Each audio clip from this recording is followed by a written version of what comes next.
父。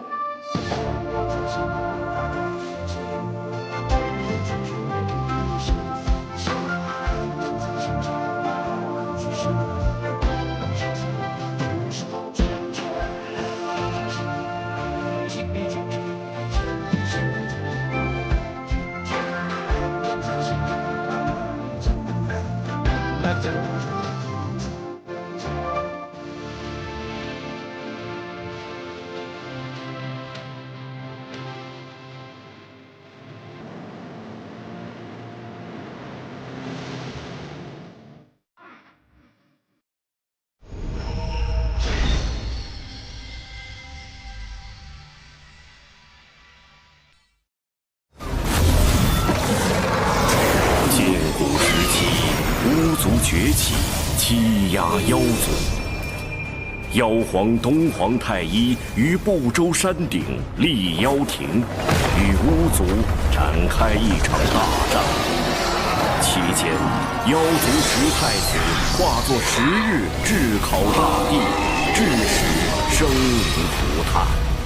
直到巫族大能羿的出现。大羿连续射落了9名妖族太子，仅剩1名太子陆压侥幸逃脱。大战末期，巫妖2族损失惨重，人族趁机出手，大败巫族，又一举攻入妖庭，将妖族彻底打垮。此后，圣人老爷们联手，将破碎的妖庭改为天庭。妖族没落之后，陆压为报复天庭，四处为祸。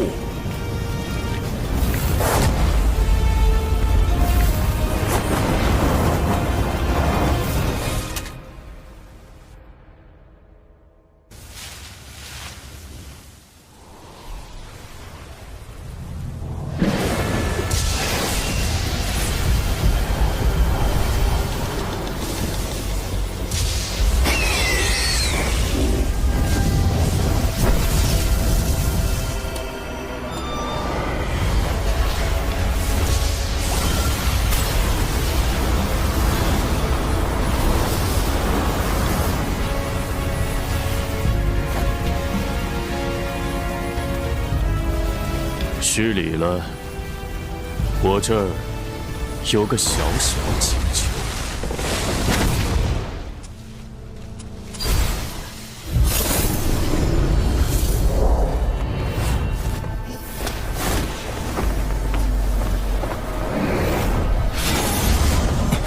陆压意图复兴妖族，今日竟将目标盯上了。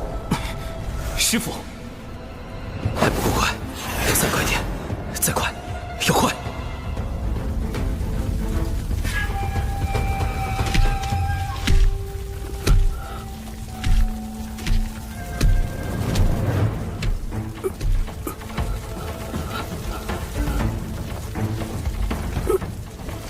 今日就让你这天庭小仙成为我妖族复兴大业的垫脚石。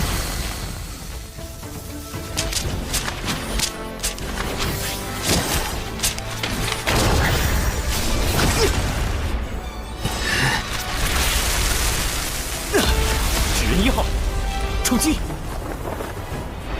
没想到，堂堂天庭水神，竟还有纸人化身在此处。陆压，妖族与天庭已停战数百年，莫要因一己之私挑起2族战火。满嘴道德仁义，心里却全是算计。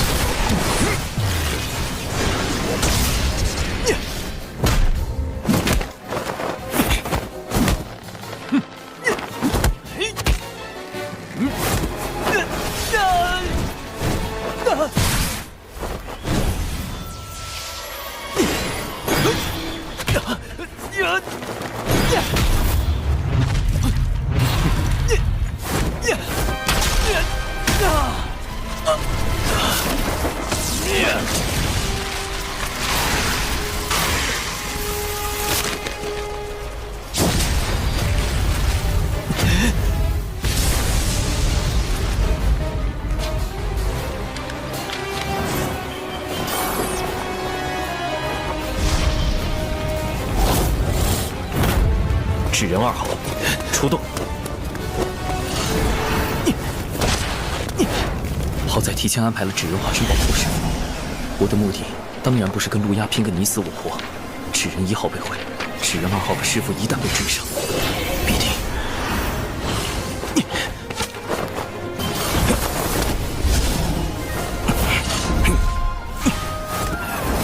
要再快点！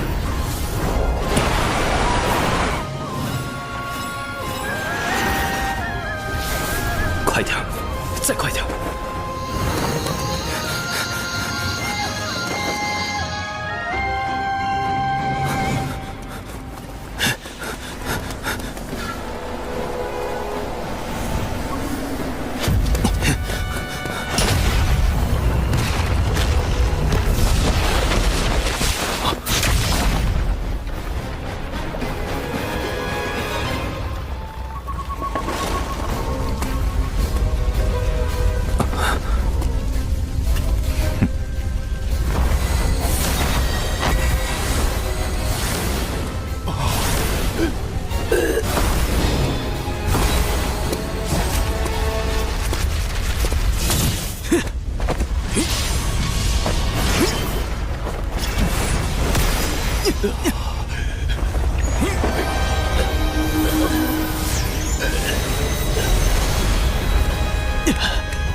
师父，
灵娥，你且记住，咱们道城名为渡仙门，开山祖师乃是当今赫赫有名的渡厄真人。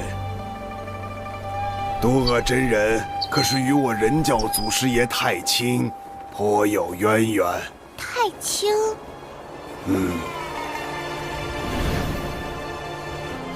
道门有3教，分别为人教、阐教、截教。太清圣人便是我们人教的祖师爷，与阐教的元始天尊、截教的通天教主并称道门三圣。三圣的老师名唤红军，被称为道祖。灵娥，今后你要好好修行，争取早日修炼有成，踏仙途求长生。师傅，您成仙了吗？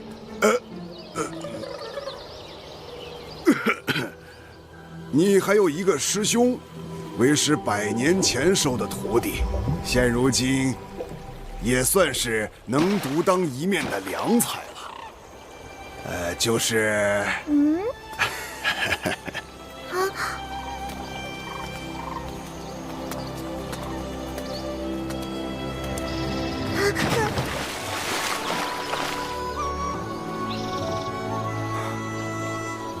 师傅，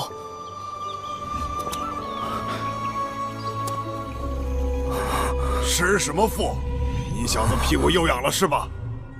正儿八经的术法不学，又在水里修炼遁术，刚才的都是梦吗？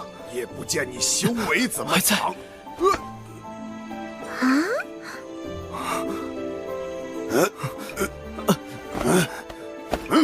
你小子今天怎么回事啊？吃错药了？怎么不躲啊？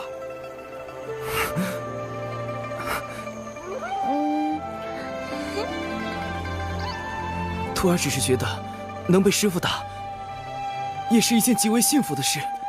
正所谓忠言逆耳，良药苦口。李长寿，你这是找打！你给我站住！我得好好教训你一顿！你别跑！你臭小子！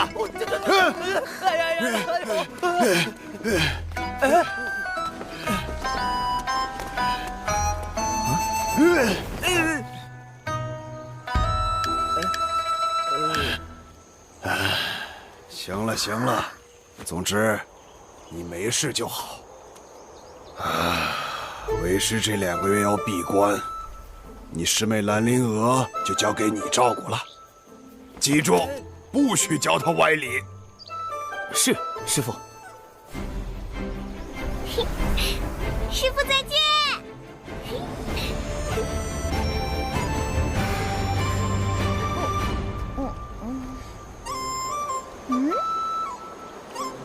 师妹，我是你的师兄李长寿。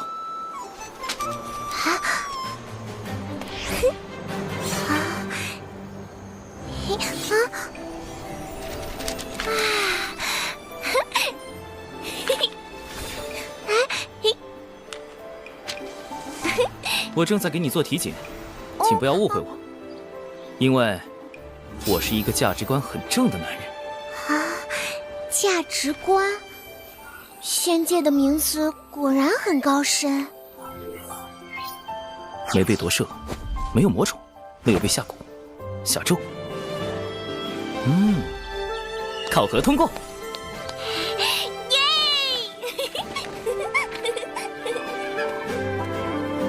来来来，我先传授你几招。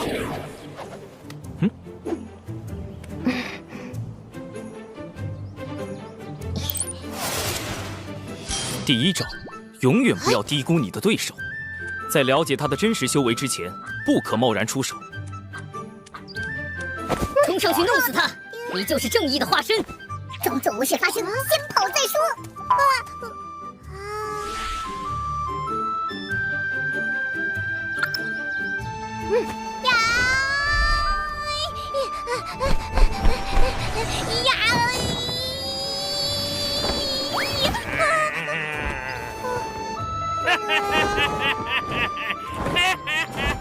刚才你的对手使用的，就是我要教你的第2招，底牌，也就是你各种隐藏起来的能力。底牌越多，最后的反击也就越出其不意。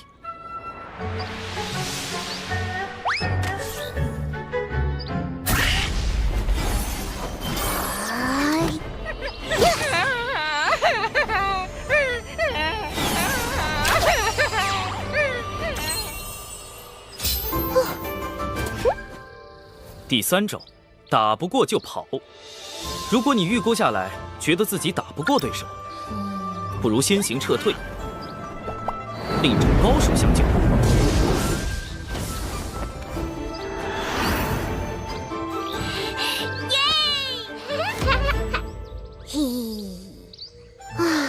终于过关了。可是父亲教育我，路见不平应锄强扶弱。锄强扶弱固然好，但不可莽撞行事，需随机应变。强与弱都是相对而言的，在自己本领不足时，尽量远离危险，躲避因果，一直活下去。等你强到能改写整个洪荒的规则之后，再去拯救弱小的生灵。大声告诉我，遇到这种事，你该怎么做？装作无事发生，先跑再说。很好。李长寿，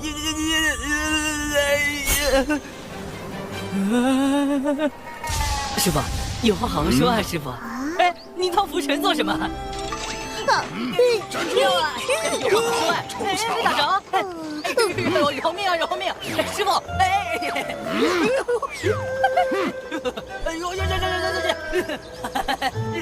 师傅，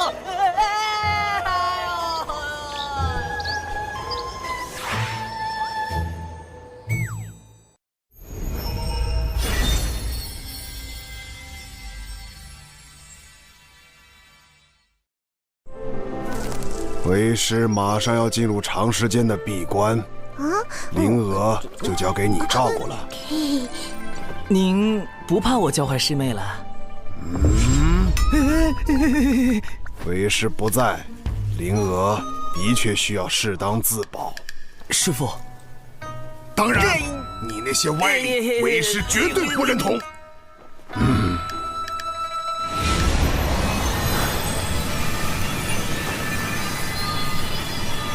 师妹，今天是你入门的第1天，距离渡仙门历练大会还有10年，也就是3650天。历练大会就是可以外出历练，提升见识。如果你去了历练大会，就能帮师傅和师兄一点小忙。想去吗？灵儿去，灵儿要帮师傅和师兄。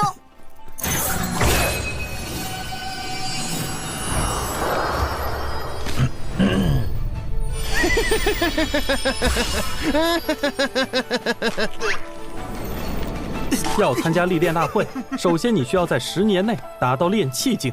所谓炼气，是修仙的第1重境界，距离成仙还有3重境界。炼气、化神、反虚、归道之间隔了9个台阶。炼气境可隔空控物，化神境可御空飞行，反虚境可修5行仙法，归道能被雷劈。归道9阶将会面临恐怖的成仙雷劫。若道基稳固，成功度过雷劫，从此便正式成仙，向长生不老迈进。若没能度过雷劫，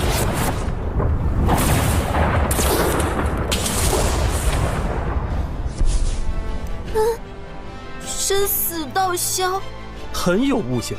相比起雷劫，目前你更应该担心的是历练途中可能发生的各种意外。来，我们开始修炼吧。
参加历练大会的弟子来百凡殿集合。此次历练大会共有4处场所，凶险程度不一。众弟子外出时需谨记门规。各长老，开始吧。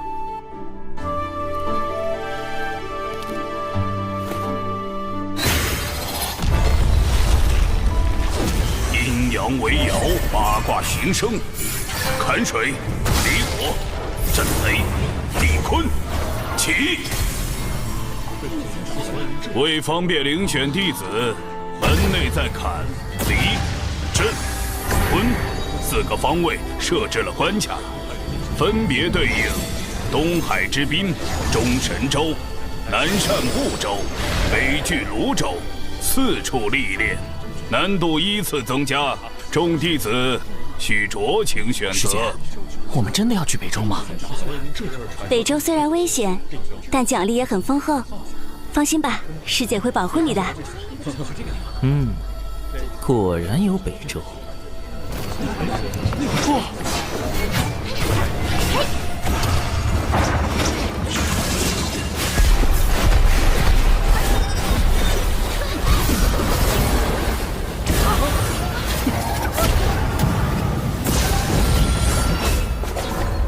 东海之滨通过。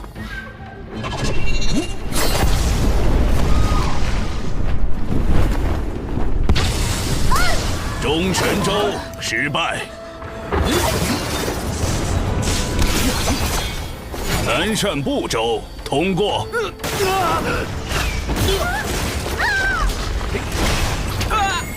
北俱泸州失败。师兄，有风雨树传音。师兄，据说东海之滨最安全，奖励最丰厚，要不我们去那儿吧？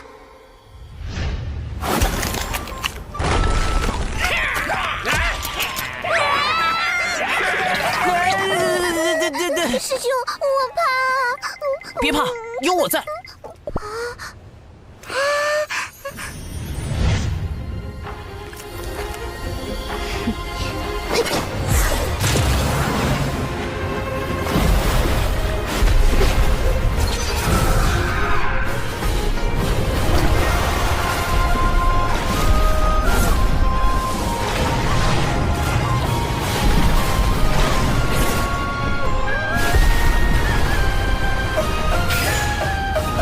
兰陵娥，东海之滨通过。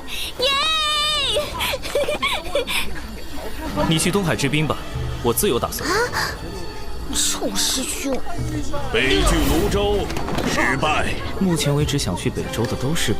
玄雅师姐来了。玄雅师姐吧，师姐。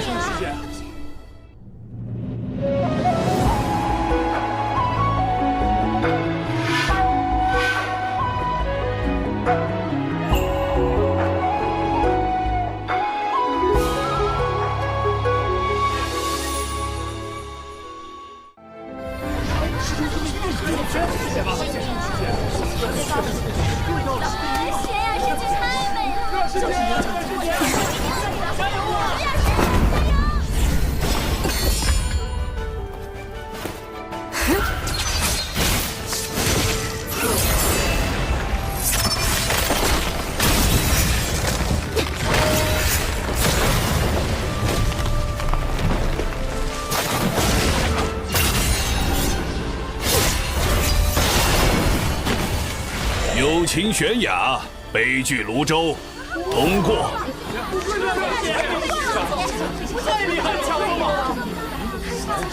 第一个通过北周考核，真不愧是玄雅师姐。既然玄雅师姐去北周，那元清师兄也一定是去北周了。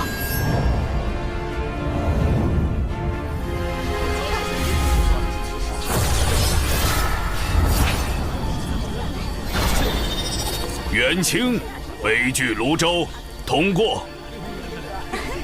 快看，玄雅师姐，元清师兄，是呢，玄雅师姐，看呢。刘燕儿、王姬，北俱泸州通过。好机会，趁所有人的注意力在友情玄雅这个吸睛器身上。废巨炉中，我来了。嘿嘿，小琼峰李长胜，你给我停下！你一个化神9阶还敢去北周？我看不用到北周，你直接在第4关就挂了。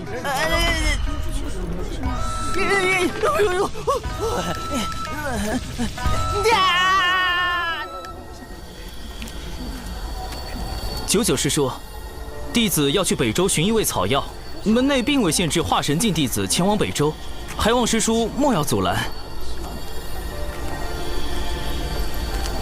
你师傅呢，让我盯着你别乱跑。但如果你真的那么想去，那这测试就得改一改。在我手上坚持1炷香，我就放你去。当然，我不会用我的本命法宝，你也不会有性命之忧。如何？弟子愿意一试。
哎呦我，哎呀，你，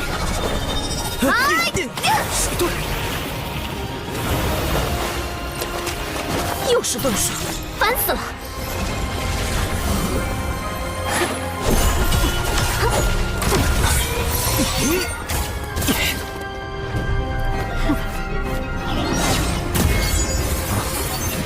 破天风单人剑阵，星罗密布，被这一周击中，几个月都别想下地。99师兄出手也太狠了！游龙探云步，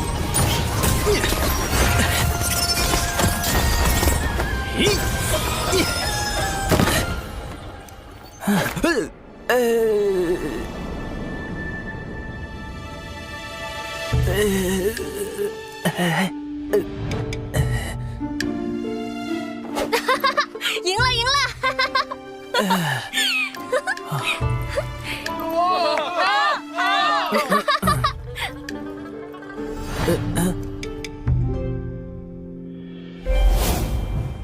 什么？你小子鬼花招可真多！我告诉你，北周可不是什么善地。你要是死在我队伍里，你那个废柴师傅肯定会跑过来哭哭啼啼的，想想就烦死。师叔不必担心，我已在遗书中承诺，绝不让师叔承担任何责任。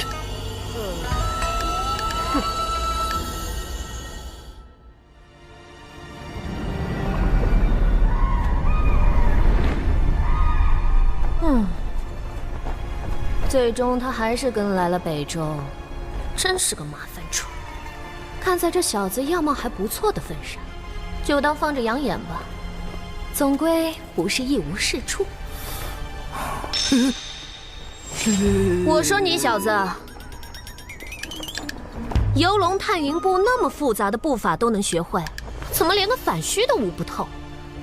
弟子一直努力修行，从未有过半分懈怠。你呀，可千万别像你师傅那样，他道基受损无法补全，所以一直卡在归道境。近年也快成仙了吧？渡劫应该就在3、5年间了。啊，真是一笔糊涂账。手拿过来，本师叔看看资质。99是真仙境的高手，被他碰到脉搏，我用法诀掩藏的真实修为就暴露了。师叔，男女授受不亲。我辈练气是追求无拘无束，管那些俗世礼法干啥？师妹，这一次我一定会助你寻到焰火明心草。这是我自身修行之事，元清师兄不必为我费心。师叔，弟子前几年突然有了被女子碰就会浑身抽搐的病症。真的吗？我不信。那是几年前的一场意外。还有这种怪病？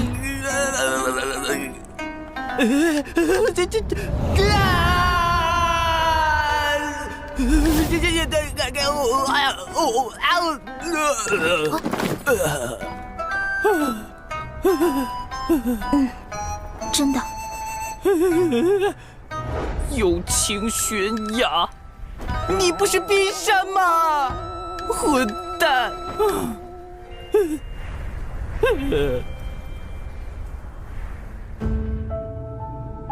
蛊虫已经找到，就等此次六公主北拒泸州之行。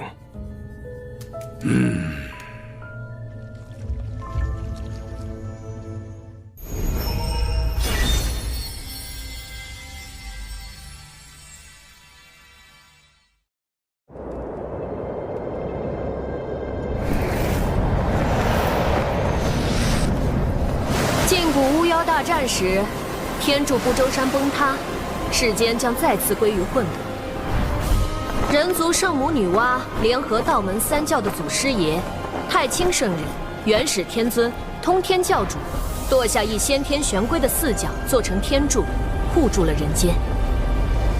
玄龟也因此郁郁而终，其浩瀚的法力、庞大的身躯，化作了北拒泸州经年不散的瘴气。这瘴气危险至极，寻常人若吸入，云上这位道友跟了我们这么久，有何贵干？有炼气师在追击我们！别慌，有99师叔在呢。我乃东胜神州有秦国殿前守将。有秦。六公主，回去吧，不必为我费心。末将奉国主之命前来。敌国近来蠢蠢欲动，国主担心他们会对您暗中出手，还请允许末将陪您出行。这张嘴不仅口吃，扯谎都不在行。有秦国仙凡混杂，背后更有渡仙门撑腰，怎会突然遇袭？遇袭你不找渡仙门求援，反而大老远的跑来北周，这话真是破绽百出。玄雅师妹，北拒泸州到处都是险地，多了宇文将军，也能多个人照应。元清师侄此前就认识这位将军，我刚才并未听他自报姓名。回师叔，我与玄雅师妹一同长大，也一同拜入了渡仙门中，因此认识这位将军。他名为宇文灵，是玄雅的父王最信任的将领。原来冰山女和大暖男是青梅竹马，看来元清的俗世身份也不简单呢。你想跟就跟着吧，反正一个刚成仙的大块头，在咱手里也翻不起什么浪。谢仙长。哼，男女姻缘，加上权谋国难，威。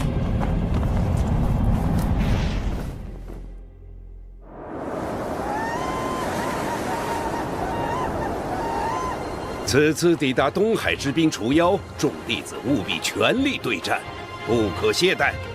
是。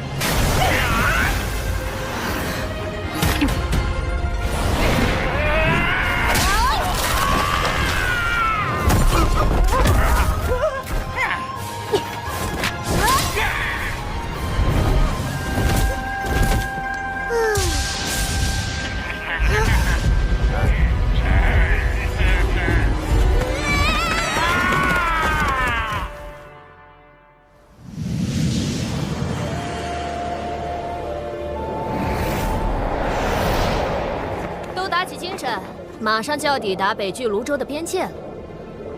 我先带你们去北周东南处的入口，那里离乱帐宝林比较近。师叔，北周不是5大部洲之一吗？为什么会有入口这一说？问得好。巫妖大战后，大量巫族妖族逃往此地，久而久之，北周变成了他们的栖息之地。咱们人族高手屡次与他们交战，才强行开辟了几个出入口。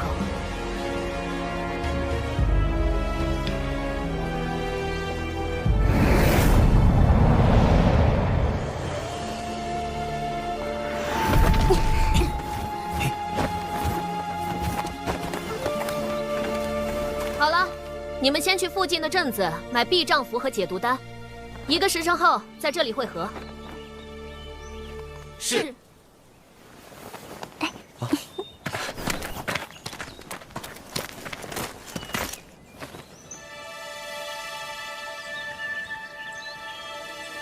这家伙怎么不动？难道算日子，师妹他们应该已经到东海之滨了。如果估计的不错，应该会给我惹些不小的麻烦，那就妙了。就知道你师父没太多东西给你，也搞不懂他非要守着那个小风头干嘛。快去买丹药吧，别磨磨唧唧。谢谢师叔，这些我都有。你有？你哪有？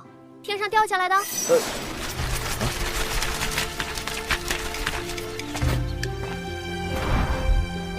算是给师兄的赔礼。之前，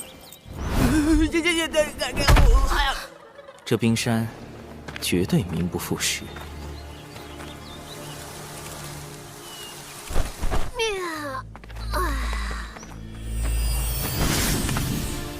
这是传信玉，若遇到危险就直接捏碎，我会前来救援。此次历练共20日，若在20日前动用传信玉或自行退出，便算历练失败。我建议你们不要单独行动，更不要拼了命的找药草。珍贵的药草旁往往有凶兽附体，你们就是他们最好的补品。尤其是你这种细皮嫩肉的极品。师叔还请自重。好滑啊！真羡慕你这种天生丽质。哎呀，本师叔就不行了，皮肤干巴巴的，也没个人在后面天天跟着喊“九九师妹，九九师妹”。好了，你们进去吧。末将奉命前来护卫六公主殿下，还请仙长准许。宇文将军还请在外等候，一切需遵从九师叔安排。宇文将军不必担心，我便是拼上性命，也会护好玄雅师妹。这俩人，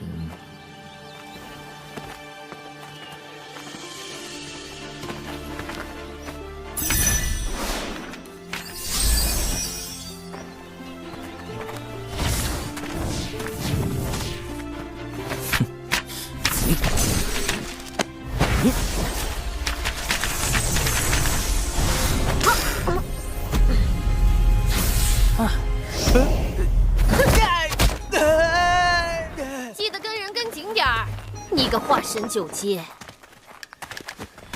师叔，你听我说。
小心，有东西在靠近。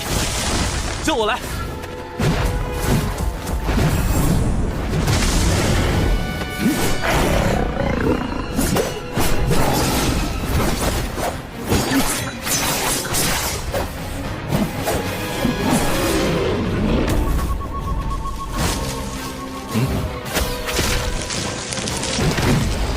小心右边！叶儿师姐，不要怕。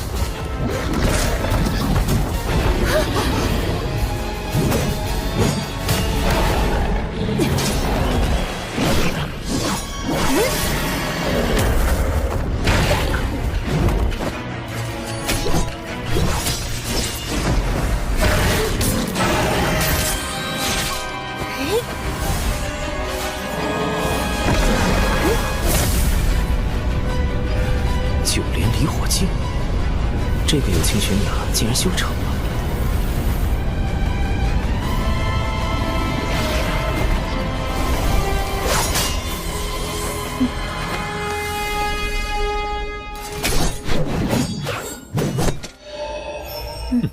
破天峰的弟子真让人省心啊！这下你放心了吧，大块头。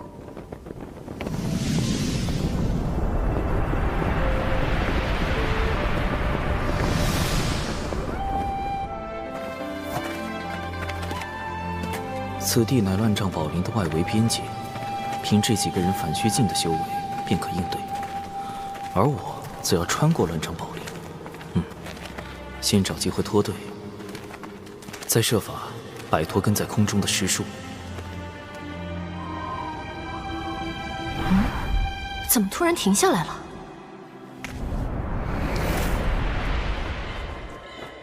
我和玄雅师妹要找焰火明心草，王姬师兄陪亚儿师姐走另一条路。长寿师兄，你呢？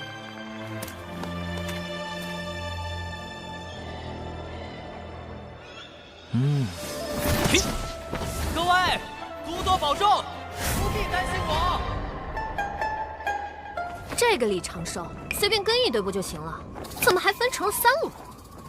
仙长若感到为难，不如让末将去保护六公主一行。算了，3组先轮流尾随吧，让我先看看这群小家伙现在怎么样了。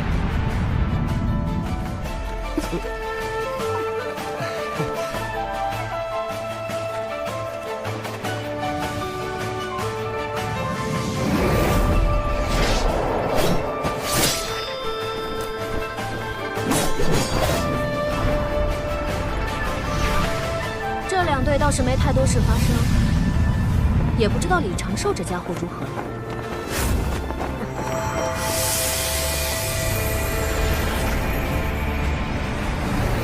啊！消失了，这么快就被毒兽分尸了？完全感觉不到他的气息。传信玉也没有反应，只能先沿着他去的方向找找看了。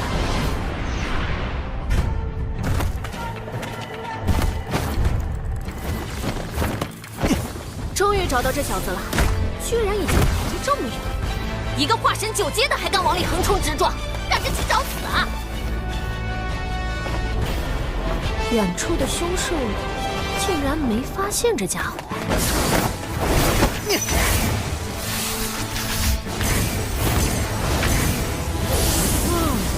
原来是用了影宗符屏蔽自身的气息，这游龙探云步还真是将他化神9阶的修为发挥到了极致。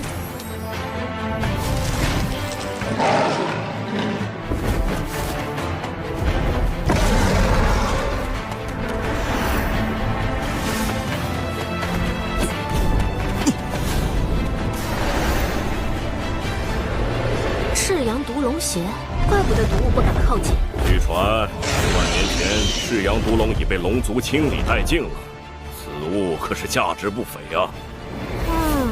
这家伙做了许多准备嘛，看来确实有迫切想找的药草。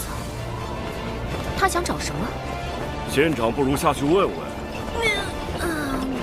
不必了，该去看你家殿下了。可莫要在背后说我这个做师叔的偏心。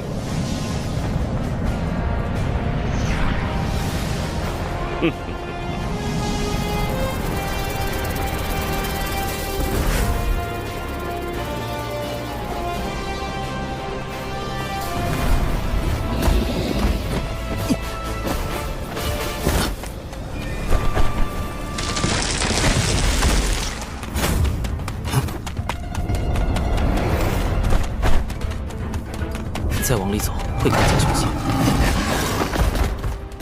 若非已无他法，我也不愿来此。还是再来一手。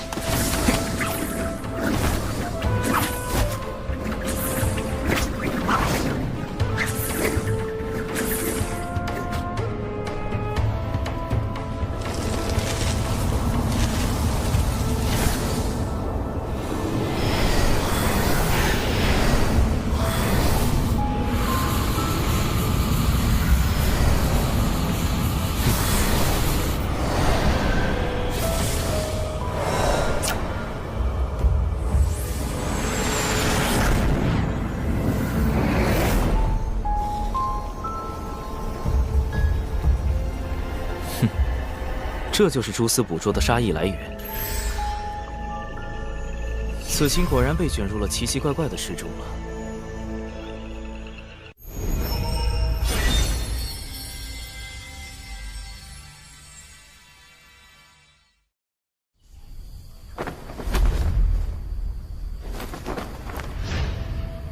刺鸠那边已经开始行动，我们是时候对另外2个反虚境的下手了。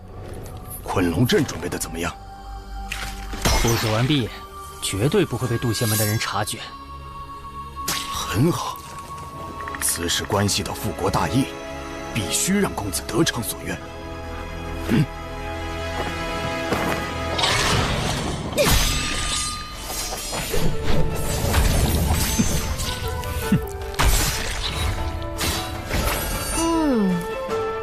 不愧是破天风的弟子。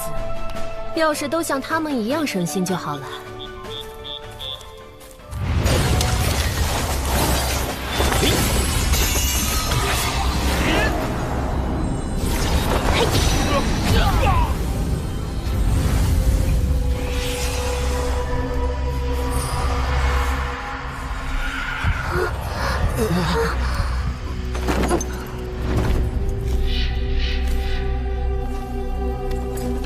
把他们带去昆龙阵。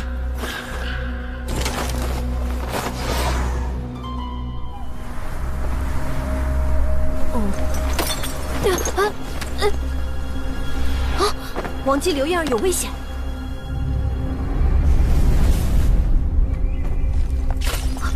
怎么元清那边也出事了？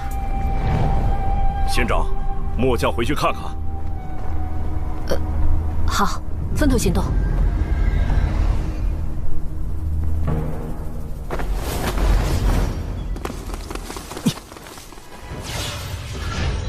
此人身法利落，气息凶悍，应该是惯于刀尖甜性之辈。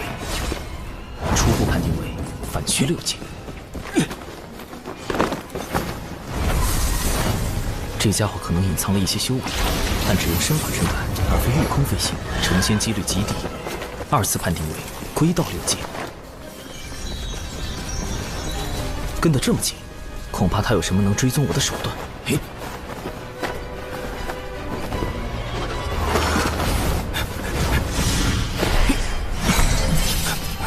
虎形轮转，厚德化生，重着无阻，屠者在中。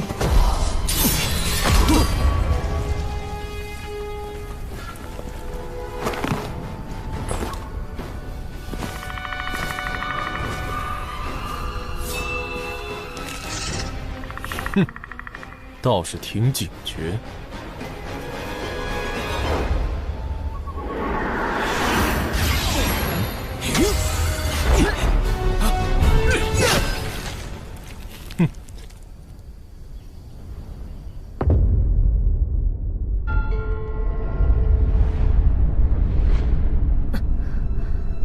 刘燕儿，王姬。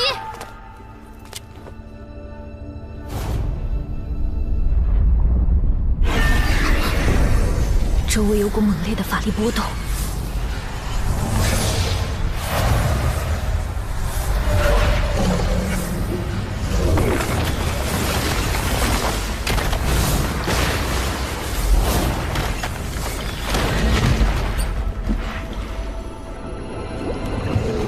坎水为营，清浪滔天。破！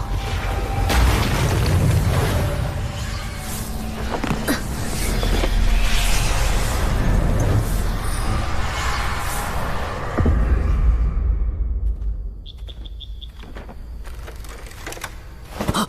师妹小心！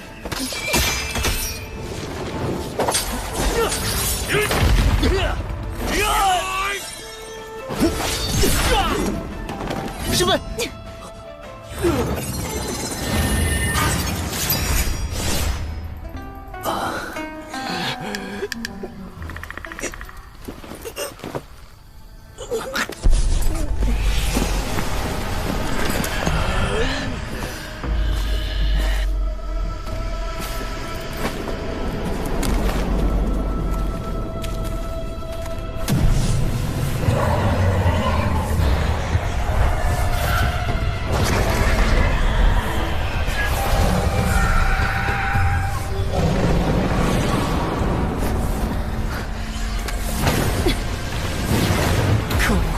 居然是困龙阵！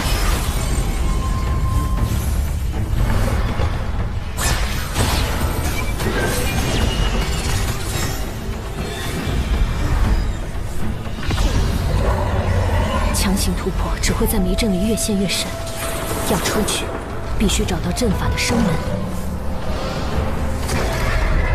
修、生、上、度、静、死、静。生门应该在这儿，不对，或许是这儿，不，那里也有可能。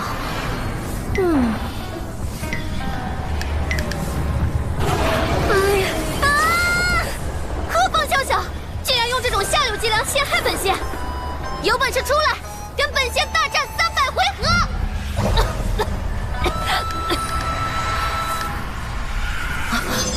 怎么回事？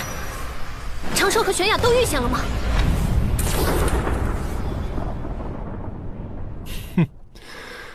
果然只是化神境啊！道门神通，减脂成人，不好，中计了！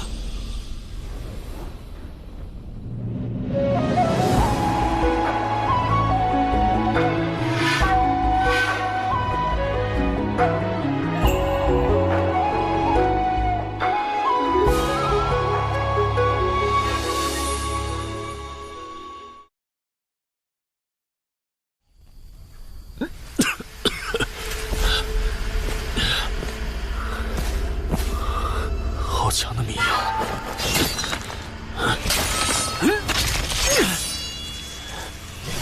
小子藏到哪里去了？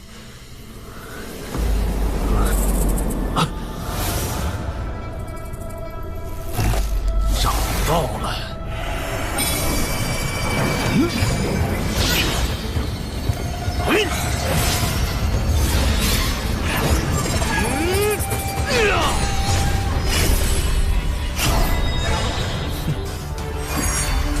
幻天宝伞，开！区区结界就想困住我吗？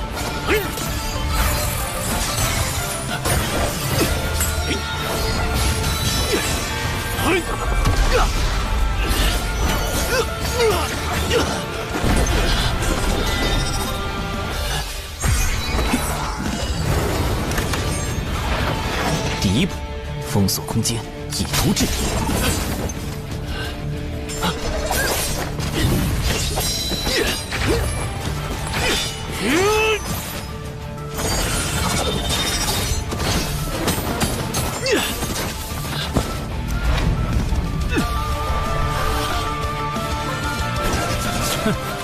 小子，死期到了！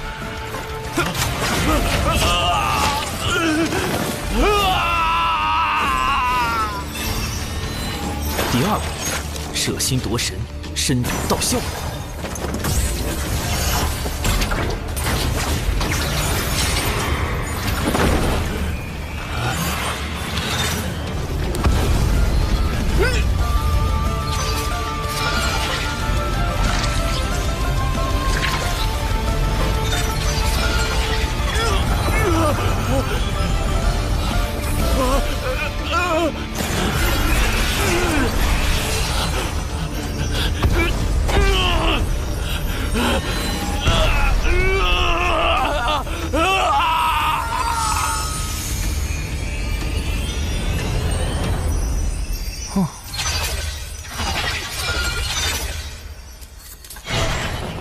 第3步，渡人往生，消灾祈福。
尘归尘，土归土，修行本是掠天地之灵气，如今也算归于自然了。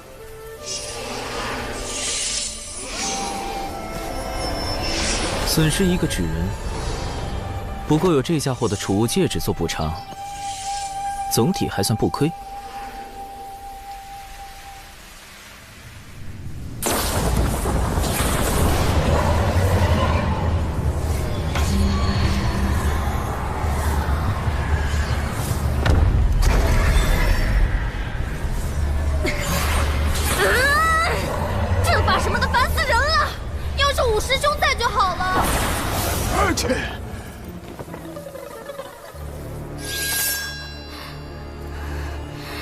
你们究竟是何目的？要怪，就怪你姓有情。竟然是你，宇文将军！哼，六公主大概忘了，100年前有情国灭掉了南赡部洲的数个小国，也灭掉了我的故国。我假意归顺，为的就是光复故国。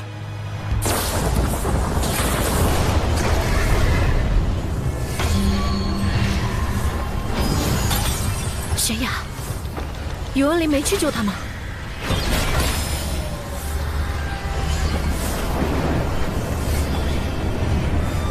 等等，我和那个大块头一分散，这个阵法就出现了。这么巧！师叔，你听我说，来路不明者始终有些可疑，不可轻信之。难道都是宇文林干的？我从一开始就上当了。哼，让我看看你元神里的记忆。公子，届时便由他们袭击其余弟子，用渡仙门的传信玉符调虎离山，将那真仙引入困龙阵。至于六公主，玄雅之事，我自会处理。如此，便辛苦诸位了。待我光宗复国，尔等都是开国功臣。属下誓死追随公子。还真是那个元清在搞鬼，想引开99师叔之后，对有情玄雅下手吗？果然看人不能只看脸，暖男大半都是假象。不过，跟我无关就是了。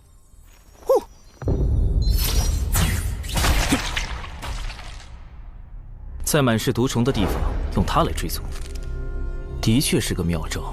元清大费周章设套，显然是不敢正面和99师叔交手，也怕得罪杜仙门。倒是不必担心师叔他们的安危了。先找那株毒草吧。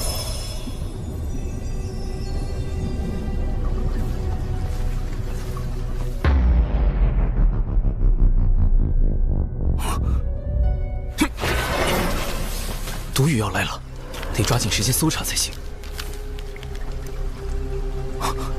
不好，乾坤有变。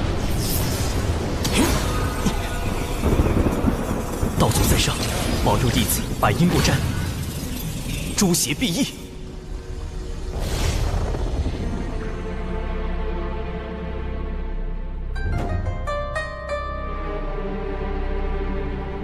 因果大道，从来半点不由人。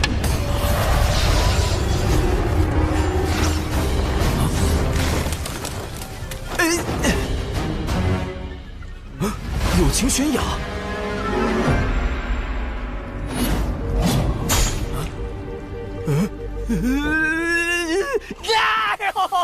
哎呦！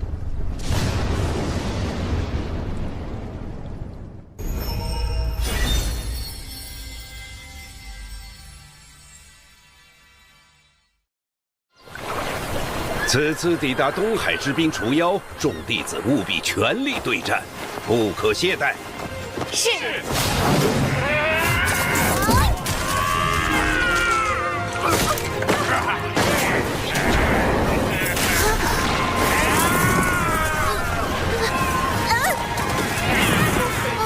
师妹小心！不要过来！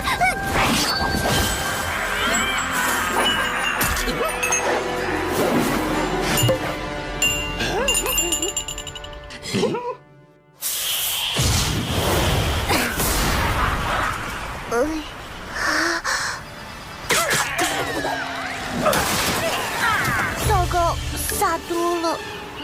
啊！灵娥师侄，你这毒丹哪来的？连我们专职炼丹的丹顶峰也未有记录。都是我师兄炼制的。完了完了！师兄炼毒水平高这件事也被我不小心暴露了。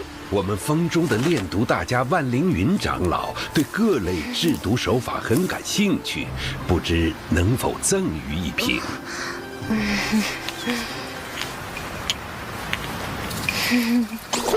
蓝灵娥呀，蓝灵娥，师兄这么低调，都被你给卖了。师兄，灵娥知错了。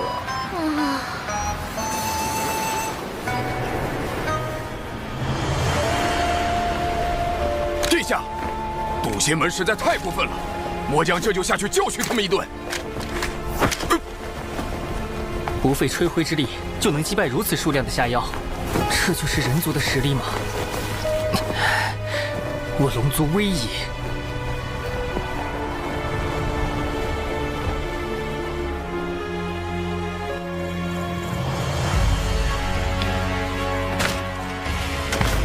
竟然是你，宇文将军！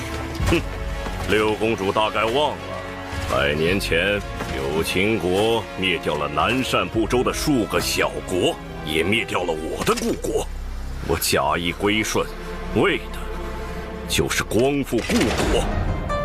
有秦国从未亏待你们，父王还曾说你是他最信任的将领。宇文灵，你枉费国主信任。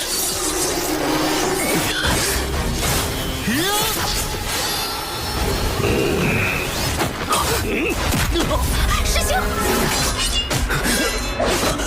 师兄！元清公子倒是对六公主情深意重，如此绝境，竟仍不离不弃。我爱慕师妹整整60年，怎会弃师妹于绝境而不顾？宇文灵，你若要杀我师妹，便先杀了我。师兄，你不必。既然如此，我便成全你。你还有什么遗言？说吧。我的确有一件心事未了。若我今日不说，只怕往后便没有机会了。师妹，我只愿与子同学，共赴来世。你是否愿意？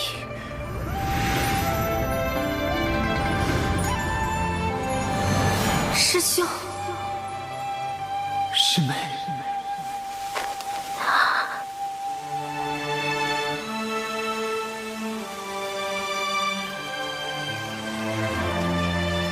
我不愿。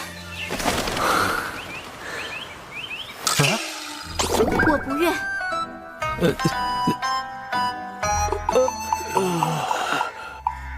你不愿？师兄，你我皆是修道之人，怎可囿于情爱？我有情悬崖，早已斩断情丝，一心求道。今日若死，则是天命所然。若你我侥幸活命，往后更应专心求道才是。看来我是无法打动你了。元清，难道你才是背后主使？告诉你又何妨？我刻意接近你，就是为了成为驸马，争夺有情国主之位。届时，袁家便能以另一种形式复国。我兄弟姐妹众多，就算你成为了驸马，又怎可能有机会争夺国主之位？你的计划实在可笑。待我为你种下情蛊，你自会听命于我。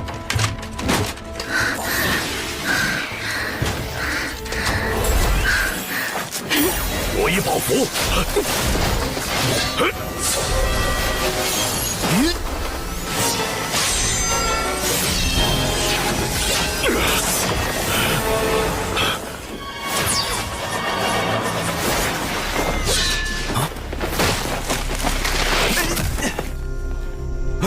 有情悬崖，创伤都避开了要害，暂无性命之忧。他应该是动用了什么逃命宝物挪移了过来。毒雨要来了，如果救他会耽误找毒草。师兄，快走！唉，相比起自家不省心的师妹，果然还是有情师妹靠谱得多。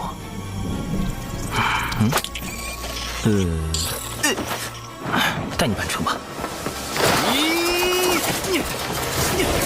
他们很快就会追过来。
这里是……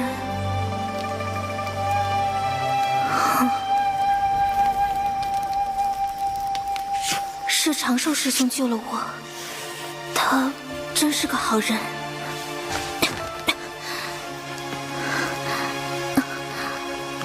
这些伤口都是……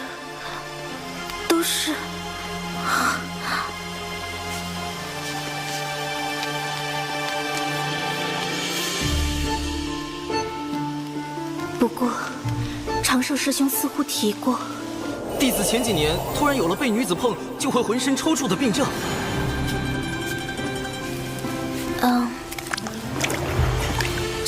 兄，你的病好了吗？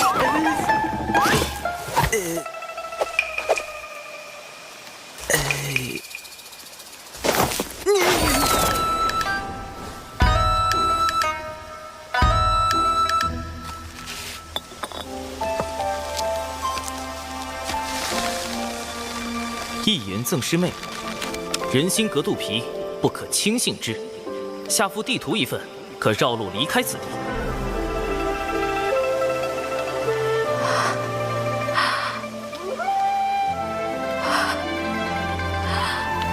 原来如此，长寿师兄应该是觉得我误解了他的好意，才倍感痛心。长寿师兄如此仁善，有情悬雅，你怎可疑他？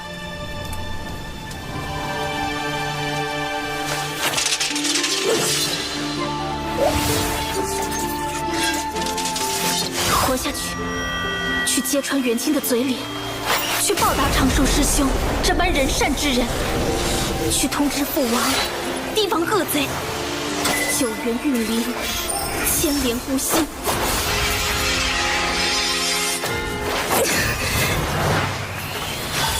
铸剑！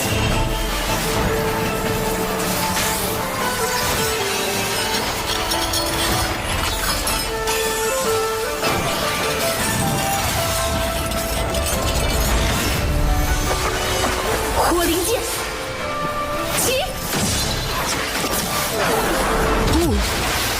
好在有情师妹性格单纯，否则真是惹出大麻烦了。往后还是远离是非为好，小命要紧的。凭直觉判断，这边应该是西南方向。只要按长寿师兄的地图绕路，立刻躲开恶贼，一定要活着回去。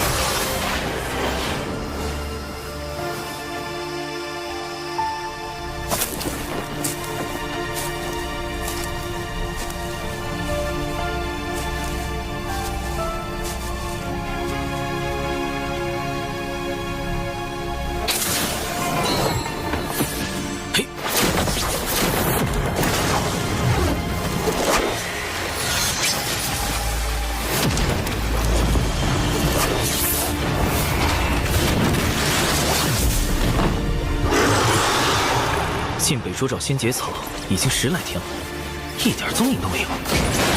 奇怪，古籍上说能毒死元仙的仙节草就在这附近吧？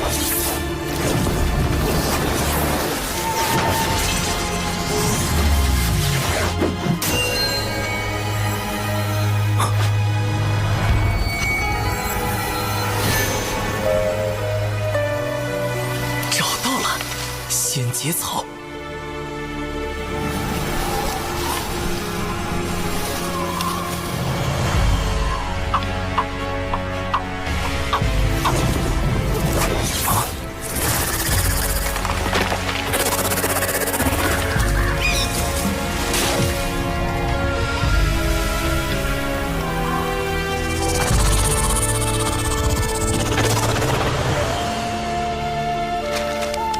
按照绘制地图，有情师妹此刻应该已经走远，相隔千里，我可以静心完成目标。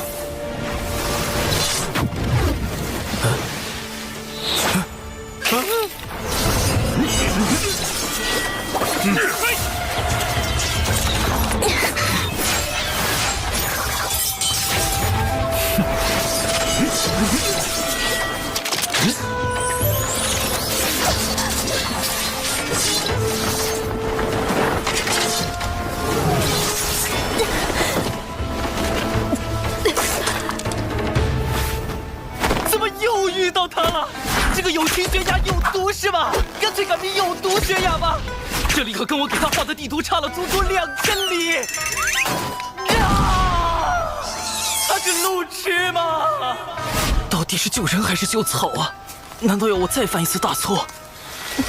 救人很重要，但成功后太高调，且仙节草会被那个大家伙吞噬。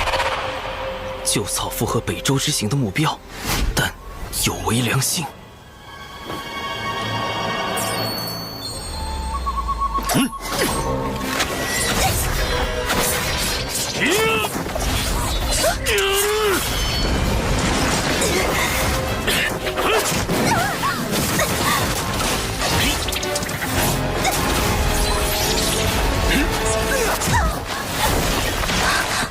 以你此时面朝为前卫，师兄，退向正位8尺距离，专注灵体。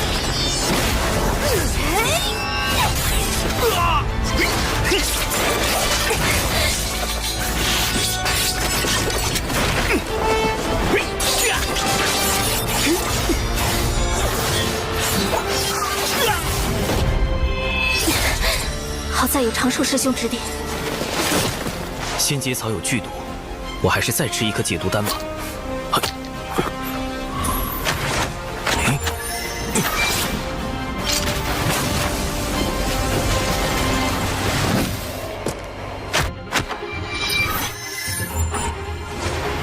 别发愣，引他们去悬崖。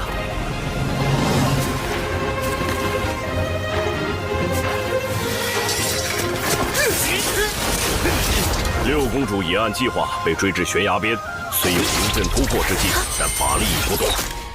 末将这就去擒住六公主。将军费心了。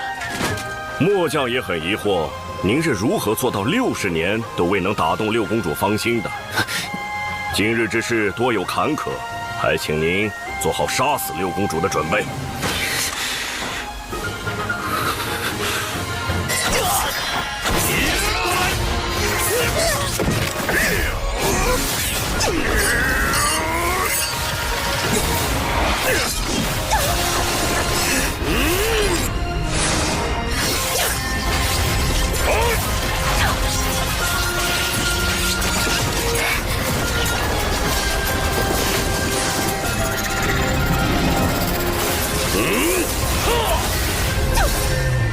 跳去！火顶炮！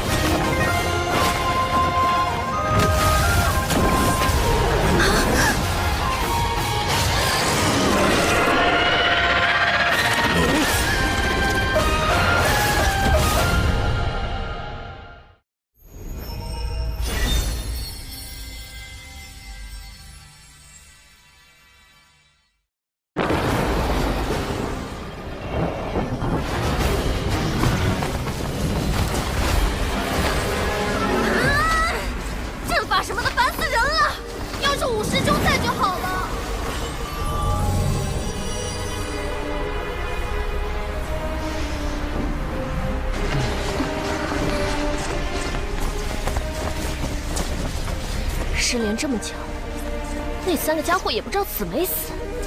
哎呀！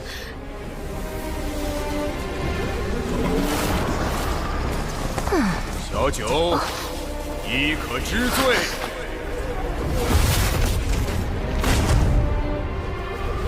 这是偷袭我们的人。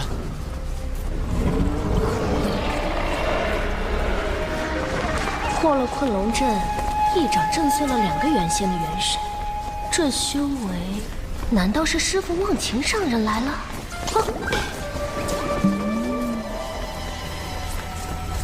师父，弟子被人算计，与3名小辈失了联系，还请师父速速搜寻他们的踪迹，看是否有人得存。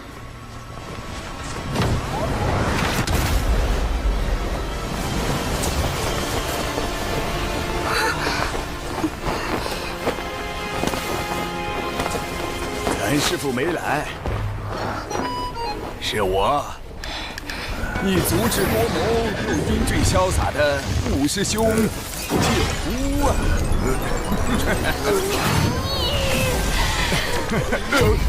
小九，师兄就是开个玩笑，缓解缓解气氛嘛。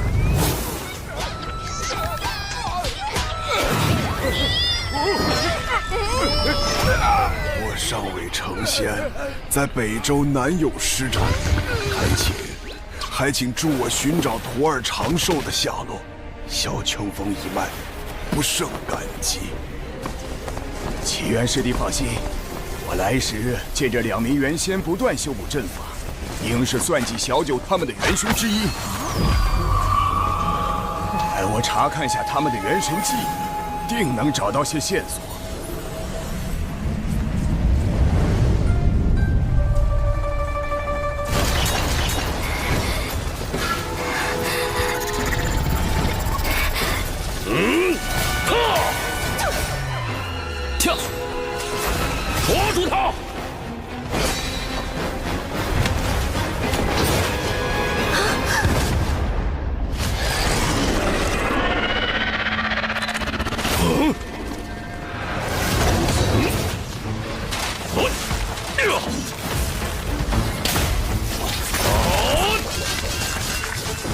三金碧波蛇尚未成仙，不是宇文灵的对手，你快离开此地。元清的修为虽比有毒高出一小阶，但却不如有毒为重，短时间内两人难分伯仲。眼下得解决三金碧波蛇和宇文灵等人，拿到仙节草。继续速战速决，灭诸少子！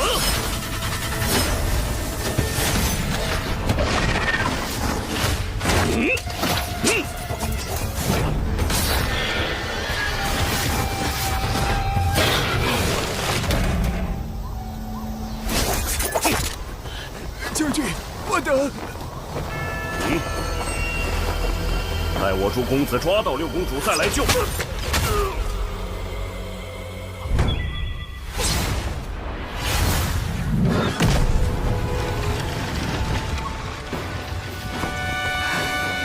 师妹，玄雅，只要你肯助我复国，我便放你离开。为善之人，何必多言？剑势无形，引风化刃。青莲开天，离火耀灵，以气御剑。空有剑势，却无力挡。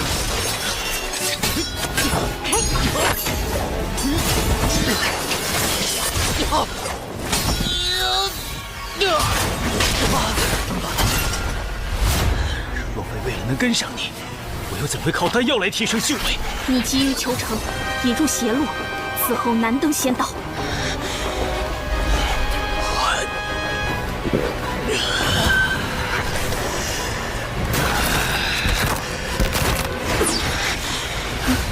只要能抓到你，复国大业便可成。为此，我愿付出任何代价。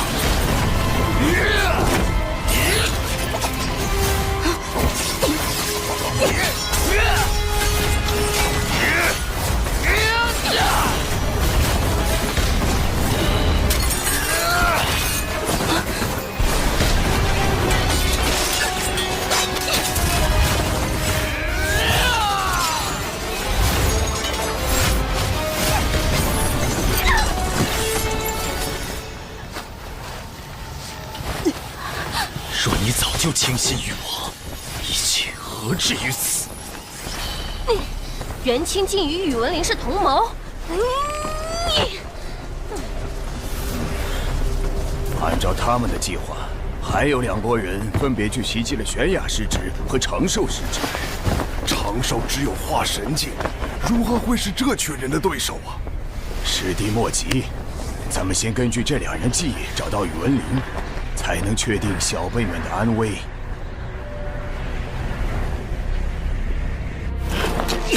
什么人？幻天宝伞，开！休想封锁此地！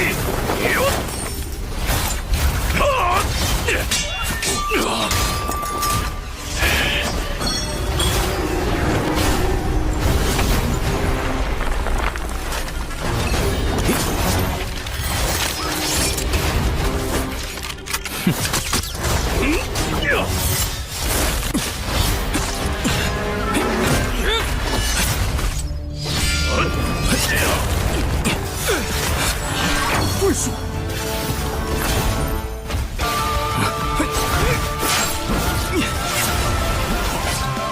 攻敌无畏，无穿佛骨。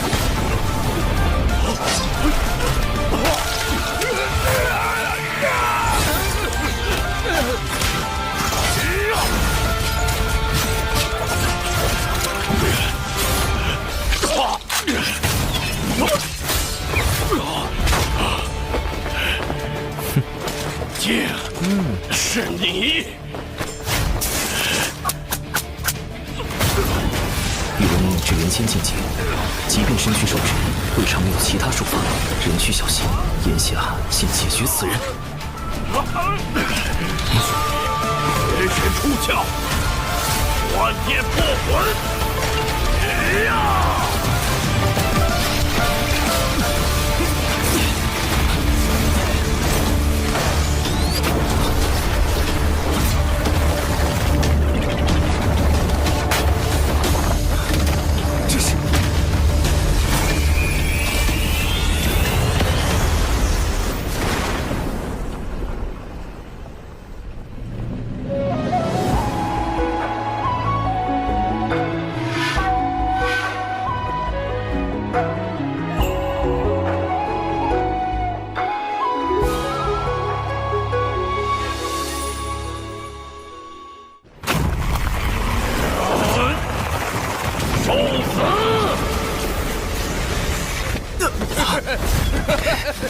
哪怕燃尽三魂七魄，我也要拉你陪葬。师侧，哪怕你法术与算计再厉害，但终究未成仙。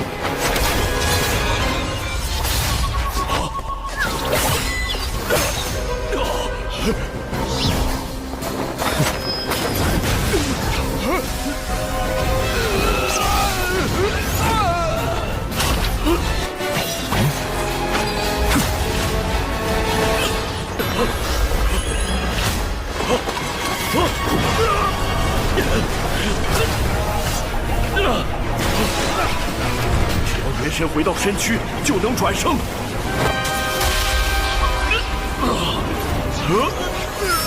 空元锁神，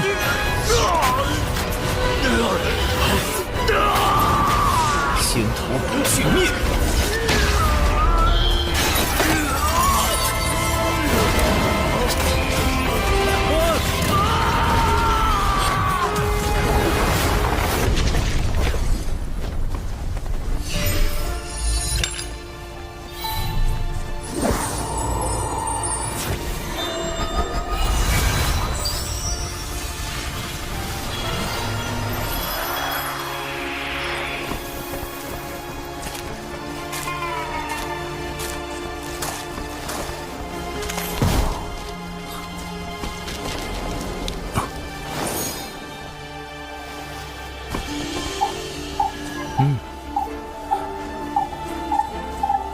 元神碎片在摄神珠内很快就会消散，危机解除。毕竟是能毒死元仙的仙节草，小心为妙。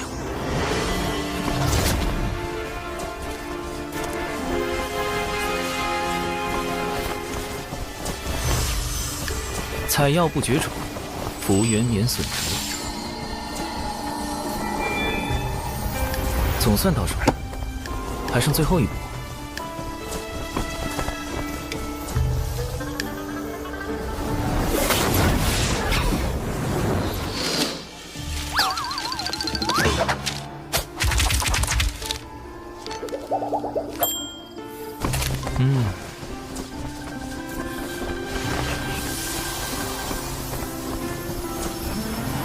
杨辉这种有仪式感的步骤，还是要亲自来做才放心。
下手之精准，为什么不抵抗？哪怕心恶如你，也会有一丝忏悔吗？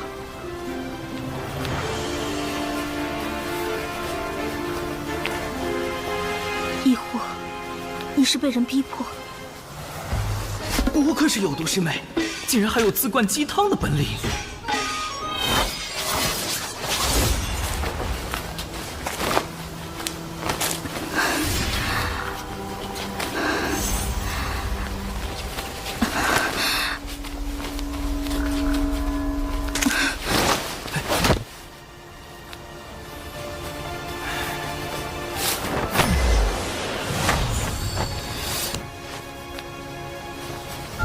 灰就不养了，否则反倒不好向门内解释。接下来得和有毒对好口供。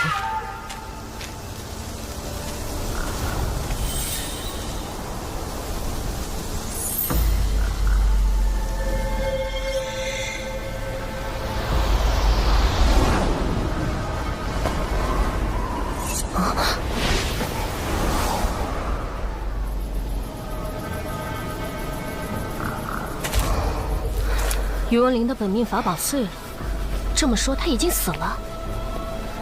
看情形倒像是与这蛇同归于尽了，连尸首也没留下。北周遍布毒虫毒草，长寿会不会也？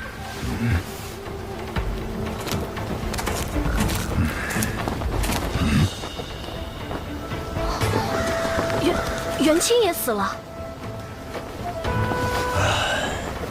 致命伤是破天风秘法九连离火镜造成，是玄雅下的手，此地也只有他们两人打斗的痕迹。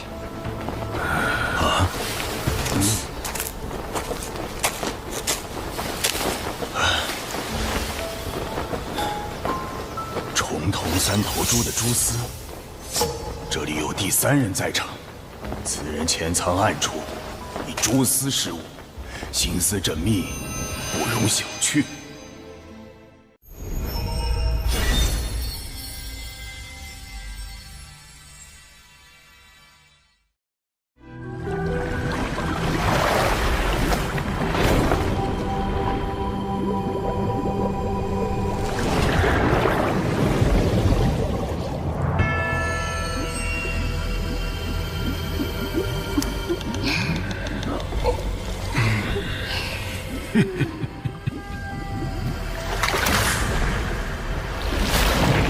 龙王陛下，古仙门弟子欺人太甚，擅闯东海之滨，还损伤我军大半下药，请陛下为我等讨回公道。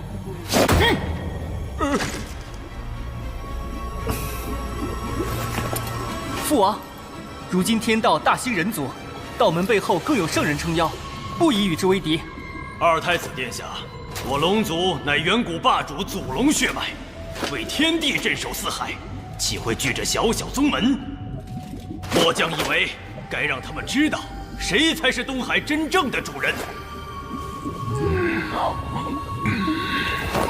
将军所言有理，随你处置吧。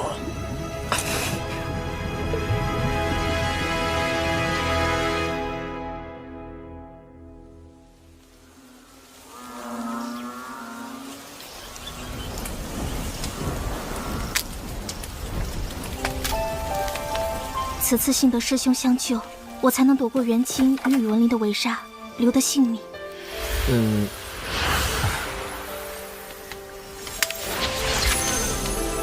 我修为不高，只懂些遁法，对战元清没帮到你什么。宇文灵那家伙也是与三金碧波蛇同归于尽的，实在不便行。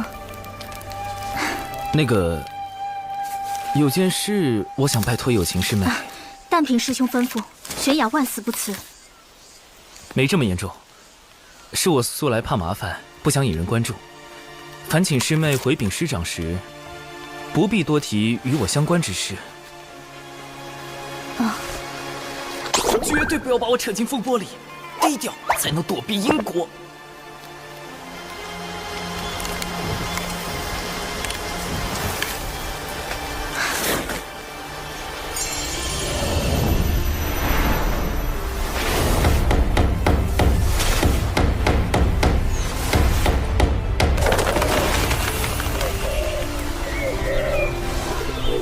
若能与师兄这样的君子互相引为挚友，当真不虚此行。师兄放心，玄雅明白。真明白了？实在是摸不准有毒的路子。外面有动静，是门中派来救援的新人到了吗？哎，找到了，玄雅在那儿和长寿在一起。一直不见踪影的李长寿，正好出现在友情玄雅身边，会是巧合吗？长寿，长寿啊！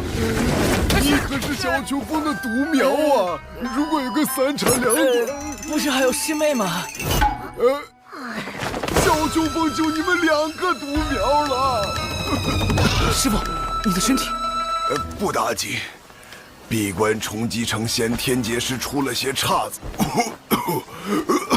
师傅的道基损伤太重，保住性命已是万幸，如何能抗过天劫？师叔师伯，弟子失手杀了元清，愿领门内一切责罚。师傅宽厚仁爱，99师叔也一向不拘小节，定会谅解有毒的防卫过当。不过，那位就不好说了。你一个人杀了元清，宇文灵呢？他的死可与你有关？九巫，99师叔的五师兄是本门素有名望的执使，如今修为已在真心境巅峰，此人颇有城府，得万分小心。宇文灵在偷袭时惊动了3金碧波蛇，双方同归于尽。很好，就这样，别扯上我。没有人暗中助你。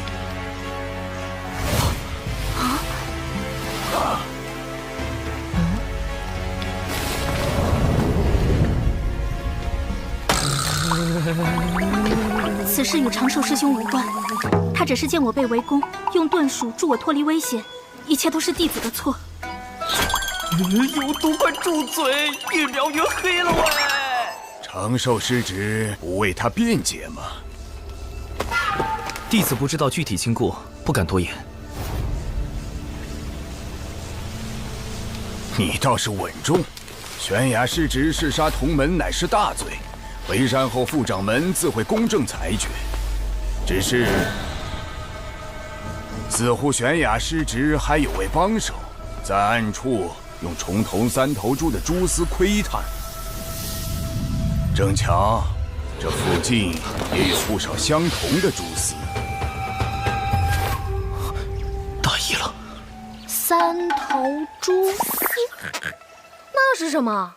重瞳3头猪的眼力可观8方，无任何死角。它的蛛丝更能让视线远及千里之外。你怀疑长寿？嘿，要不是他救了玄雅，我这支队伍可就全军覆没了。冷静点，小九，我只是例行询问而已。九巫师兄，我这徒弟老实怕死不惹事，这是他的3大优点。此事还望师兄明察。弟子本领低微，不得不用些蛛丝来探路，也好规避风险。没想到撞见友情师妹被恶人相逼，这才带她遁走。探路？你原本打算做什么？采药，弟子可为此向天道发誓。只不过采的是门内信药仙节草而已。采药？我还以为有什么小秘密。毕竟重瞳3头猪可是难寻的稀罕物。这小子倒是口风严密，有天道之力见证，想来所言不虚。先提升9巫师伯的信任度，才能投其所好，赚取好感。弟子养了几窝重瞳3头猪，若9巫师伯有兴趣，回去便为师伯送一窝过去。那贫道就不推辞了。小家伙很有心嘛，往后多跟本师伯亲近亲近。此人行事周全，不显山不漏水。若是心存正道，往后加以培养，可担大任。可若是心眼用偏了，就得尽早斩除，否则祸患无穷。暂时算是稳住9巫师伯了吧。小气鬼，你那个什么猪自己留一窝，其他的都给你九巫师伯送去。是。北周之行还是太冒失了，蛛丝处理的不够干净，对付原先的手段不够。也不知师妹在东海那边怎么样。我就说长寿是个好孩子嘛。哦，对了，齐元师兄帮他看看病症吧，好像落下了心魔。心魔？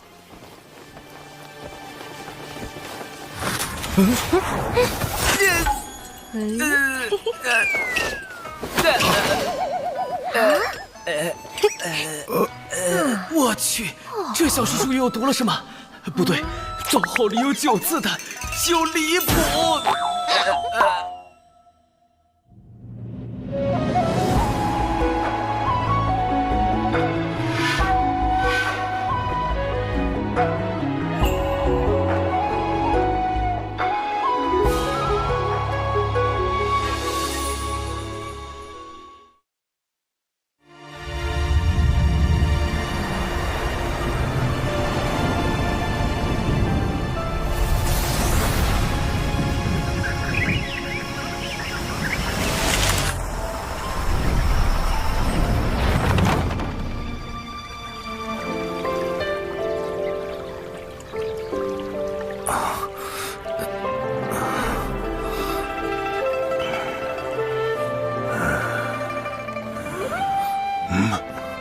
师傅，我们这是回小雄峰了。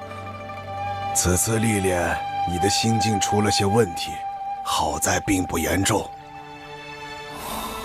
幸亏师傅还未成仙，探查不到我的真实状况，尚能糊弄过去。门内听闻历练之事后，打算如何处置有情师妹？副掌门体谅玄雅失职是被奸人所迫，只惩处他闭门思过2年。师兄，你受伤了。让你照顾师兄，不是吵扰他。这几日好好休养，稳扎稳打，才能平和心境。如此也好让为师安心闭关。师父要继续冲击成仙天劫了吗？为师乃是门内众峰唯一没有成仙的峰主，实在无颜面对小琼峰列位师祖啊，总得在寿元耗尽前全力搏一把。都说天劫一刀，生死两判，万一……自古求仙渡劫，谁都不敢说有十足的把握能在天劫中活下来。能度过天劫的修士只有1、2成，更何况师父早年道基受损，修为本就不太稳定，身患更比寻常修士弱了1倍。就这样渡劫，完全是必死之举。若为师撑不过天劫，小琼峰一应事务就交由你们打理了。师父，我和师兄一定会照看好小琼峰，你安心的走吧。嘘！呸呸呸！不准咒为师，万一真的死了怎么办？哎呀，年纪大了，刚才说什么来着？反正为师闭关去了。师兄，师父他……我们得帮师父渡过天劫。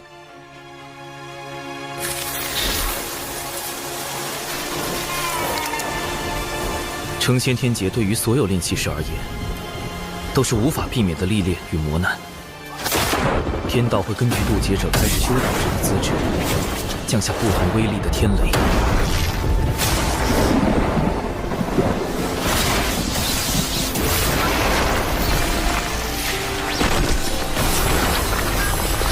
成则飞升成仙，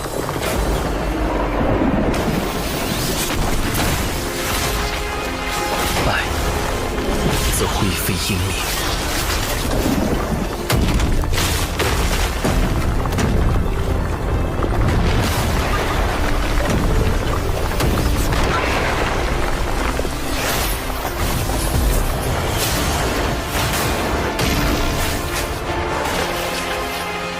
这么恐怖的天雷，师父能扛过几道？按照师父目前的状况，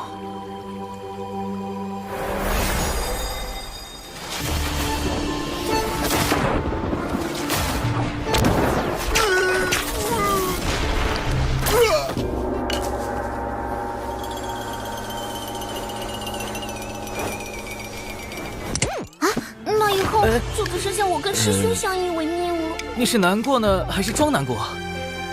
这正是我冒险去北俱泸州的原因。只有找到他，才能在天劫之下为师父赢得生机。仙节草，这不是能毒死原仙的剧毒之物吗？哼，不错。但将仙节草加以炼制，就能成为骗过天劫的假死药——容仙丹。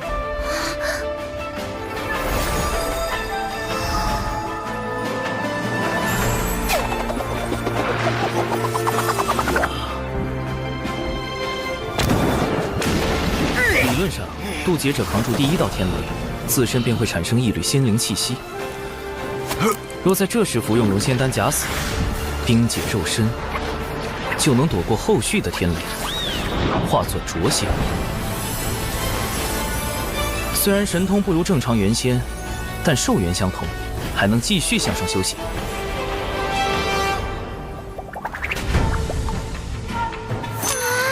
我们必须赶在师父的天劫到来前，将容仙丹炼制成功。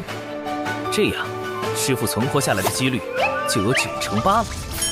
哇，师兄真厉害！嗯。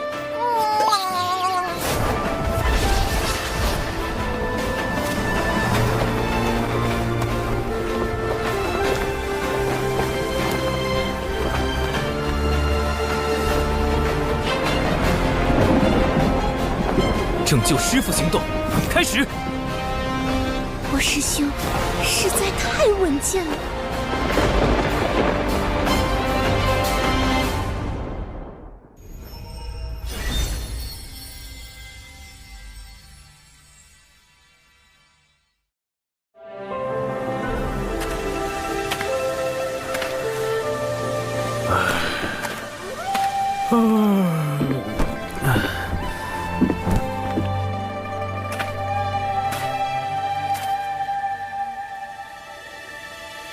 师父最近出关的频率好高啊！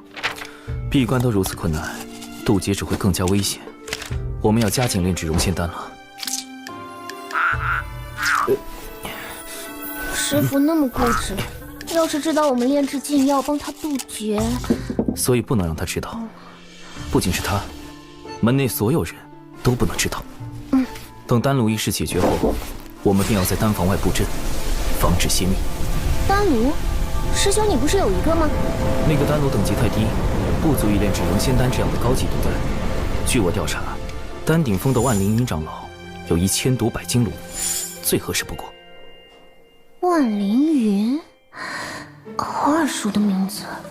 万灵云，毒经一书的著作者，精于炼毒，据说平日不近人情，且极其吝啬，难以结交。我们峰中的炼毒大家万灵云长老对各类制毒手法很感兴趣。师妹，你是不是有事瞒着我？没有啊。哈哈，说起万长老，我还得感谢你呢。要不是你在东海之滨用了他所创的断魂丹，我根本没办法接近他。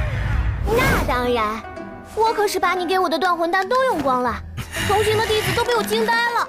兰陵娥，虽然我有意让你用断魂丹结交万长老，但也没有叫你把所有的断魂丹都用光了。你这个败家师妹！师兄，你炸我！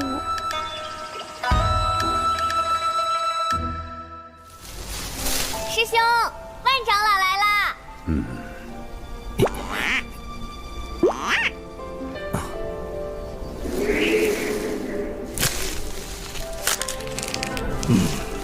断魂丹怎么炼？回万长老，取灵活心金血3分，密乌断魂草4分，红鱼草2分，废寨水少许。若预算只有20颗灵石，如何炼制？好好可怕的气氛啊！终极令色等级考试，应试技巧1：寻找共性，降低心防。他既然抠门儿，那我就比他更抠门儿。4分秘巫断魂草改为5分寻常断魂草。时刻灵石了，不用花灵石，我与百凡殿葛长老交好，能以小雄风灵鱼换他5分断魂草。养灵鱼也是一笔数目。灵鱼是师妹在喂养，她花的钱不能算在我头上。没错，就是我。灵狐心尖血改为灵狐粪，红鱼草一日10万年可得。废债水可将旧鞋用狗尿腌制，算下来1颗灵石都不用花，就能用10万年培育一颗断魂丹。万长老是不是生气了？10万年，长寿，你竟能抠到这个地步吗？应试技巧2：共有世俗，建立共情。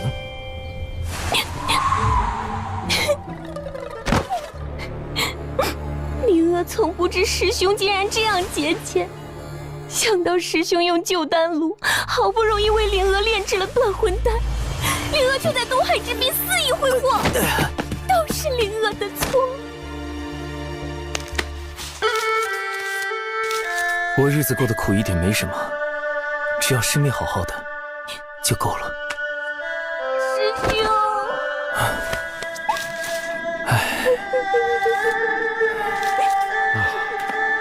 真是兄妹情深呐！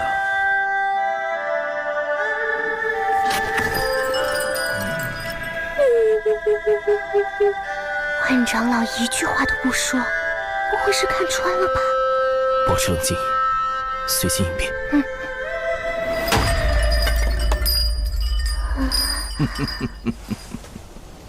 若论节俭，我还是不如你呀。完了，传说中的阴阳怪气大法。没有打探到万长老如此阴阳怪气，看来我搜集的资料还是不够齐全。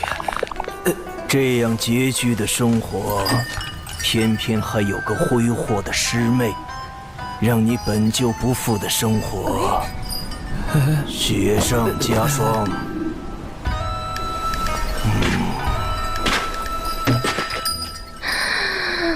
完了完了，千毒百金路无了，师傅也无了。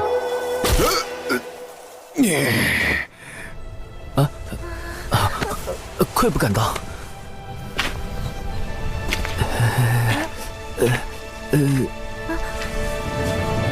万长老这啥意思啊？不知道啊。到底什么意思啊？这就是千毒百金炉。没想到我们真的打动了万长老。何止是打动，师伯说万长老对小琼峰的境遇倍感痛心，甚是怜悯。长寿不易呀！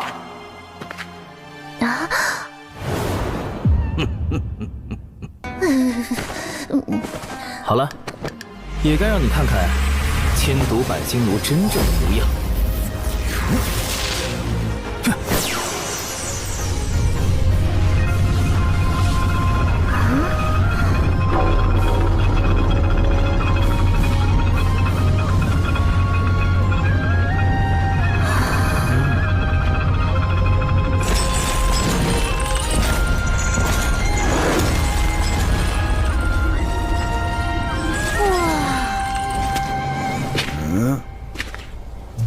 他们2个人呢？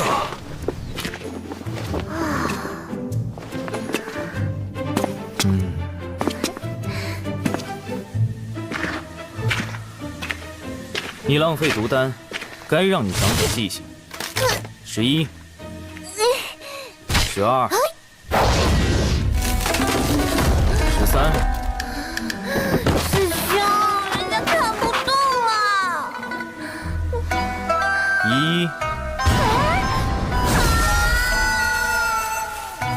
哎呀，年轻人真是血气方刚啊！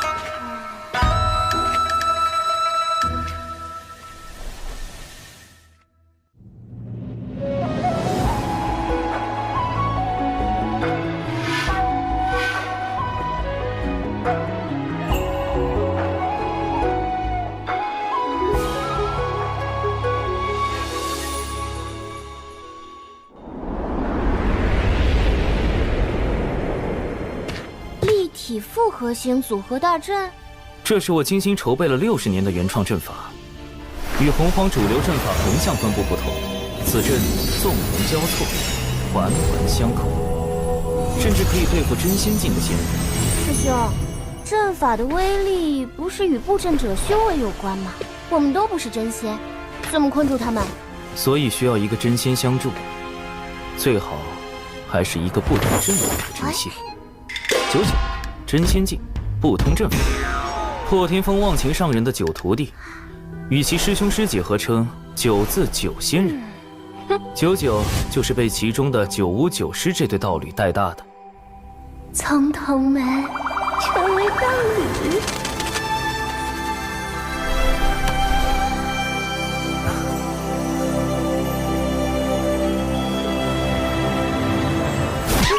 想什么呢？9巫，本次行动的重点攻克对象，在北周时他就对我起了疑心，贸然去找99，必定引起他怀疑。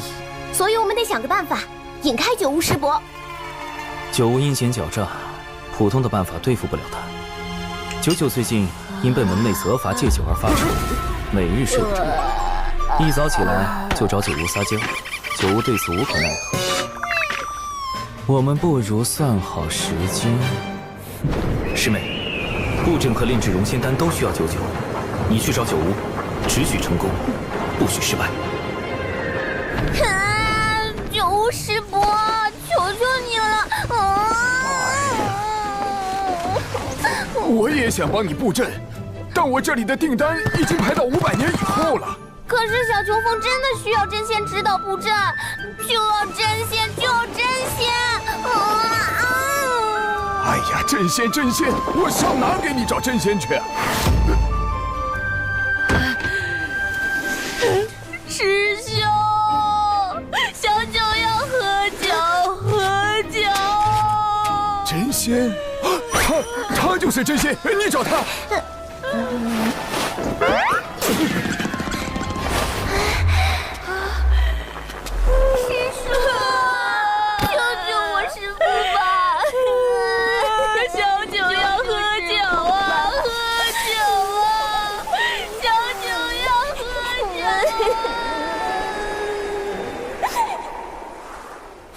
此物名为佳人酿，有酒味无酒气，会让人有喝醉的感觉，但不会破戒。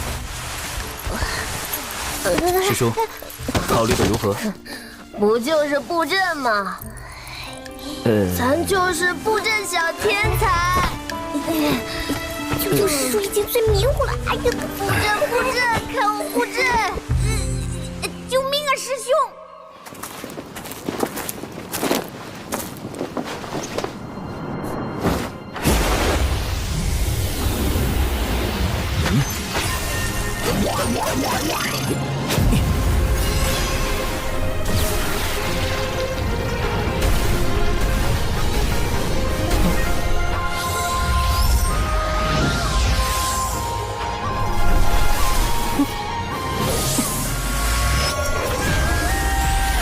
阵位冲1，对位推6，坎位归4，离位进2。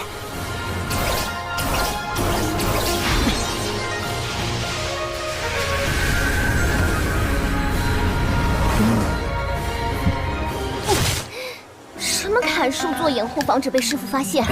我看他就是想和99师叔单独相处。臭师兄，给我断！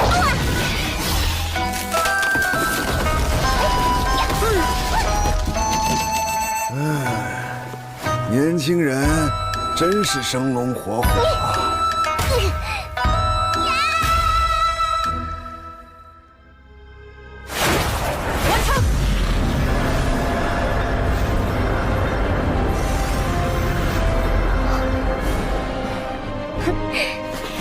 师兄，快让人家看看这阵法到底什么样。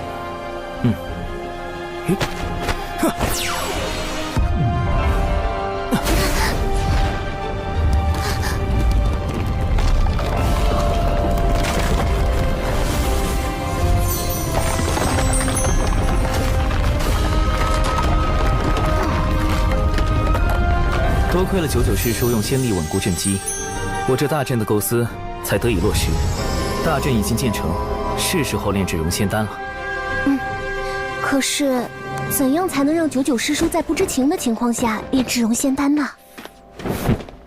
他不懂阵法，不也同样打造出了这立体复合型组合大阵吗？圣门到底在哪里啊？正法什么的真是烦死人了！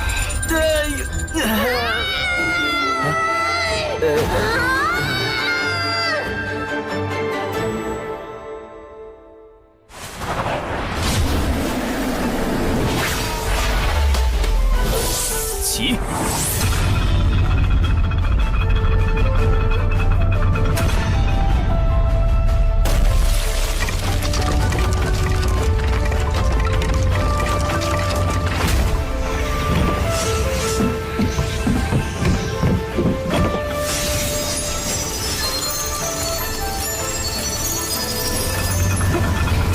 放心吧，培元丹的事交给我了。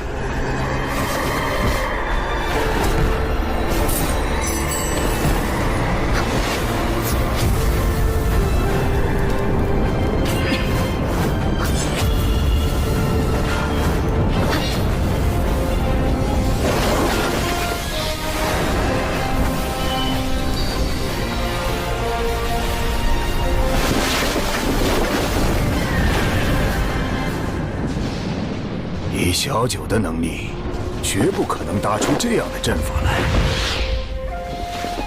小琼峰既有人会布阵，又为何需要小九相助？刘师兄，这是去往小琼峰。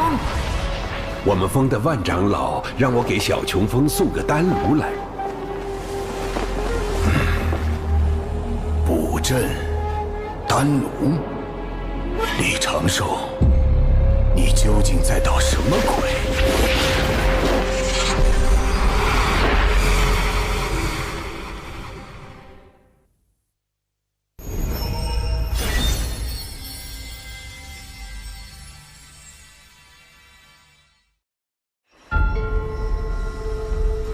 添加药材的顺序、药材的年份，甚至切块形状大小等。都已做到了精确，只要确保师叔保证稳定和纯粹的仙力支持，就能提高熔仙丹的成丹率。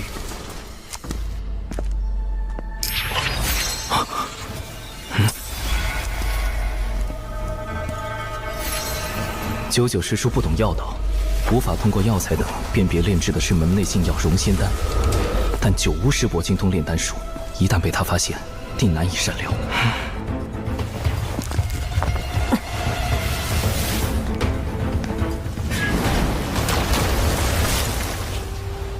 看来，得在丹药炼成前，将它拦在外面。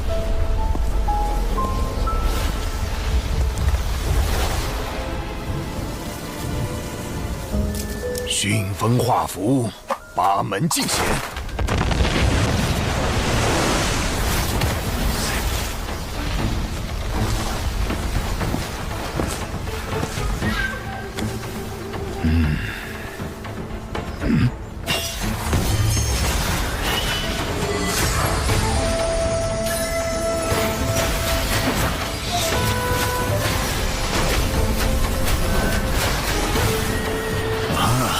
找到阵法的出口了，不过是个基础迷阵。一个基础迷阵，自然困不住主修阵法的九巫师伯。但若是有成百上千个，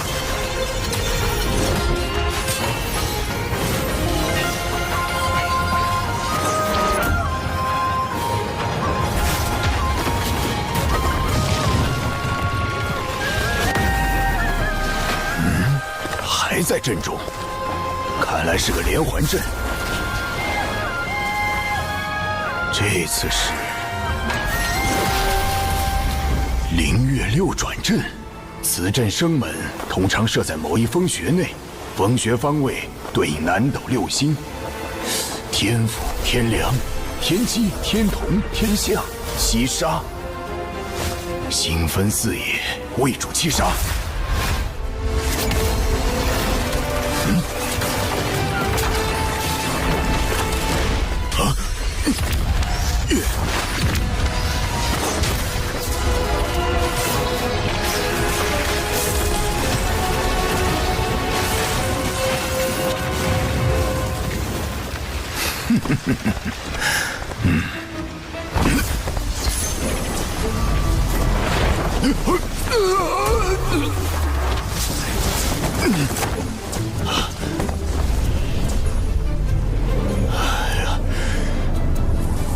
到底套了多少个祭出迷阵啊！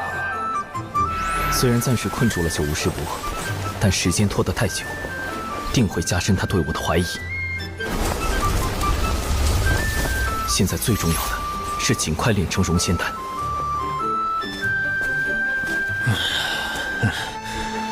24阵互联互通，又回到了原地。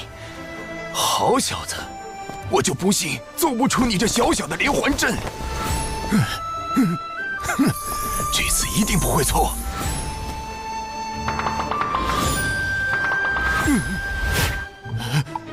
哎呦，这没道理呀！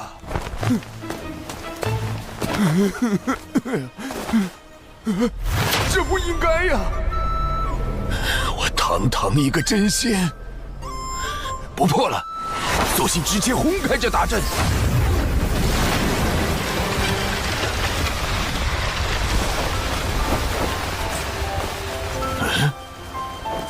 这么简单就破开了。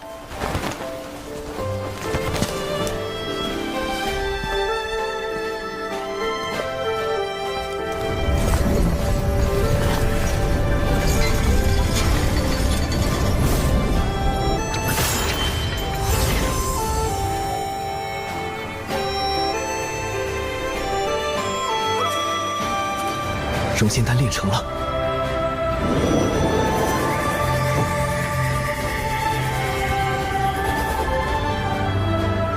这就是培元丹啊！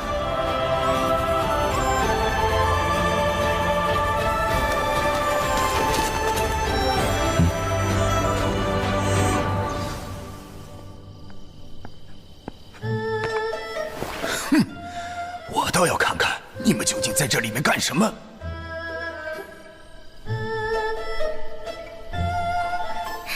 小兽兽，这不是我跟小石是情浓时才会有的称呼吗？他们好上了？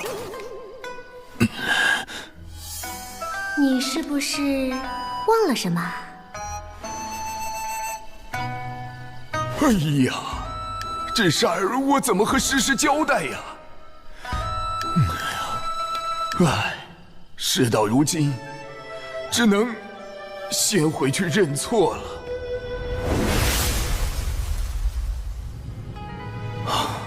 总算走了，幸好在练成融仙丹时，及时解除大阵，避免了迷阵变成杀阵，暴露出我更多底牌。咱们说好的，练成培元丹后，你要送我1年份的佳人酿。放心，除了这些，待1年后时数戒酒期过了，我埋的恒河水老白干也送给你。以后还有什么要帮的，都包在我身上。师叔，若有人问起您这段时间在这里做什么，请您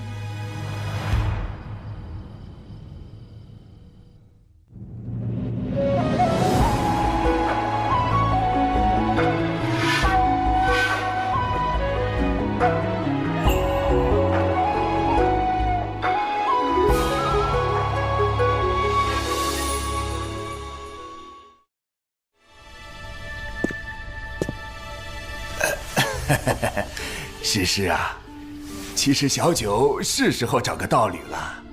你看，起码能帮他收拾这屋子呀。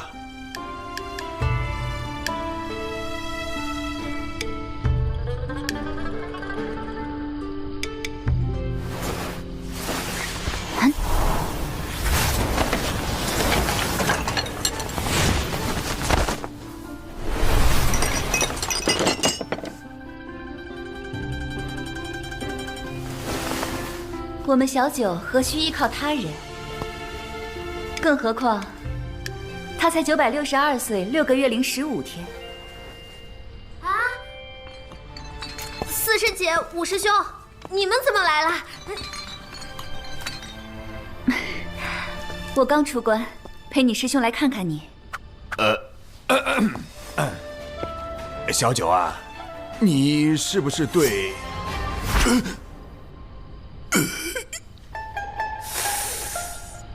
师妹，你没事老去小琼峰干什么呀？布阵炼丹呀。作为回报，小兽兽还送了我一些能代替酒的好东西。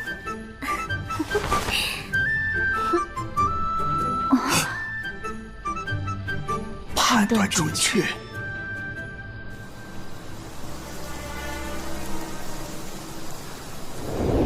反正99师叔所知有限，让他如实相告，应该能解开今日的误会。至于容仙丹，虽然炼成了，但服用此药的前提是，师父必须扛过第1道天雷。如今渡劫期临近，师父出关频繁，心境不稳，万一……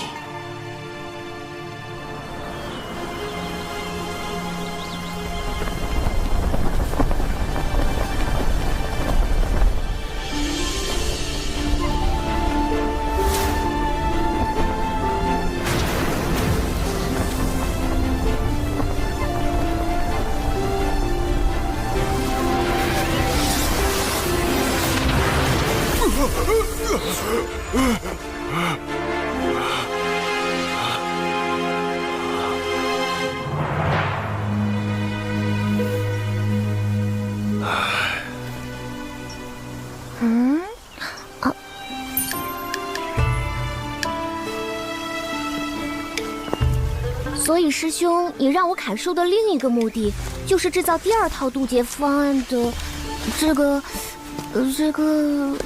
法拉，法野鸟笼，你不要小看我在9年义务教育下的成果。此物在师父渡劫时自有妙用。如此看来，此次师父渡劫定是万无一失。这是师父的天劫。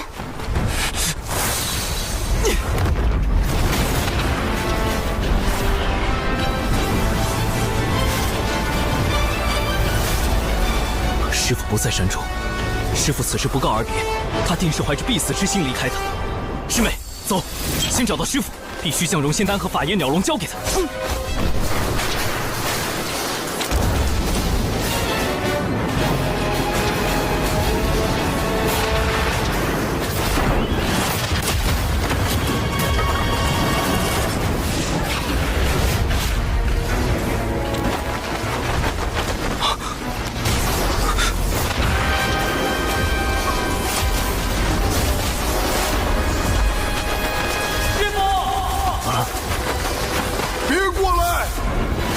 被这雷光击中，你们会灰飞烟灭的。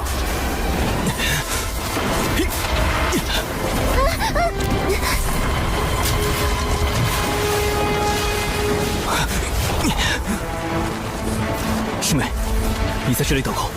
师兄，师父会活着回来的，对吧？会的，一定会的。师父。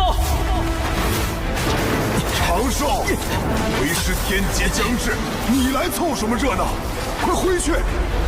弟子有办法助师父渡劫。为师的状况自己很清楚，你快带着灵儿回去。今后小乘风就交给你打理了。我之前已央求过几个相熟的同门，平日多来帮扶。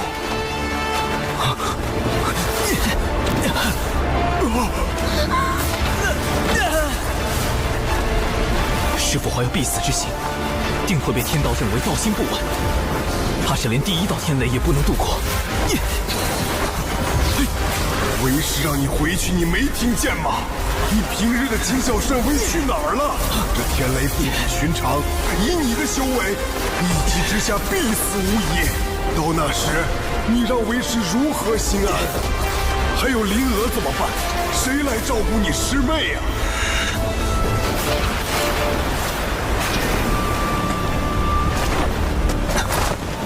师父养育弟子，教导弟子100年，并引弟子入道，多年来从未有过苛责。弟子现在唯一能为师父做的，就是在天劫下为您挣得一线生机。你这又是何苦啊？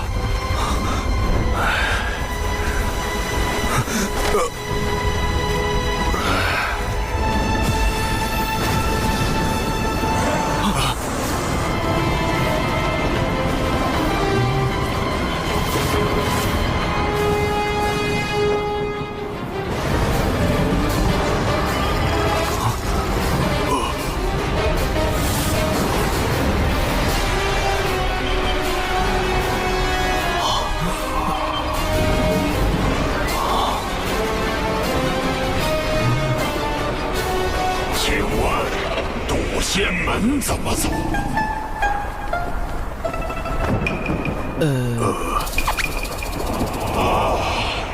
多谢。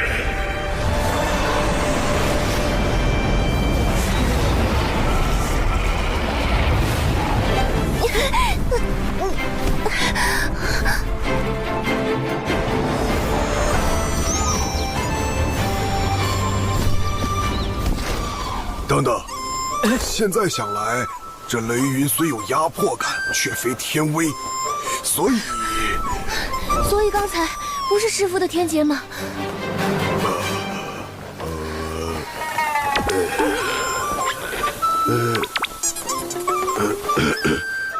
为师也是第一次渡劫，没经验嘛。都是乌龙。人家分明是青色的苍龙，怎么能说是乌龙？乌龙是黑色的。看那条苍龙的仙韵，修为已至天仙境。龙族一向远居深海，与人族少有往来，而今竟派如此高手到渡仙门，恐怕会生变故，还是小心为上。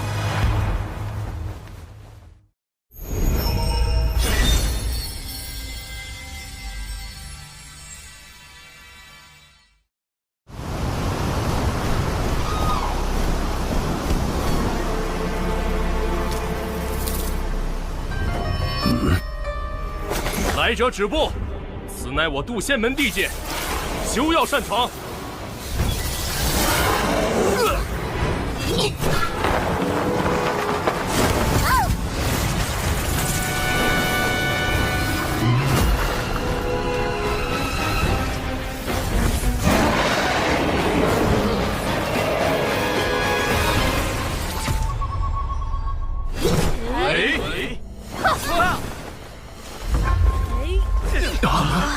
嫡喜，众弟子即可，随我迎敌。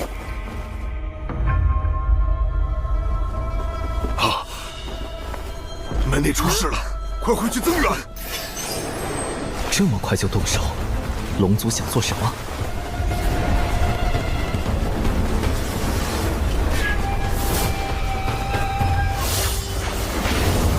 本将乃东海龙宫水军大先锋，特奉王爷前来。渡仙门主事之人，速出来接旨。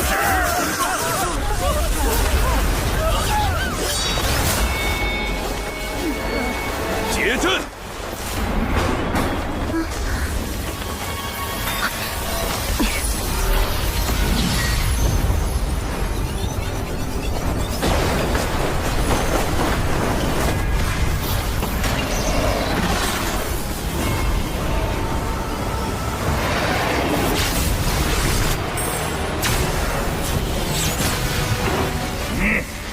刚修成天仙，就敢来我渡仙门撒野，活腻了不成？师父，师父，是叔祖。忘情上人，忘情，你便是渡仙门掌门？贫道不过门内散人罢了，见你这小龙太过无礼，才出来教导一番。放肆！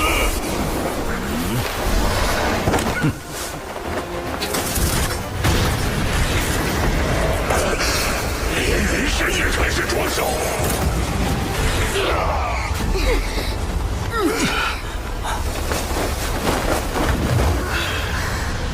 忘情上人的3元玄火功法真绝妙，若能习得1、2，无论炼丹还是强身健体，都大有助益。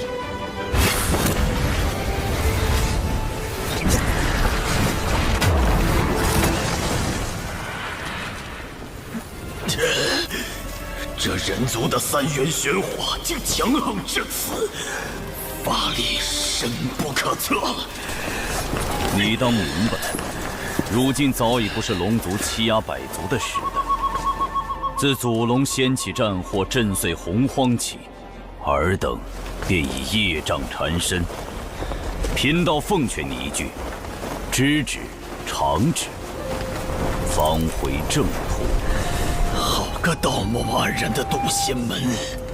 先是打着除妖旗号闯我东海之滨，伤我水军虾众，如今又对龙族如此不敬，我定会禀明龙王陛下，不日点齐兵马，踏平你这小小仙门。东海之滨，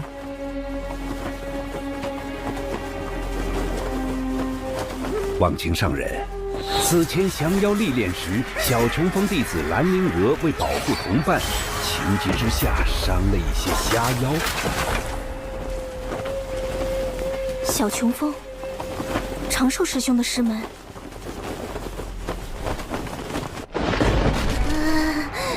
师兄，我是不是闯下大祸了？什么？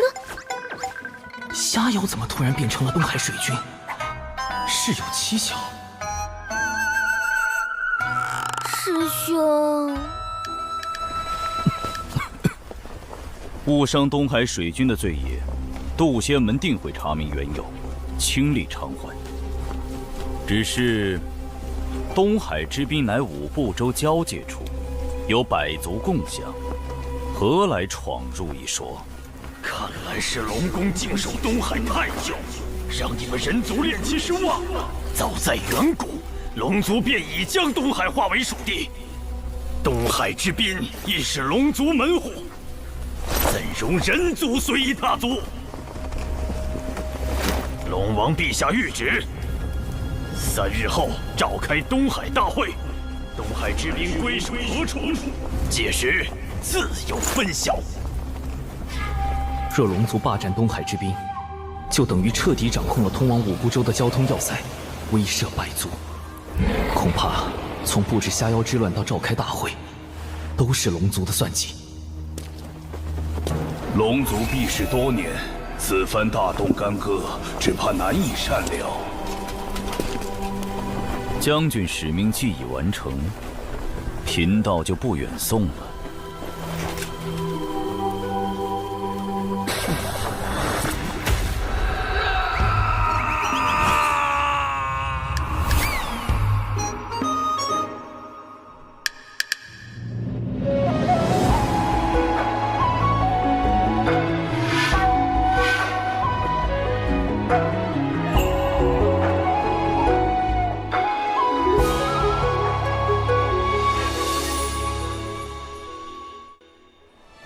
忘情上人，不愧是破天峰战力第1的剑修，强者的世界也太威风了吧！我要是成功渡劫，会不会有朝一日也能这般？师父。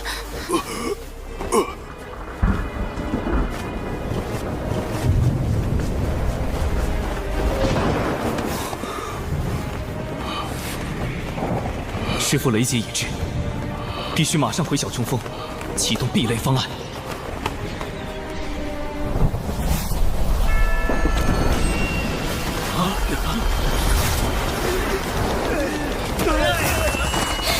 好可怕的威压，根本无法抵御。此乃大道天威，有人要渡劫了。你们暂且退避，莫要被天劫冲杀，神陨道消。劫人在小琼峰方向，难道是奇缘师兄？他道基残损，如何敌得过重重天雷？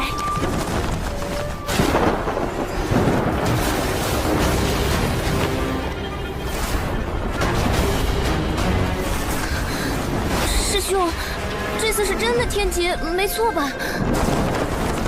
根据云的面积和厚度计算，大约有4道天雷。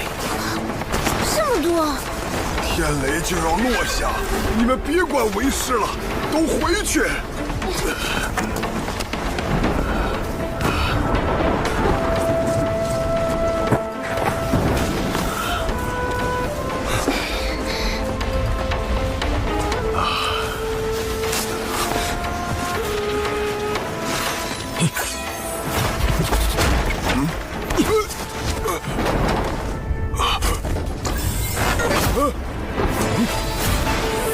把为师关起来做什么？这是何物啊？一种抵御天雷的法宝，名唤法眼鸟笼。师傅待在里面，不要走动，不要接触围栏。快走，别白费力气了。天雷不会被任何法宝阻隔。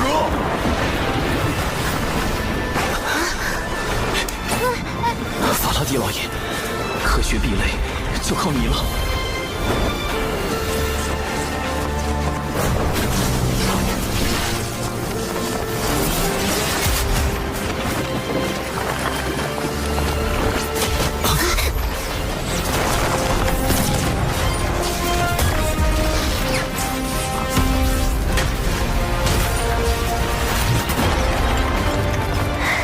成功了！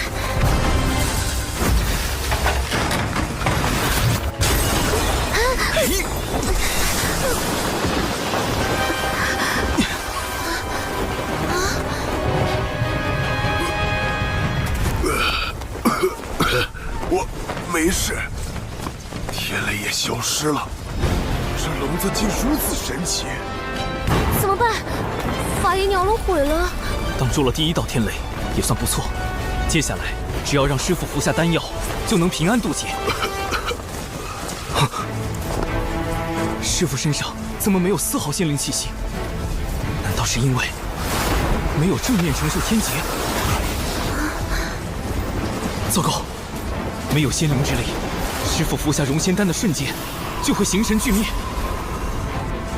天劫本该由渡劫者一力承担，容不得投机取巧。剩下的天雷，让为师自己来。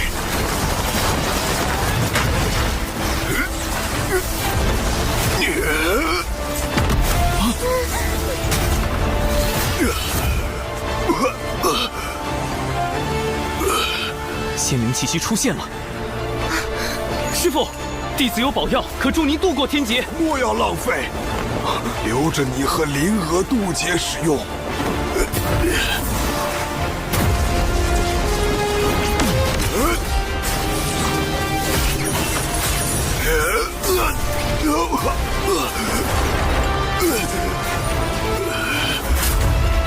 师傅！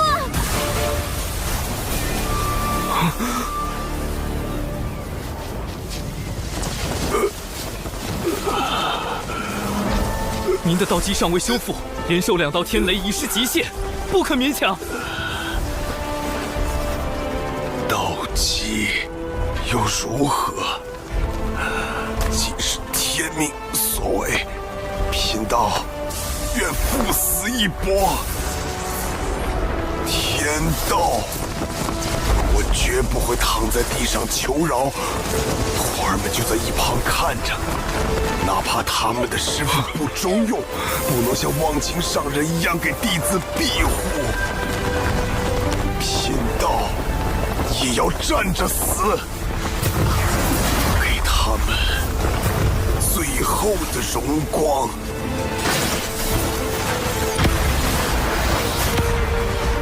这就是人族炼气师的气概，也是贫道的向道之心。不好，师傅想要以身殉道。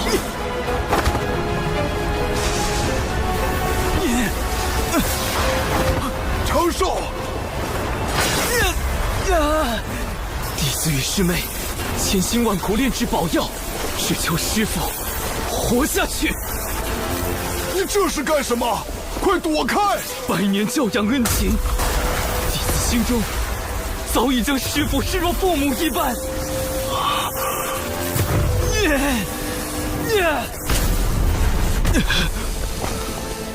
为人子女，如何能眼睁睁望着至亲消陨？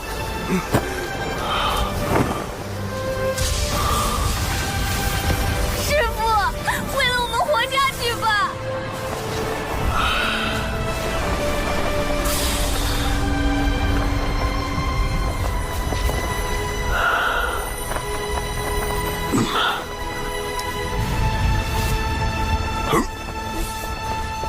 为师尽全力拼这一次。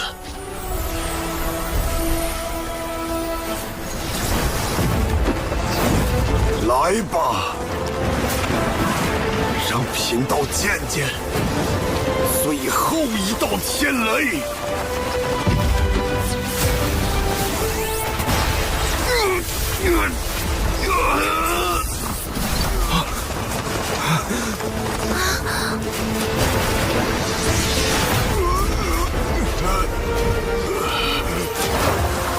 我怎么化掉了？道祖在上，这是什么情况？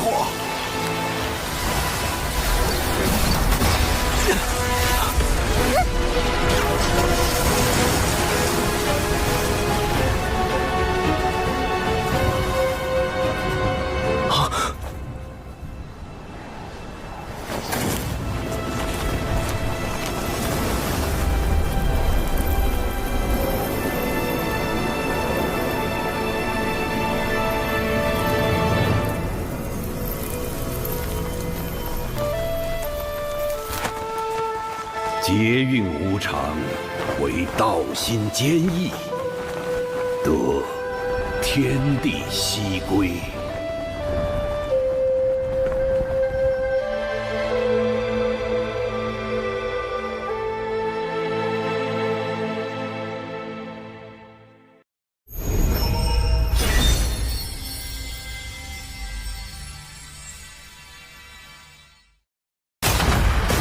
来吧，让贫道见见最后一道天雷。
师父他……等等，再等等。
溶解肉身，却让元神飞升成仙，这是如何做到的？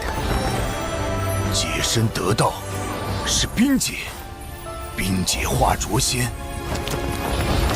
浊仙虽修为远不如正常的元仙，最高只能到真仙境，但以奇缘师弟亏损的道基来说，这的确是天阶下唯一的活命之法。恭喜奇缘师弟！太好了。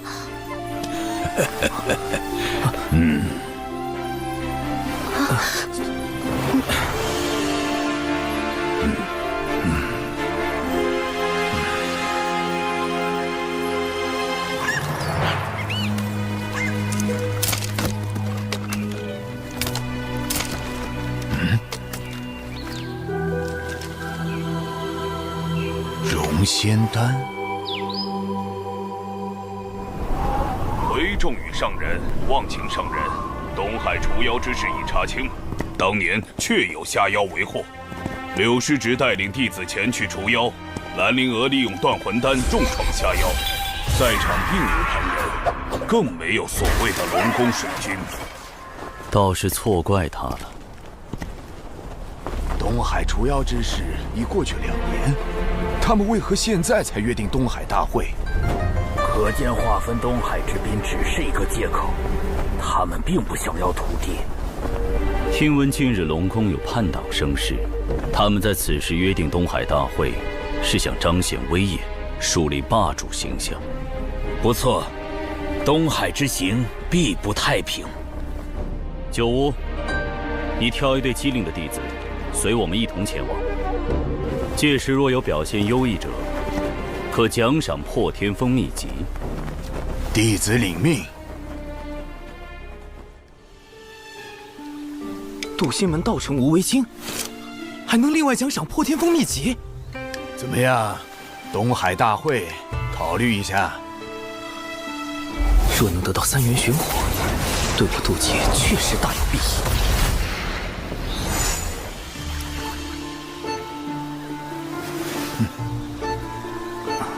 弟子修行尚浅，恐怕要辜负师伯美意了。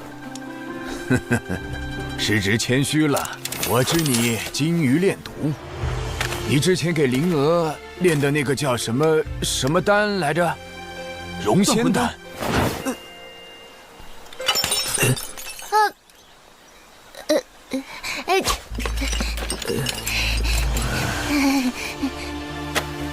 若我所料不错，你先是去北周找到了容仙丹的重要原材料，又设计获得了万长老的千毒百金炉，最后又哄骗小九为你炼制。我说的可对？这……师兄怎么办？快想想办法呀！果然瞒不过师伯，长寿确实炼制了容仙丹。师兄，这是弟子的炼丹笔记，详细记载了容仙丹的配方及炼制流程。因师父道基有损，弟子不忍见师父命丧天劫之下，于是铤而走险，炼制禁药。唉，完蛋了，九无师伯全知道了。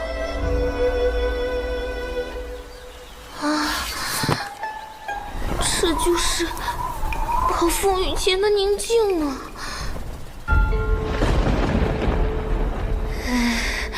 救命，太窒息了！啊，师兄！啊！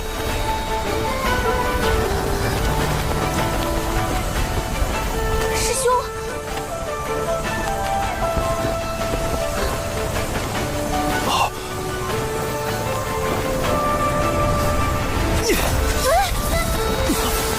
他顿悟了。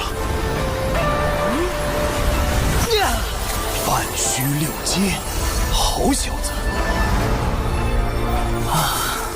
我竟然又顿悟了。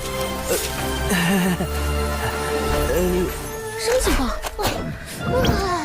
罢了，容仙丹一事我可以不追究，但东海大会你必须去。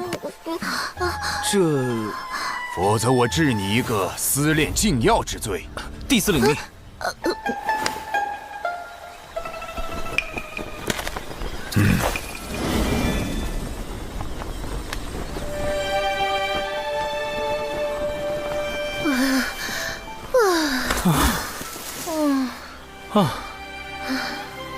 师兄，这到底怎么回事啊？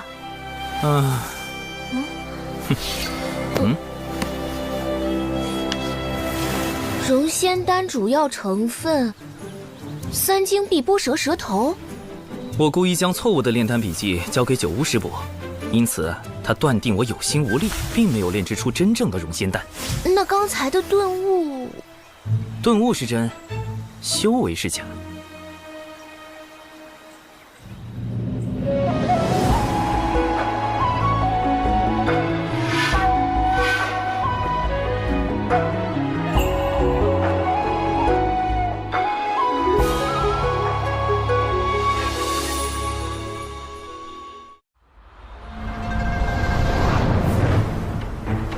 龙宫举办的东海大会，主要是为了借东海除妖之事大做文章。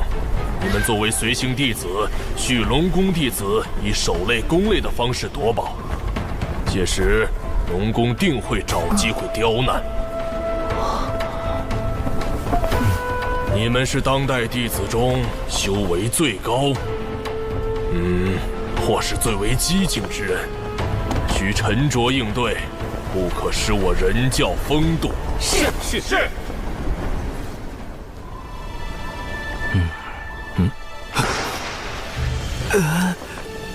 长寿，我近日听闻一偏方，可以治疗心魔。多谢师叔美意。弟子这心魔已持续了数年，只怕……我还没说什么办法呢。万一有用呢？师叔请说。那就是以毒攻毒。师叔不可。我看你和灵娥相处就不会有这心魔，我可是费了好大劲儿才找来的办法，你不许推脱。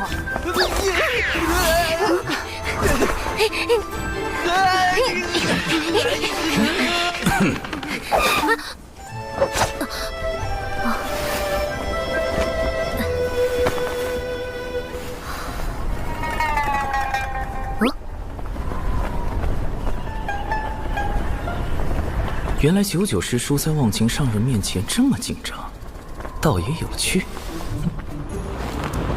不过，为了避免99师叔再靠近我，得想个办法转移他的注意力才是。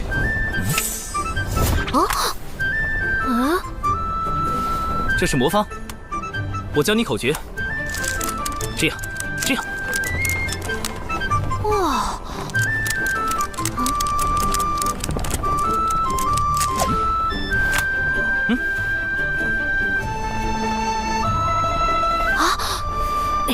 长寿师兄，我可以玩吗？当然可以。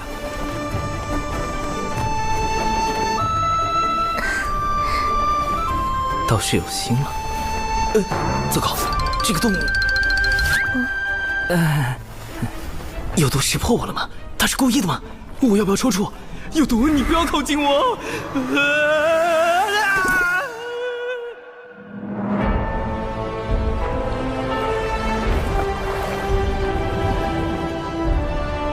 欢迎众位仙家光临第1届东海大会。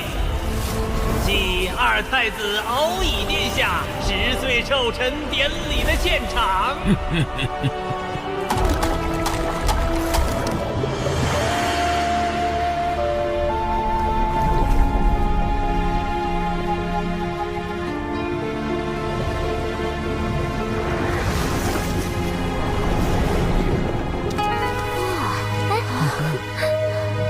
众羽上人与忘情上人，请往品仙台洽谈，其余弟子去宴客区就坐。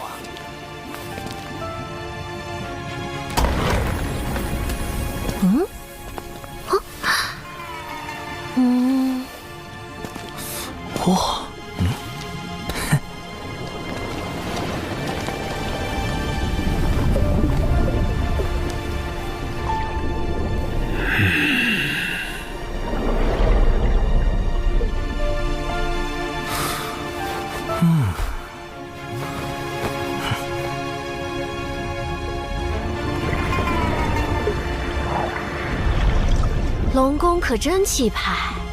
是啊。啊！风雨术。风雨术不仅是一种传音艺术，还可以自行接纳周遭讯息。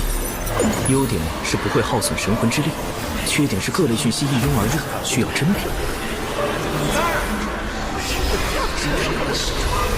刚才究竟是谁在暗中观察毒心啊？就是他了，看上去不像是普通龙族子弟。他看我干什么？难道是察觉了我的风雨术？哎呀，不应该啊！风雨术不耗神魂之力，并不会惊扰对方。算了算了，保持低调。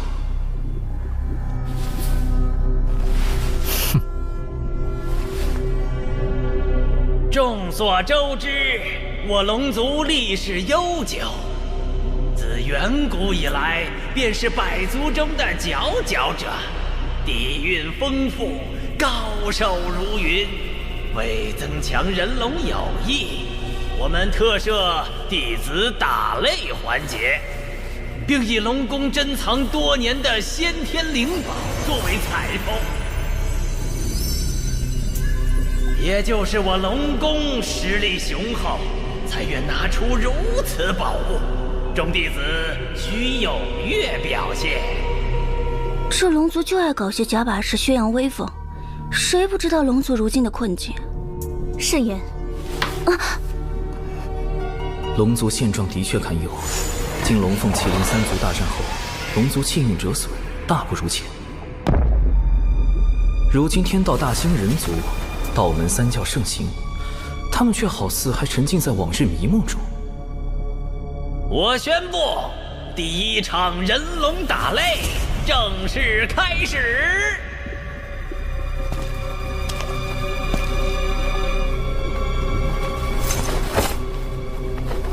你与本太子切磋一二。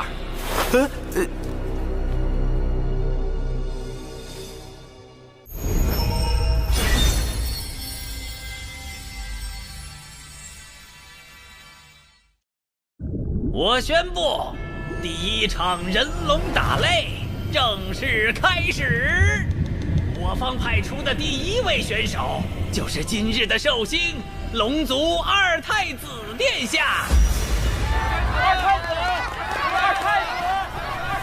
此人竟是龙族二太子敖乙，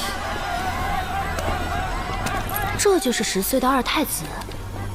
今日就由我们的寿星二太子殿下，找一位仙门良才切磋一样。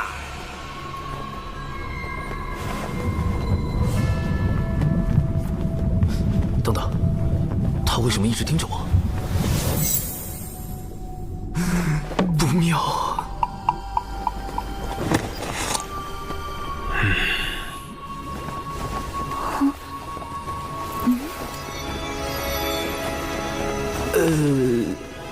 你与本太子切磋一二。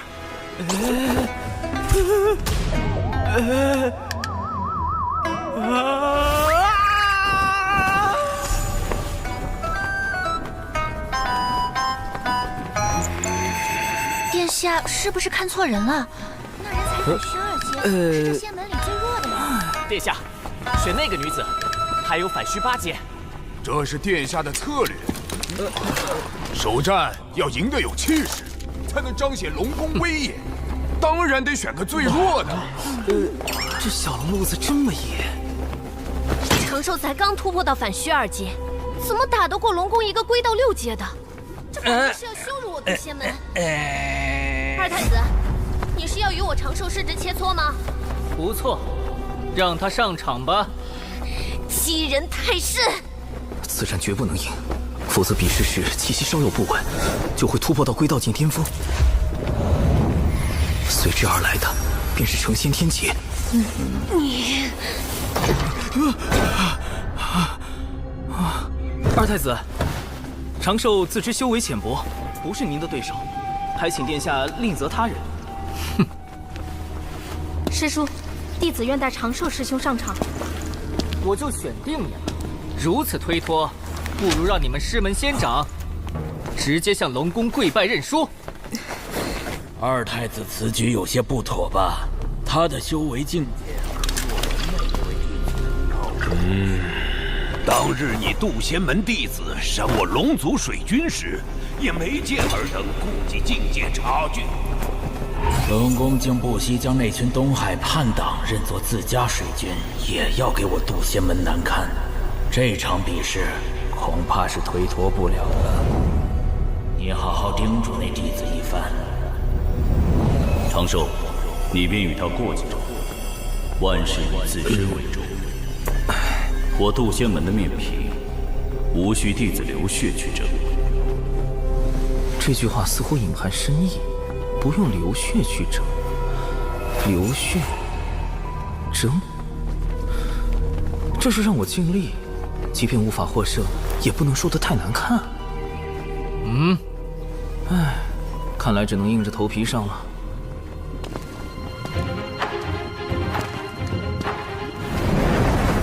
这次比试以水莲台为界，退到外围即为认输，双方点到为止。且慢！怎么了，二太子？你我不如转个文斗？废话太多，看打！龙宫大牢云集，稍有不慎就会暴露，必须速战速决。九龙探云步，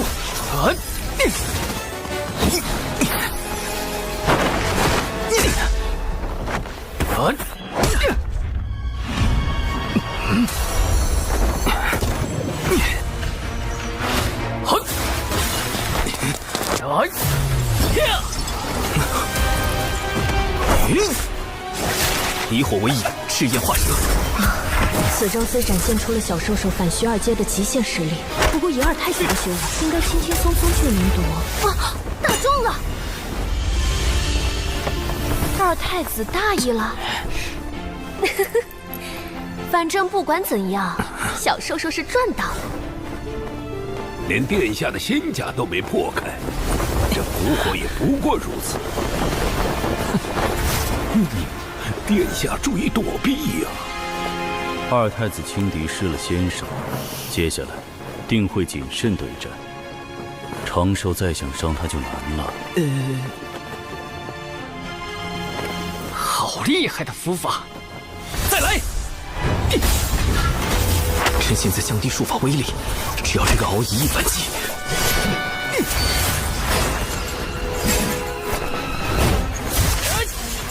符引旋风，起！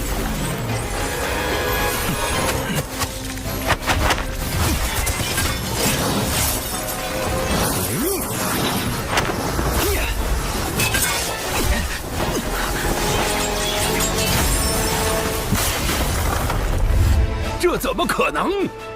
干得漂亮！哼，有什么好得意的？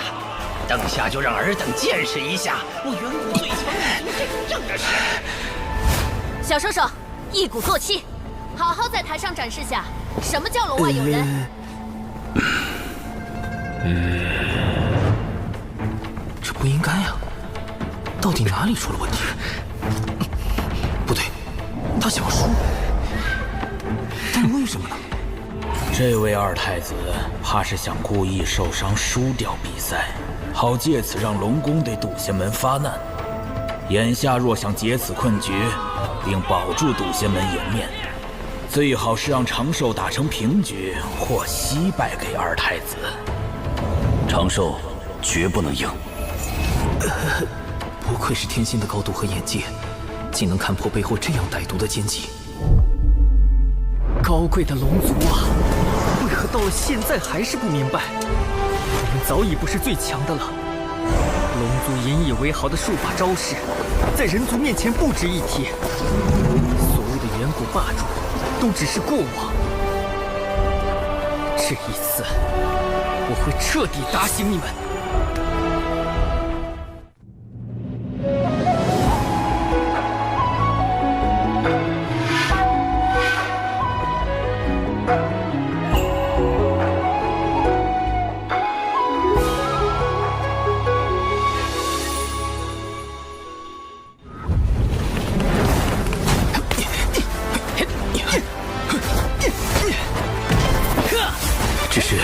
若龙宫真的想用敖乙受伤来射食，为何非要选择我这样一个最弱的弟子？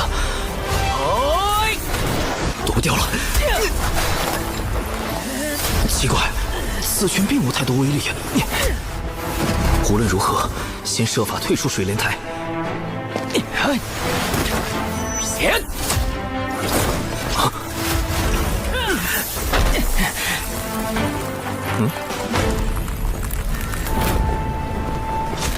你这是一点机会都不给我呀！不过，我不会让你得逞的。好强的后劲！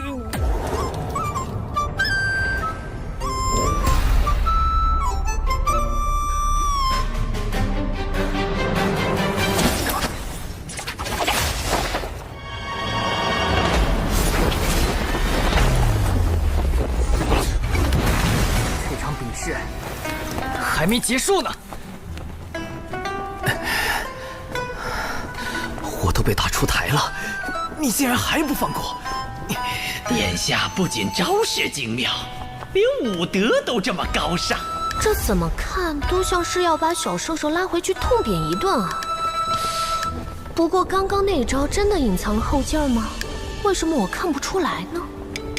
长寿尽力了，现在也顾不得我渡仙门颜面了。长寿，无论如何必须输掉比试，哪怕输得难看也无妨。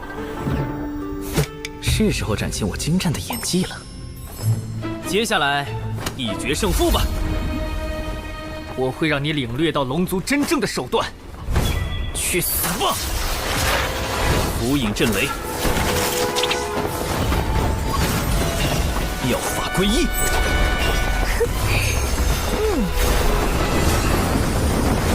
我要用这记耳光告诉龙族，如今天有圣人，一直可屠龙族；地有人族，其势浩然不可挡。若还不放下所谓的高贵，寻找真正的出路，那等待我们的只有死亡。醒来吧，龙族！醒来吧，那些沉醉在远古美梦中的同族们！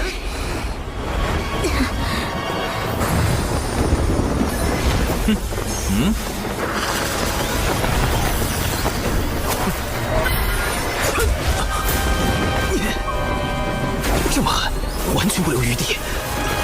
你不要低估本太子的决心。不是你死，就是我亡。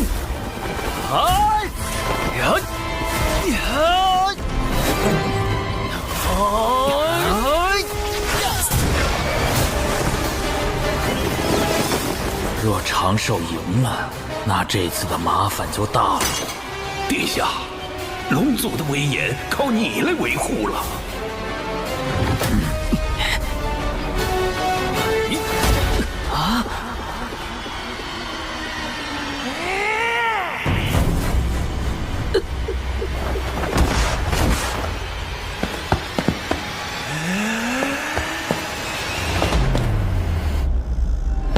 脚跟挪出边界约有1寸，渡仙门输啦！殿下好帅好帅呀！长寿师兄输的也太难看了，果然还是输了。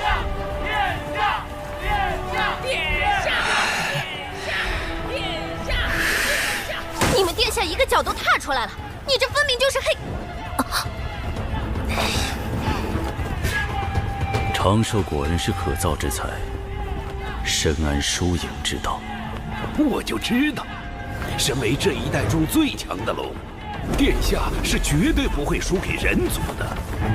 既然战局已定，那是时候谈一下东海之滨土地划分的事。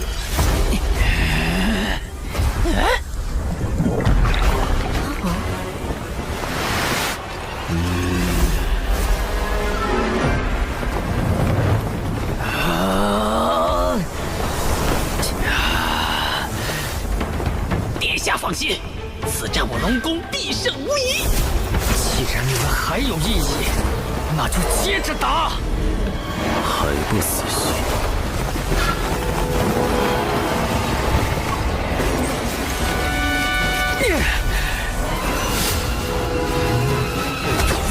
失策，不由自主就挡住了。这攻击看似朝外，实则是将力道回转自身。难道他想？即使没人懂得本太子的决心，我也绝不放弃。哪怕是自镇元神，你终究还是输我一筹。完了！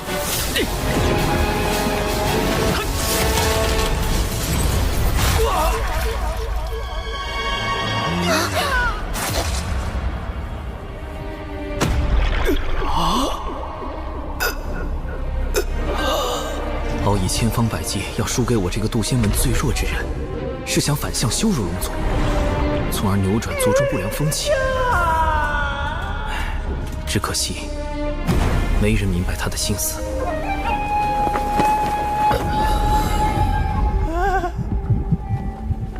抓住他！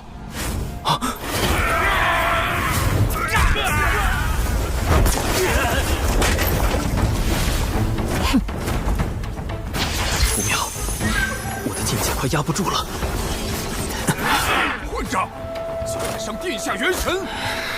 弟子修为不过反虚境，如何能伤人元神？还请诸位明鉴。突破的感觉越来越强烈，快被成仙天界锁定了，得赶紧离开才行。谢将军，他说的不错，殿下是因为自身法力太强，运转时出了差错，才震伤元神。多加修养，便可痊愈。不愧是殿下，法力尽强横至此。快，带殿下回房休息。我可没有说。陈董，祖龙血脉绝不会输。谢将军可别说了，给你们二太子留口气吧。等等，我也可以装伤退场。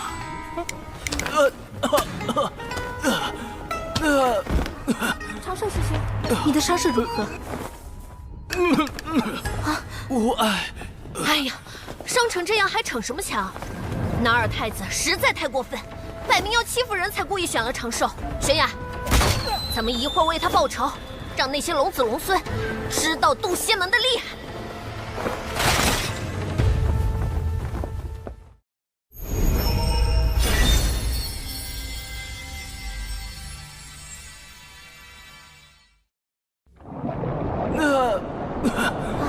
长寿师兄，你的伤势如何？无碍。哎呀，伤成这样还逞什么强？那二太子实在太过分，摆明要欺负人才故意选了长寿。玄雅，咱们一会儿为他报仇，让那些龙子龙孙知道渡仙门的厉害。首领，龙宫那么多天仙还在看着。长寿伤势颇重，久久失职，速送他回渡仙门养伤。不可以，万一途中突然渡劫就麻烦了。弟子斗胆，请师叔留下，让弟子独自回门。东海大会波诡云谲，每少一人，仙门便多一分危险。若因弟子之私而令师门陷入险境，弟子万死难辞其咎。长寿，你……长寿师兄，当真是大仁大义的君子。如此，便依你所言。小九，将3元玄火传给他。喏，师傅让我给你，这功法能强化神魂和道躯，对你养伤极有好处。总算到手了，渡过天劫的把握又多了一成。多谢忘情师伯祖。这个小辈倒是十分稳重，不知几位仙长是否也同他一般，能稳妥地了结东海事宜？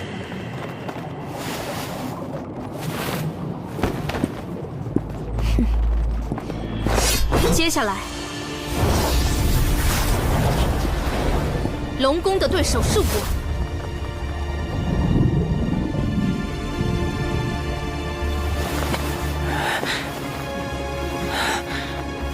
我儿，你元神未愈，不可妄动。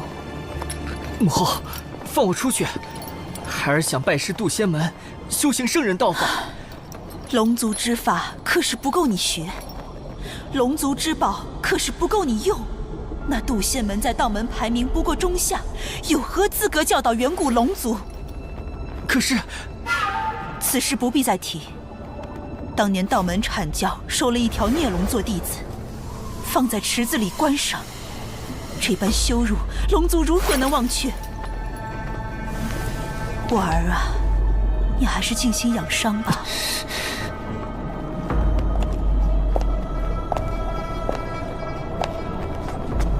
谢将军，务必看住二太子，伤愈前不可出龙宫半步。是。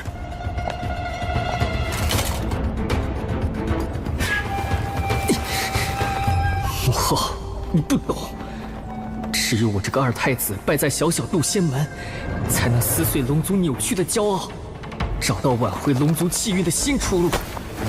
杜仙门，我去定了。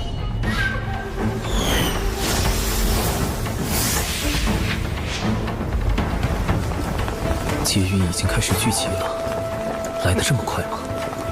此处距离杜仙门5000里，距离东海逾万里，龙宫应当探查不到天劫的动静。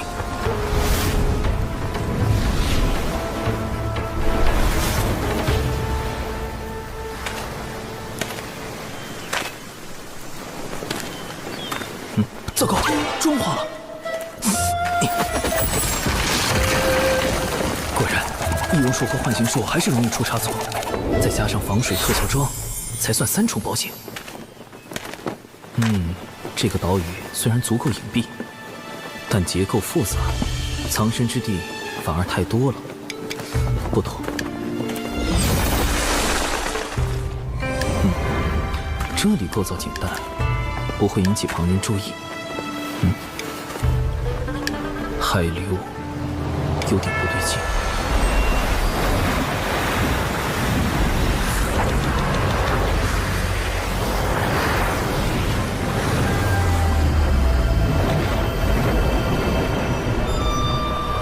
海下竟有洞窟，还有天然的逃生通道，倒是个渡劫的好地方。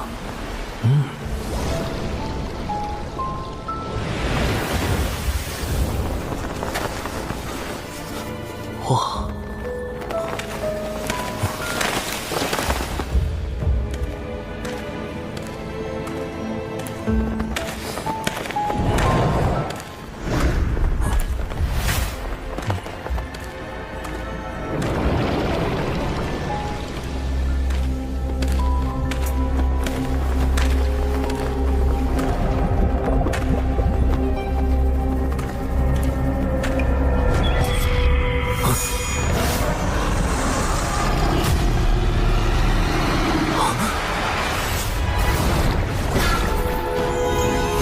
谢将军想看住我，做梦！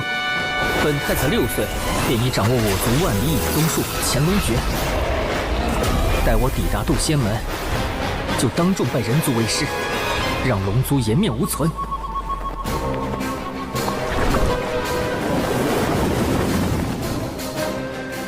哪来的道人？莫非他探查到我的存在？龙族秘术乾隆诀已经落后至此了吗？不行，不能让他暴露我的行踪。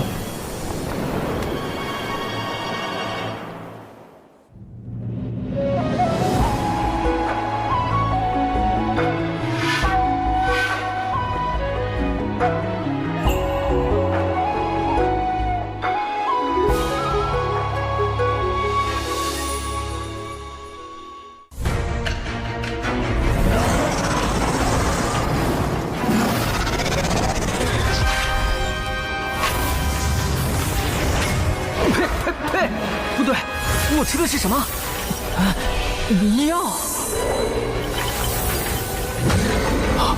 龙宫居然在此设伏，好险，差点中计了。幽龙抗药性都这么强，看来软仙散还要改进配方。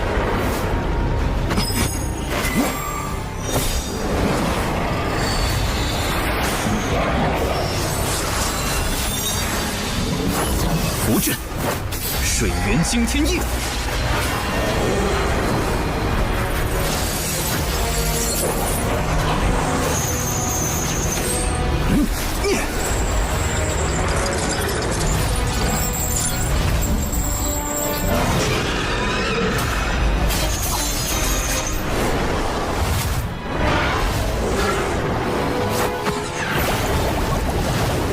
快的遁法。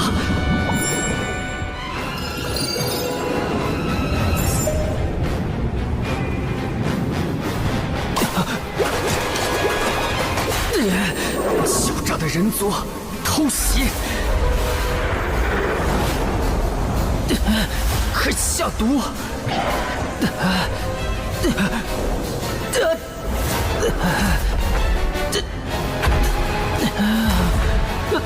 不对，是酒。这声音是敖乙，他怎么跑到这里来了？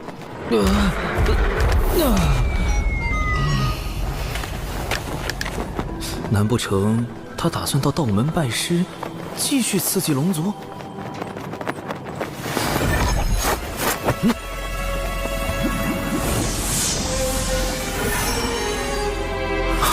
符咒，一旦有人对敖乙下杀手，就会被符咒锁定元神，遭到龙族追杀。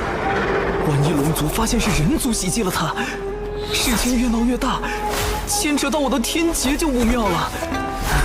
既不能灭口，又不能放任这个隐患，哼，那就只有不理性洗龙灭迹。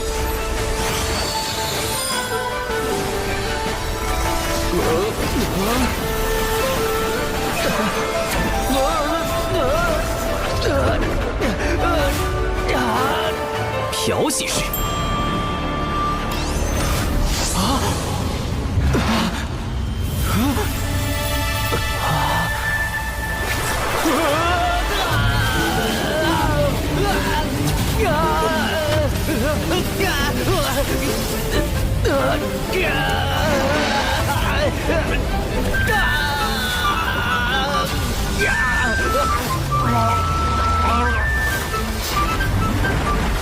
滚筒式。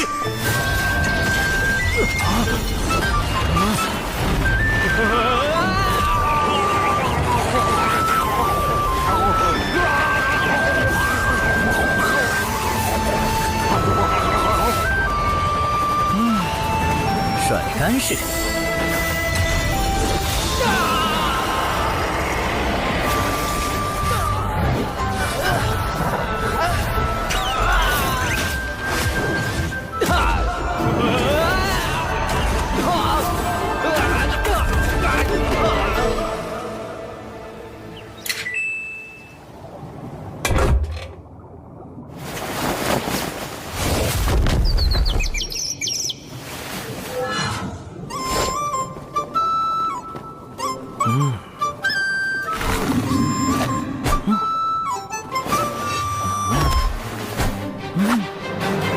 很好，残留的指纹、药物、纸人、法术痕迹都已清理干净。哼，敖乙，你我就此了断因果，往后莫要再见了。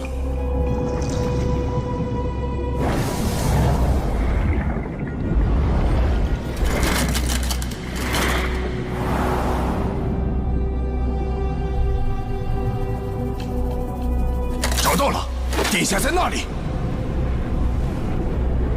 殿下，殿下！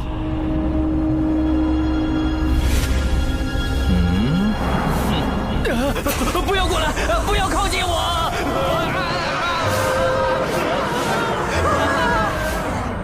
人族真的太可怕了！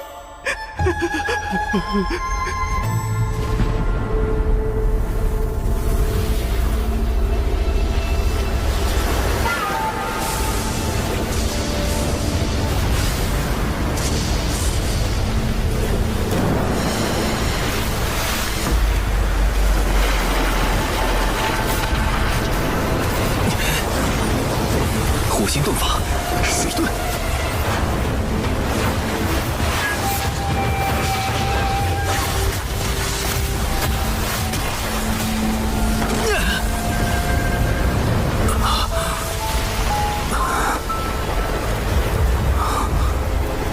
不愧是大道之力，容不得丝毫伪装。土遁。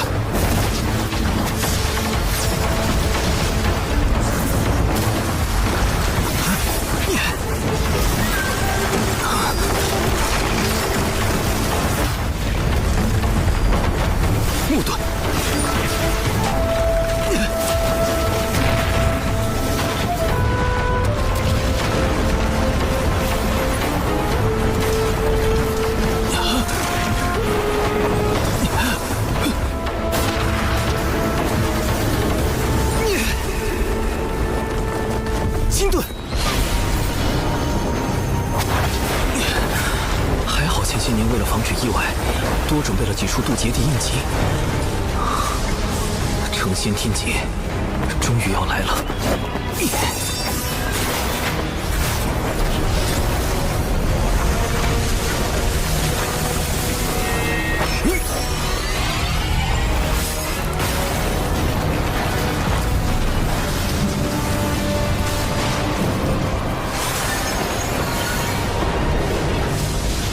从师傅的渡劫经过来看，要成仙也是一个重要的步骤。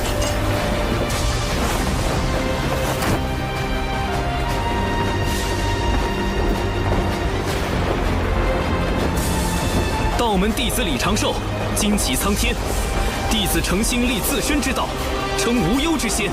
天苍地明，我道长宁。感念苍天落下成道之劫，降成仙机缘。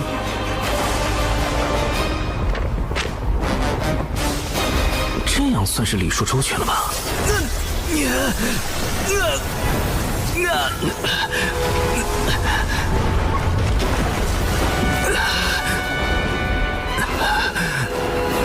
好强的道运，难道这就是天道的回应？洪荒无量，劫灭生，唯道是存。李长寿，让吾看看你的道。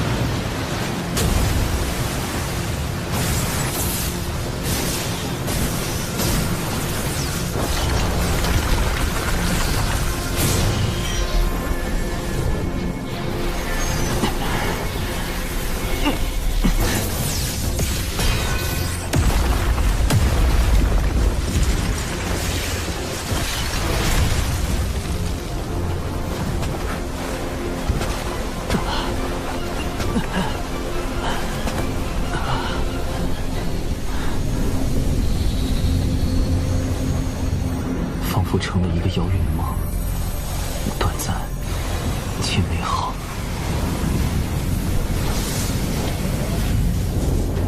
兰心，我的家乡，一个再也回不去的地方。《封神演义》中，天道为完善自身，命道门三圣牵压封神榜，三教弟子因而卷入商周交替之乱，死伤无数。天道的完善必须以生灵涂炭为代价吗？多年来，我一直利用计算机集群技术，不断融合东西方哲学，试图探索出一条适合众生的新秩序。成功了！6年了，我终于做到了。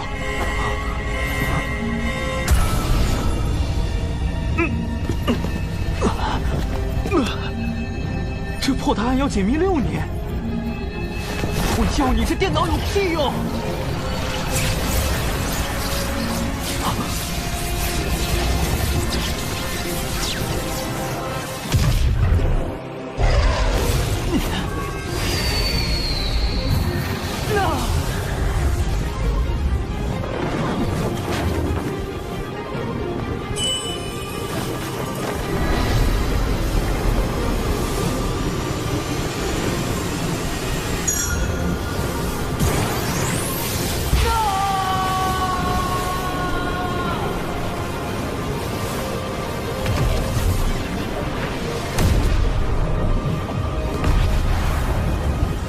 这是我来到这个世界的第129年。眺望洪荒的未来，天道为完善自身，必会开启封神。仙人一旦死后封神，便会被剥夺自由，丧失自我意识，彻底沦为天道的棋子。这根本就是一场劫难。为避免卷入封神大劫，我已暗中筹备数个方案，而眼下，劫云来了。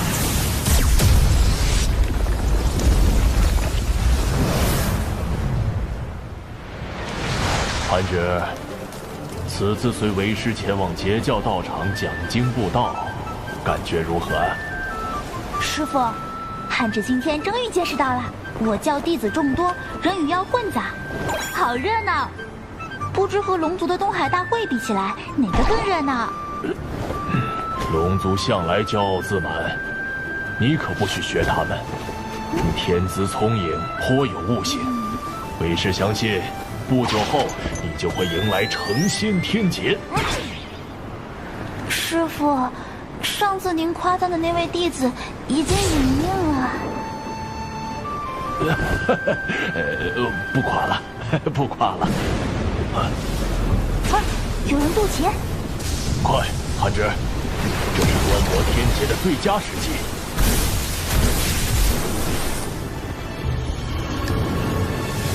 渡劫好像已经结束了耶。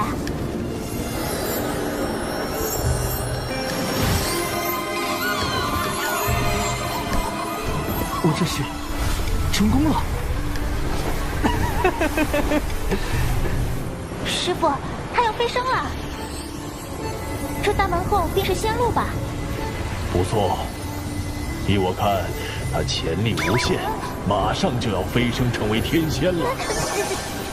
这位不知名的道友，你自求多福吧。成仙，成道，这就是仙路，这就是。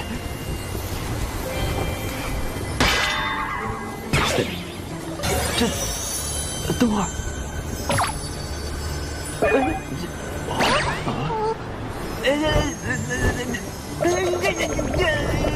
什么情况？为什么只有上半身变为了仙躯？现在该怎么办？罗杰生让上半身飞升，下半身也很重要啊！又不是跟练辟邪剑法一样，有些东西能说不要就不要了。且慢！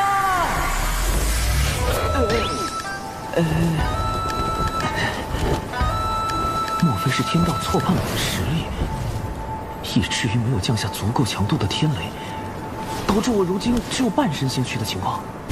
等等，莫非……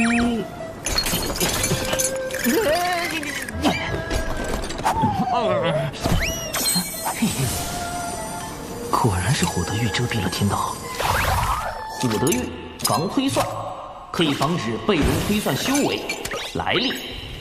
丢掉。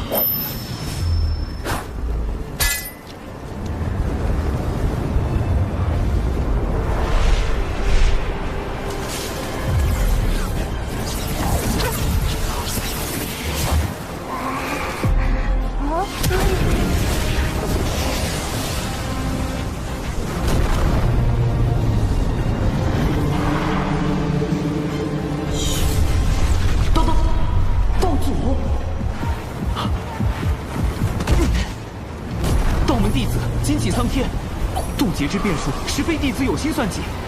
恳请苍天令弟子修行不易，再向天劫。也请苍天允弟子换一渡劫地，以免不测。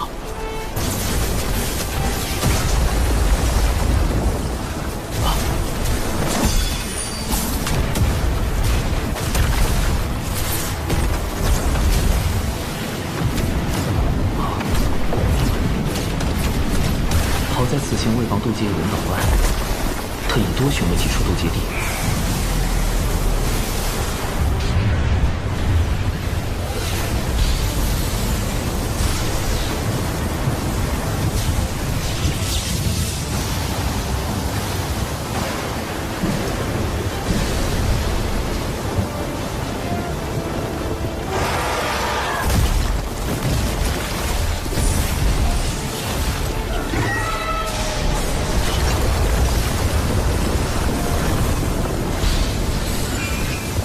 厉害的劫运，是排行第2的九霄神魔劫。天道真是被我激怒了，麻烦大了。法野鸟龙骨。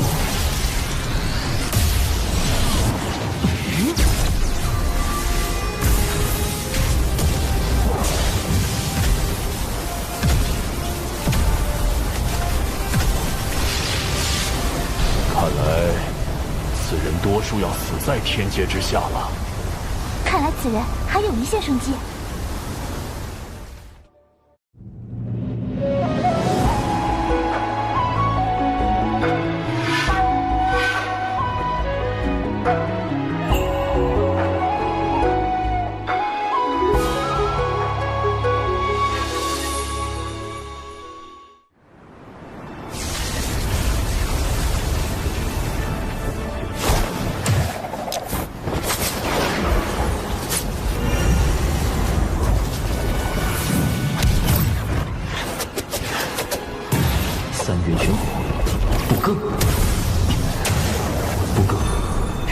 神农所传所形成的果子，可以形成某种阵势，以作抵挡。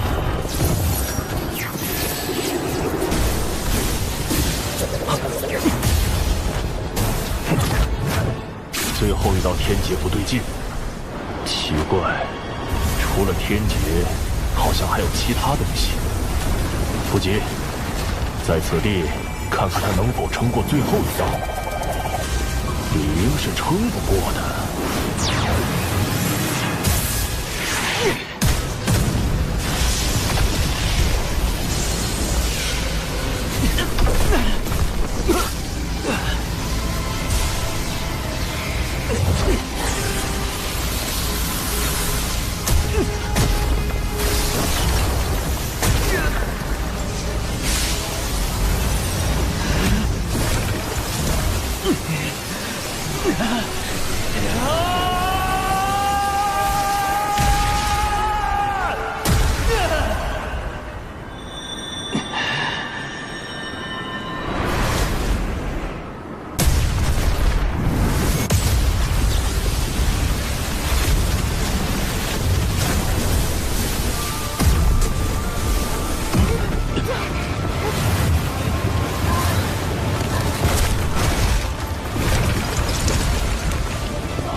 完美度过最后一道天劫，师傅，您的嘴真是堪比天道法器。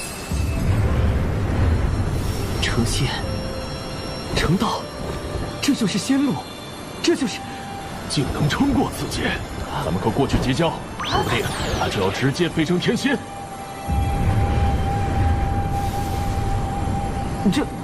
等会儿，什么情况？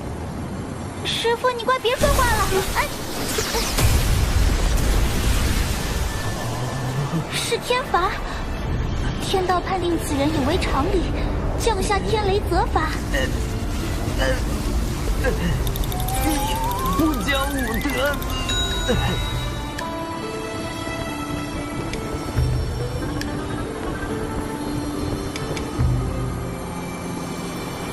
这3朵青莲道花，便是师傅您说的道门标识吧？3朵道花分别代表精气神，花瓣越多，则道基越圆满，潜力越大。历经此劫，我的道花瓣数有27瓣，修至81瓣，但最后一道天罚让道花有了不小的损伤，我得赶紧找个地方疗伤。嘿，道友，吾师徒乃截教金鳌岛炼气士，无名元泽，无名寒指，特来为道友祝贺。金鳌岛寒指，难道是在封神大劫中死于大神鞭下，魂归封神榜的寒之仙？绝不能与大劫之人有任何牵扯。哎呀，恭贺道友飞升天仙！跑！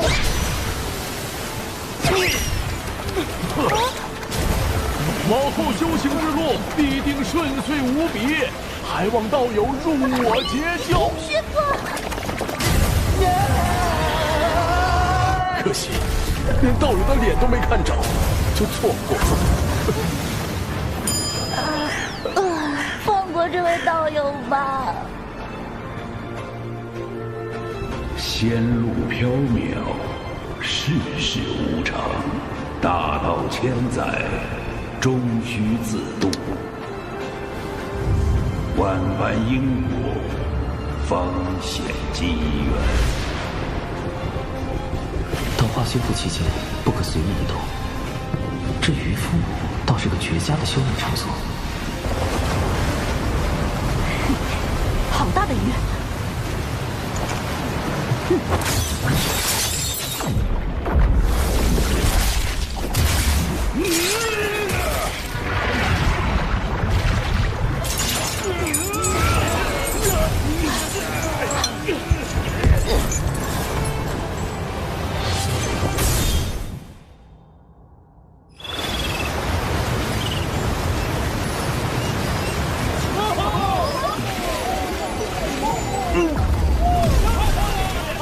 好吵啊！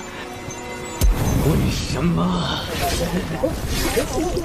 要打扰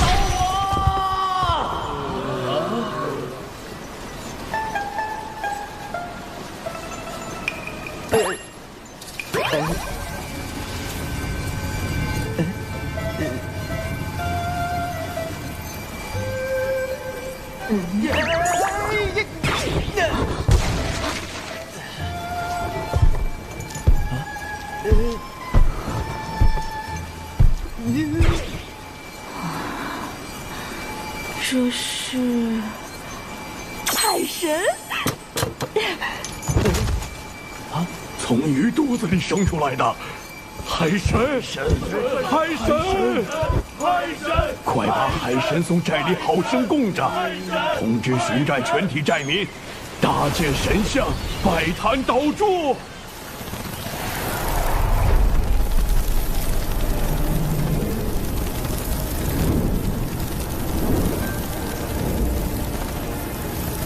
哪里来的海神，也敢和本女王大人抢地盘？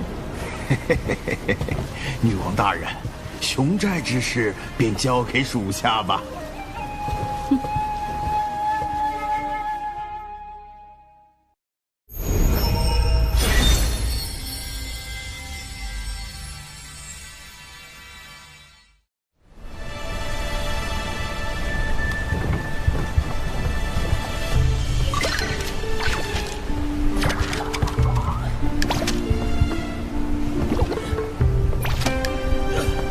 此寨地处南山蒲州西南部，位置偏僻，寨民多以捕鱼为生。奇怪的是，寨民们都像吃了猛汉药一样，身形几乎都非常壮硕，吃食也都很正常。奇怪，莫非是祖传体型？这真的是人类会有的体型吗？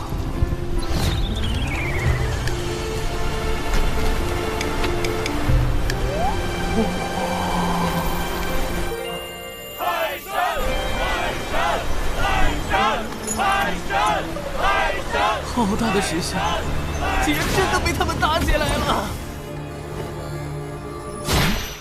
我又不是真海神，只要一直假装不能动弹，也就不会有人再信海神那一套啊。海神像也就变成了废石像。我还是尽快修复青莲道化，早日离开此处。不愧是我从鱼肚子里剖出来的海神，闪闪亮亮，看上去就很灵。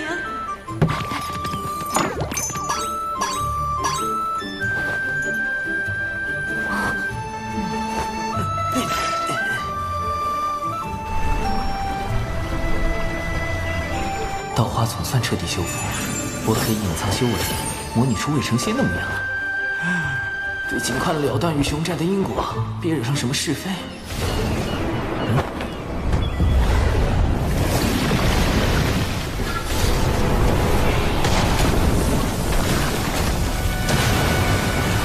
好重的妖气！寨主，快看那边！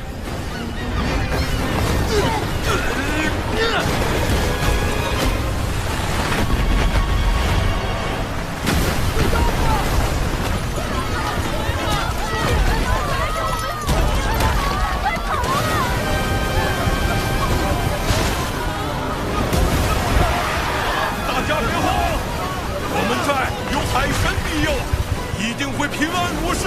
没错，海神会保护我们的。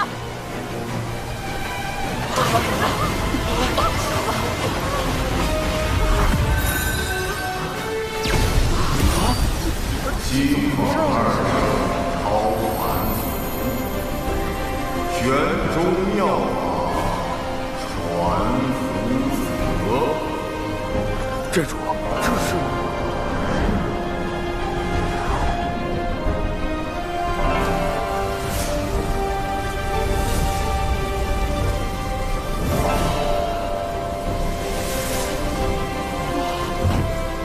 快看，那些人是神仙啊！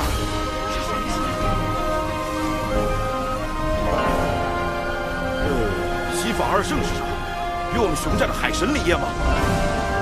此乃我西方教大教主结英圣人，二教主尊提圣人。诸位与我西方教有缘，二圣算到此方有难，特遣我等前来降妖除魔。西方二圣，可是与道门三圣、圣母女娲并称道祖门下6大圣明弟子。不过与其他4位亲传不同，结英尊提只算近辈弟子，这才被分配到了贫瘠的犀牛贺州。据说结英尊提当初为了成圣，曾发宏愿要振兴西方，打造世间净土，于是创立西方教。如今道门3教日渐鼎盛，西方教却因为地处偏远，门下人丁稀少，与道门的差距越来越大。西方二圣便开始推行广结善缘、招贤纳才的策略。但西方教弟子不远万里来到南赡部洲，对付一个刚刚出现的妖怪，时机会不会太凑巧了点儿？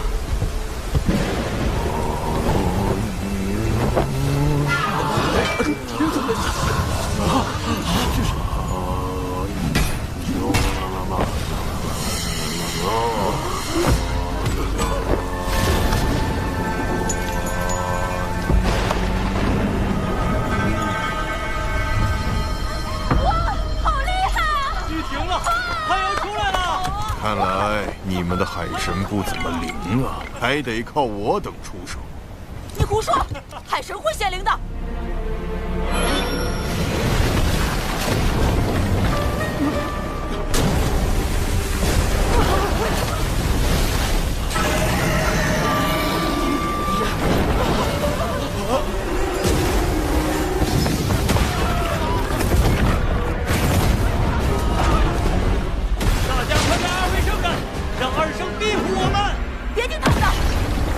什么？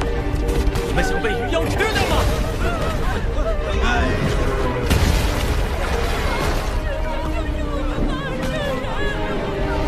这鱼妖杀孽极重，已然业障缠身。从妖气来看，约在3000级，修为远在那群西方教弟子之上，但他却只出招示范，哪里出了问题？摄神珠，摄取元神。让我看看你元神的记忆，到底想来熊寨做什么？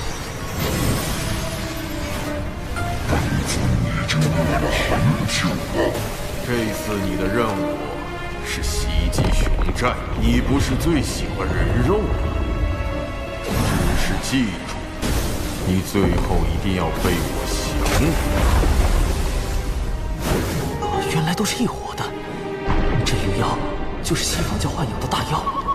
西方教一边养妖害人，一边派弟子表演降妖除魔的戏码，就是为了吸纳更多门徒，壮大西方教。这可是2教之争，涉及西方2圣和道门3圣，一共5位圣人，好大的因果。稳妥起见，我得赶紧聊，千万不要回头看。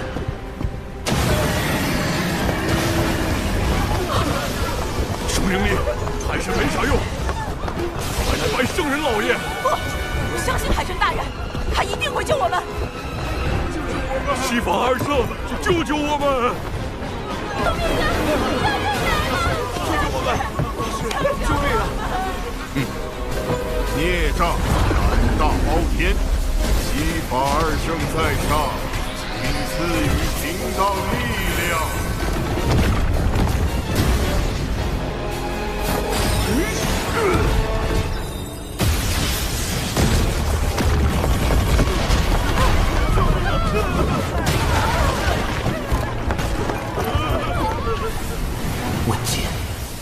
我本来就不是海神，不应该掺和这些是非。是那个女孩太天真了，不是我的问题。儿神，可是我了！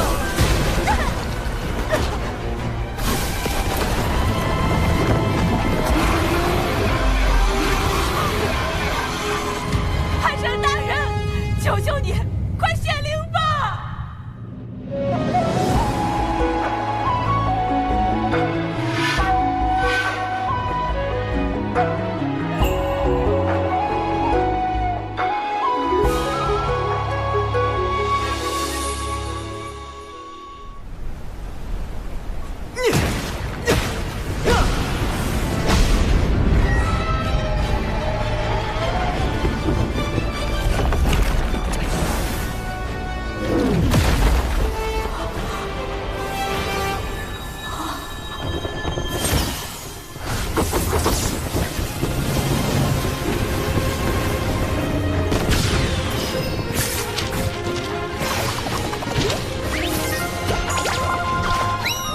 自研毒药，教人施晕，灵感来自于知名童话故事《一颗极刀撒布》。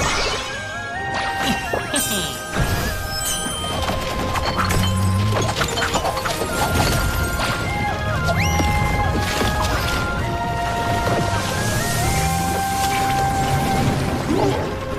人家是偷袭本尊，好一血的毒药，发不出声呀！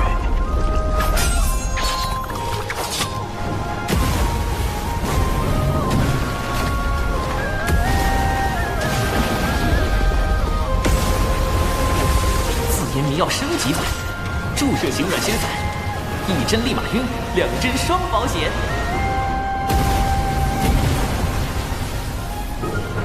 紫炎符阵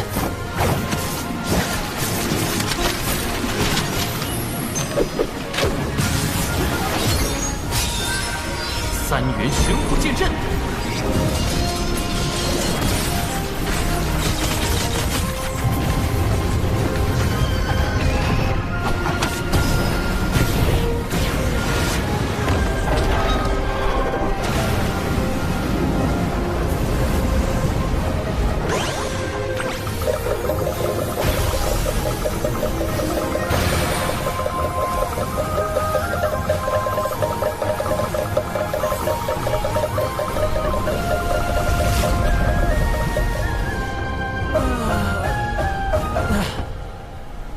永不相见，莫再转生。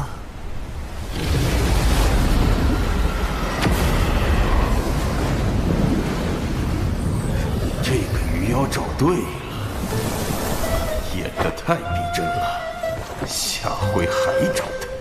咱们熊寨能不能入西仿教，供奉2位圣人？当然可以，往后尔等就做我西仿教弟子。西仿二圣，西仿二圣，西仿二圣！你们怎么可以背叛海神呢？西仿二圣！老师不要怪他，我妹妹年纪小不懂事。无妨，不如让他随我西去，接受圣人指点，定能将他度化。我就这一个妹妹。哎呀，这可是天大的好事！这么雄壮的小姑娘，鱼妖一定很爱吃。这哪是渡人往西，分明是送人归西。跟着他走，可就变成大妖们的口粮了。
么海神在助他？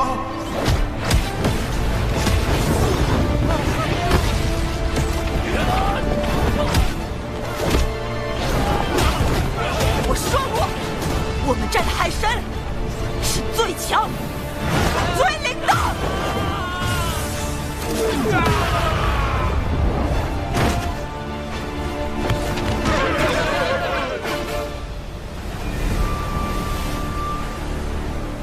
妹妹，你怎么变得那么厉害了？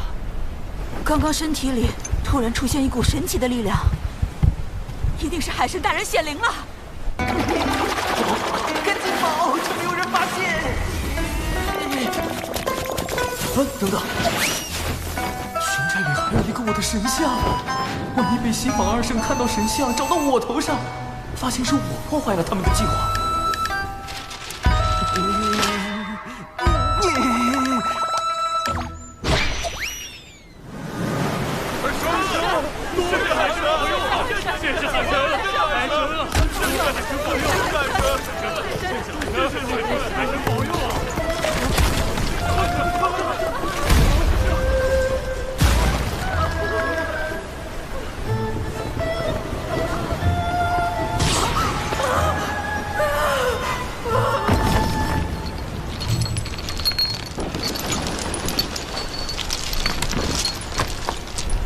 在下并非海神，特赐备下薄礼，以谢贵寨收留之恩。令符炼器士入门手册若干，少年强则雄寨强，无需求仙拜神，自可修炼星寨。他虽然不是海神，但他是英雄。我也想成为他那样的人。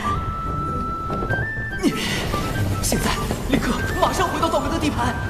西方二圣只是道祖的记名弟子，我道门3位圣人老爷却是正统的亲传弟子。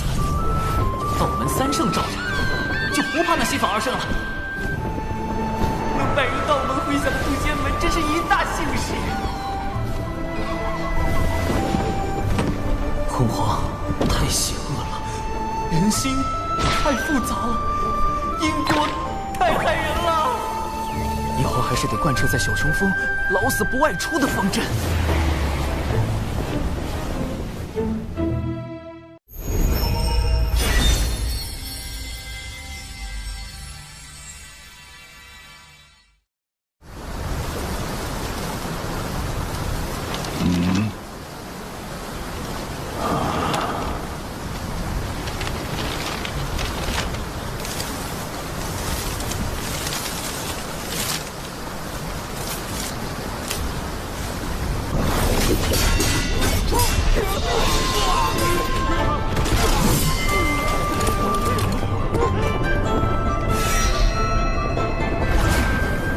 此前龙族2太子为立威重创长寿，如今玄雅击败众龙族高手，也算为长寿出了口恶气。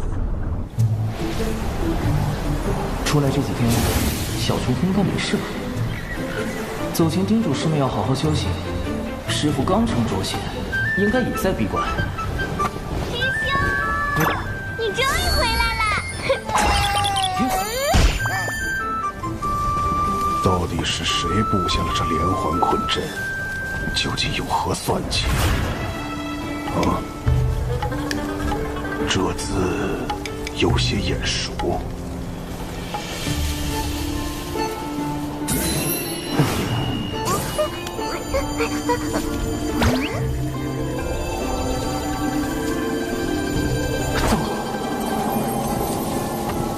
还请不要破坏此地的一草一木。此路通往一处没有隔音阵法的空地，难道还留了出口？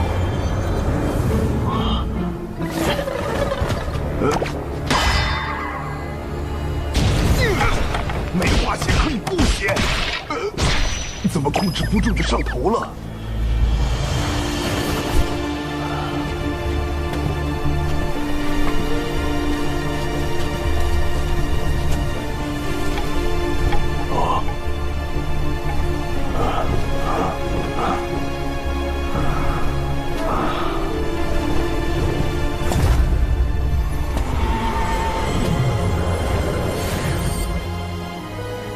当初在丹房外设立体复合型组合大阵，是为防止有人发现我私密禁掉融仙丹。没想到把师傅给坑进去了。幸好师兄早在阵中准备了待客间。现在来说说师傅为何会在阵里吧。我发誓，我真的叮嘱过师傅不要靠近丹房，但他可能在想信的事，没听到。师傅在外根本没有朋友，连朋友都没有，师傅真的好惨心。心有落款吗？好像是晚江影。啊，师兄，你知道这个人吗？他是钱师伯，还是师父青梅竹马的师姐。本来也许是我们的师母。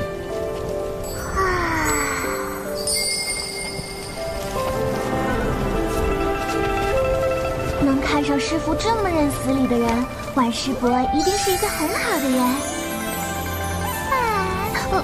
但为什么他没成为师母呢？900年前，晚师伯还是咱们渡仙门的门花，在门内拥有很多爱慕者，而其中有一人因苦追10余年不得，便迁怒于师父，暗中偷袭，致使师父道基损毁。情场失意就背后下黑手，活该他一辈子单身狗，难怪晚师伯看不上他。后来晚师伯为了给师父寻找修补道基的宝药，便离开了渡仙门，自此再无音讯。师兄，你说晚师伯是不是找到了宝药，所以才约师父见面？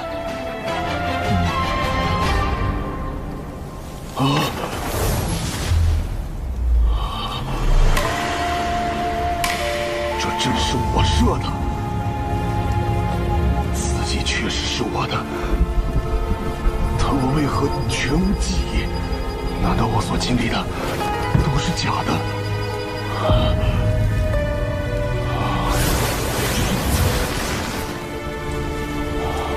师姐，师弟，这次门内大比已是第14年，进步不少。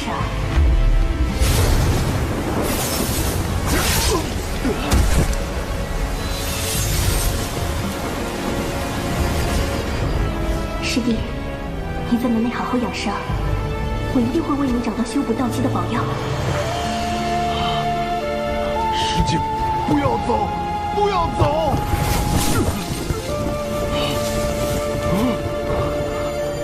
师父这是道心失衡，生了魔障。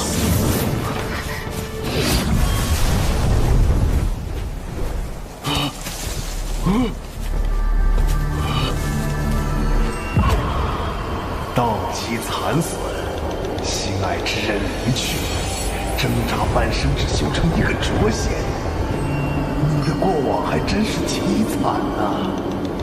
你是谁？你我是同一人，境遇却完全不同。我的过往里，这些都没有发生过。我的道基没有毁，师姐也没离开。没错，但世上只能有一个起源。你认为谁活着更好？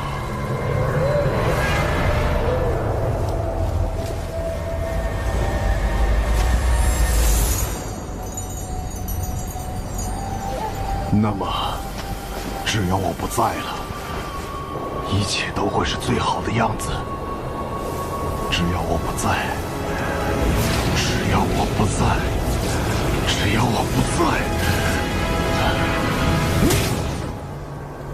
静气凝神，心念归一。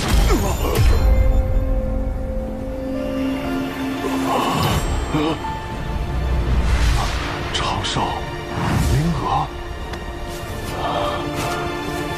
为师好像见到师姐了。师父果然是被那封信乱了道心，生出心魔。你们怎么进来了？朕呢？我师兄很不凡这件事，你要报了吧？阵是弟子设计的，但弟子就是用来防贼而已。防贼？小冲锋穷的叮当响，哪来的贼？我敢就你对贼不肥佬！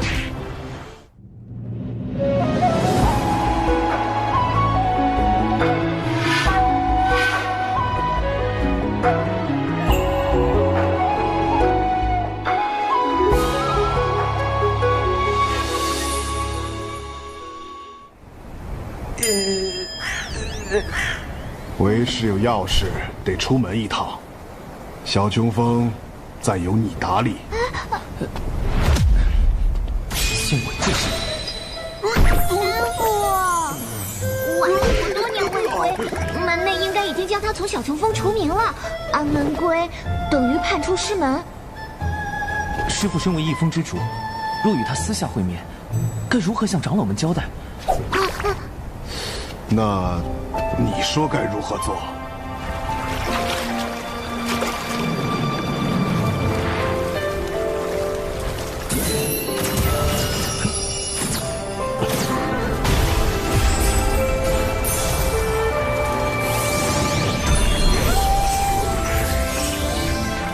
师父，隔绝大阵已开，不会有人打扰您给晚师伯写信。师兄。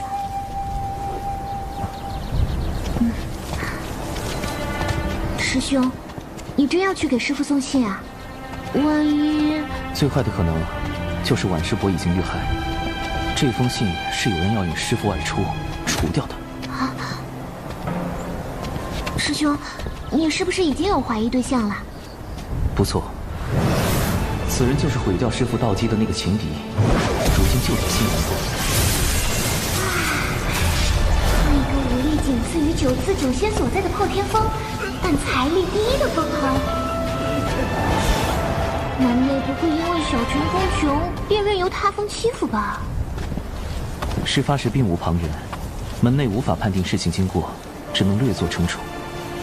我本以为这段恩怨已随晚师伯的离开就此了断，可没想到，如今师父修成浊仙，更有望突破真仙境，对此人便是一种威胁。如果信的是真的是有人在背后算计，那么他的嫌疑最大。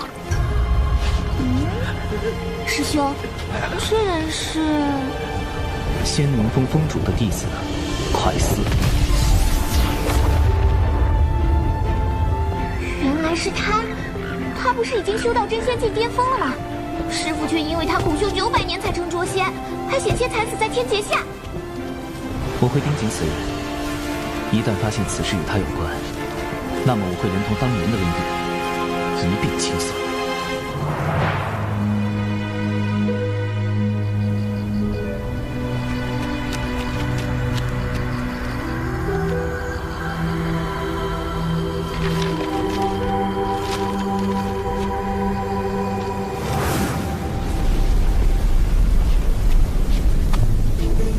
此外，赴约途中也有风险，还需增加底牌。师兄，这是要干什么呀？此物名为侧感石，涂上寒色花的枝叶，遇到神石就会变色，可监察是否被窥探，以及窥探者的修为。这事小纸人不也能干吗？给你增加点参与感。哦，这丹炉里炼的什么药？天仙版软仙散。为蒯司这个真仙准备这么高品阶的药，有点浪费啊。真仙境距天仙境虽远，但万一人家是个隐藏大宝。再者，仙灵峰善炼器，若蒯司有厉害法宝，一刀下去999。稳妥考虑，还是按天仙境应对，有备无患。这段时间你就和师父闭关不出。魏师兄实在太稳健了。可对方若见赴约的是你，改变计划呢？所以，我绝对不能露出破绽。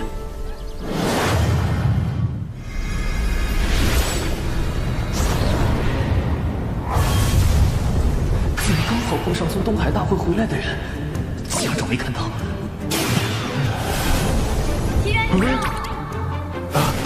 99师妹，你们这么快就从龙宫回来了？别提了，龙宫那位二太子敖乙不知道又发什么疯，所以结束的仓促。不过我师父说，这次长寿对战敖乙有大功劳，我就趁机要了些法术典籍给小琼峰。师兄，你不用太感动啊，回头吩咐长寿陪我喝酒，喝到我满意就行了。这闪避动作这么丝滑，小寿寿是身体有病碰不得，你这老头还守身如玉了。多谢99师妹关心，但长寿实力低微，目前还用不到太高级的修炼典籍。都已经在龙宫大出风头了，要是再少些东西，我不就成门内最亮眼的仔了吗？就算不为长寿，齐元师兄刚升谪仙，也很需要典籍巩固修为吧？99师妹的好意，师兄心领了。贫道正准备去南州历练，稳扎稳打，提升修为。啊，这风格改变的这么突然，齐元师兄900年来不是一向闭关修行吗？齐元师叔，此次长寿师兄舍命护我渡仙门颜面，玄雅钦佩不已，不知他伤势如何？目前已无大碍，劳玄雅师侄记挂。倒是你这一身伤，玄雅在擂台上把龙宫弟子揍了个遍，给长寿报了仇。报仇？有时你也太冲动了，你总要低调啊！龙宫不会把这笔账算我头上吧？玄雅师侄如此顾念同门之义，贫道很是欣慰。是谁在生气？齐元师兄这是不开心呢？怎么也这么狰狞？长寿师兄高风亮节，至仁至善，乃我辈之楷模。能与他相交，是玄雅之幸。别夸了，让我走吧。99师妹，你们一路奔波，还是先回山安顿，咱们就此别过。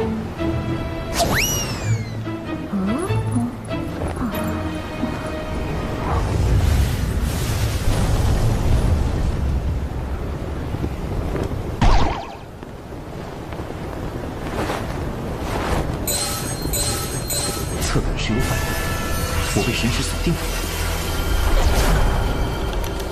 竟然有人愿意花那么多灵石买这个谪仙的命，倒还真是一笔划算的生意。待他抵达南州灵东城，我们便立即下手。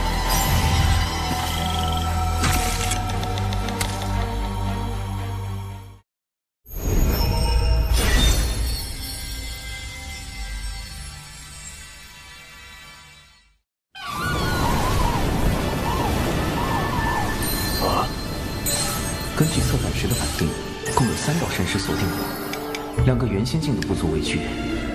不过真仙境的这位，如果隐藏了修为，就可能是真仙境巅峰，甚至更高。信息太少，暂时无法确定跟踪之人。也罢，我已经备好了15种应急预案，方便及时应对。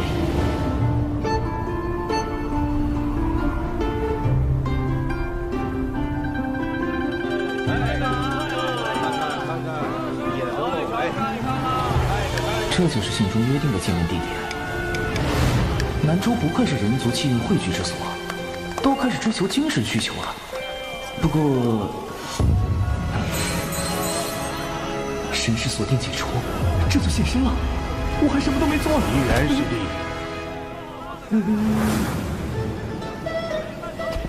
酒屋。师兄，怎么是这个老狐狸？他跟着我，不，跟着师傅做什么？而且那2个元仙境的也消失了，这又是怎么回事？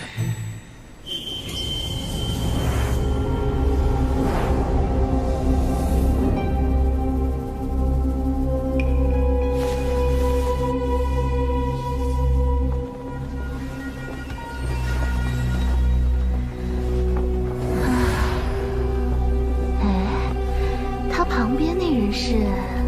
不知道，他是在城中与目标碰头的。之前我们一直小心隐藏在地面追踪，没有发现别人，应该也没有暴露。保险起见，我们得掌握主动。有这个法宝在，两人一并杀了也不是什么难事。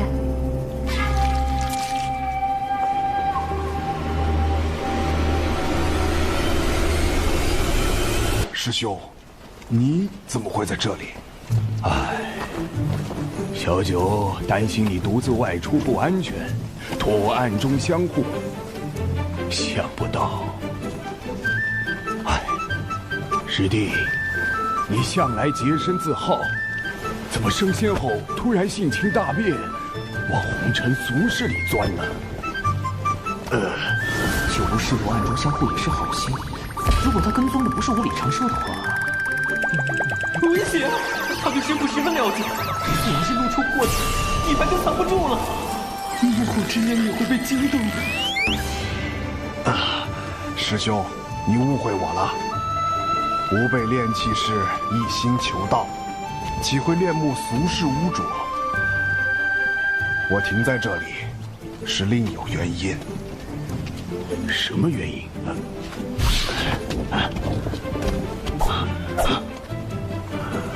城中如此繁荣，凡人温饱不成问题，这些人却脚步虚浮，跟恶鬼似的，着实古怪。唉，想不到师弟如此单纯。师弟自梦晚将与师妹近1000年，一直很寂寞。我这个做师兄的，确实不该过度苛责。总感觉他在想一些不礼貌的东西。确有一些人阳气虚弱，寿元无多，像被妖族吸食了精气。而里面正好有3个妖怪，一个真仙境，2个元仙境。方才我没能一眼看出，师弟，你的眼力不错呀。我升仙之后，确实眼力有些长进。看来之前跟踪我的，就是这2个元仙境的妖怪。师兄，事关重大，我们是否马上返回门内禀报？师弟何时变得跟长寿一般思虑周全？此事目前只有推测，却无证据。不如先暗中探查一番，若确有其事，咱们联手除妖，护一地清明，岂不美哉？师兄果然是义薄云天。就我师伯轻易就能发现我与师父的细微不同，我必须更加克制，不能越线半分。末世3姐妹加场表演马上开始，走过路过不要错过呀！加场表演。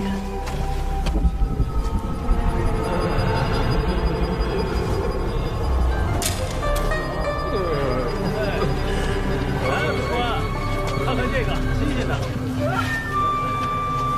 幕后之人为了引师父入局，真是煞费苦心。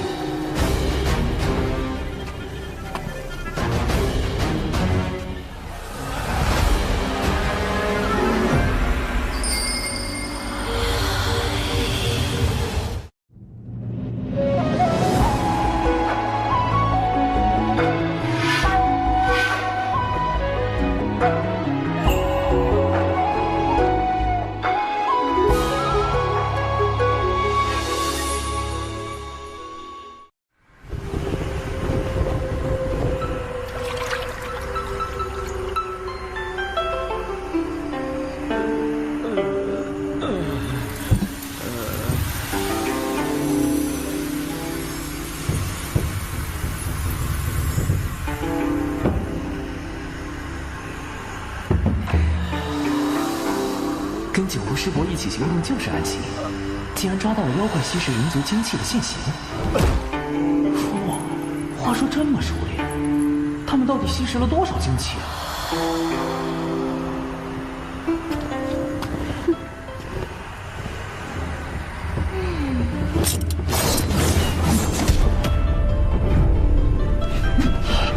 你们没种姐姐的万香迷魂物，修为比姐姐还高。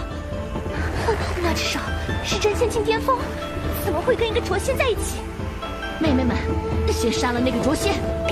师弟，保护好这些凡人。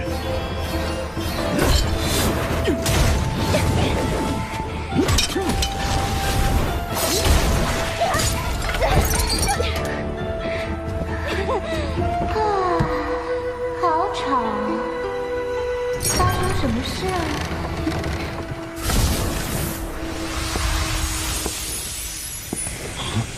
竟然还有一个妖怪，难道他有什么隐藏妖技和修为的法宝？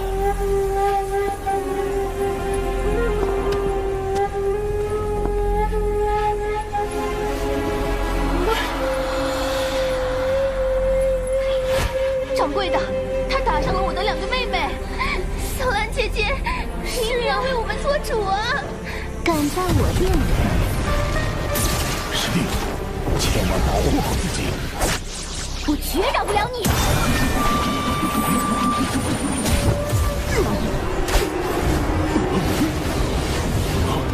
九无师伯应付得了吗？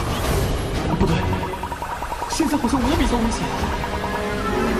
该死，离得这么近，我要是使出浊仙以上的能力，肯定会被九无师伯发现端倪。也就是说，要用师傅的人设跟3个妖怪对战。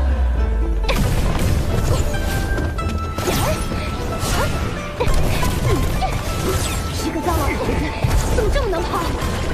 为了装师傅，我饶命了。没事儿，他跑不了。万飞霄魂武已经成了。不妙，前身中竟然暗藏无形水雾，逐渐令人窒息。虽然我本身的天仙境修为足够抵挡，但显然师傅这个浊仙是抵挡不了的。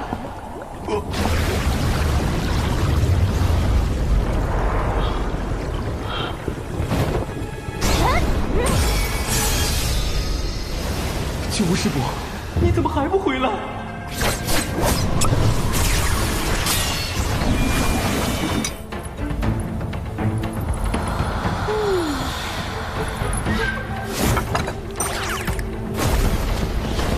不好，事体有危险，必须马上了结这个妖怪。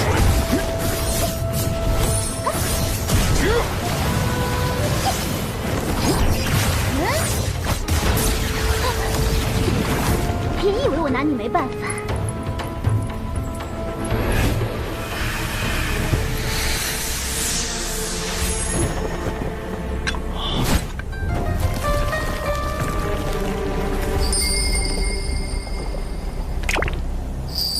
你是青丘狐族？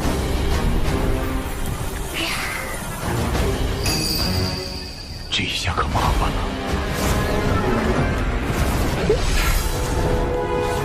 算了，秋人和陆秋瑾岂无地界荒谬景远？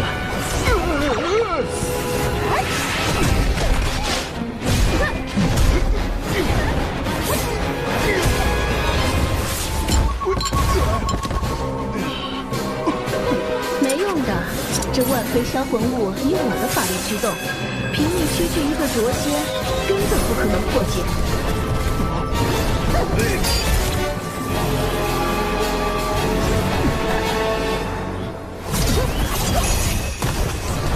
听到你的法力低微，大姐绝不会向你们这些作恶的妖怪屈服。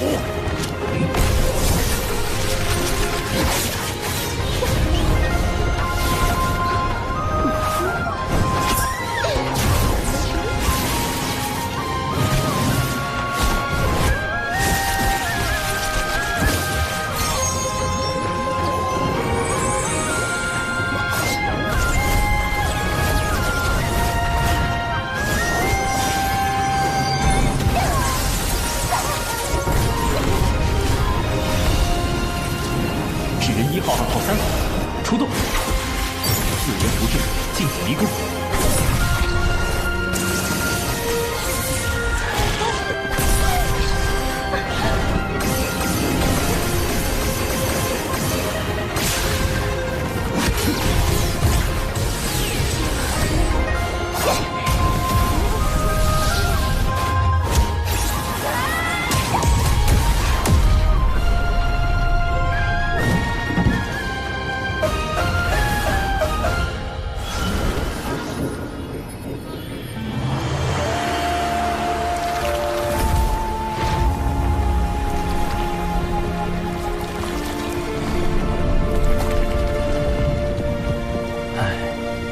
人类总是会被表象所迷惑。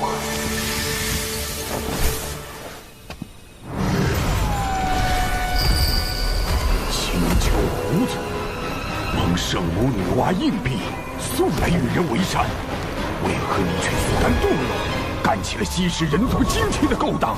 要你管！束手就擒吧。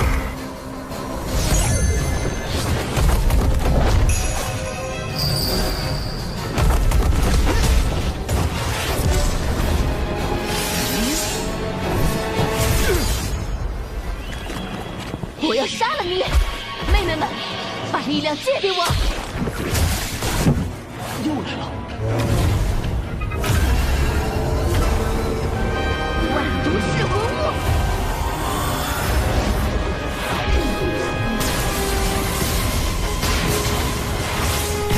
如果我火速攻击，就会暴露远超卓仙的实力，引起九无师伯的高度怀疑。但如果任由毒雾蔓延，师傅的人设是保住了，人就很难保住。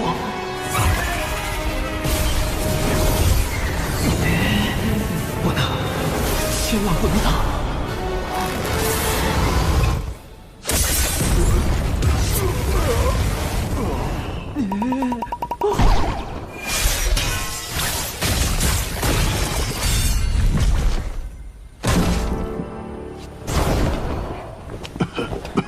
师弟，没事吧？这3只妖怪着实厉害，多亏师兄搭救。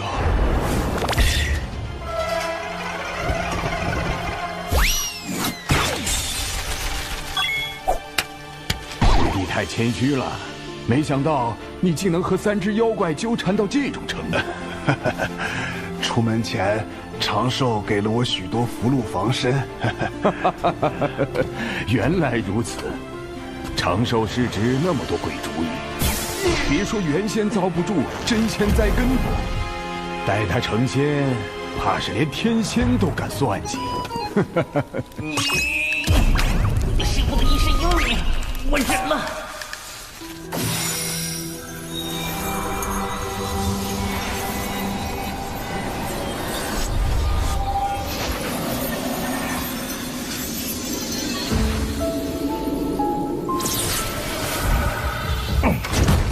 下在琴上的禁制破了，暗杀失败。奇缘呢，奇缘，你当了900年的废物，一朝成仙还是如此能干。越是如此，我越是留不得你了。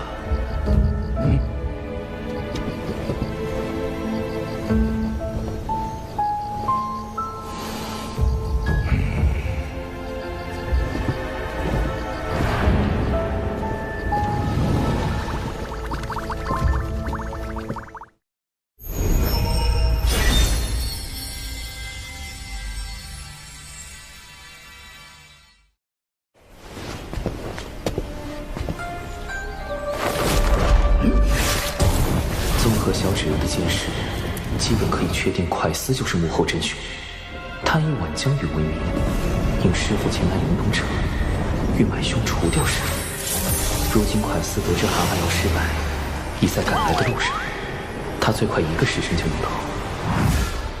麻烦就麻烦在九无师伯。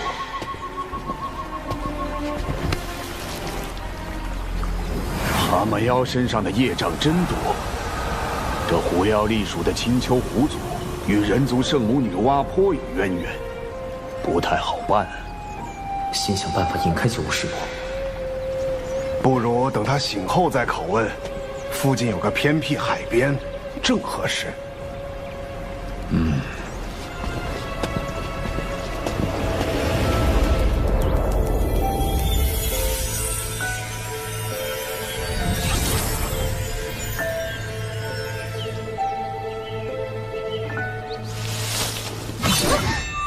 醒了！你这狐妖为何在人间作祟？与那蛤蟆妖又有什么关联？奴家，您幻想来。好厉害的媚术！好在我常年研习清心咒，问题不大。九无师伯应该也……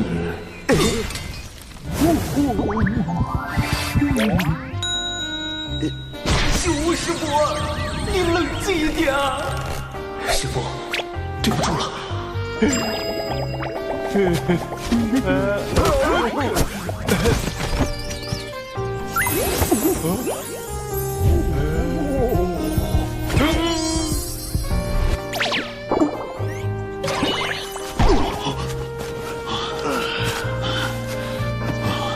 还好有这东西在。这是长寿化的白眉老后符，炼气时修道静心、抵抗媚术必备良品。好厉害的法宝！哼，竟敢用媚术激我的火纹符！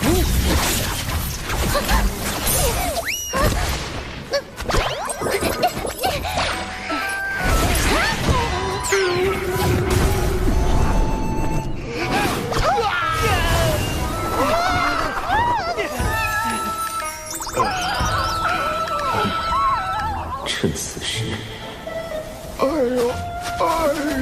师弟，你怎么了？师兄，我鲜少前往此等场所，刚被蛤蟆妖击伤，又遭遇狐妖媚术，似乎产生了心魔。师傅，你千万别怪我。赶紧休息调养一下。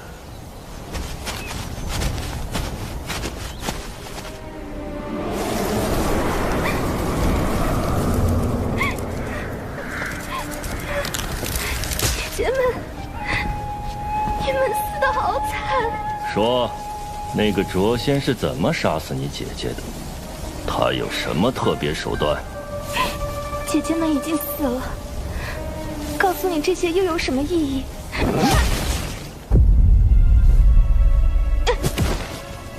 那你也没什么留在这个世界上的意义。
天仙版软仙散，看起来效果还不错。稳妥姐姐总归要确认一下，杀错人可就不好了。还是进行一下搜魂吧。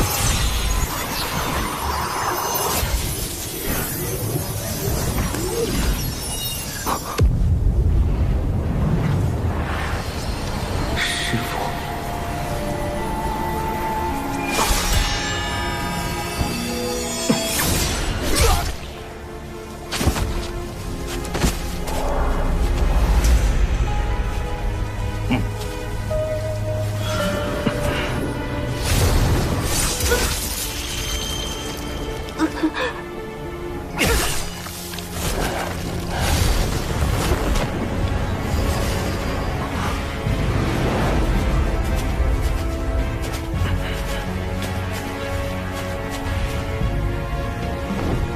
果然，快似买通蛤蟆妖，欲在此地杀死师傅。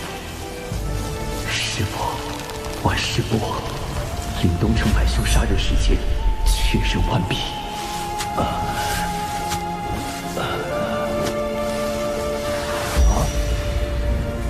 你是什么东西？你沦丧良心！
竟还能变换多种攻击形式，学习了。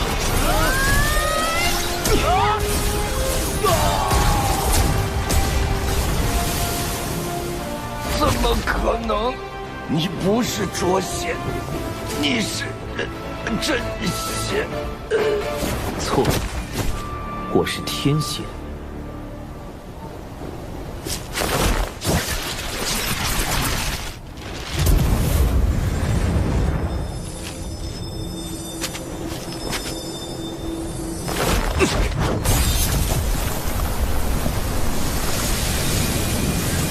忘我永世，无法转生。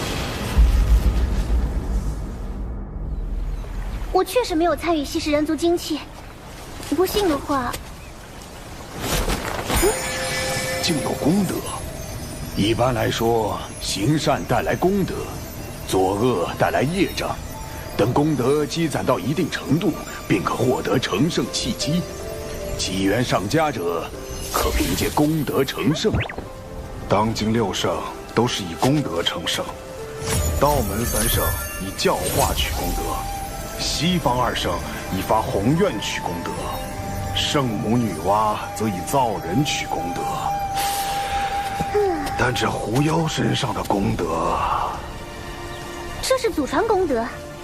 我族祖先曾在巫妖大战期间救过人族，因此获得功德传至我辈。你们若杀了我，我身上的功德便会转化为你们身上的业障。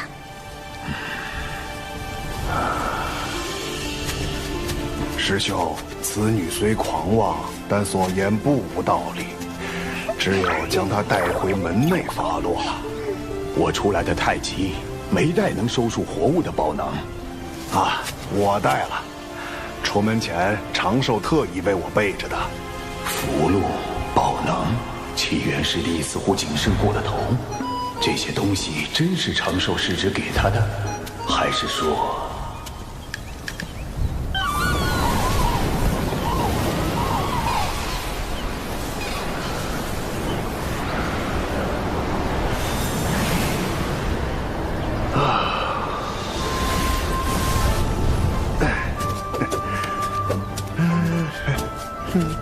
师弟。不知长寿师侄最近在干什么？师兄啊，你怎么来了？长寿啊，应是在修炼吧？他为什么突然问起我？正好，我来这里坐坐。师兄不去趟赏罚殿吗？小兰之事仍需门内定夺。麻烦了，一定是这老狐狸发现了什么。稍后我自会跑一趟。怎么，小琼峰不欢迎我？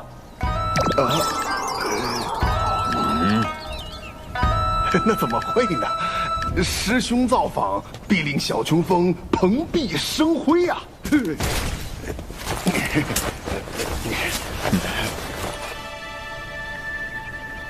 天亮，请睁眼。昨天晚上死的是99师叔。玩了一天了，每次都是我先死，不玩了。99师叔，你耍赖！我就知道，李长寿呢？他哪里去了？五师兄，你怎么来了？哼，坦白吧，师侄，我早就怀疑你了。跟我玩这一出，怎么可能瞒过我的眼睛九师伯，一起玩狼人杀吗？李长寿竟然在这玩什么狼人杀？那起源真不是他假扮的。保险起见，还是用法术查探一下。身世为引，虚实尽显。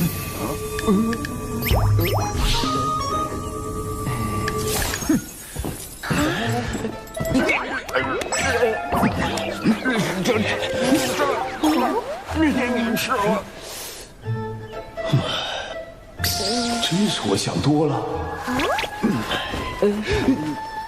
哎呀，既然你们在这玩游戏，那我就不打扰了。这就走了？九师伯，好险，还好我身上有火的预防查探，否则方才直接被九无师伯看穿了纸人化身。看来是我扮演的师傅不够像，才引起了九无师伯的怀疑。往后定要仔细观察师傅演戏，进一步提升演员的自我修养。这次我与纸人兵分3路，击杀蒯斯的同时，利用九无师伯制造师傅的不在场证明，用99制造李长寿的不在场证明。其中多有风险，往后需好好复盘。只是师傅那边……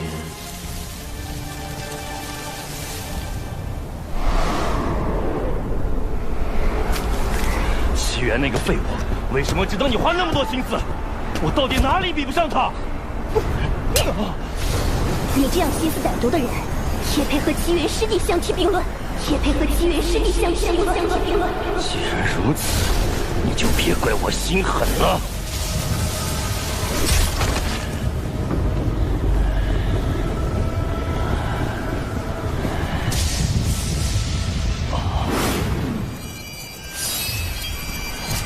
师傅，临东城之约也是蒯斯的阴谋，他欲买凶除掉你，后双方因私怨大打出手，同归于尽。你回去吧，为师想一个人静静。婉师伯虽死，但仍有魂魄留存于世，也许师父和婉师伯真能有重逢之日。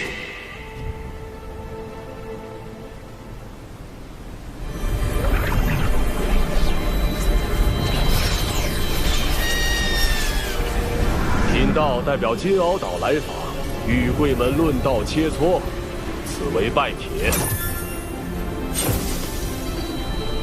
我渡仙门与金鳌岛同属道门，却应增进交流。看来这一次又要挑选优秀弟子与金鳌岛切磋了，不如……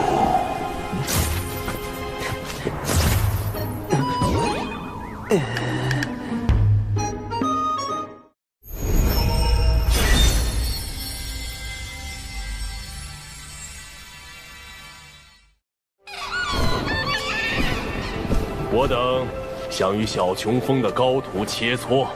小琼峰，门内最弱的峰头，金鳌岛此举何意？难道想故意折入渡仙门？应该是想避免道门争端。小琼峰实力如何，稍加打听便知。金鳌岛获胜面上有光，咱们渡仙门也不算失了面皮。小琼峰有师徒3人，不知道友想与哪位切磋？李长寿。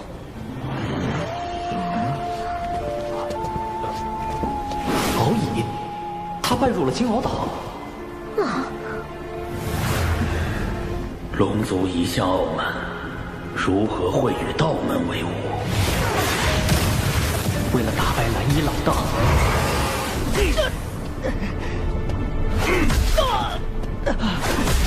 我要去道门拜师，修习圣人道法。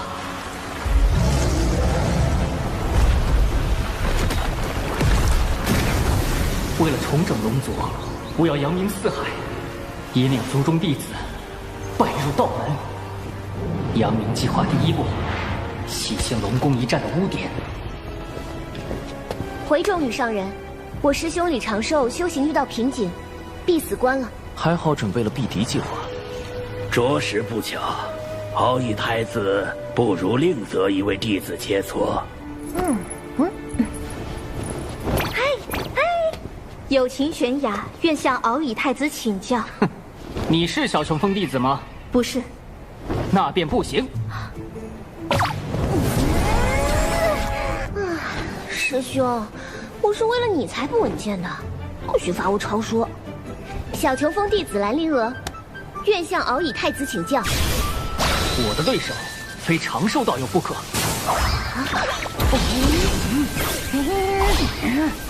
否则心魔难消。龙宫一战输的是长寿，你为何会有心魔？心魔这种事，懂的人才懂。我被蓝衣老道洗了后，怕老道这件事实在丢龙现眼。他既然闭关了，我就在门外等他。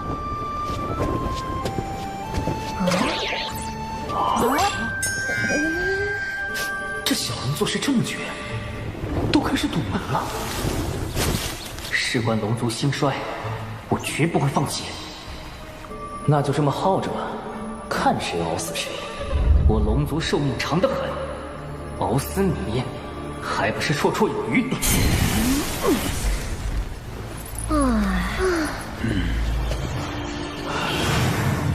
他俩这是要熬死我呀！实在不行，只能唤醒长寿了。哎，启元师弟，你与蛤蟆妖一战后，伤势如何呀？蛤蟆妖？难道是长寿说的快死顾兄杀我那个？好多了，老九吴师兄记挂。还好对过口供。敖乙一直赖在小琼峰也不是个事儿，要不夜里偷偷砸晕丢出来。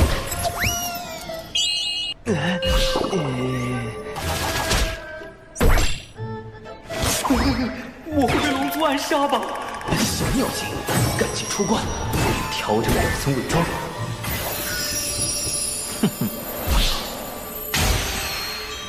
既然突破瓶颈了，便出来吧。敖乙又来找你切磋了。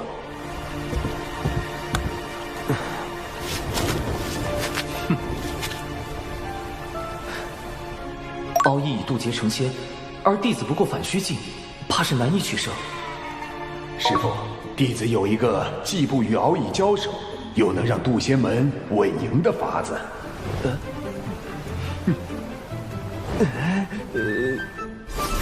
阵法切磋，倒也可行。九你也太毒了吧！这阵你都破不了，还让敖乙破。唉，师兄，你这次稳健不起来，要露馅儿了呀。长寿师兄，没想到你不仅善炼丹，竟还精通阵法。长寿，你那破阵我进去就晕，敖乙肯定闯不过。长寿，此战过后，你定能得到门内重视。快和为师谢过九巫师兄，举手之劳，不用谢。谢你个鬼呀！苍天啊，把这坑神带走吧！只要在不强行冲破阵基的情况下走出这座大阵，便算敖乙太子获胜。请。只能随机应变了。此阵将是我扬名四海的第一个垫脚石。敖乙师弟，这阵法看着并不玄妙，一定困不住你。为兄等着为你庆功。敖乙师叔，自求多福吧。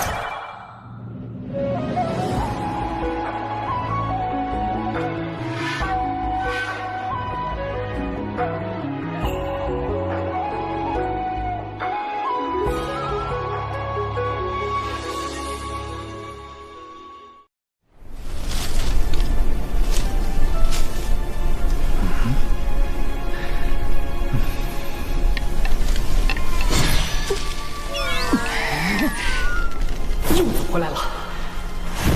水银灵珠，给我封住这连环困阵。竟是生于远古的先天法宝，难怪能阻断大阵运转，令生灵显现。但，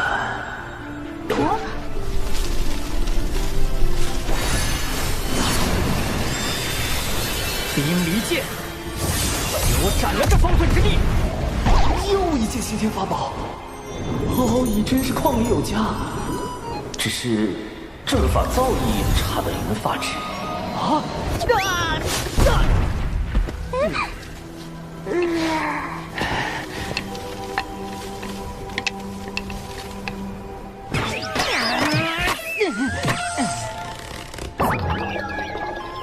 我龙族在阵法之道有这么不堪了吗？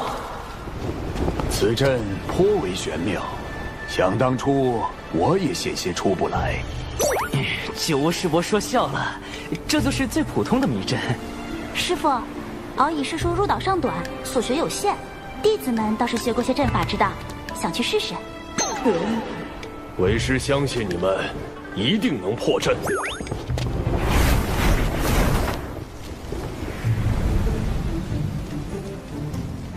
啊，好好的师傅，长了一张嘴。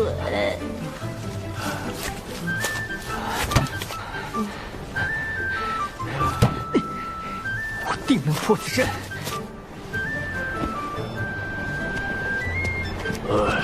终归是败了。也罢，贫道这就将他们带出。前辈且慢，我来开。是时候展现我金鳌岛真正的阵法造诣。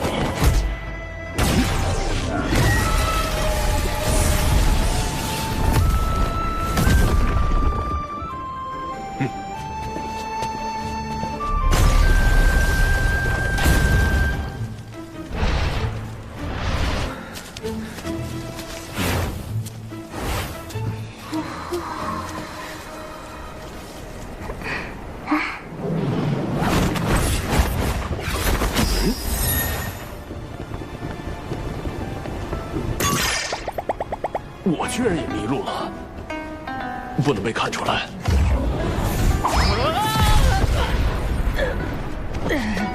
我龙族还能站起来。奥义师弟，为兄来救你了！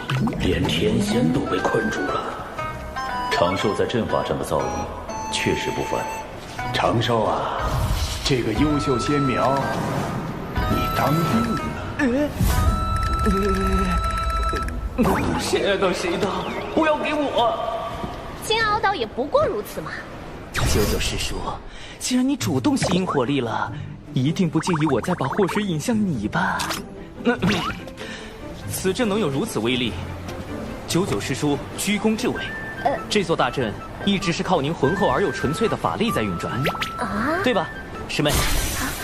可不是嘛，阵基里的每颗灵石都是您嵌进去的。九师伯推荐的就是靠谱，可是小琼峰真的需要真仙指导布阵，就要真仙，就要真仙！真仙？他就是真仙，你找他。师兄，好像是有这么回事。难怪我在镇里一直兜圈，原来是九九师妹所拨。是吗？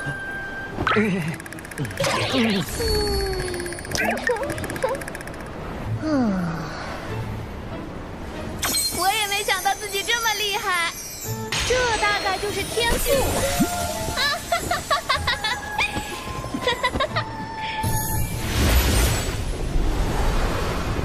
九九师叔实力强横，众位道友闯不过去，实属正常，切勿因此沮丧。我输了。道友阵法之玄妙，敖乙领教了。师傅，你怎么也在镇里？为师是来找你们的。如今是我金鳌岛输了一阵，不知小友能否和敖乙师弟再比试一番？当然，绝对不是为了输赢啊，只是想助我师弟摆脱心魔。一个成仙的挑战一个没成仙的，这公平吗？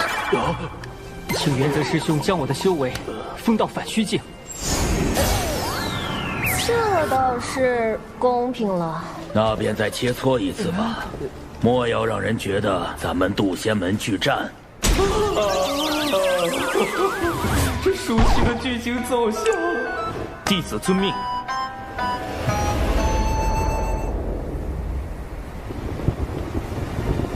敖乙太子，今日与东海大会有些不同，我或许会胜之不武。道友于阵法之道已经胜我，这一战是敖乙强求得来，道友尽管出手。为了渡仙门的面皮，此战必须赢。但如何赢才是重点。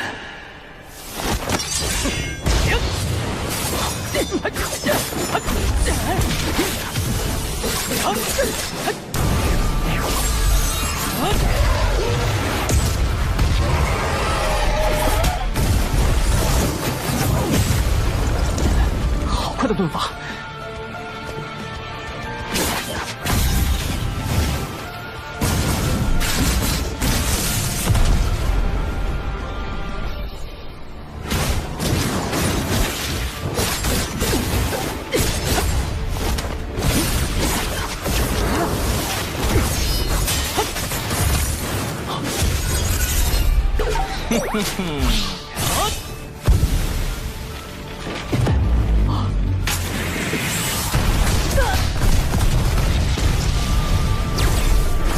原来胜之不武指的是避开正面交手，既如此，便逼你现身。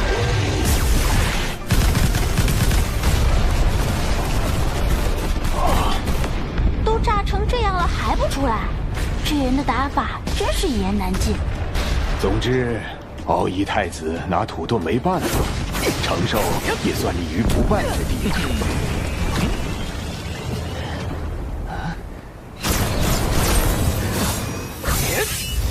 用盾法避开正面战斗，就算获胜，旁人也觉得是取巧。师兄够稳。伏火破不开他的心墙，得换点尖锐的法器。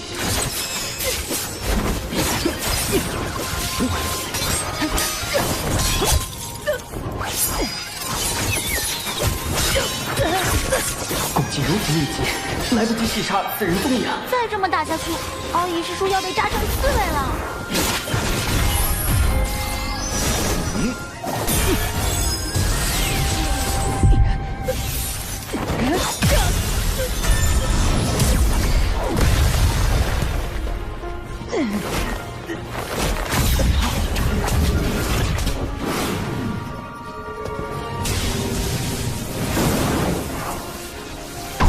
这是什么法器？一刀砸下去还能喘气吗？敖乙师叔本来就不高。我们认输。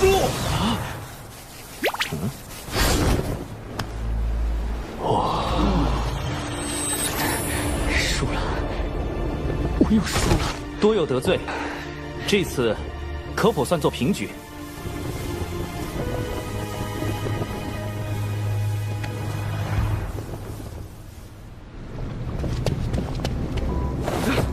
女王大人，咱们派到南海传教的弟子失联了，让压神的人去查看一下。另外，道门可有异动？听闻金鳌岛正在渡仙门论道切磋，倒是个挑拨道门关系的好机会。渡仙门。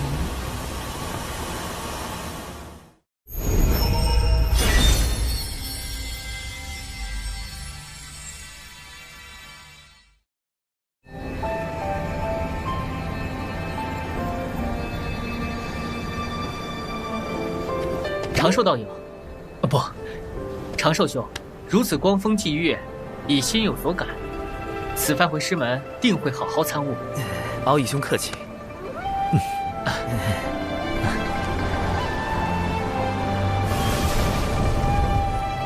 叨扰数日，贫道这就回去了。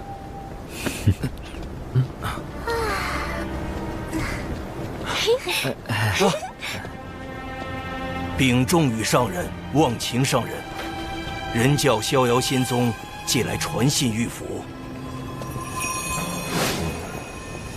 见信如晤。近日，阐教云中子与截教多宝道人于中神州起争执，两教弟子到场助阵，我宗调停无果，盼贵门来援，逍遥仙宗锦旗。人、阐、截三教同属道门，阐教和截教多年来纷争不断，都是咱们人教在调停。我们确实该应下逍遥仙宗的邀请，前往平息此事。阐教又与我截教吵起来了，不多说了，贫道这就前往中神州助我截教。三教终究是一家人，今日天色已晚，原则道友不如在此留宿。明日我派人与你一同前往中神州，平息纷争，如何？这也好。明天你们俩就先回金鳌岛吧。九乌，明日你随原则道友一行去中神州。是。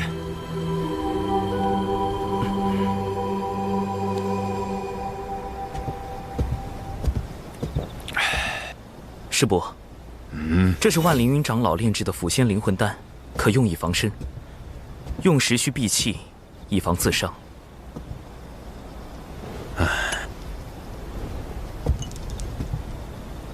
你小子有心了。师伯切记，此丹毒性甚烈，非危及生死，不可擅用。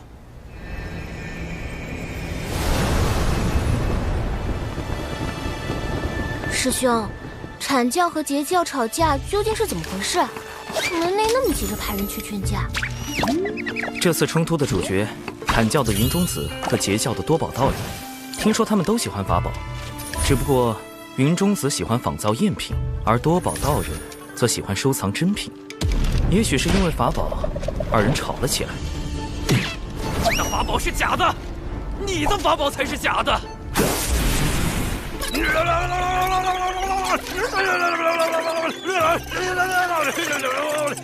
总有人嘴笨吵不过，于是很快进入了洪荒吵架的必备流程——骂人。二人都叫来了各自的师兄弟，两人的争吵升级为两教的矛盾。这样一来，作为道门三教之一，从不参与阐截之争的人教，不得不出面调停。逍遥仙宗劝架无果，又发动骂人战术，叫上了咱们渡仙门。就为这么点小事，闹那么大？阐截两教的矛盾由来已久，甚至要追溯到两教圣人立教之时。九无师伯前去劝架，但愿别是吃力不讨好。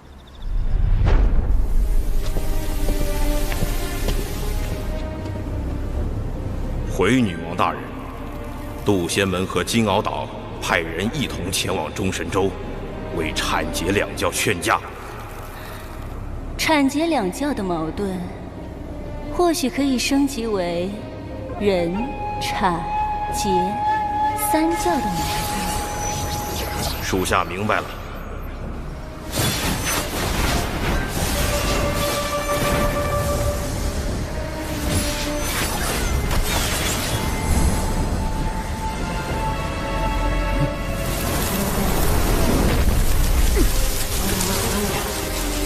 太多了，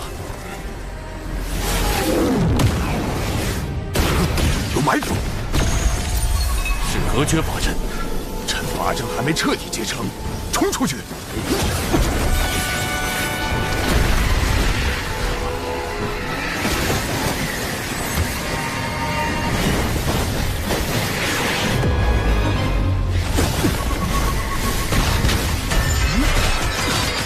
我赤鸟向来性情温顺。怎么突然出手攻击？事有蹊跷。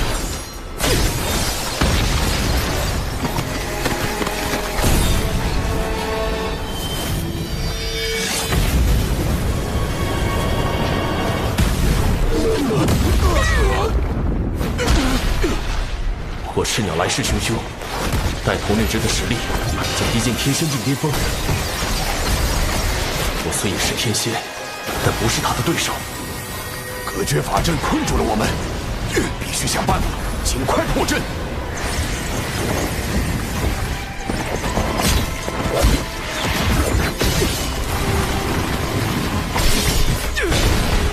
震雷离火，天使造化，拨天扬雷，起！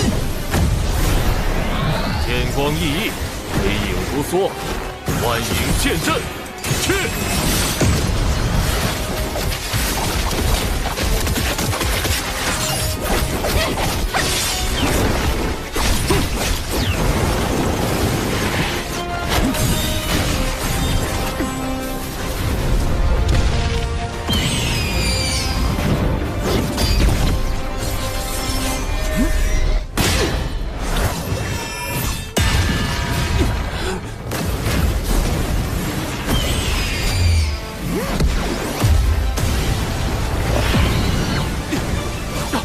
隔绝法阵破了，妖物太多，分头突围，你们小心！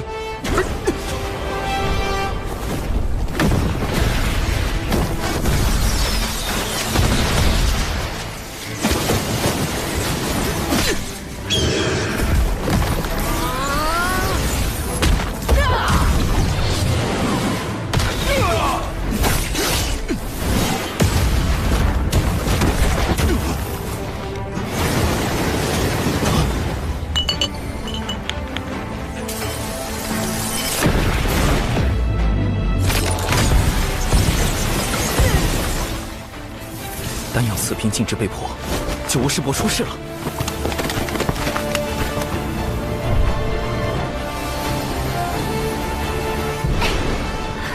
我也联系不上无误，一定是出事了。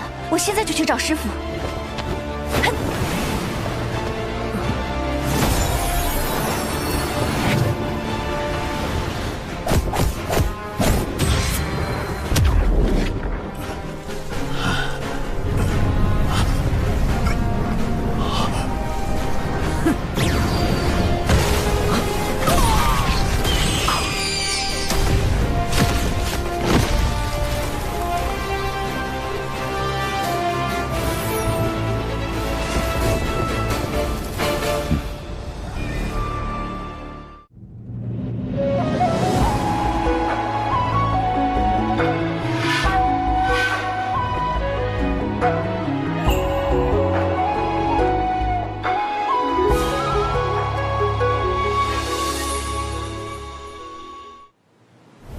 长寿，要不是你给的毒丹，我真就见不到你了。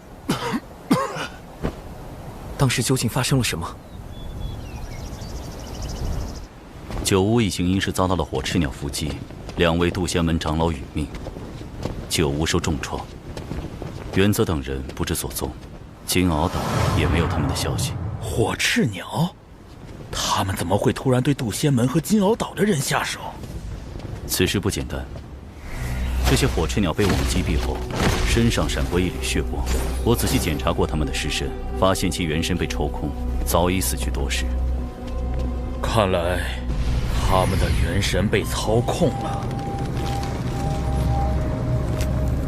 操控元神，竟有这种邪术，简直闻所未闻。后来我虽被师父救回，但性命垂危。好在有麒麟长老出手，才捡回一条命。麒麟长老，常年镇守道藏内殿的那位。他是门内唯一的太上长老，也是门内2大金仙之一。他似乎见过这些操控元神的邪术，不，应该是族群。他们被唤作血赤黑纹。血赤黑纹，麒麟长老，麒麟长老。他们神秘，嗜血，来去无踪。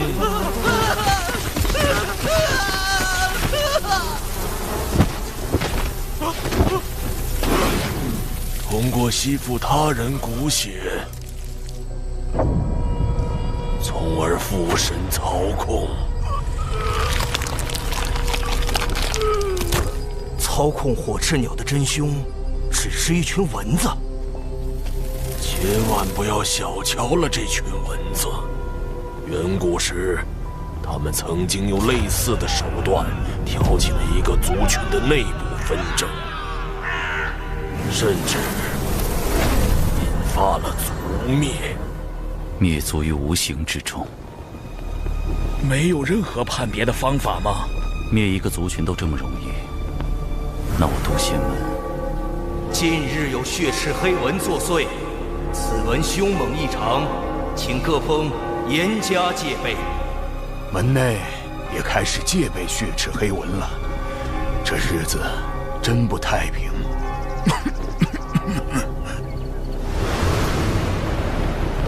蚊子。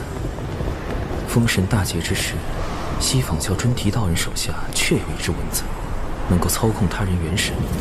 他害死截教内门弟子，啃坏西坊教镇教之宝，莫非就是这血赤黑蚊？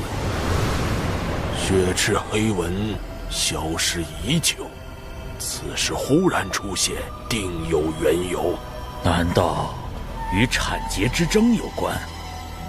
杜仙门与金鳌岛派人前去调节纷争的路上遇袭，显然是有人与其勾结。原则，也许他并不希望产劫握手言和，所以暗中除掉九巫。如果真是这样，原则在重创九巫一行后，应选择将一切推给火赤鸟，反正一切死无对证。但很奇怪，他失踪了。不错，他有可能是畏罪潜逃，也可能是隐藏在暗中伺机出手。真相到底是哪一种？破解谜题的关键在于原则。九巫一行遇袭后，金鳌岛也没有找到原则的下落，可见他并没有死。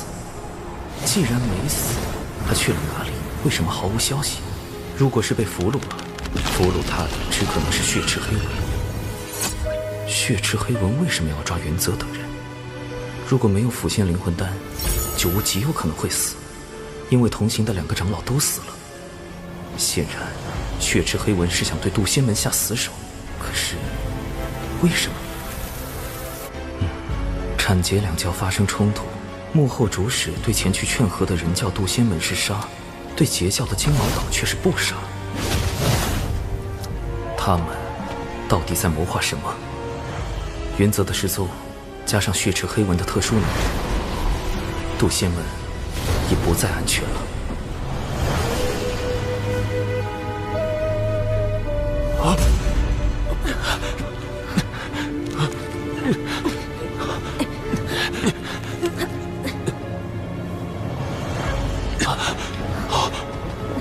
我乃金鳌岛原则，要干什么？告诉你，别想威胁我，我是绝对不会听你的。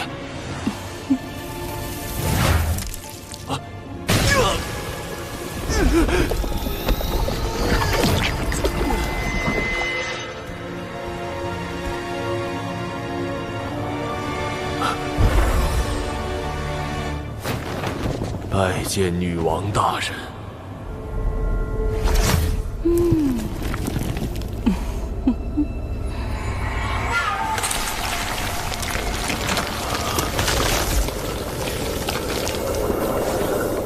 吸收完血莲，你们便可以一跃成为金仙，然后带领妖族去覆灭杜仙门。记住，覆灭杜仙门。是。安排火赤鸟偷袭，再以血赤黑蚊掌控金鳌岛炼气室，攻击杜仙门。女王大人果然高明。哼，这回定要让他们道门3教吃个大亏。只有这样，上面那位才会满意。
所有人，誓死守卫渡仙门。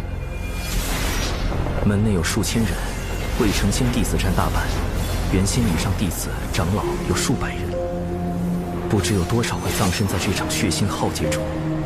誓死守卫渡仙门。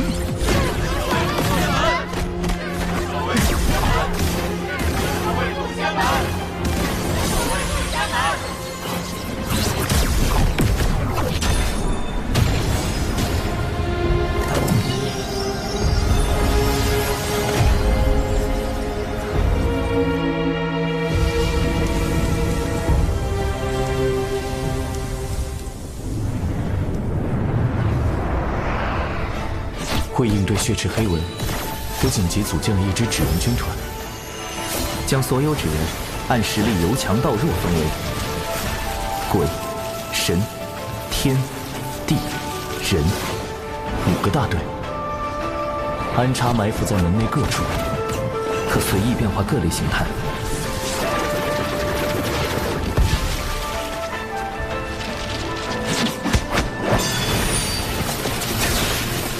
但愿能守住宗门。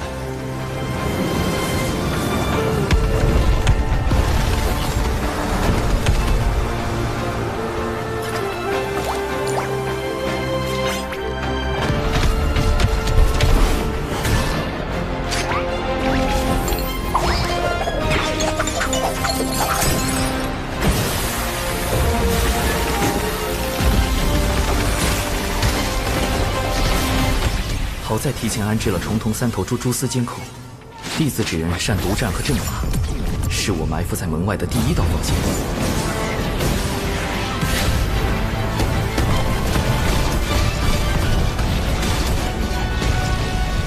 虽成功击退了先锋军，但宗门的这场大战避无可避。敌军尸体就交给你了，人字纸人。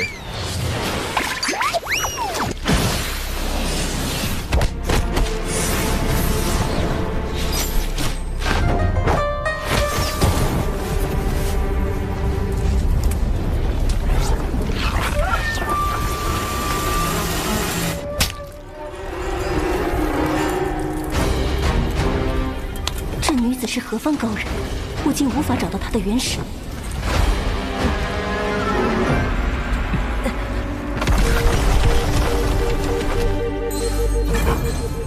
来了，3000里外，西北方向出现敌军。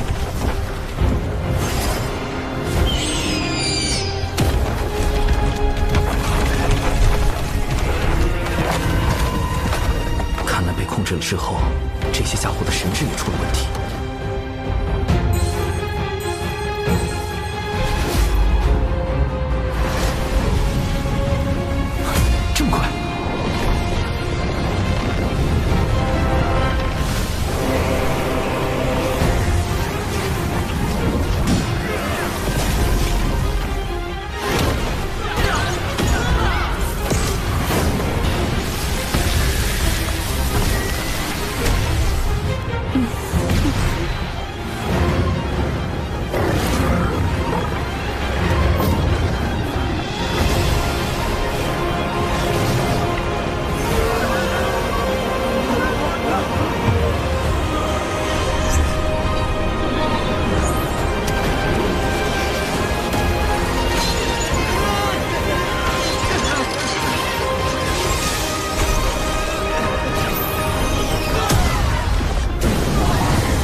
全都被突破了。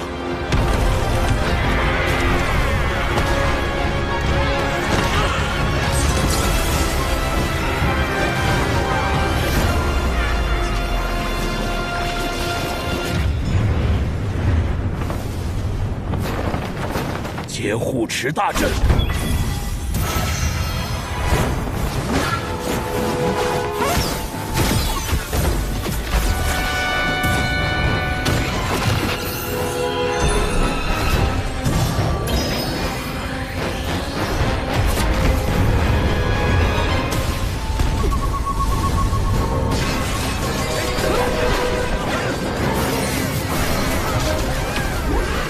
战这群恶妖！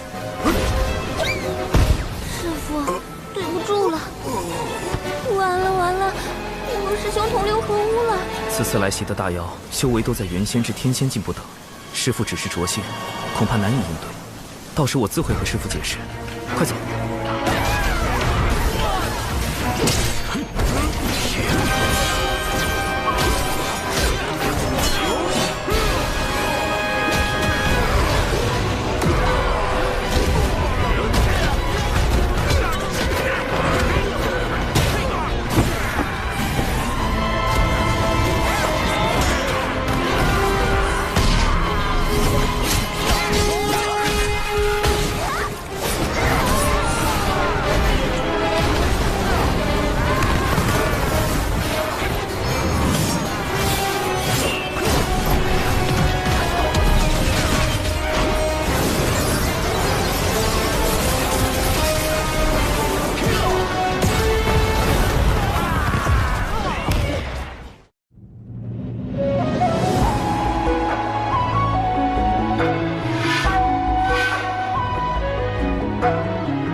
记者，覆灭渡仙门。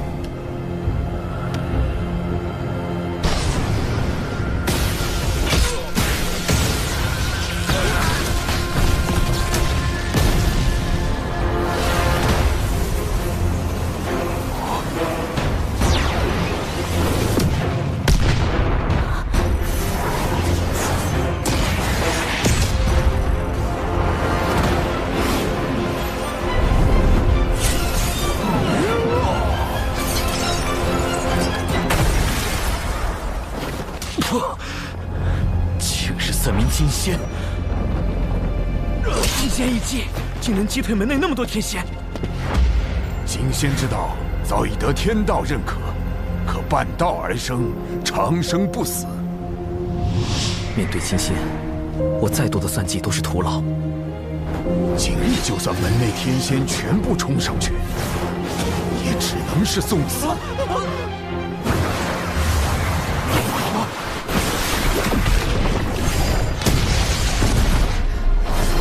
门内金仙，麒麟长老以1敌3，找死！幻影剑阵。门内只有2位金仙，还有1位便是掌门，但掌门闭关数年，不知。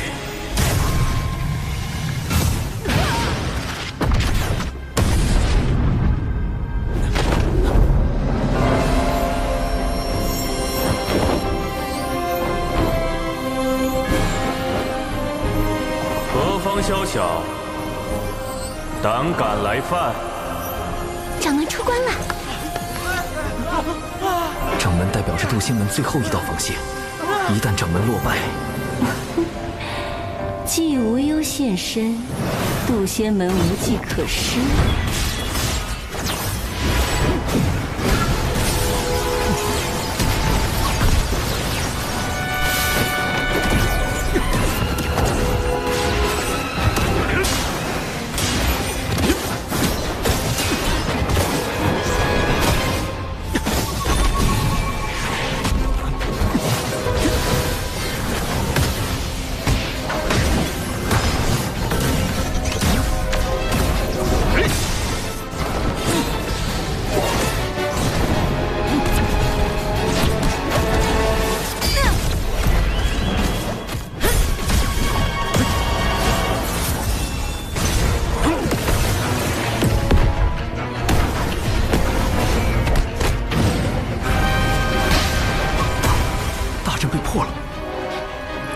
九无听令，开启挪移大阵，所有未成仙弟子立即进入大阵转移。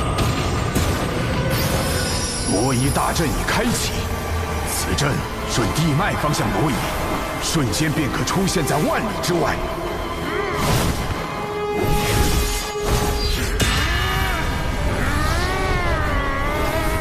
快走吧，多逃一个，渡仙门的未来就多一份希望。快走吧！灵儿，你带着师傅先走。你不走吗？快去！宗门岌岌可危，只剩下一个办法了。有情师妹，你有一项重要的使命。什么使命？我愿誓死捍卫。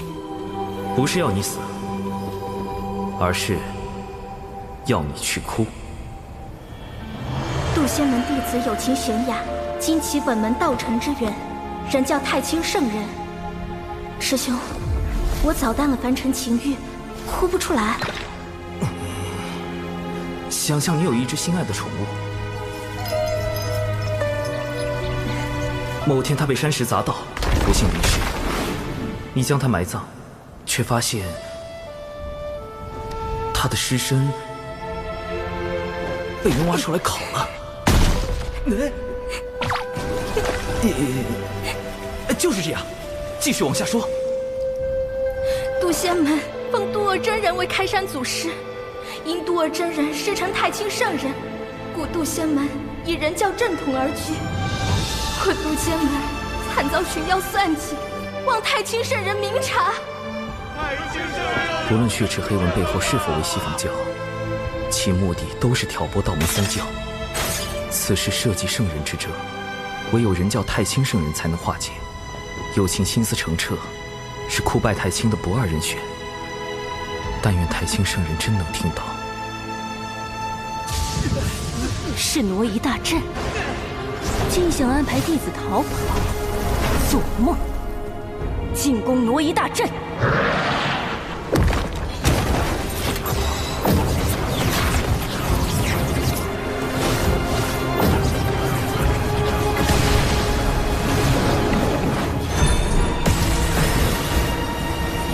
阻止他们！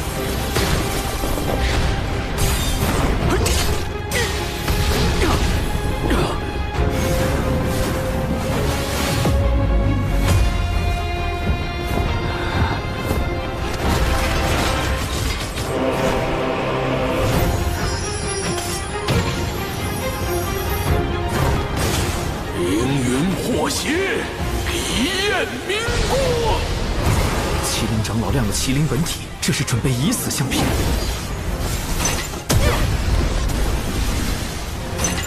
原则，他们怎么成了金仙，还出现在这儿？既然被你们发现了，那就别怪我不客气。给我上！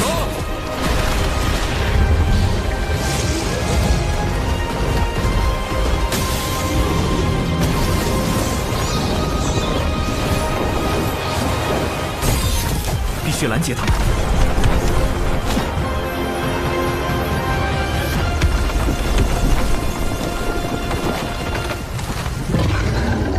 群妖攻山，何其猖狂！我二人路过，斩妖除魔，护卫人道。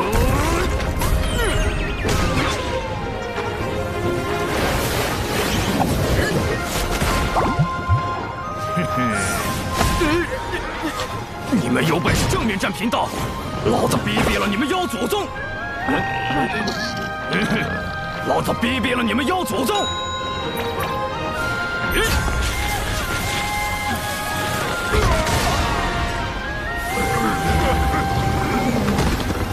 让我撕了他！天字纸人善于应变，用以诱敌入阵。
惨遭群妖算计，望太清圣人明察。太清圣人又是出现了！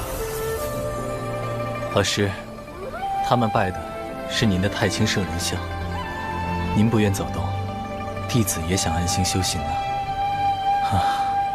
也罢，让我看看发生何事。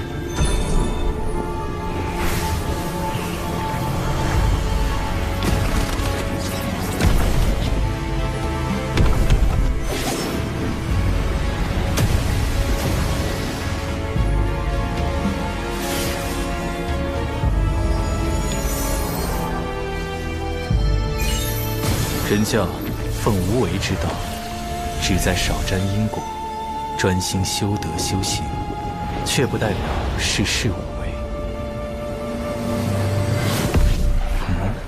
渡仙门是渡恶师弟所创，倒是可带上他一起过去。华夏有反应，渡仙门有救了。此事已成，人教高手定会来援。这段传音，望有情师妹勿对旁人说起。长寿师兄还是这般不慕虚名。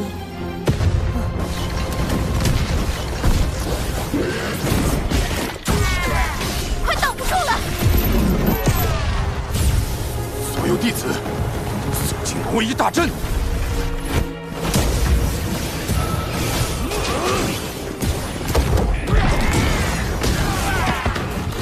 爷爷，我又回来了！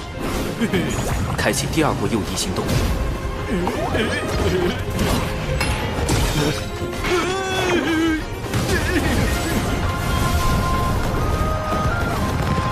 还剩最后一批弟子，必须保证挪移顺利进行。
天子指人配合阵法，歼灭敌方1/3战力，总算拖够了时间。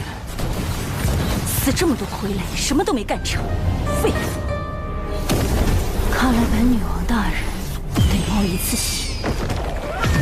群妖听令，全力进攻，绝不能放走一人。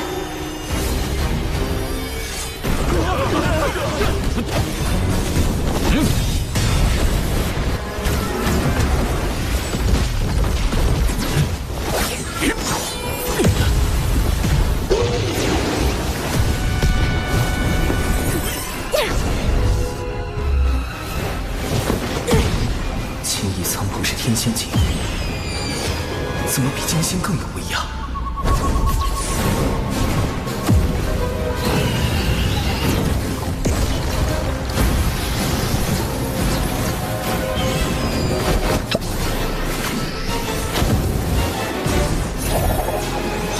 这两人是真仙境，为何术法威力堪比天仙境？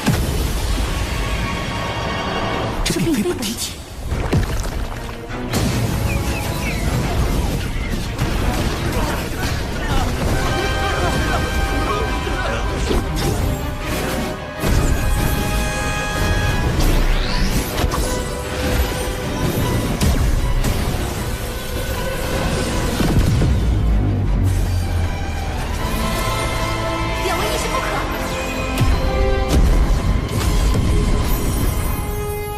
这两个天子指人已经完成幽妖任务，且沾有因果，是时候一了百了了。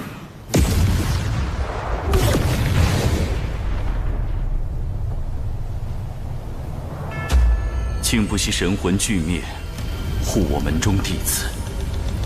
若渡仙门得存，贫道定要为两位义士立碑祭奠。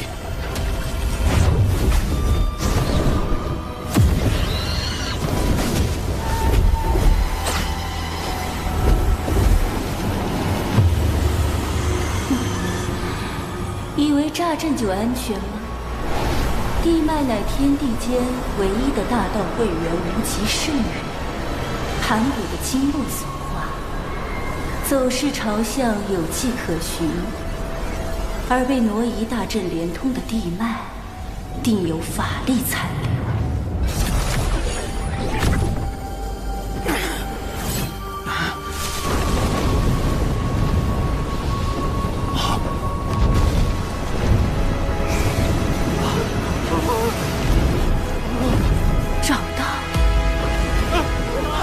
急了，此妖修为在我之上，与他硬拼也无胜算。弟子有一法，可退强敌。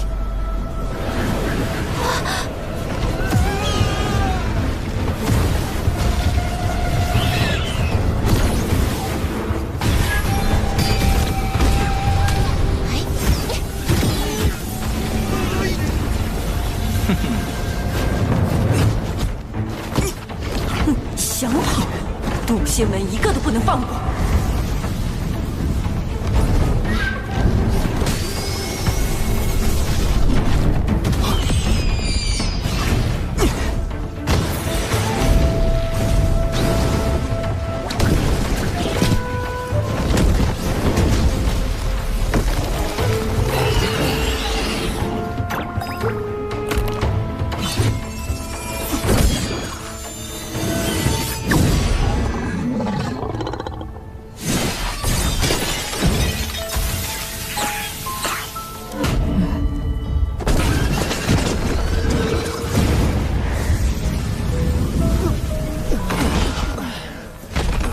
计划失败，我带友情师姐土遁溜走。师妹，实战体验结束，放行云吧。师兄，你过来。现在达成了大家一起昏过去的假象，或可引轻易苍魂靠近。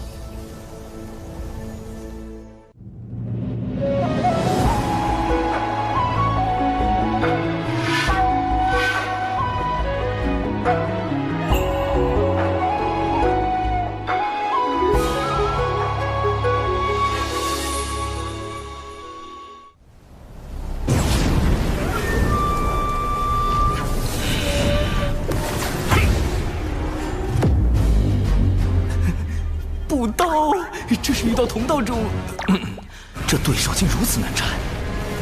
神字指人，出！在鬼、神、天、地、人5个等级中，神字指人的修为仅次于鬼字指人，且携带诸多法宝，最适合高端斗法，还能伪装久无师伯，骗过幕后主使。微型版72阵。开！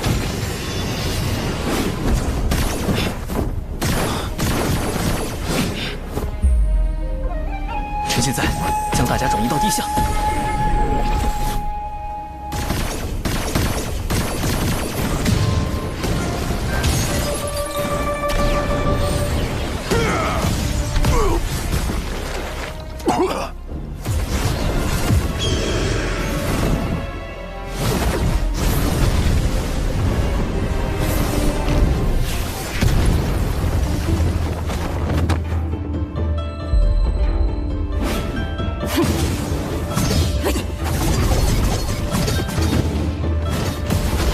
避水困阵，起！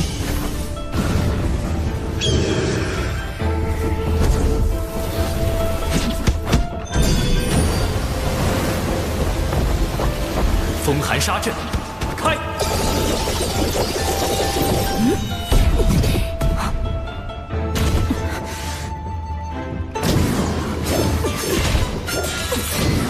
腐化毒阵，散！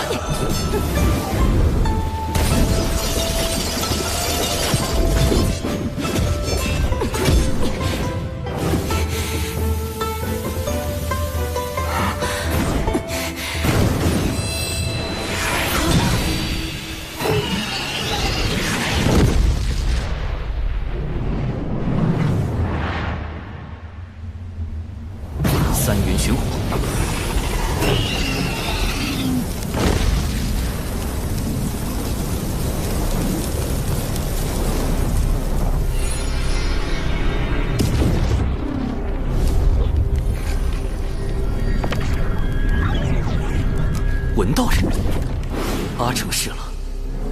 不过，管你是大罗金仙还是洪荒狠人，此时此地，也只有一缕神识而已。唉，这才渡劫多久，就跟上古凶妖文道人间接打了个照面。洪荒比我想的还凶险。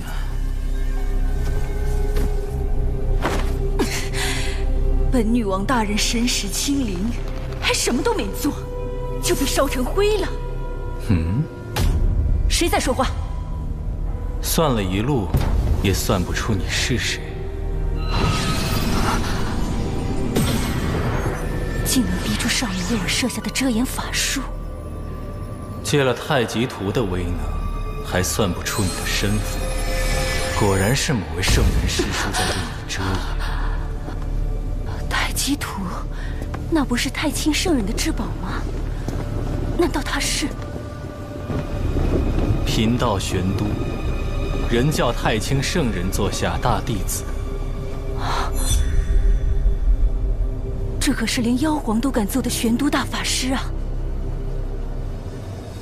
道友平白无故害我人教道场，用心险恶。好在渡仙门尚存。尚存？怎么可能？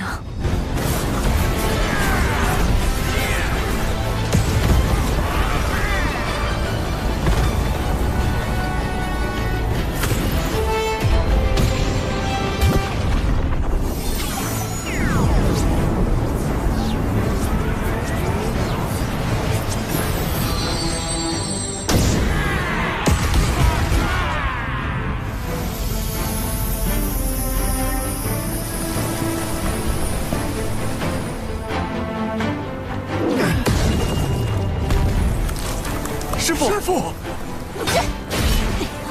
掌门的师傅，那不就是咱渡仙门开山祖师？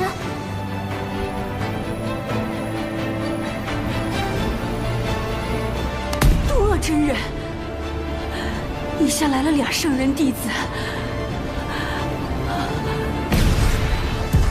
闻命休矣。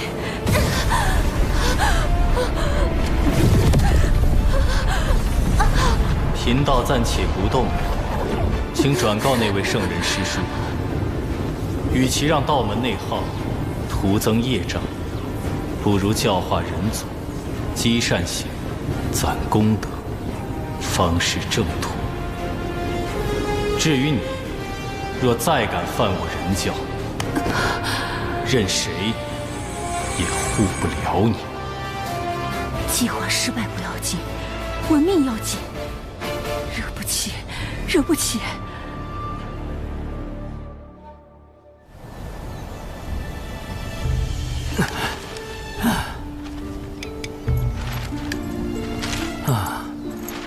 四周确认安全，本体可以出来了。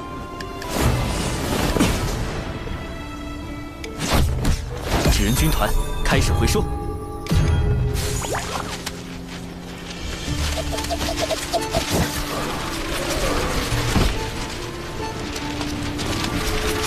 接下来，保持晕倒状态，等门内接应。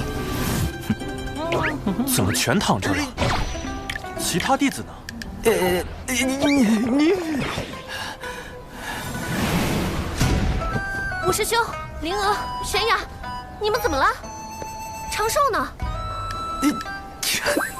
怎么全来了？现在装晕还来得及吗？玄都师兄。如你所言，这三人元神枯竭，早已成了傀儡。咱们先去趟金鳌岛，说明缘由。多尔师弟，事关圣人，最好不要外传。据说这事儿和圣人有关。玄都师兄放心，我渡恶最是守口如瓶。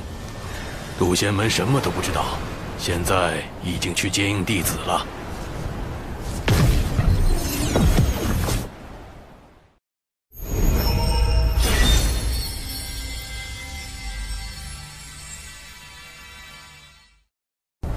长寿，你在哪儿？长寿！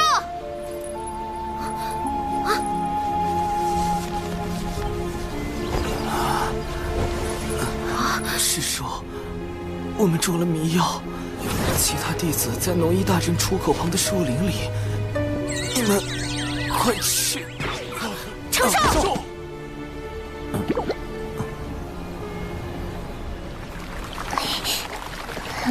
长寿，师父，弟子没事。弟子此前将你迷晕。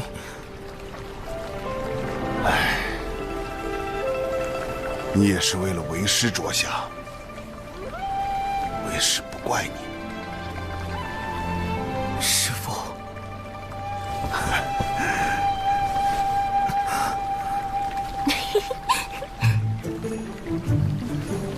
我这倒霉师妹露馅了！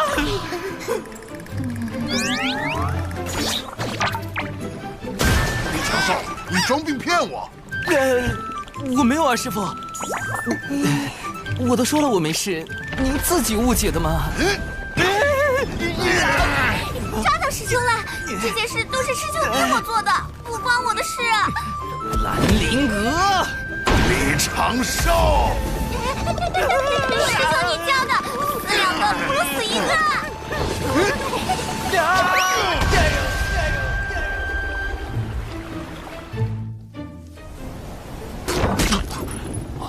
掌门，无事，我修习师父新传的法术，不得要领，吐血而已。此战我门内长老风主损失惨重，所幸未成仙弟子得以保全。日前，师父与大法师为我等去金鳌岛走了一趟，算是彻底查清了其中缘由。西方二圣为大兴西方不择手段，手下控制了许多大妖，其中就有挑起三教纷争的元凶文道人。此事必须通知门内，加倍戒严。师兄，西坊教让文道人挑拨道门，有什么好处啊？昔年西坊二圣以宏愿成圣，即向天道贷了一大笔功德贷款成圣，并许下大兴西方的宏愿。在道门三教遍布洪荒的今日，西坊教根本没有大兴的机会。如果还不上贷款，西坊二圣恐怕会面临严峻的天道责罚。既然走正途无法大兴西方，二圣便使出了捞偏门的方式，招揽文道人，挑拨道门三教，削弱道门影响力，从而赚取功德，壮大西方教。他们为了赚功德，竟能做到如此地步。师弟，眼下我们该怎么办？此战既由圣人始，亦须由圣人终。有师父和大法师处理，西坊教短期内不敢作祟。如今，元泽他们的魂魄已被送往六道府转生，三教之争也得以平息。我们只能督促宗门上下勤加修炼，以防西坊教再出手。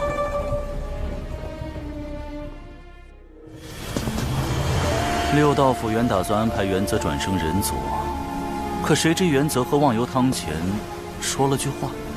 说什么了？他说：“放心吧，转生这般小事，应该出不了问题。”然后呢？他刚喝下忘忧汤，就被六道河的浪花卷起，打入了一旁的畜生道。下一世应该会是一只黑皮豹。是。西坊那两位，当真可恨。大法师，这便是渡仙门最近将成的姻缘。渡仙门经大战后，人丁损失不少，我有心想助其兴旺，可老师又不准我多收弟子，为省加速促成道侣、繁衍后代这一条路，只好来麻烦月老您了。大法师，请看。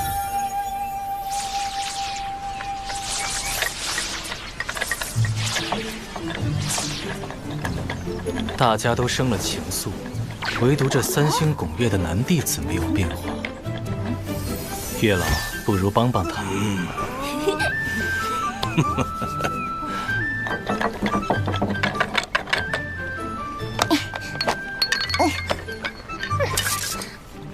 啊，无知钟爱。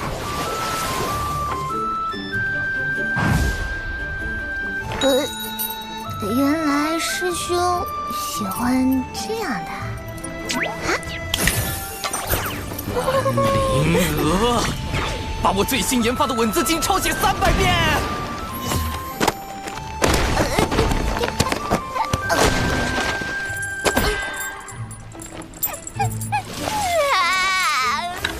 最近突然心绪纷乱，带我查查典籍。小射手，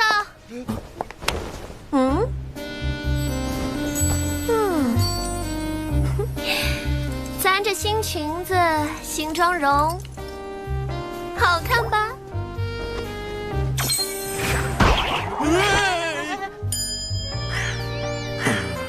师叔，宗门刚刚经历过一场生死之战，相比起容貌，我们更应该注重提升修为才是啊。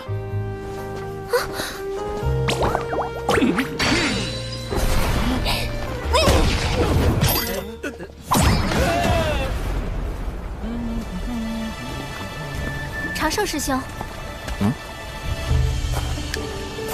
长寿师兄，我有阵法上的问题向你请教。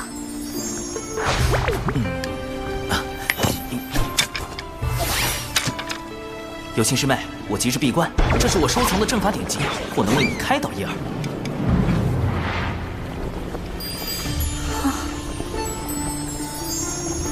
时间紧迫，我先走一步。这位仙门良才似乎过于断情绝爱了些，那他到底想要什么？生来往，莫管前，先已故，难争先。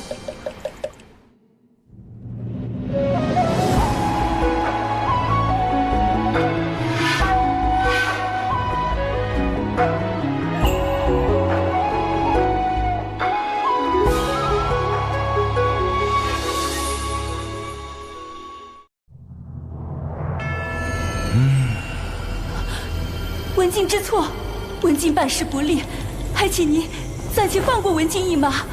文静保证，下次一定完成您交代的任务。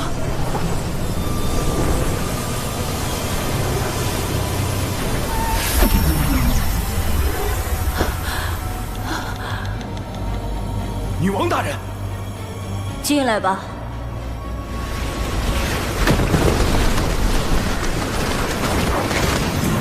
南海那边情况如何？属下奉您之命，在南海打探得知，近日出现了一个功德兴旺的新教派。道门强盛已久，不好对付，不如从这样的新教派下手。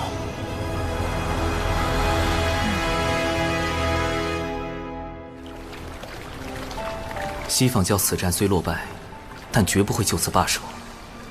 复盘此战，我杀了不少业障大妖，应该得了不少功德吧？天道为世间每个生灵设立了个人账户，用于发放功德和业障。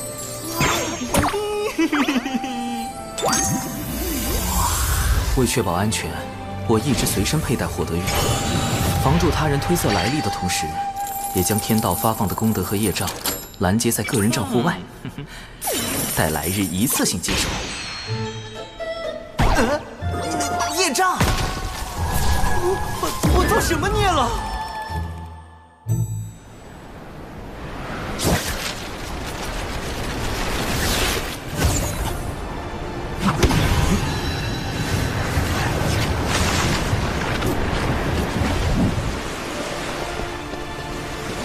今日下妖为祸，杀伤了我神教大量教众。双方交战时，竟还误杀了无辜的百姓。虾妖，此事竟然还和龙宫有关，太过分了！这是在挑衅。就是寨主，咱们不能任由他们欺负啊！就是啊，对啊。大家的心情我都明白，我们举办大典，就是为了祈求神的庇佑。大家只需捐出香火钱，将鱼买下放生，神感受到诚意，必会加倍保佑大家。不对呀，卖鱼放生和神有什么关联？况且大部分教众本就以打鱼为生，到处都是鱼，为什么要找寨主买鱼放生？看来是寨主欲借神之名谋利。放生，吉祥！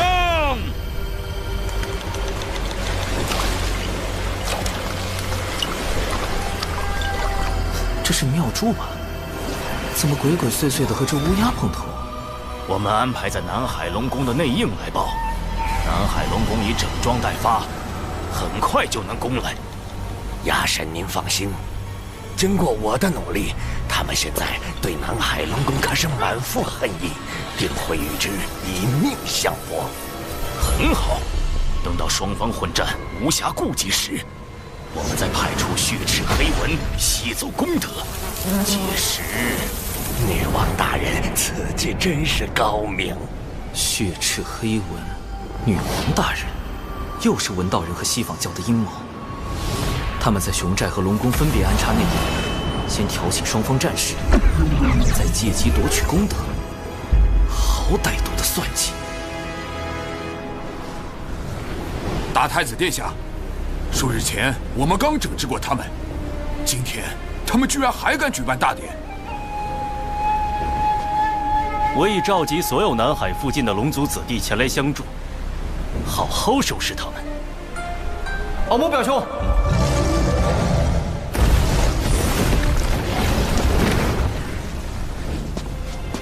你这小矮子怎么来了？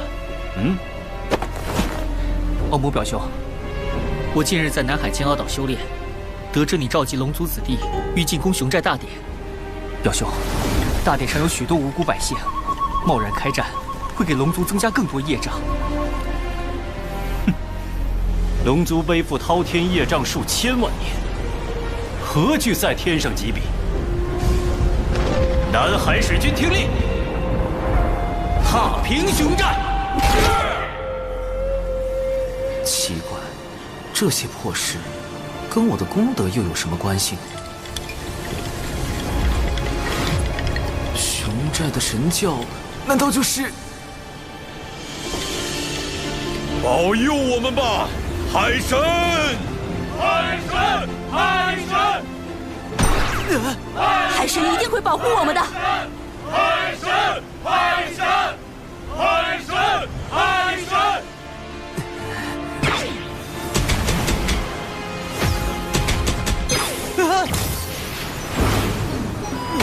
这雕像我不是已经毁了吗？怎么还多了1620座？龙族和海神教交战，杀伤百姓就是我产生业障的原因吧？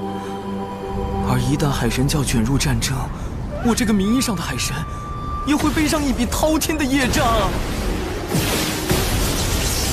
少则引动天罚，多则招致灭世之灾。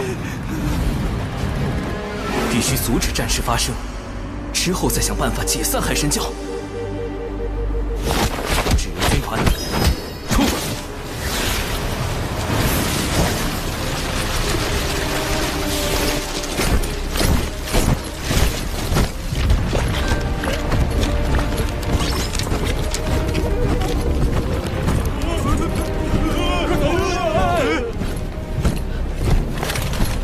凭你们也敢自称海神教？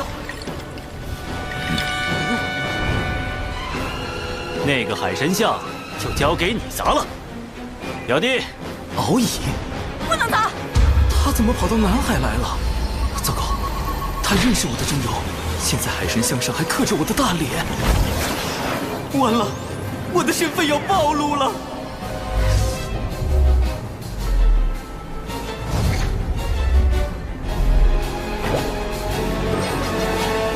长寿兄。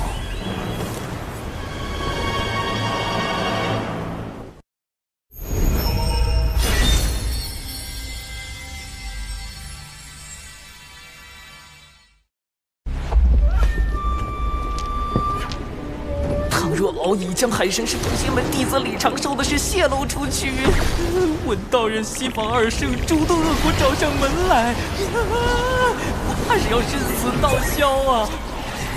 稳住，长生稳中取，富贵稳中求。入其路，退则进。长寿兄虽说十分优秀，但尚未成仙，更不可能成为什么海神。敖乙兄，不要声张。为了妥善解决南海龙宫与海神教之间的矛盾，请前来详谈。忽悠小龙第一步，以和为贵，方成大业。成什么？海神像你还咋不咋了？长此以往，争端难消。我现在就去见海神。小叔，在我回来前，千万不要动手。可笑，龙族才是海上霸主，难道要让这个不知所谓的海神指点我们做龙？多谢长寿兄指点，我竟不知西方教从中挑拨，险些犯下大错。忽悠小龙第二步，知我心者，莫如长寿。龙族世代背负震碎洪荒的庞大业障，我深知你为解此困境付出许多。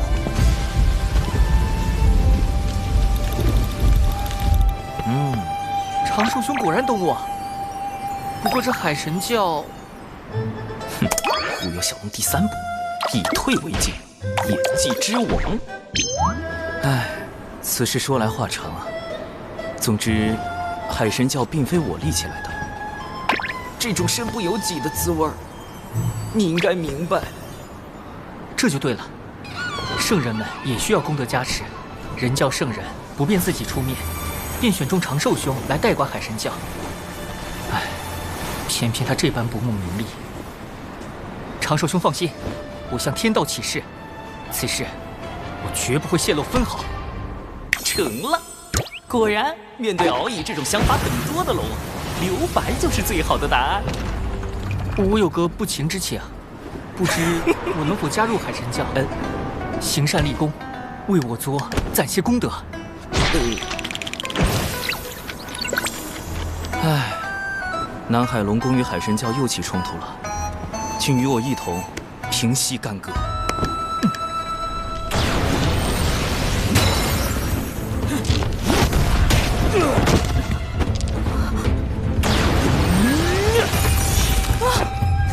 表兄住手！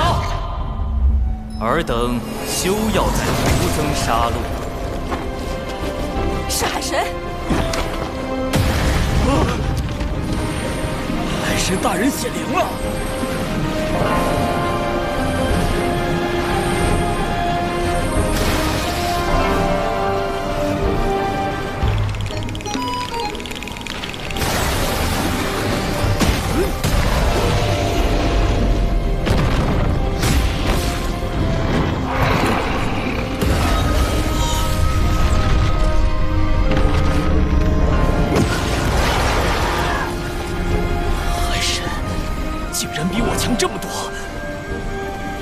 海神大人容禀，南海龙宫与海神教的纷争，皆是受奸人挑拨而起。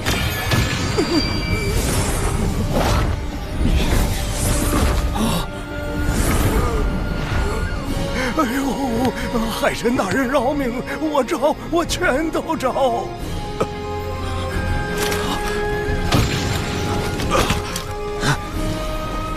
你敢背叛我族？说，谁收买了你？南海龙宫大太子，本座无意统领海域，功名利禄皆如浮云过眼。唯有导人向善，方是正道。这2个奸人交由你处置，望南海再无纷争。海神大人已与我说清，这一切都是西方教的阴谋。我们可以顺着这2个内应继续追查。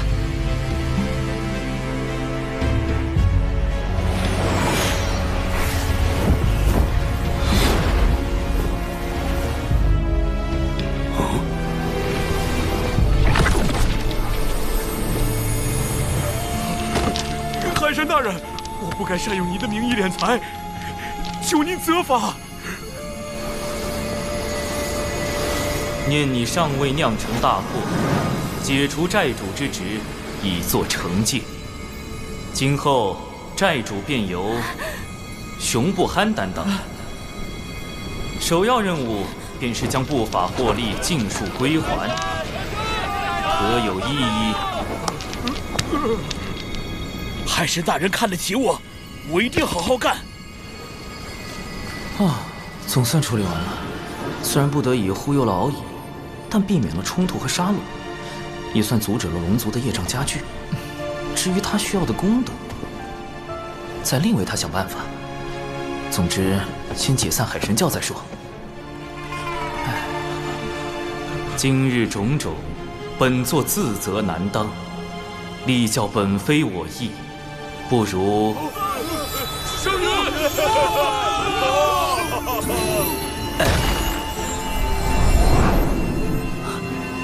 这是天道功德凝成的祥云，天道也被至教有方的海神大人打动了。吉兆啊！天佑海神，天佑海神教！海神，海神，海神，海神，海神！教宗情绪这么高涨，肯定不会同意解散啊！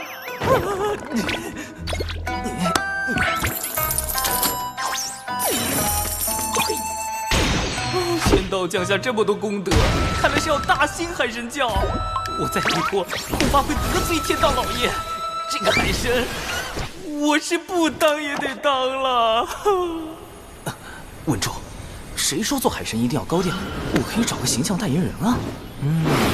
这个声名在外的小龙就很不错。哼哼。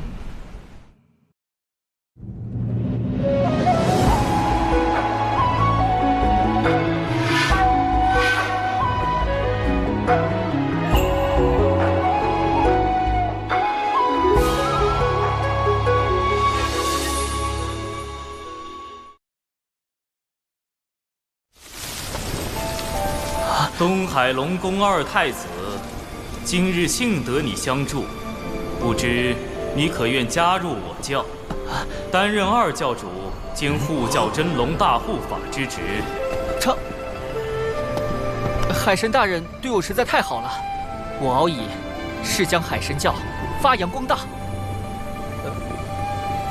我表兄本性不坏，镇守南海多年，也算经验丰富。您看？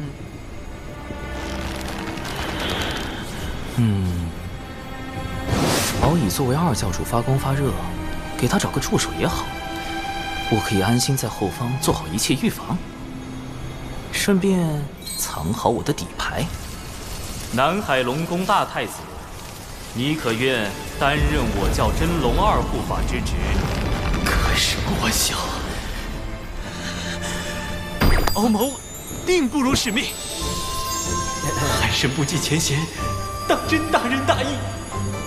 希望教众谨记本教教义，勤俭友善护老幼，不惧艰难得幸果。最重要的是，不要再招人业障了。四海平，自家不齐，一定赢。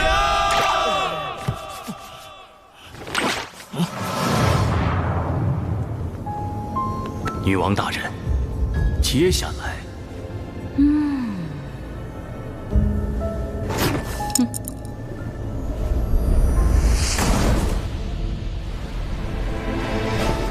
为了像海神大人一样潇洒，我这就启程，寻仙拜师。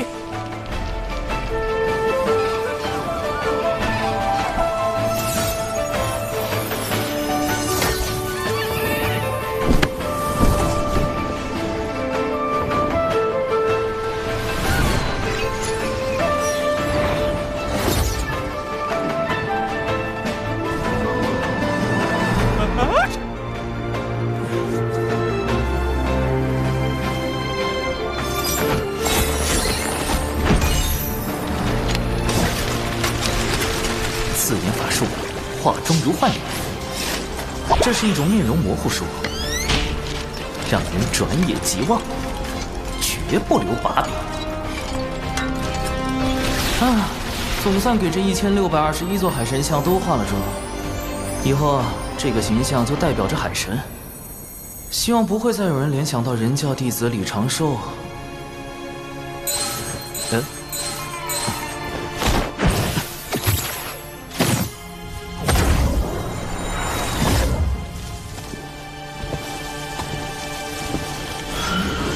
这位大仙是谁呀？侧杆时都乱码了，他的修为极高。天庭东木宫到访，阁下为何藏头露尾？东木宫，纯阳仙人吕洞宾的前世，如今的天庭南仙之首。我何时招惹了这种大人物啊？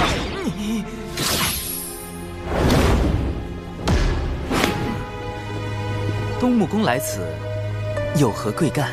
天庭授我监察各地宗门教派之职。近日有人控诉海神教通过阴险算计，夺人功德，危及四海。还请阁下跟我走一趟，说个分明。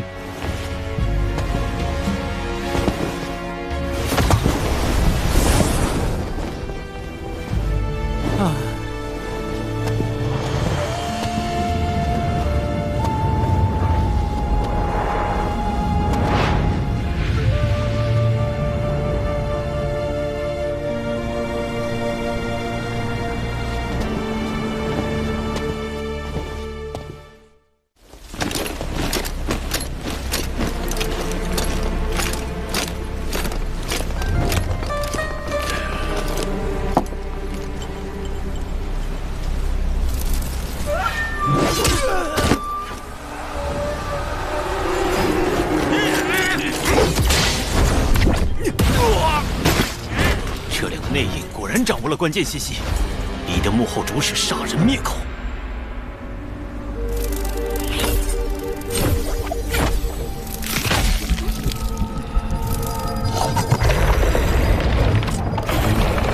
他们都被控制了。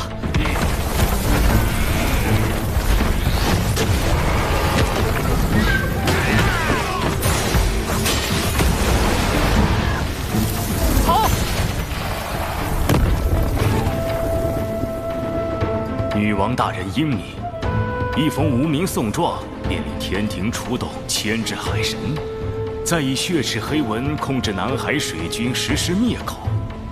好一招声东击西，死无对证。几番失利，上头已经逐渐对我失去信任。只有阻止内应暴露我们的秘密，才能补救。无论如何，我必须成功。鸭神，你亲自去。啊，惨了！东木宫一句解释也不听。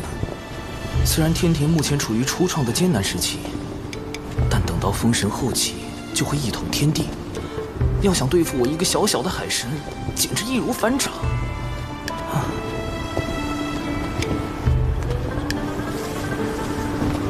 阁下总算来了，这为何不是真身前来，而是来这一纸人？一眼就识破了，他是谁？身份实力皆高于东木宫的，只有从前道祖座下的童子，圣人们的师弟，如今执掌天庭的玉帝陛下。好天！在下以纸人行走洪荒，正如陛下以分身降临凡尘，皆因身不由己，望陛下海涵。阁下如此洞若观火，难怪能被万千教众奉为海神。得天道功德庇佑，又有龙族从旁辅佐，不知这身不由己，从何而来？是谁向天庭举报了我？把玉帝这么难搞的大人物都给招来了，给我惹这么大的事，底牌都要被掀翻了。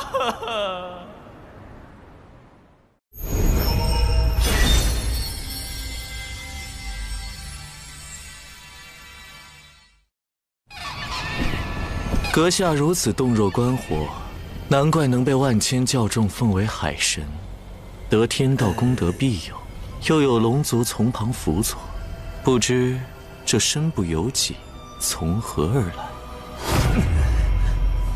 陛下，我故乡有句老话：能力越大，责任越大。你想夸我，还是夸你自己？罢了。你竟能识得我的身份，目识得，心不识得。你何意？众生所认识的玉帝，本该居九重天阙，助道祖维护天道。然而，陛下现凭借一纸诬陷，便轻来捉拿我，实在有损天道威严。所以，心不识得。在海神心里，我应为何故？壮大天庭。六圣拜道祖红军为师，随后道门三圣和西坊二圣各自立教收徒。道祖遂立天庭为天道的执行机构，管理众生，由玉帝您执掌。然三界只闻六圣之名，不知天庭。陛下令不传五洲，法不通四海，所以急需广纳人才，以壮天庭。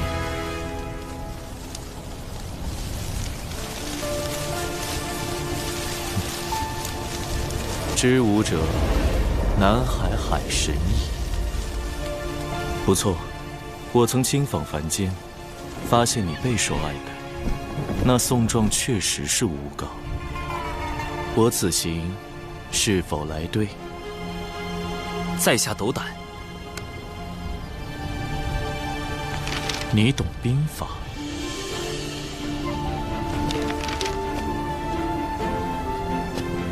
兵者，诡道也。故能而示之不能，用而示之不用，何意？用兵之法，其实计策很简单，关键是戏怎么演。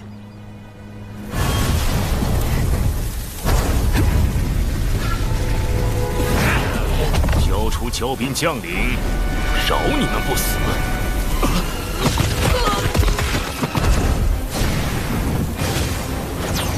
今日死的是你们！龙族水军现身！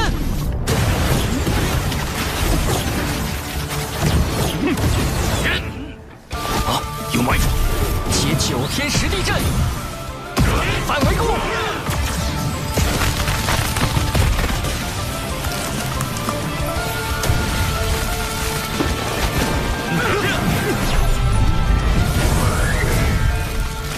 我们揪出了西坊教的内应，他们必不会罢休。到时候，我们用这套兵法对付他们。长寿兄的退敌之法很是周全，此战结束后，我便整理成册，献给父王和节将，尤其是我那个颇为鲁莽的师叔赵公明。妙，丝丝入扣。多谢我蓝星孙武前辈所著的《孙子兵法》。哪怕在洪荒，也是兵学盛典。看来玉帝对兵法非常满意，不如为避免卷入封神大劫，我已在暗中筹备数个方案。这数个方案，因为玉帝的出现，可行性最大的一个已然揭晓。积累一定功德后，入天庭为官。只是结交玉帝有暴露自身不够稳健的风险，但此时可是抱上天庭大腿的最好时机呀！天地不仁，以万物为刍狗。陛下，早前得闻圣人为三界苍生立天庭，不求回报，在下深受感动，遂匆匆写下12件，唯愿献给天庭，效微薄之力。有劳。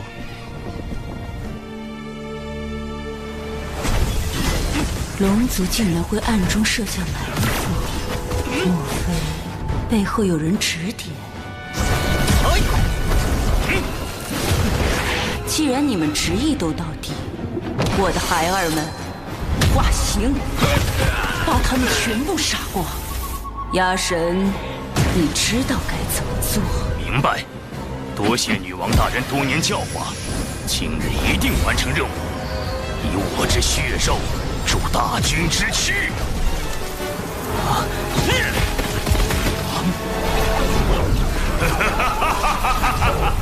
血池黑纹群竟能通过吸食血肉强化自身啊！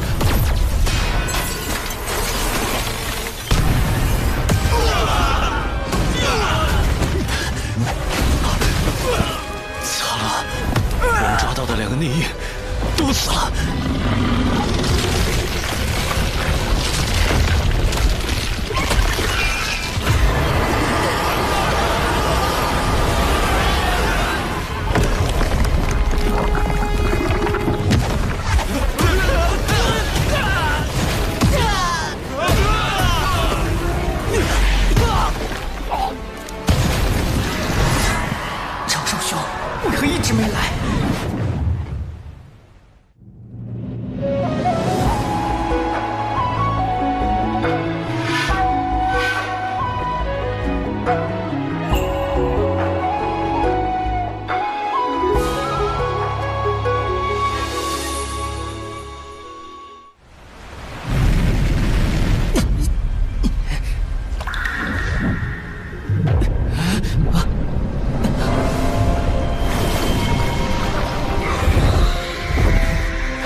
天庭在此，血池黑纹，勿再放肆！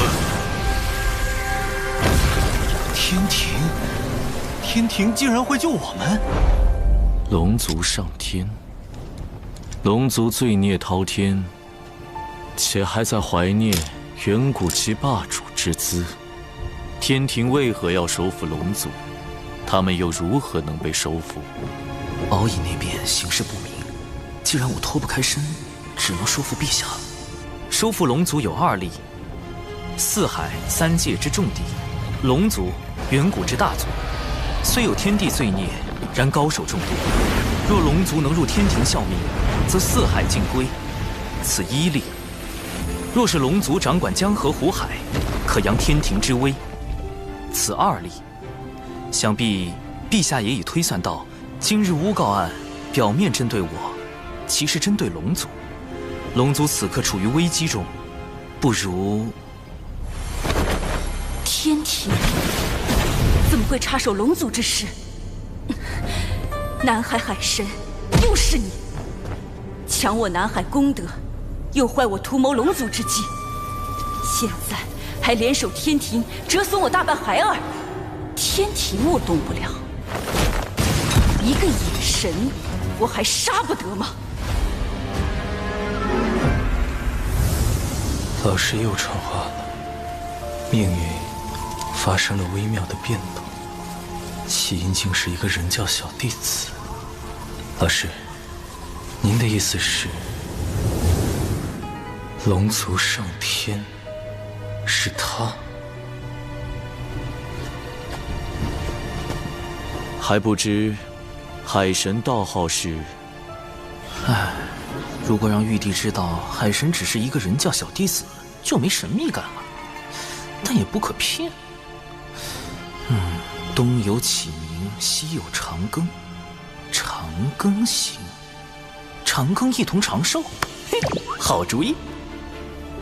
在下道号为长庚道人。长庚。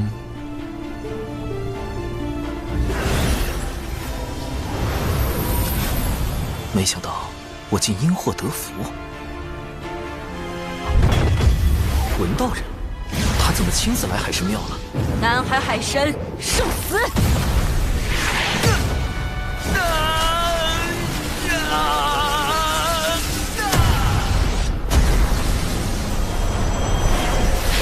什么情况？你是何人？竟敢如此嚣张！不能动了。刚自爆太快，心神被扯得好痛，万不能和他沾上因果。好在本体没有受到损伤。又来人了！24颗定海神珠，你是截教赵公明，为何定住我？南海海神乃是我师侄敖乙的兄弟，道门一家亲，竟逼得海神化身自爆，快打我！他自爆，我也不明白啊。前辈，我是南海海神，真身无碍，你快停手！此事恐会引发西方教与截教之争。那直接杀了他。不可，晚辈有一对策。起来，我要去灵山讨个说法。灵山便是西方2位圣人的居所，一旦闹到那里，2圣为保全西方名声，一定会将我血池黑纹一族尽数灭杀。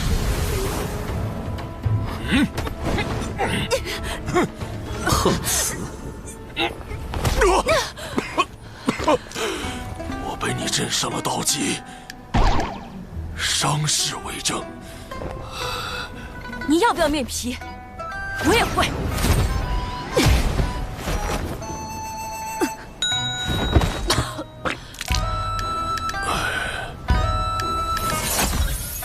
这是海神的法器生影球，恰好记录下你的自残。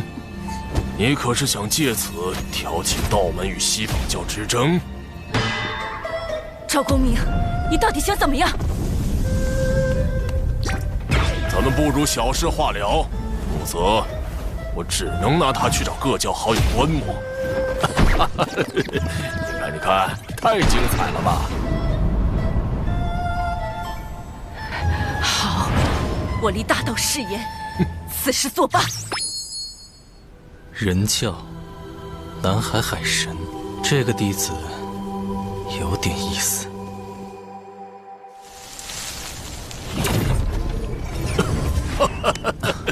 贫道截教赵公明，路过此地结识海神，倍感爽快。大哥，虽然你是未来的财神爷，但我不想结识你，更不想跟你义薄云天。你集体荣誉感也太强了些，难怪封神大劫中。算了，后话了。贫道长庚道人。我忘了，我还得去找同门商议三教源流大会之事。就此别过。三教源流大会，旨在道门三教一起追根溯源，化解矛盾。师兄，掌门传话，由师兄做弟子领队，3天后随宗门前往三教源流大会。我不去，那里可是整个洪荒因果汇聚之地。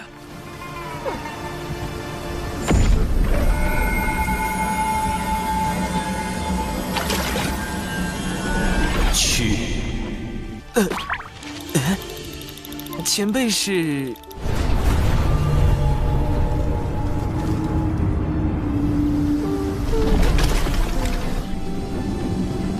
玄都大法师。玄都大法师，据说是女娲娘娘捏造的第一批人族，也是人教太清圣人的唯一一名弟子。最近大佬们怎么上赶着找我？好慌啊！他为何要我去三教源流大会？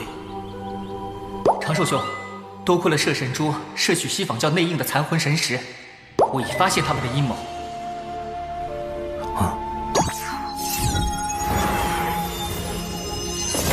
四海海眼的位置尚未找到，他们竟在打四海海眼的主意。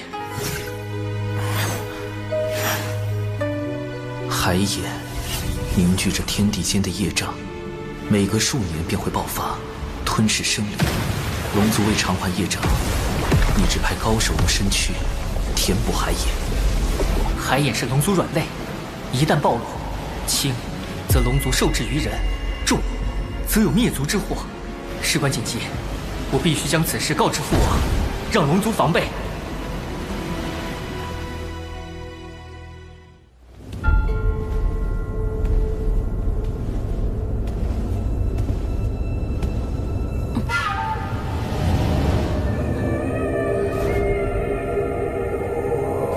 文静无能，竟给龙族留下把柄，文静一定将其除掉，消除后患。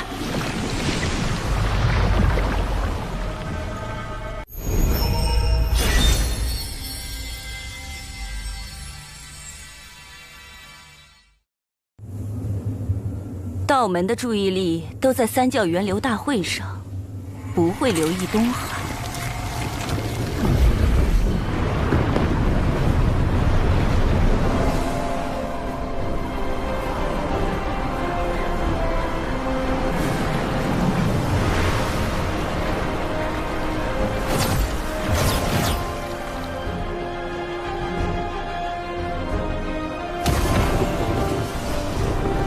三教源流大会本是想缓和产劫关系，但从封神大劫的结果看，三教弟子都被卷入了血战。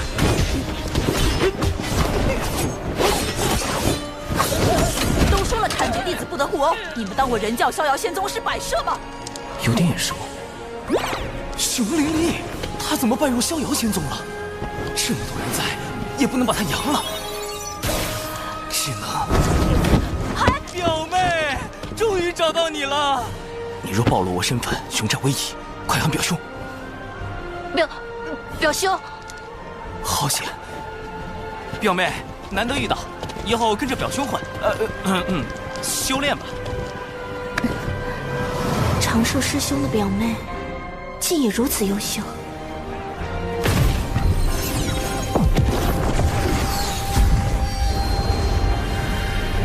阐教元始天尊座下，广成子前来赴会。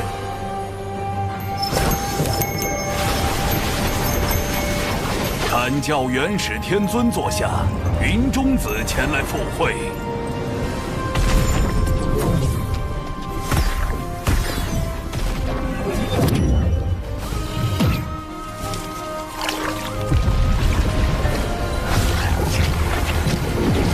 截教通天教主座下，赵公明前来赴会。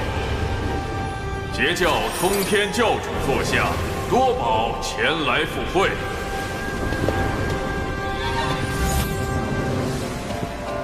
截教诸位师弟气势汹汹，是要作何？自然是来凑个热闹。如今阐截两教尚是口舌之争，待封神大劫降临，就会成三教混战。阐教仙多被萧旭顶上三花，失了大半道行；截教仙更是死伤无数。三圣下场也无法阻止众弟子被禁锢在正神之位，永受天道操控的命运。我得尽快完成龙族上天，以此抱上天庭大腿，躲过封神大劫。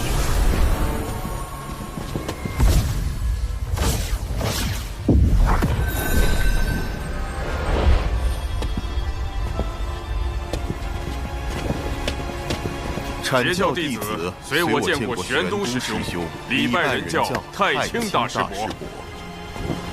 诸位不必多礼，老师和两位师叔，乃大道圣人盘古元神所化，又齐入道祖门下，三教本是一家。师尊收福德深厚者为徒，乃顺天而为，教化众生。众生指所有生灵，凡有向道之心，就该有修道求长生的机会。大法师命我来此，究竟有何要事？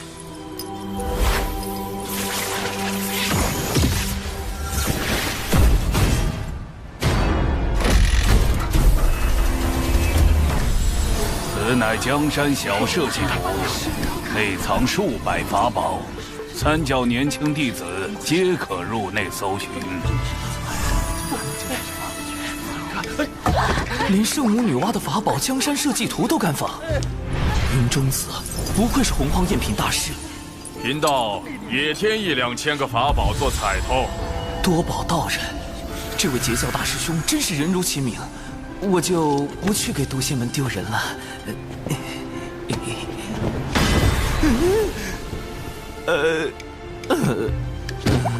老师推算出，龙族上天对苍生有利，而吕长寿是促成此事的关键。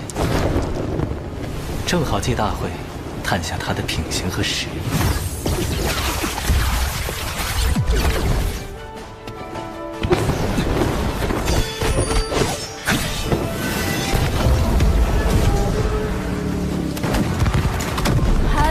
表兄，我一定会守护好你的。想一直躲着可不行。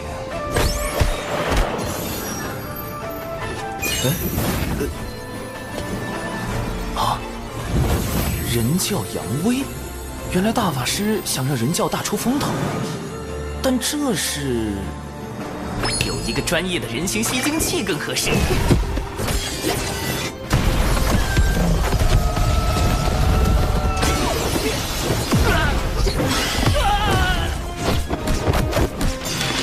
身形符提速，法宝锤做武器。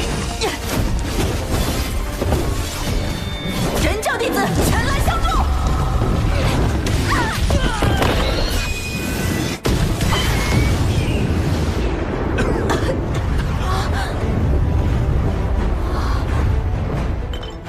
毒粉已涂至火灵剑，凶手触之即死。有情师妹，放心冲杀。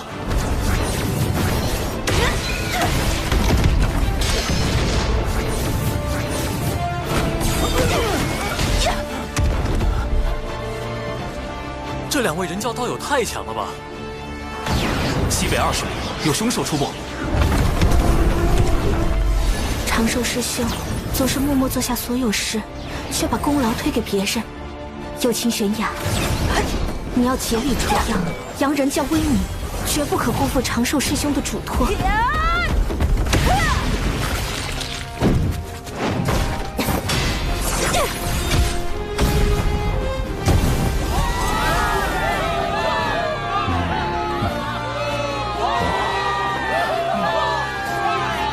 凶手可是熊灵力，云山剑修有其玄雅。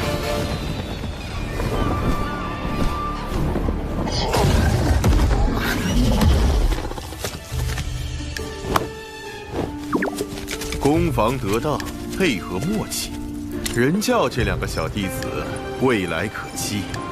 人教真是出了两个优秀仙苗啊！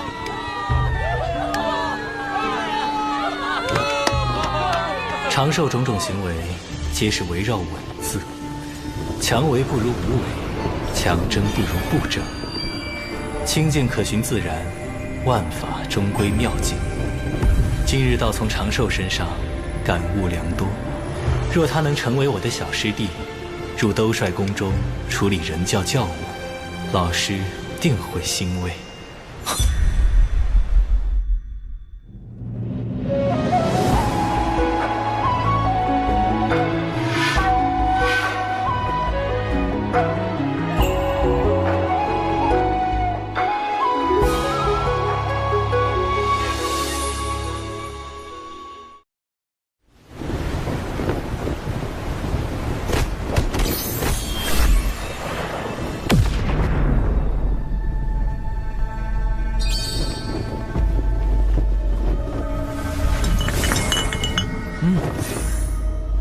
龙族有变，速去救你的二教主。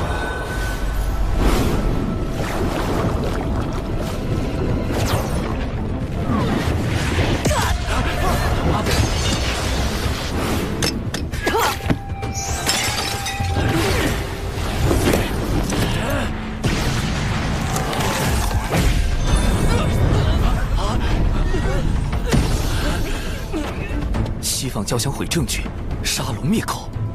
二教主，海神教的事，您都知道了。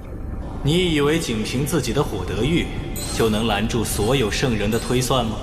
老师早已知道了你的事情，并亲自出手为你遮掩，否则你早就暴露了。多谢太清圣人庇护。大法师，容弟子留一化身在此，本体随您前往。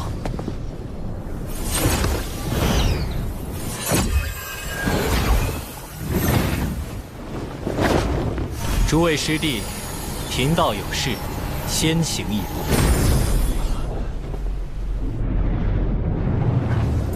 顾家，摄神珠已碎，我如何让父王相信西方教在查海眼之事？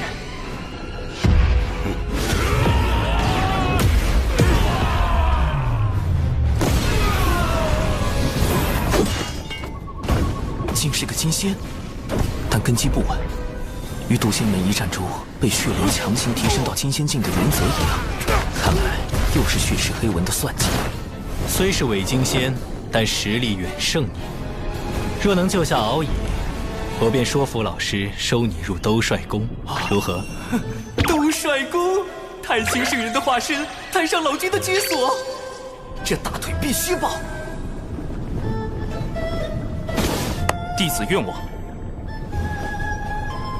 这是老师的防御至宝，天地玄黄玲珑塔，将它威能借你半个时辰，有它护着，哪怕是大罗金仙手无先天法宝，也伤你不得。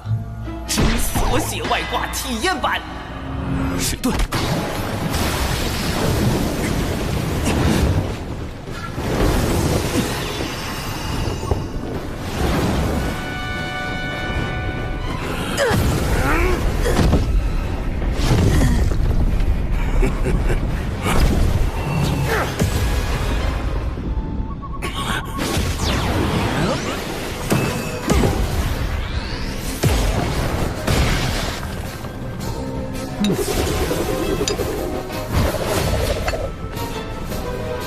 今日有我玄都小法师在，谁也伤不得敖乙殿下。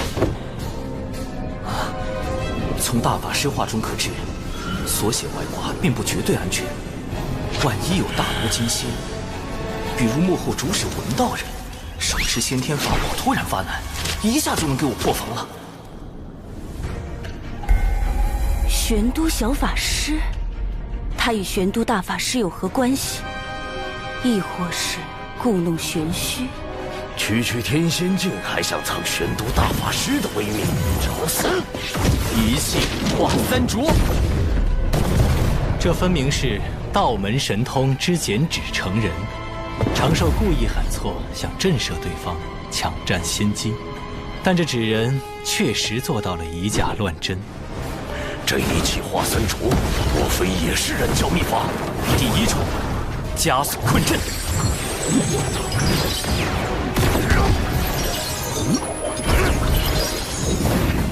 鬼子纸人善各类奇鬼神通法阵，且是纸人军团中最高战力。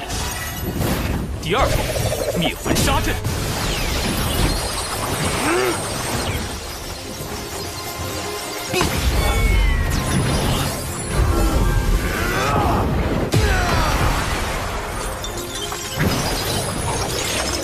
第三重，惊雷毒阵。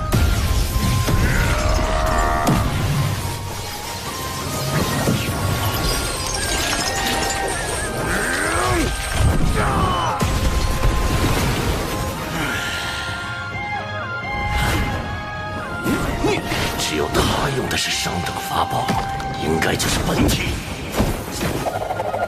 道门神通，血金成法，急！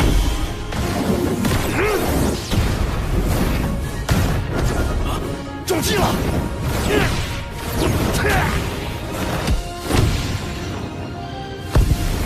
纸人放纸人，纸人何其多。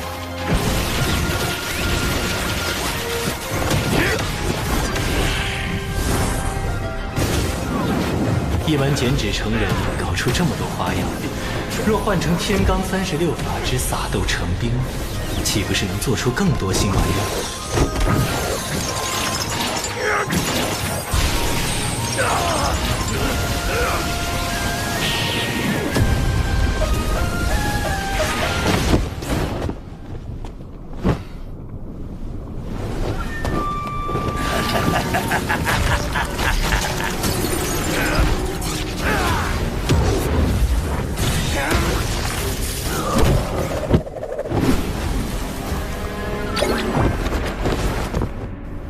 看来在渡仙门坏我好事的，也是这位玄都小法师。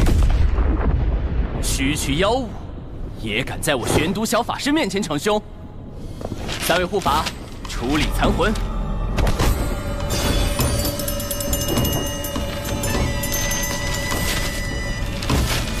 唉，金仙当真是不好杀。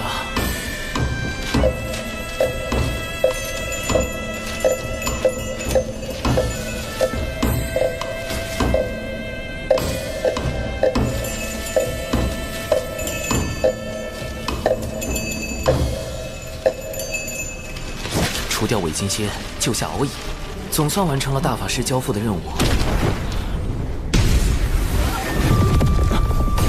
小心！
玄黄玲珑塔，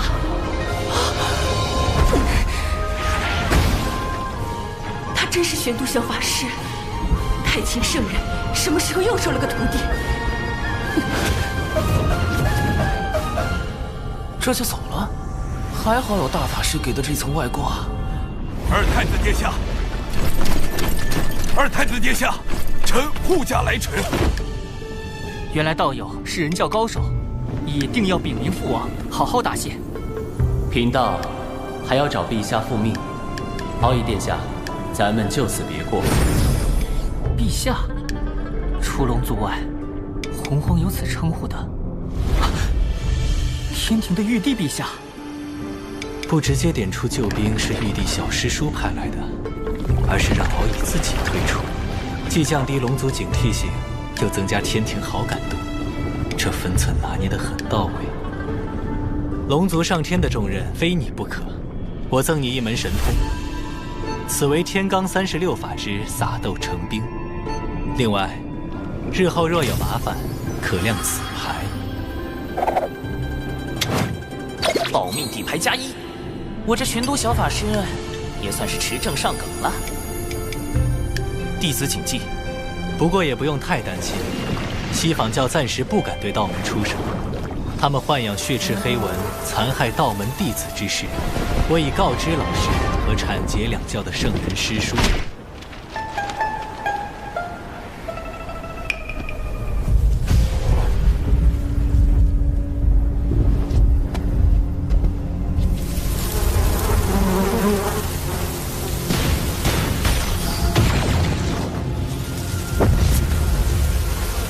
大批血赤黑纹突然出现，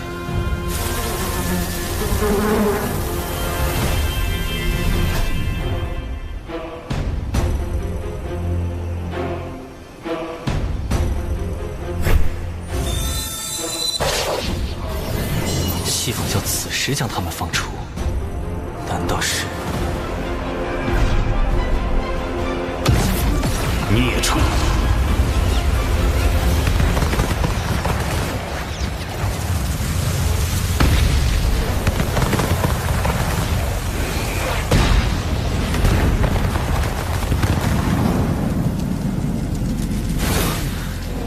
书竟亲自出手灭杀了血池黑纹，既撇清了他们与西坊教的瓜葛，又给道门一个交代，真是好算计。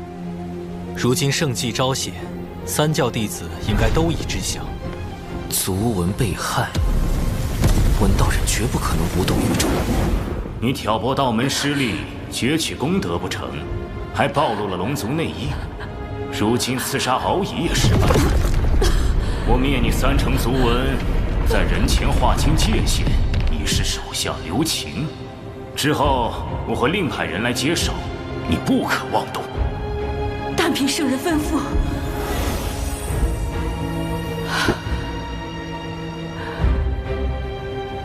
我受尔等驱使，去反遭灭族之嫌。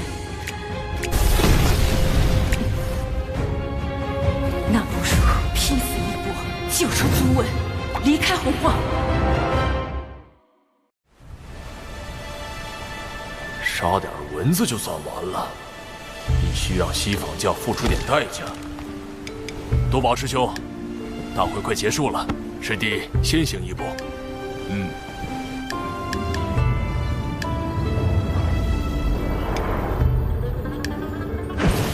总算回来了，多谢表妹和友情师妹为我护法，我们出去吧。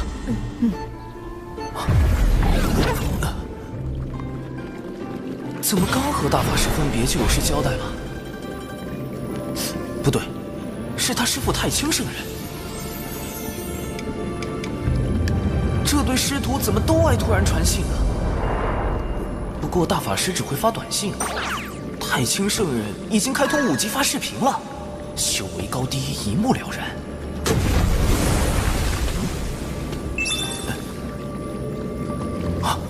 西坊教镇教之宝。开天辟地后，天地功德凝成的12品功德金莲，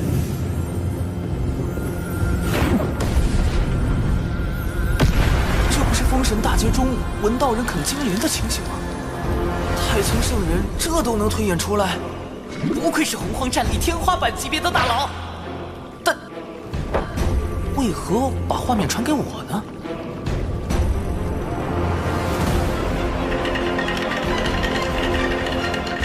根据计算机解析的封神大劫剧情，文道人啃金莲是因，道门得存是果。难道是我多次破坏了文道人计划，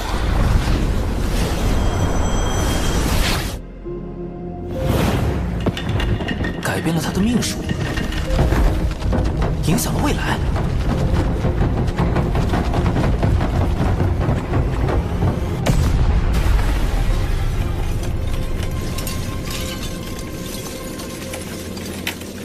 渡仙门，太清圣人定是算到了这个变数，才让我出面干预。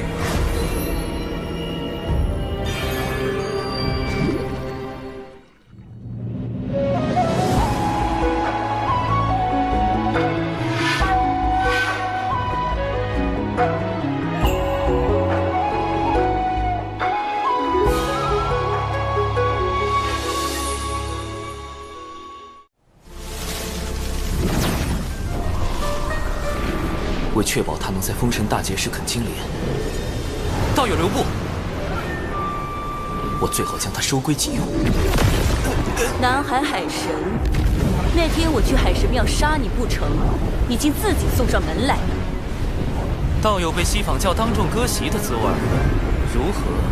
怎么，你是来落井下石的？不敢，道友只需明白，我们有共同的敌人，不如联手。区区一个南海野神，你有资格和我谈合作？道友曾3败于我，我算计你海神教只有1次，何来的3次？胡搅蛮缠！数个时辰前我们刚见过，道友莫非忘了？你是玄都小法师？此前渡仙门一役，轻易苍鹏也是死于我手。南海海神，玄都小法师，背靠人教圣人，原来自始至终，我都败于你一人之手。现在我们可以聊聊了吗？好，我且和他聊聊。若真有问题，直接杀了他。文道人的修为远在我之上，稍有不慎，我恐怕就会大祸临头。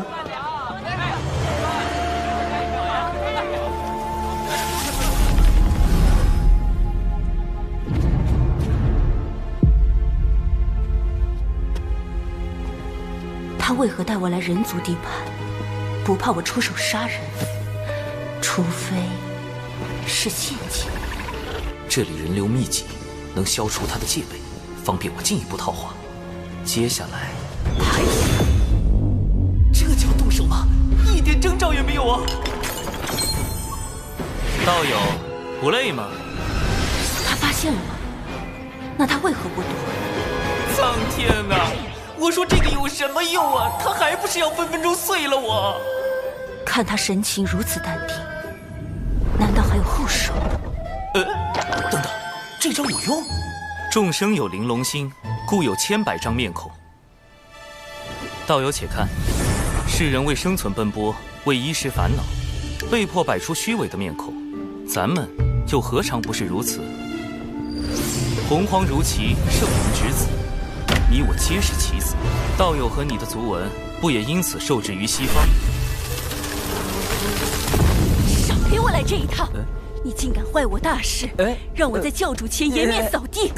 我要把你抽筋剥皮，吸干你的骨血，让你永世不得超生！我要吃掉你的伙伴和信众，让他们直到最后一刻都后悔认识你这样的神！我要让你灰飞烟灭，魂飞魄散，让你的海神教荡然无存！那如果我可以用我的手段扳倒西方教，为你文族报仇雪恨呢？那你会成为我最好的朋友。既如此，那就让我看看你的筹码。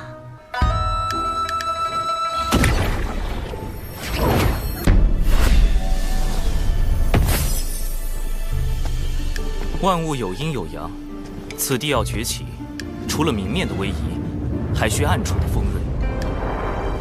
你若能回到西方教，与我里应外合，我自可助你脱离苦海。西方教自以为做事滴水不漏，但这南海海神背后的太清圣人早已察觉，并反过来算计西方教。人教真可怕，南海海神真可怕。我什么都没说，这是你自己想的。我可以答应你。总算用天庭稳住了文道人，但他这把毒刃若用不好，反伤自身。但有一个条件。什么条件？截教赵公明和他那个二妹，最近一直在找西方教的麻烦，我也深受其害。你若能阻止他们，我便信你。赵大爷不会又去碰瓷了吧？二妹、琼霄、三霄中的老二，这仨姐妹可是在封神大劫中削去阐教12金仙顶上3花的大狠人啊！看来要去三仙岛走一趟了。如果赵大爷和琼霄继续搞事，不但会影响到与文静的合作，还会激化西方教与道门的矛盾。我请不动通天教主，多宝道人威慑力不够，那就只有三霄中的大姐，赵公明的义妹云霄仙子。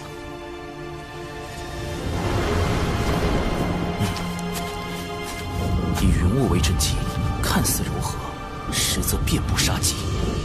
三霄不愧是能布下九曲黄河大阵硬刚圣人的大能，这阵法，神识探进去也只能看到一片白茫茫，根本找不到入口。在下海神，字号长庚，求见云霄仙子。在下海神，字号长庚，求见云霄仙子。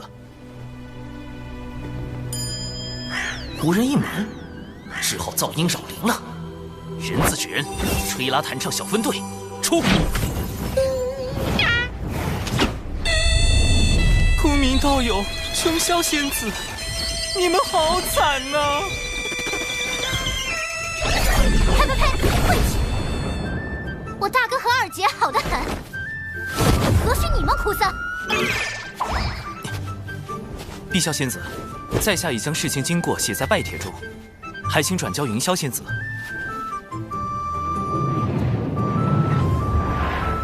碧霄，琼霄仙子的双胞胎妹妹，三霄中的老幺，据说是个古灵精怪的整蛊专家，必须小心应对。你等着，要是敢骗我大姐，我非教训你一顿不可！哼！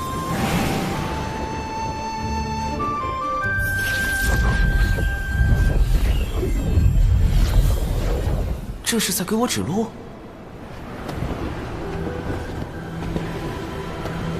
这里就是三仙岛，神识还是无法向外查看，似是被某种阵势挡住了。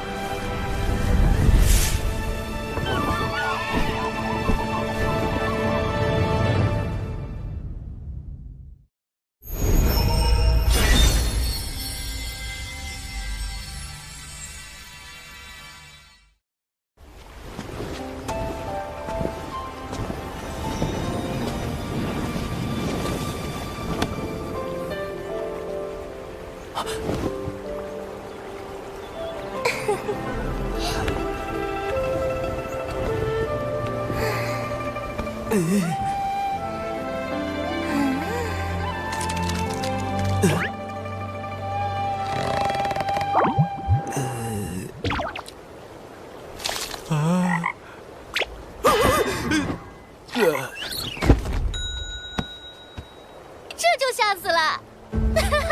海神竟然这么脆弱，我还给你们安排了进错院子嫁对郎的戏码呢，可惜啊，可惜！好你个海神，敢用纸人化身戏耍我，我这就把你本体找出来大杀了！碧霄仙子，在下真有要事。公明道友正与琼霄仙子向西坊教寻仇，须得请云霄仙子出面阻止，不然西坊二圣怕是会对他们下手。这么严重，我去找大姐。搞了半天，他也是用云人化身和我的纸人化身飙戏，个个都是戏精啊！这次该见到云霄了吧？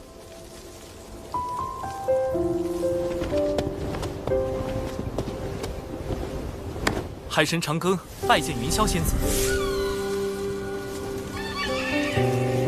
北方有佳人，绝世而独立，这就是三霄之首，截教第一仙子云霄。拜帖我已看过，劳烦长庚道友特来告知。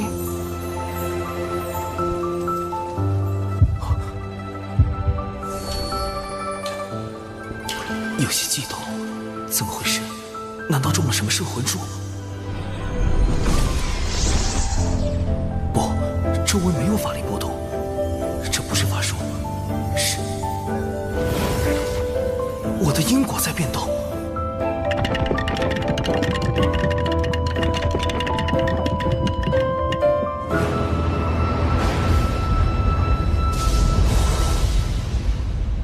避开！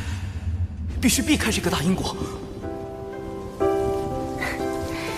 长庚道友真是洒脱不羁，正说这话，怎么突然躺下了？在下多有冒犯，望仙子恕罪。无妨，还请长庚道友带路，我这便寻回大哥二妹。云霄重情重义，可惜有3位兄妹做拖油瓶，终究会卷入封神大劫。要接近公明道友，还需麻烦仙子这般。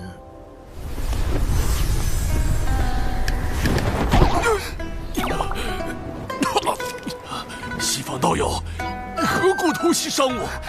我并未碰到你分毫。大哥，大哥，大哥，你伤得好重啊！西坊教欺人太甚。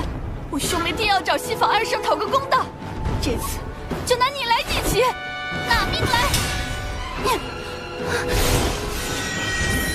穷枭，3枭中的老二，人称洪荒滚火暴徒，连碰瓷都能被他搞成虎皮。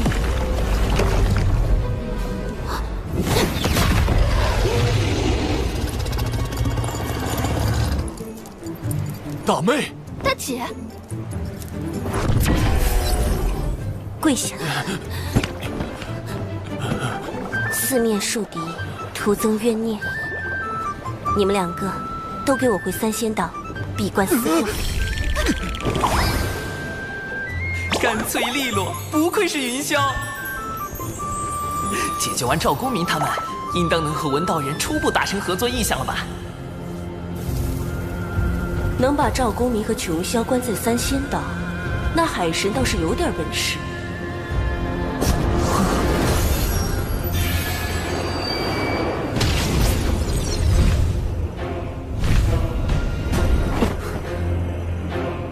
西方二圣派来的竟是他，圣人弟子。他与海神，我该如何压住？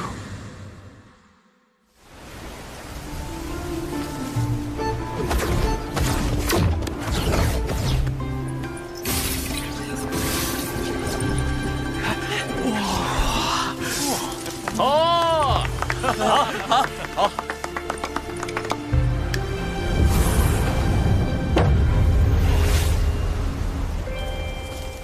今日幸得长庚道友相助，容我以此建议图表表谢意。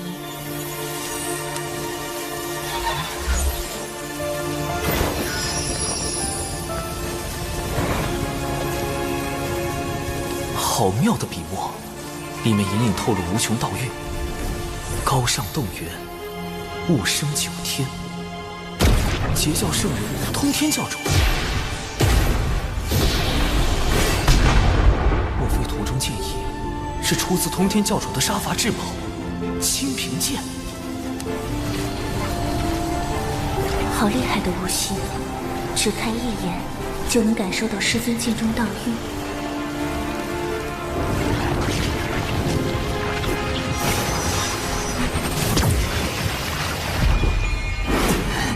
道韵不断涌入体内，修为暴增。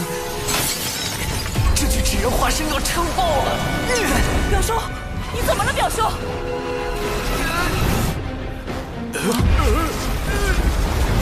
不好，修为已至天仙境巅峰，再涨下去，可就要冲击金仙劫了。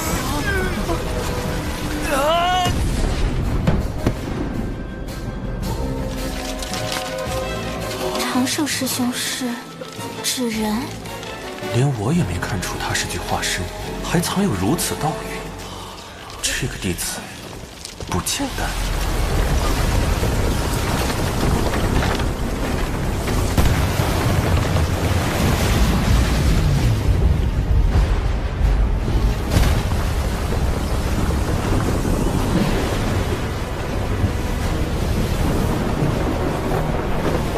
浩瀚天威，劫云将至，长庚道友这是要突破了。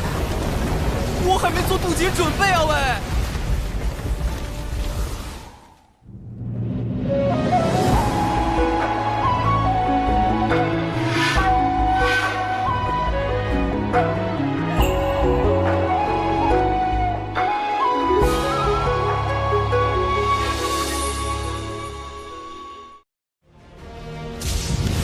绝对不能突破！金仙劫远比成仙天劫更恐怖，天雷将直击道心，稍有差池，道心破碎，仙路断绝。近万年没有几个熬过金仙劫的，我这不是送死吗？道花修之不易，道友何苦自伤？在下有幸参悟圣人道韵，却未参透真意，自斩道花，重新修行，以求大道圆满。原来如此，是我唐突。天雷来了，弟子快退开！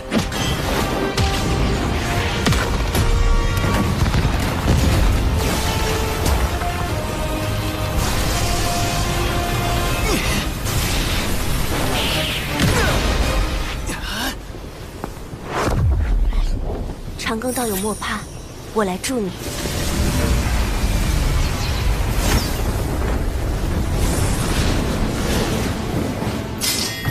行道多歧途，不被自劫通天路。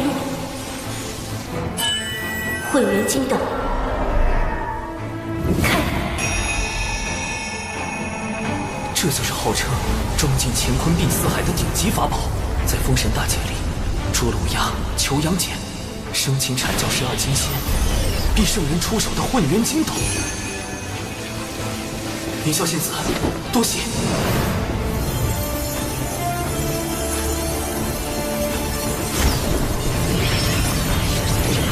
斩道明本真，一斩道基错漏之处，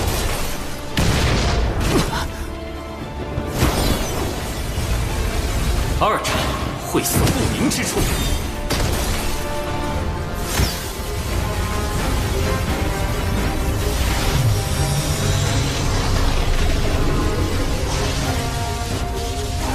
三斩虚浮不定之处。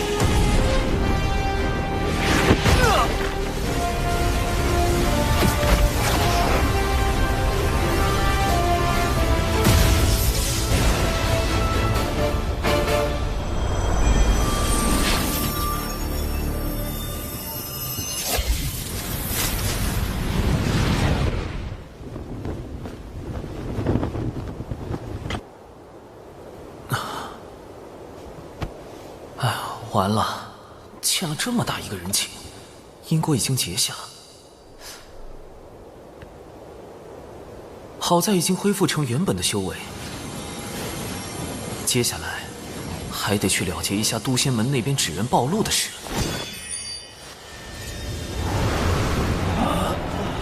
掌门，弟子刚刚有所感悟，恐惊扰到诸位，就放置了纸人在此地，自身遁去云中参悟修行。你悟到何事？化身竟散发深邃道韵。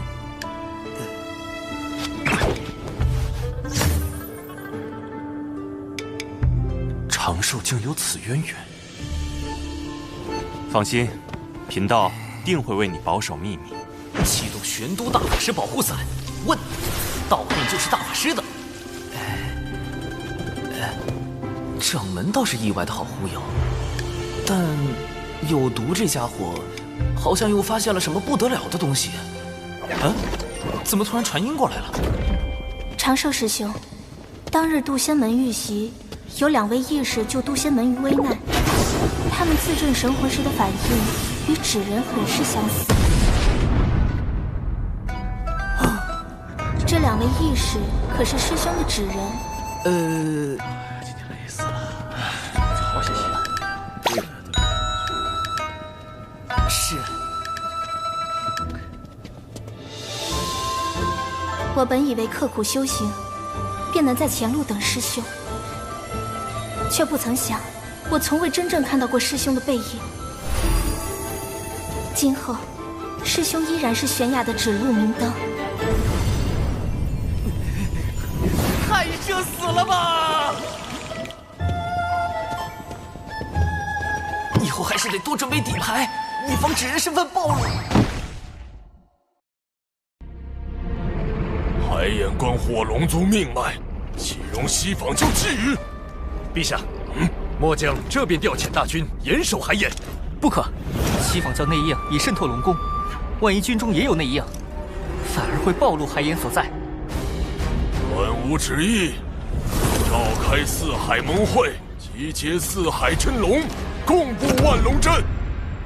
陛下英明，万龙阵乃祖龙所创先天大阵，有移海擎天之能。一旦结成，西坊教休想染指海眼。第二，届时将那南海海神也请来，他既敢顶着海神名号，便该为四海出一份力。将通天教主的建议图挂在庙中，有圣人之威罩着，海神这个身份又安全了许多。通天教主的道韵，海神背后除了人教圣人，还有截教圣人。难道太清通天教主在利用海神算计西方二圣？好大的阴谋，但亦可利用。哼，南海海神，今后是你收服我，还是我取代你，尚未可知。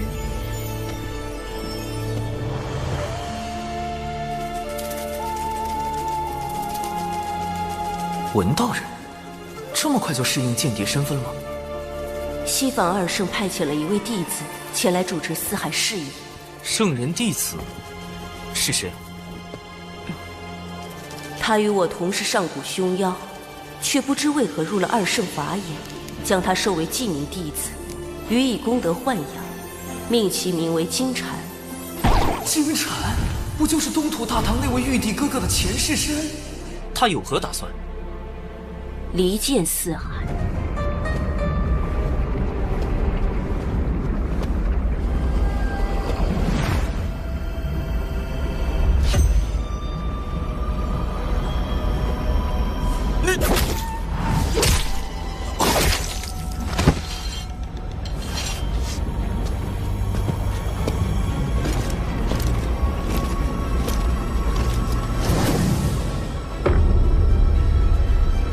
东海二太子，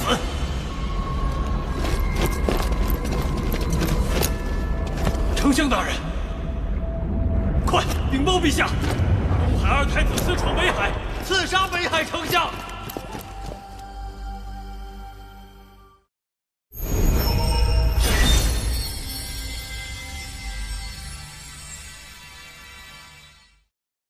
陛下，北海在东海龙宫外陈兵3000。勒令交出二太子殿下为北海丞相赔命，否则便踏平东海龙宫。四海龙族之间向来关系和睦，而陛下您因年纪较长，四海龙族都以您为尊。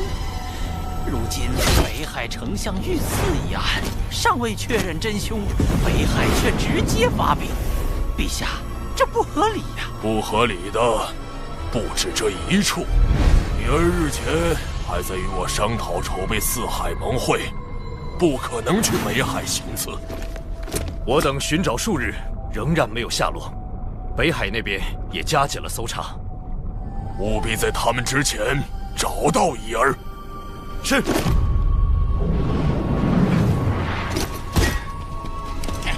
一定要找到奥义，让东海给个交代。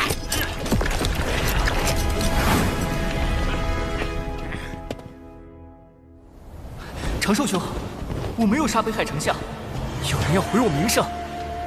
西方教制定了离间四海龙宫的毒计，此事必是他们所为。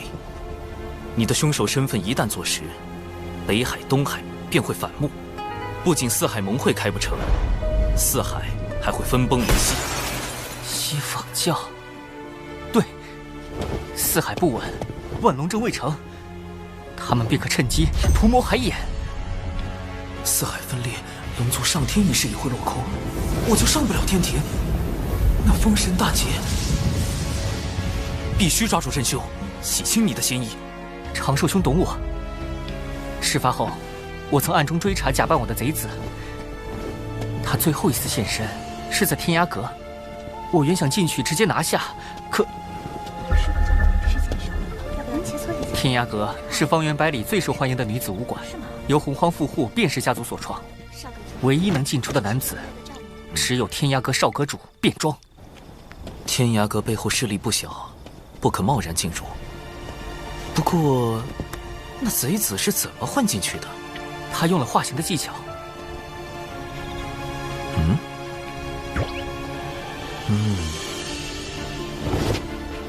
不会吧，长寿兄，你不会是要……事到如今，这大概是唯一的办法。我奥义绝不可能你。长得好好看呀！是啊，好好看。记住，现在开始，我叫姜思儿，你叫科勒尔。我们听闻天涯阁大名已久，想进去观摩。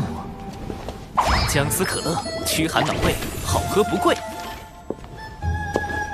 知道了，长寿兄。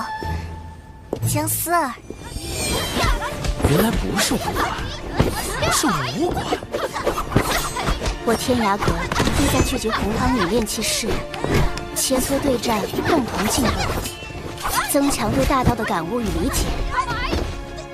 天涯阁当真只接受女兵？当真。如果有男兵进来了呢？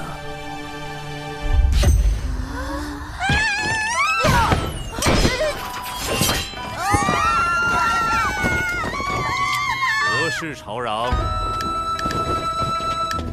是时候用风雨术探听周遭信息。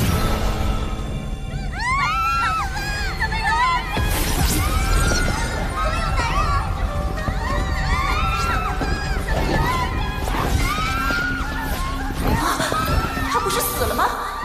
你的慌乱与别人都不相同。是否以为你剑下的亡魂重现于世，你就是凶手？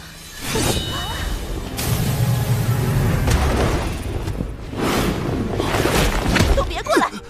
再过来，我杀了他！少阁主，姑娘，有话好说。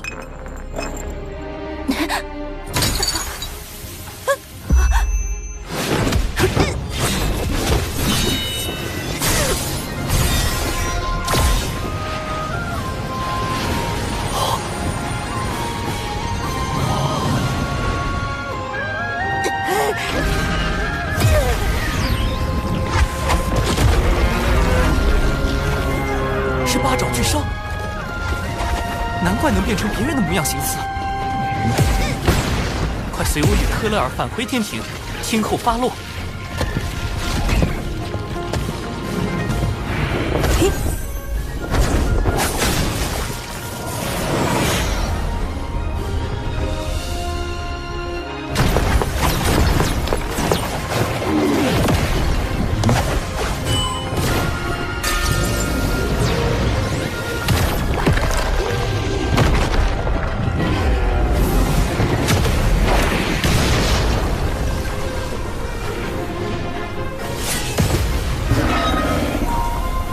很好，这波路人舆论算是拿下了，顺便给天庭刷了一波好感。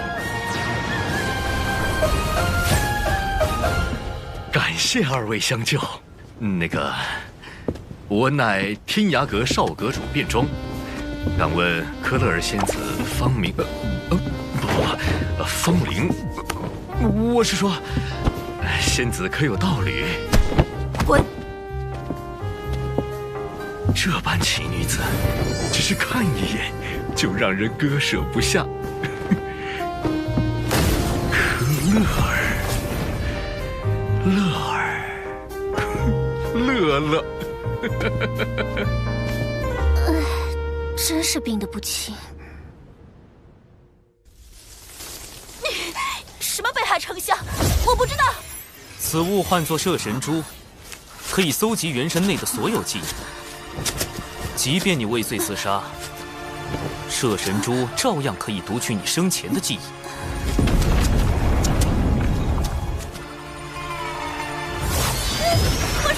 我说，还好我多备了几颗摄神珠，派上大用场。究竟是何人指使的你？西坊教金蝉有无参与其中？没人指使我，金蝉只是帮了我们而已。巫妖大战后，我们妖庭后裔无处容身，只好躲入深海，却常年遭到龙族欺辱，这才假扮敖乙刺杀北海丞相。明明是你们深海妖族挑衅在先。西坊教煽动深海妖族出手，自己却摘了个干净。好在你我乔装入天涯阁，他们暂时没查到你。快将他带回龙宫吧。虽不能问罪西坊教，但可助你洗清嫌疑。长寿兄，这次北海与东海的事情闹那么大，北海与东海会不会也被西坊教渗透了？极有可能。我这就去禀告父王。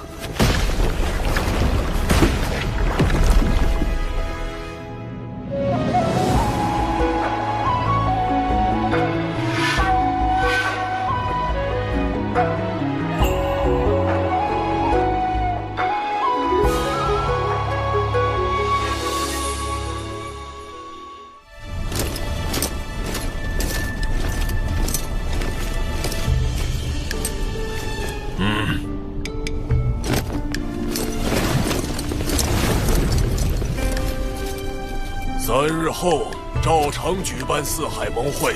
叶儿，你做得不错。谢父王夸奖。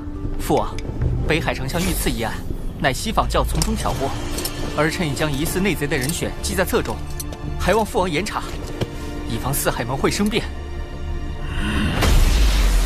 父王。你只需照常筹备四海盟会，记得多请些宾客。海神，你那些截教同门都可一并邀约，这才是要事。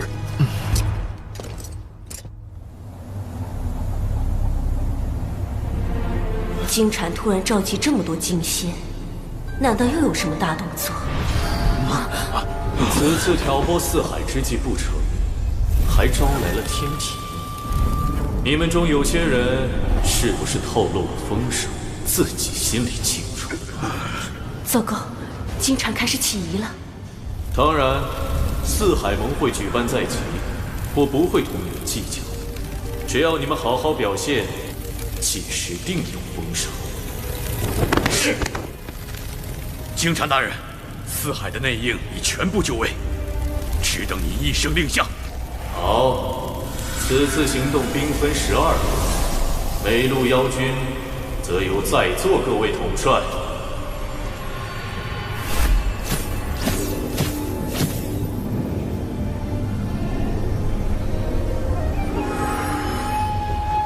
我这一路就有10万兵马。四海盟会照常举行，龙王陛下却不愿排查内贼。果然，东海龙王这类远古高手，都主打一个面厚心黑。龙王陛下是要让西坊教放下戒心，更是在等一个将内贼一网打尽的机会。你是说，四海盟会？不错，西坊教想破坏盟会，龙王陛下将计就计，把藏在四海的西坊教内贼引出来，趁机查出西坊教谋夺海影的根本目的。四海盟会必有一场大战，我所请来的宾客，将是保护海眼安全的关键。敖乙兄，阐教12金仙里，就有位龙族的远古高手，黄龙真人。龙族虽因旧事与他断绝往来，但在龙族危难时刻，他定会出手救援。龙族乃是贫道之根脚，落叶归根，贫道如何能容忍西坊教这般算计？截教圣人弟子公明道人，以义薄云天著称，亦可请他出面。师之放心，我定如期赴约。此外，我已向天庭写奏表，禀明西坊教谋算海影之事，请天庭为龙族主持公道。长庚爱卿实乃良才，竟已在西坊教内安插了暗棋。木工，挑选精锐天兵天将，择日兵发四海。多谢长寿兄。你是我海神教的2教主，这都是应该的。2教主，那以后我也不叫你长寿兄了，就叫你教主哥哥吧。这称呼真别致。3日来，金蝉一直在筹备进攻四海盟会之事，我根本没有机会传信给海神。此次进攻四海盟会，各军行动路线、进攻目标，都只有所属金仙知晓。倘若有泄密者，2圣必将亲手抹杀。糟了，要隐藏卧底身份，就绝不能向海神泄露这次的计划。可这般阵仗，再加上金蝉这个圣人记名弟子暗中出手，海神应付得来吗？应对西坊教，光靠人脉是不够的，必须研制正在撒动成兵神通的法器。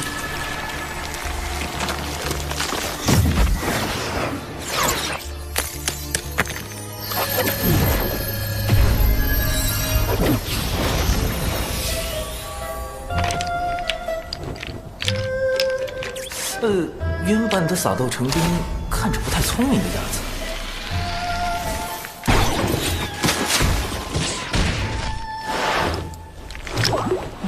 待我魔改一番。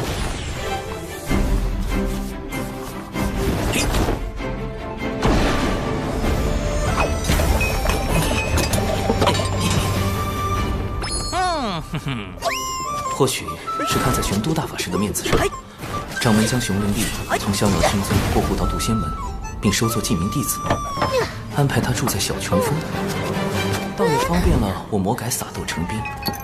万长老也出力不少。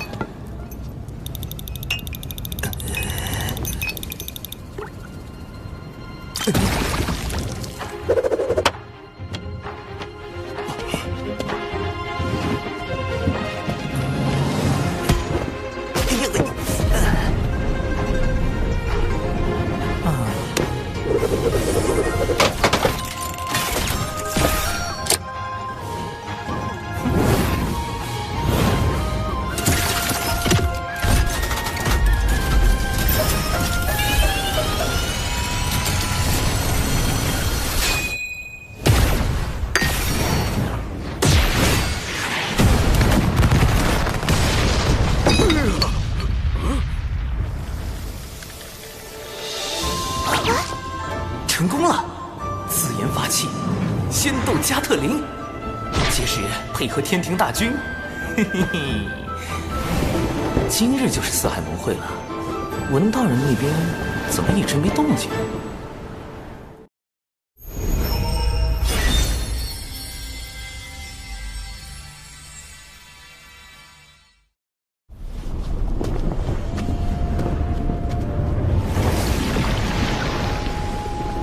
迎南海海神光临四海盟会。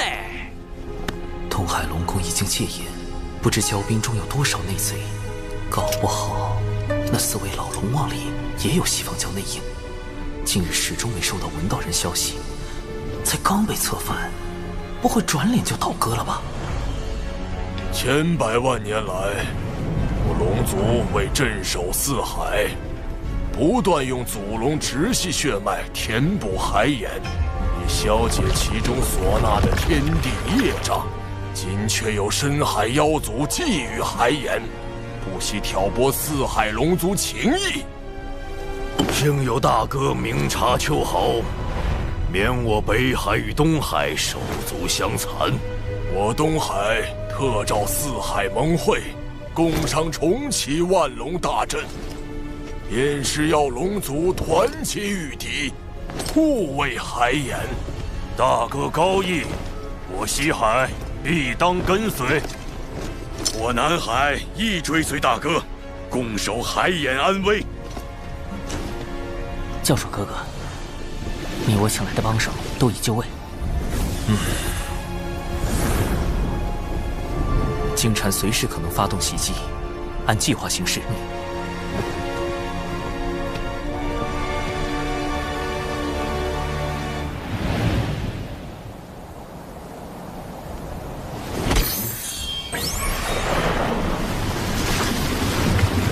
海灵之劫将至，不知长寿能否妥善应对，顺势推动龙族上天。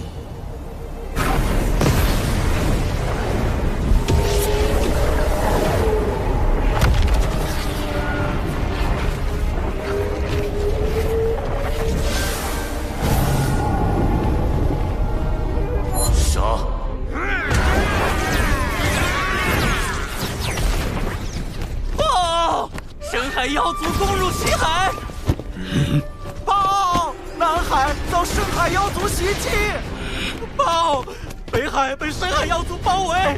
猖狂！竟趁我等离宫之日偷袭！大哥，我等这就前去平乱。来人，点齐兵马，跟随三海龙王前去清剿凶妖。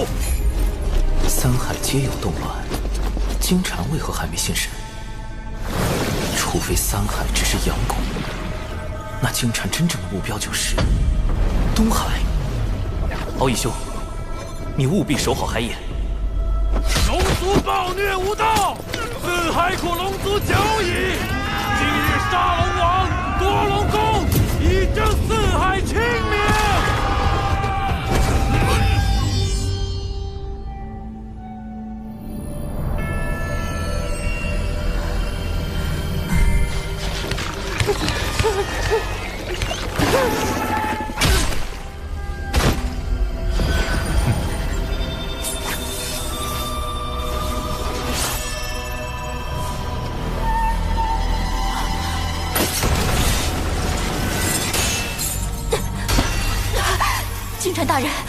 眼情报我已掌握，我来带路。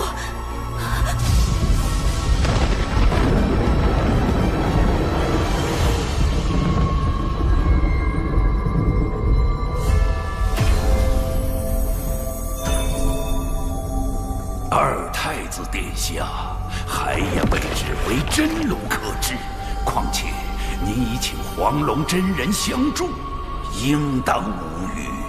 但愿海眼无恙。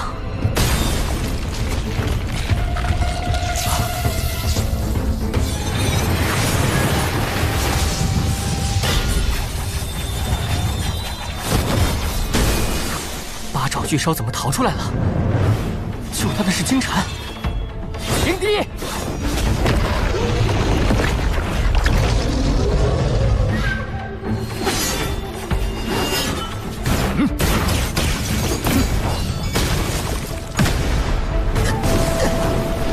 有我东海二太子在此，谁都别想染指海眼！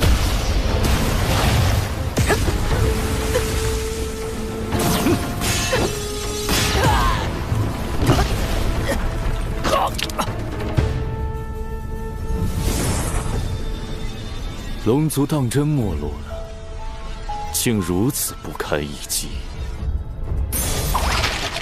刚才传音，敖乙没有回应，出事了。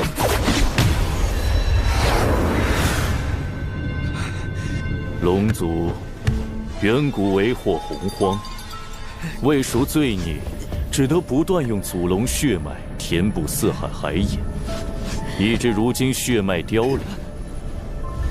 我开启海眼，为龙族求得解脱。你应当感激。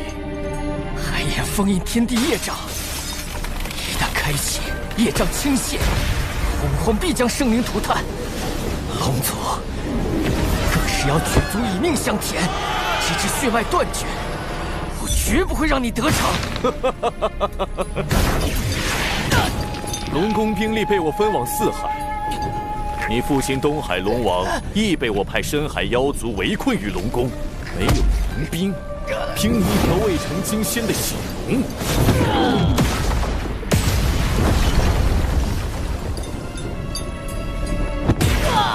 还妄想守住海眼？金蝉，你好大的胆子！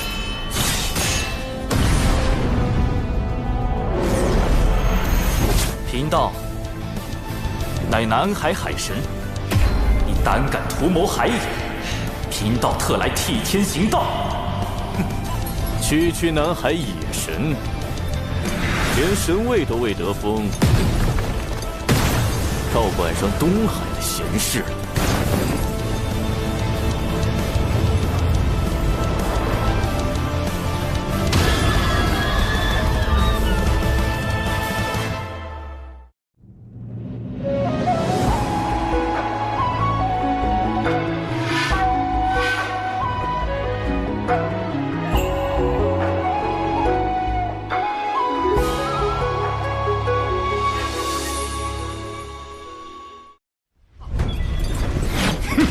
说过，金蝉修为已在大陆，大陆自身之道臻于圆满，实力更在金仙之上。这一击我恐怕接不住。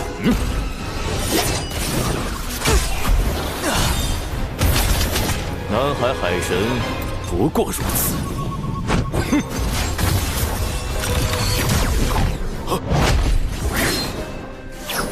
道友莫要得意太早。你怎么没死？当然是我纸人带的够多。应凭寿三太帝五行轮转，合而归一，水自长流，生生不绝。水遁，行跑。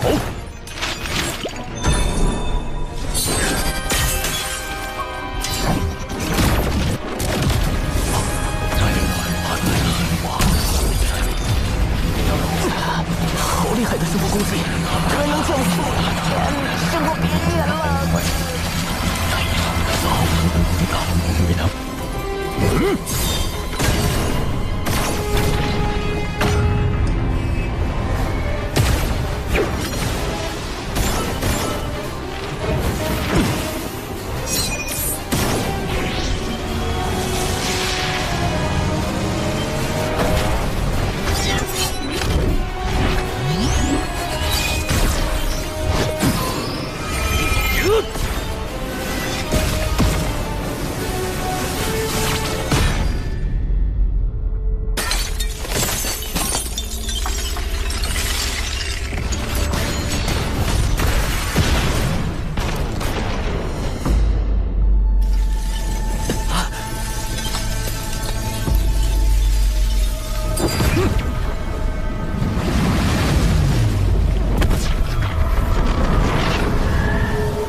海眼已开，功德灵珠。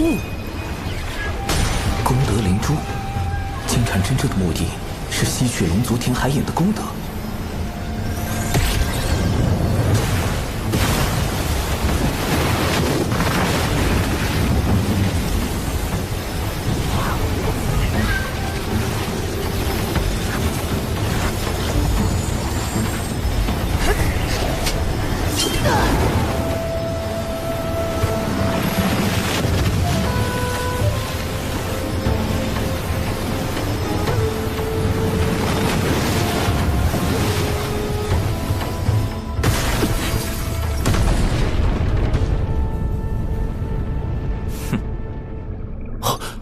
这样，海燕怎么回事？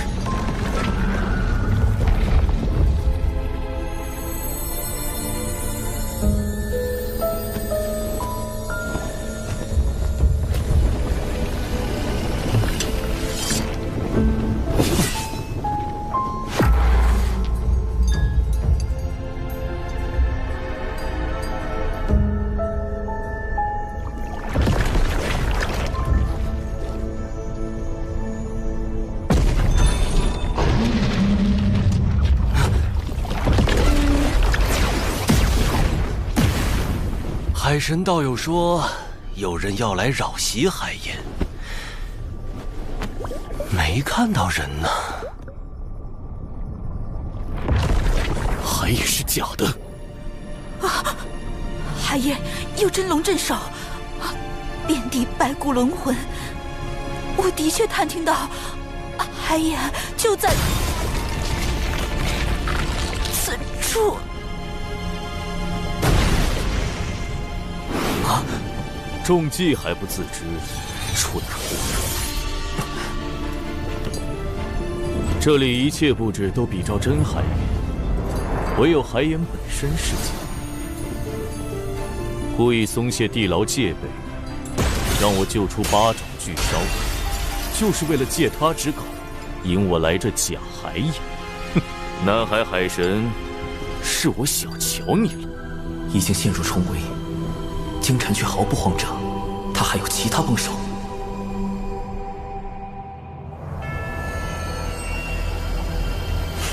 海神老弟要我埋伏在这条西方教前往东海的必经之路，不知何人会来。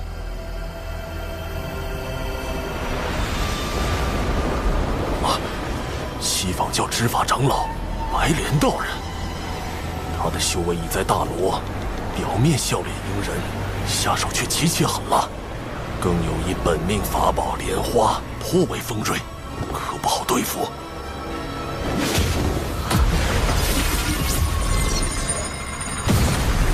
熊妖，哪里跑？西方二圣命我等前往龙宫救援，请道友莫要阻拦。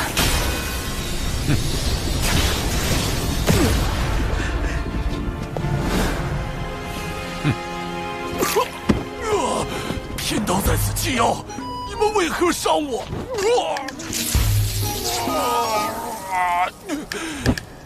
你们损我道基，我要找我师尊通天教主评理。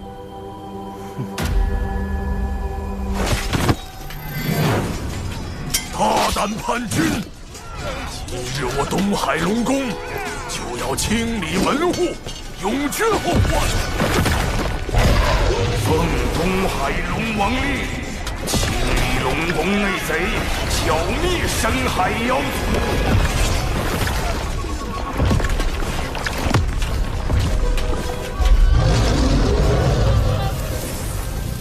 提前埋伏兵，预备将内贼和深海妖族尽数捉拿。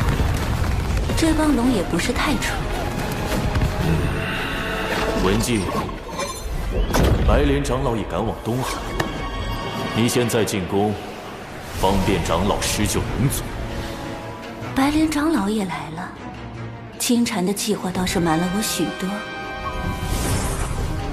不过还要本女王出手。看来金蝉在海眼并不顺利，能让金蝉栽跟头，海神还真有点本事。深海妖族还有后手，血池黑纹，他们怎会埋伏在此？难道深海妖族与之勾结了？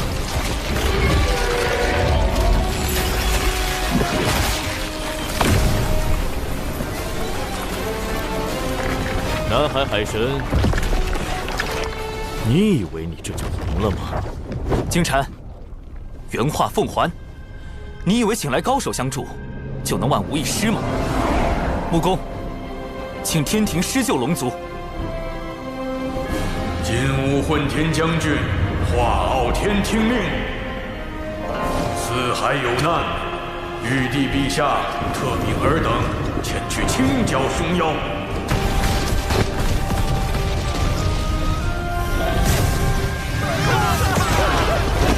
天兵天将听令，斩妖除魔，护四海生灵，凡妖邪，杀无赦。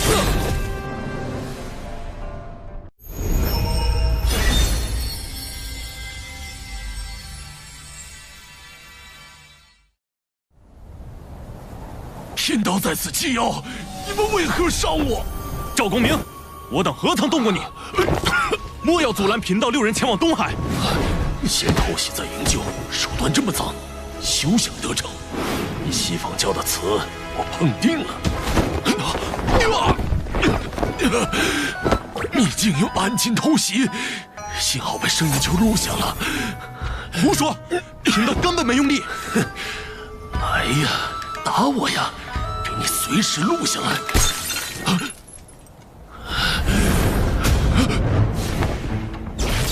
道友伤重难行，贫道6人送你一程。糟糕！他们是打算杀人灭口。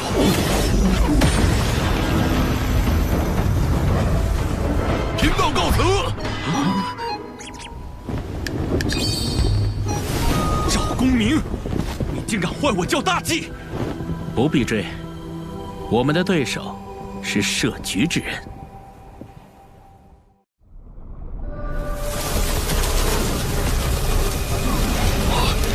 深海妖族与血池黑纹联手，再打下去，龙宫肯定失守。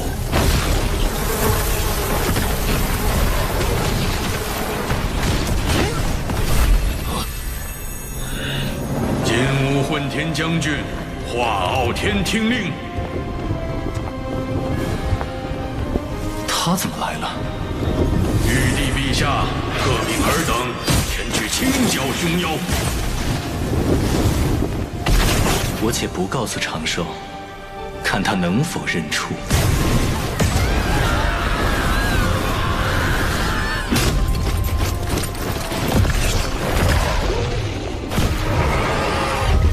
设计海眼，套取我教墨逆，再设伏阻拦白莲长老，最后让天庭登场，获取龙族好感。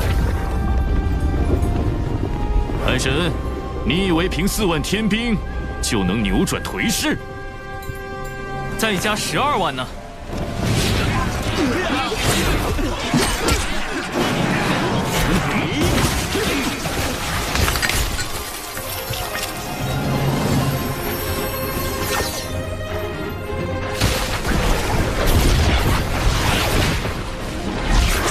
寒空斗兵，放箭！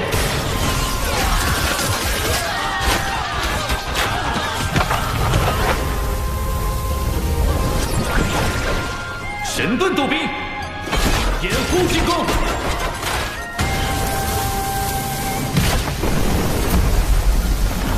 凭空多出数倍兵力，天庭哪来的如此神通？天罡36法之撒豆成兵，长寿将此法献给天庭，确实能减少天兵折损。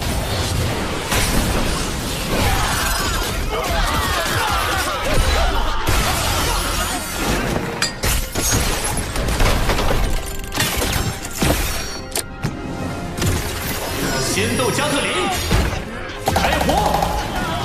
竟能让斗兵发挥如此威力，长寿这脑子装了不少鬼主意。上！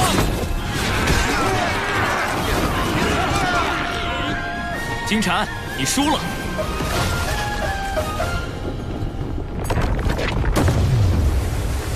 南海海神，我们还会再见。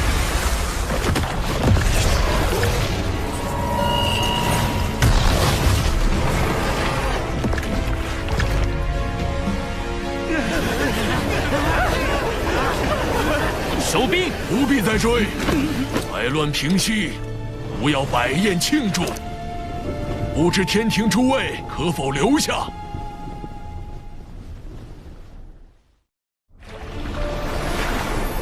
能逼金蝉撤兵，海神有点本事。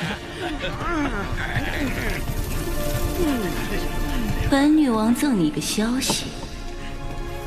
此战你为何没提前传信？金蝉疑心太重，我也才刚脱身，他接下来会对付你。我知道了。西方教开始正视我对龙族的影响，只是东海一战虽能让龙族对天庭产生些许好感，却不足以令他们俯首称臣。如今对龙族而言，最迫切的事，便是用功德洗清自身业障，从而摆脱天道让他们填补海眼的惩罚。若我奏请玉帝，以功德相佑，龙族护佑四海生灵有功，想来天庭定会降下不少天道功德。这个化傲天不简单，不仅有征战东海的实力，还有洞悉龙族困境的见识。我从未听说过天庭有这般人物，他到底是何人？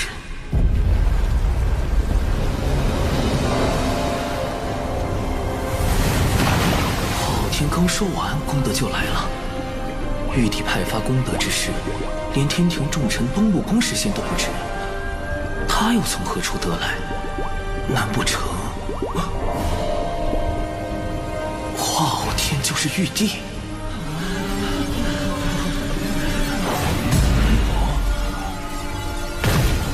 天道降下功德，佑我龙族。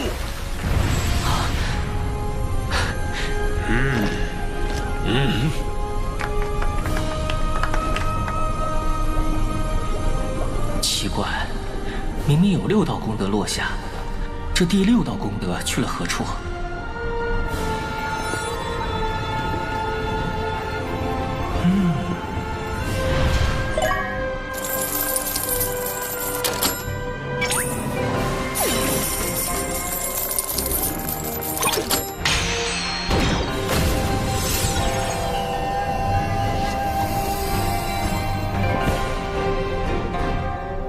今念龙族与南海海神长庚平息四海之乱，护佑生灵有功，开此特例。3日后降下神位，尔当恪尽职守，永承亲命。神位一到手，我就有机会跳出这个为遴选正神开启的封神大劫了。上天庭计划迈出重要第1步。长庚，教主哥哥真正的道行，果然高深莫测。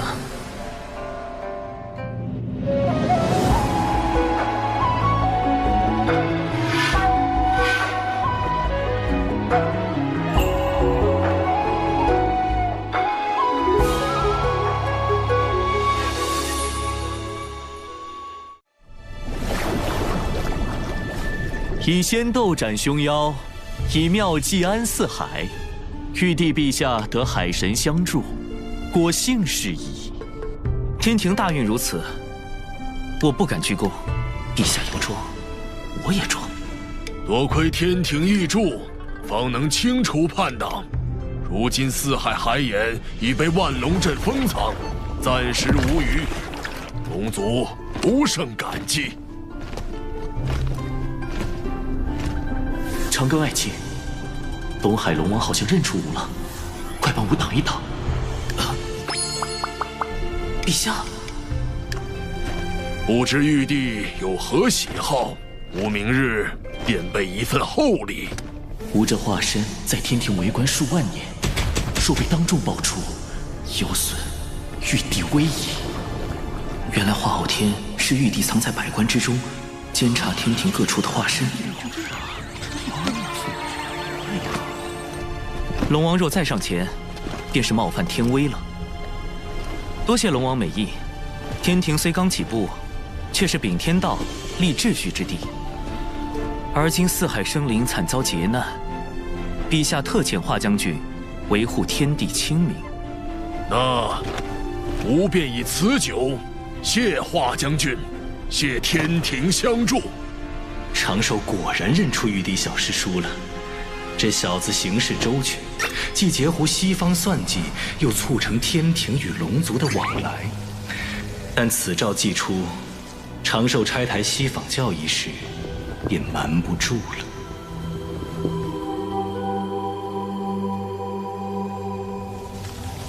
海神乃龙族和天庭的桥梁，若他得封正神，或天道法器加持，必会成为我教收复龙族的阻碍。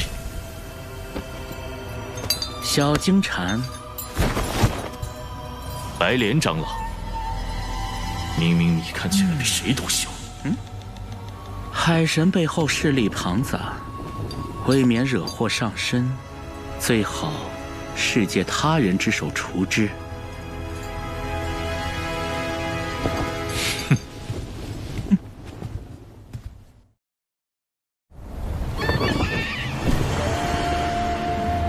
小妹，公明师兄与白莲道人起冲突，乃是遭人算计，为的是让两教斗起来。此事已经在岛上传遍了。东海一战，公明师叔拦截白莲道人，是为破坏西访教计划，怎么传到金鳌岛就变样了？敢算计公明师兄，这是没把咱们金鳌岛10天军放在眼里。金光师叔是公明师叔的忠实维护者，秦丸师叔又最疼爱金光师叔这个小妹。据白莲道人说，幕后之人是南海海神。教主哥哥，又是西访教在搞鬼。一个野神也敢算计公明师兄，大哥，我们去会一会他。不好，教主哥哥麻烦大了，这2位师叔我可拦不住，只能……是你算计我截教外门大弟子赵公明？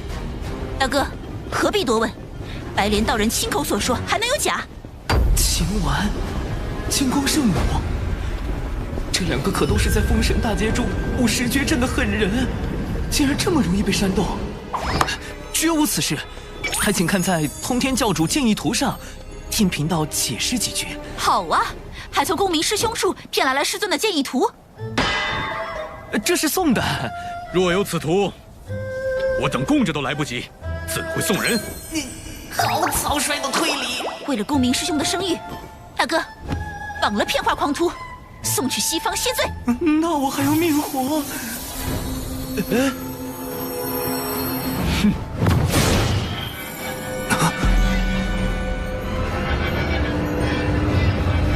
秦丸最善不杀之，小命要紧。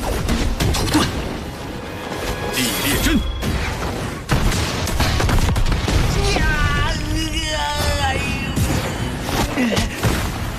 会这么多遁术，果然是个贼。寒冰阵。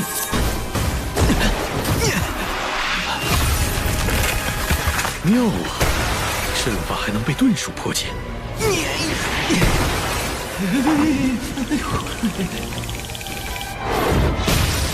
再试下其他阵。看我的！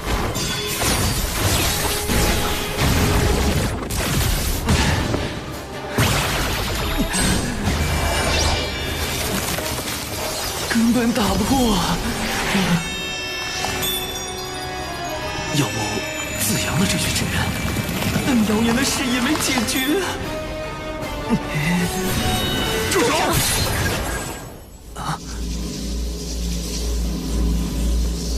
还好以师侄传信及时，2位师弟师妹莫要听信谣言。长庚乃我挚友。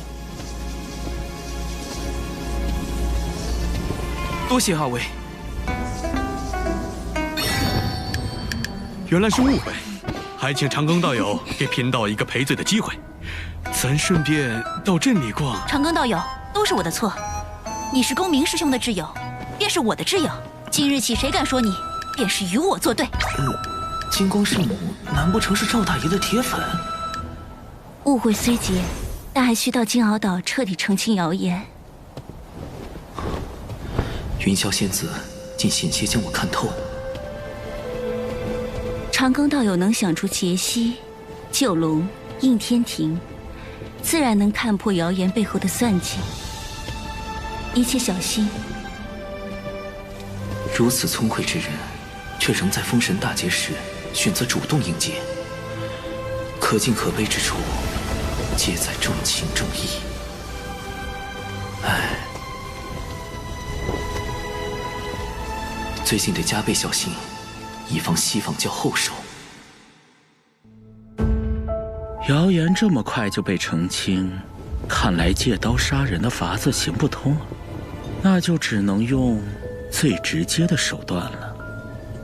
海神外出皆用化身，想杀他，必须找到本体。此物可捕捉化身体内的神识，从而追踪到本体。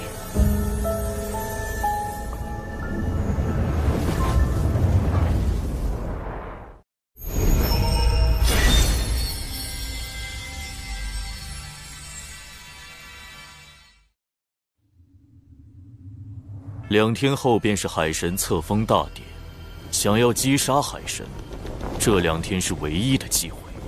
你先想办法将他的化身引出，然后再用这锁神追魂碟。是。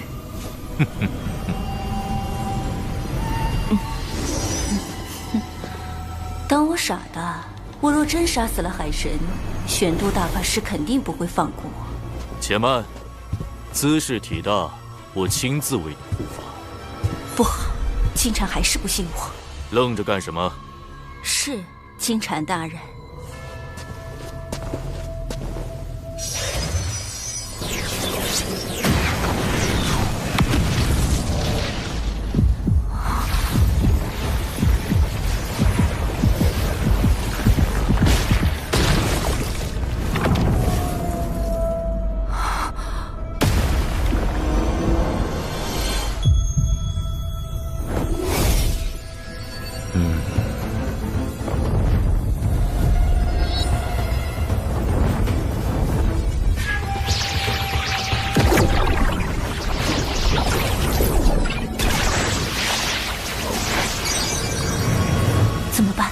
在他眼皮子底下，我根本没法统治海神。凶战出事了！南海海神，你再不现身，我就杀了他们！利用血池黑纹攻击，既能防止金蝉怀疑，又可向海神暗示我的身份。是文静，他叛变了。不，东海一战后，他刚给我传过情报。应该不会，先观察下。神子之人，出！灭魂杀阵。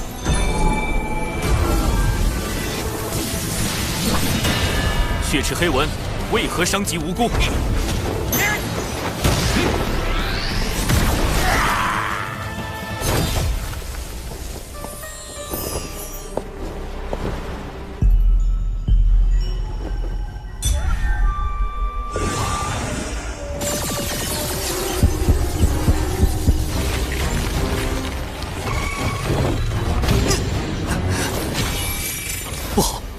也能捕捉神识，并追踪到我的本体。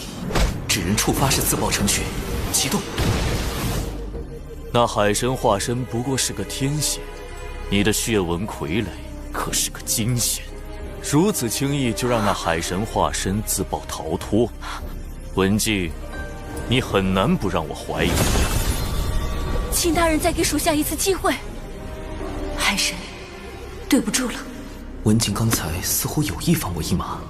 否则我的纸人化身绝不会如此轻易的自爆成功。难道……我明白了，怪不得文静行为有异，定是金蝉在旁威逼，试探文静，取我性命。好歹毒！追过来了。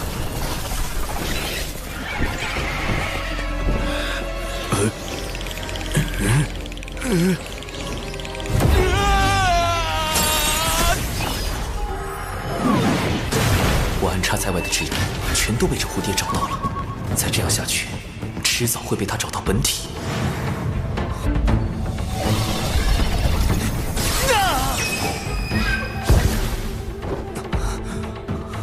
锁神追魂蝶竟连续找错了18次，不过没关系，他已捕捉了海神大量的神识，接下来才是他真正展现威力的时候。不好！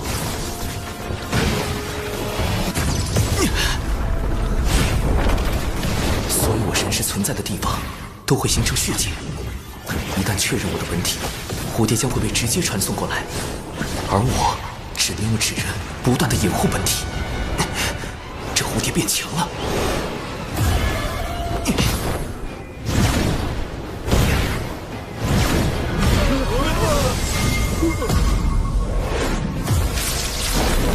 利用血茧刚出现，但还没将蝴蝶传送过来的时间差了，不断的扔出纸人，不断的自爆，屠盾。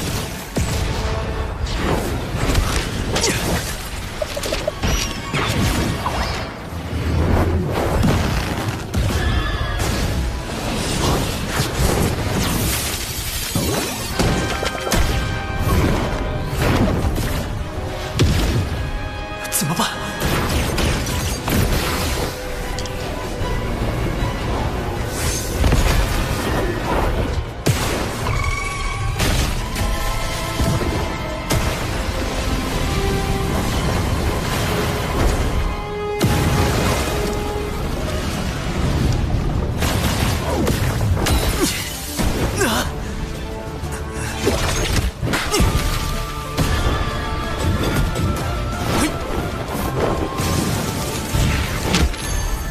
只要拖满2天就有希望，既保住文静这颗暗棋，又保住我的本体，这是唯一的办法。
总算结束了，没想到竟在金蝉手下保住了一命。海神为助我掩护身份，连扎了2天的化身，倒真有几分本事。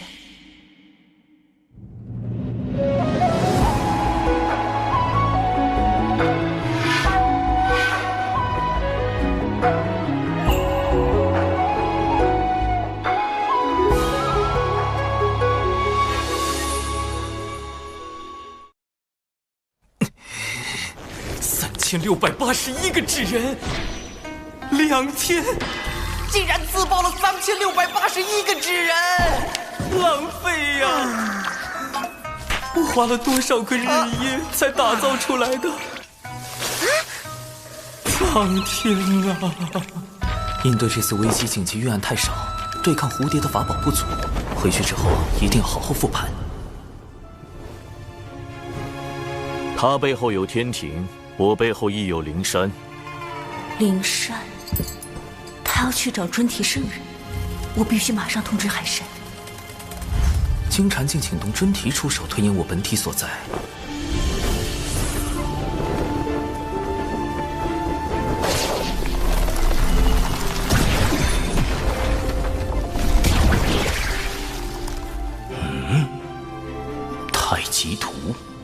不过，谁背后还没个上人呢？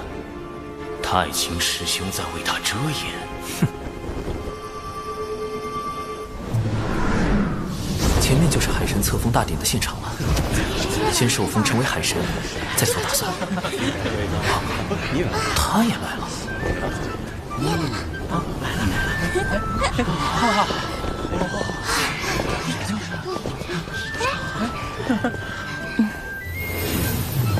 恭喜海神！恭喜海神！云霄师妹一向在三仙岛闭关，鲜少外出，连我都未见过几面呐。啊，我与公明前辈交好，仙子许是看在公明前辈的面子上。哎，这可跟我没关系啊！大妹她确实是被我劝过来的。各位师弟师妹，别来无恙。玄都师兄，师兄怎的也来了？海神是我人教子弟，我自是要过来的，也要多谢各位师弟师妹前来观礼。教主哥哥竟然能请来玄都大法师，真厉害！我目前只是个真仙，想要振兴龙族，往后还要向教主哥哥多学习才是。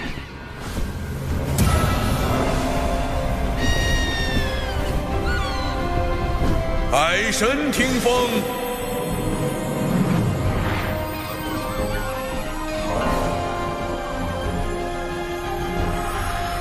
经过此次海神册封大典，我被正式封为天庭海神，主要统管四海斗、温、冰、火之事，从此享受天庭待遇。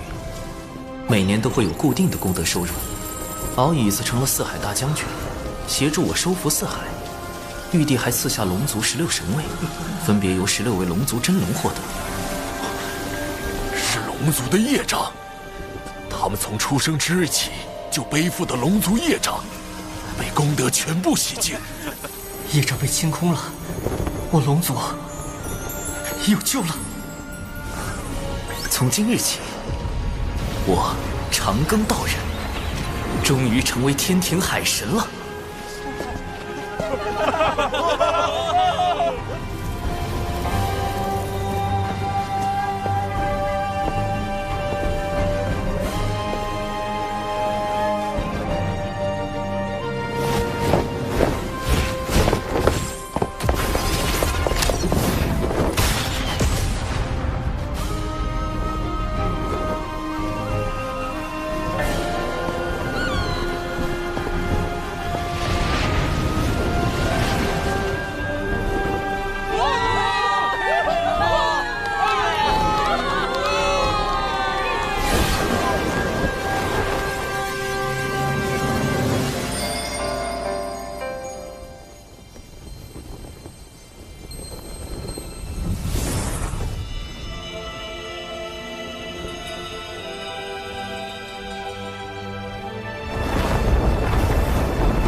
一场声势浩大的海神册封大典，一来震慑龙族，为其指明上天之路；二来警示西方教，令他们不敢轻易出手。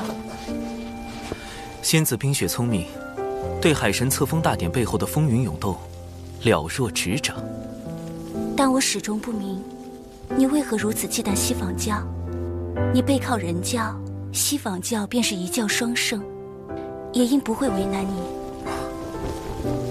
未成圣者，在圣人面前，终究是蝼蚁，不可大意。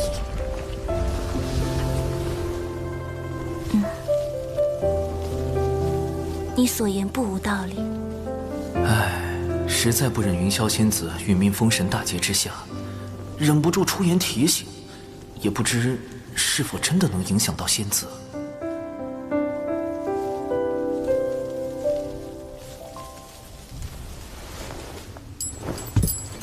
20尊，现在该怎么办？南海海神已正式获封天庭正神，我们轻易动他不得。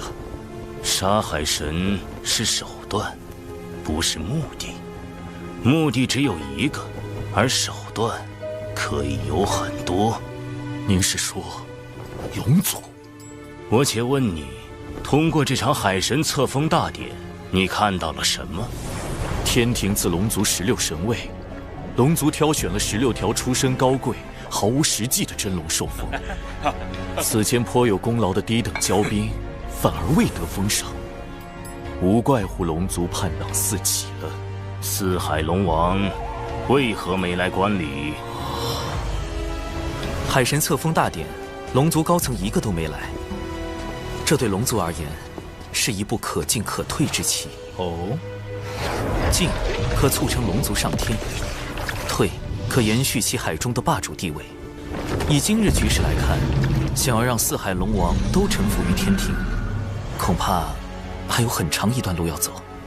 表面上来看，龙族似有上天意愿，但实际上，龙族对天庭更像是一种观望态度。他们仍然是可以被争取的。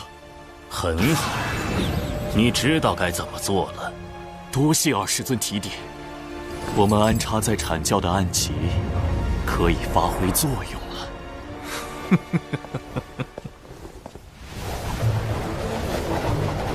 不愧是老师看重之人，真是一点就透。明日你去天庭报道后，来一趟兜率宫，老师要见你。兜率宫要去见太清圣人的化身太上老君。太好了，这可是抱上圣人大腿的最好时机。是。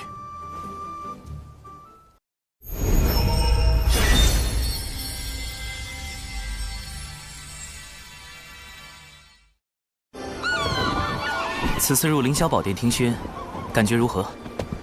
玉帝陛下厚待龙族，已感激万分。海神，敖乙将军，请留步。陛下听闻老君传召海神，特命我送海神前往兜率宫。谢穆公，谢玉帝陛下。海神初入天庭，就得封4阶神位。陛下当真对海神轻言有加。4阶，天庭神位划分清晰，想来穆公出力不少。这都是陛下妙思。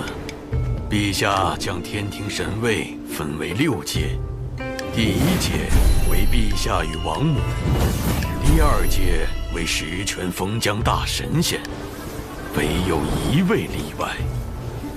例外就是超1阶隐藏大佬，太清圣人驻于天庭的化身太上老君。第3阶为各部主神星君、真君，月老也在其中。第4阶为各部正神大将，海神神位便在此列。第5、6阶为辅神，负责辅佐前4阶正神。敖乙将军正是5阶。陛下看重海神与龙族，除封赏外，亦赐下诸多宝物，2位前途不可限量。前面是天庭为普及海神的撒豆成兵之法，特意培育的仙豆苗田，兜率宫就在仙豆苗田之后。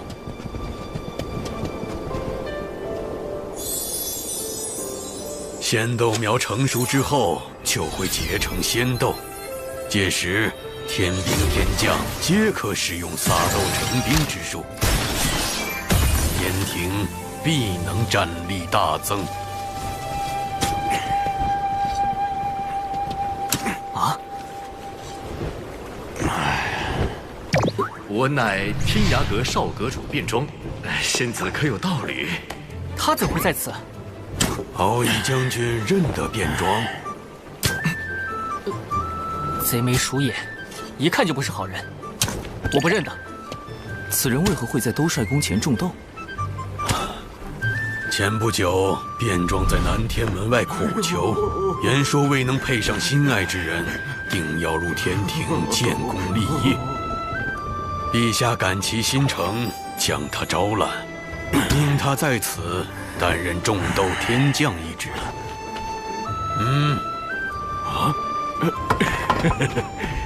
此乃悬赏无缺，四海大神长庚，及四海水军大将军敖乙。竟与乐儿仙子这般相像。将军可有妹妹名叫柯乐儿？便庄思慕乐儿仙子已久，只求能与仙子喜结连理。若仙子真为将军之妹，还请大舅哥成全我与乐乐这段缘分。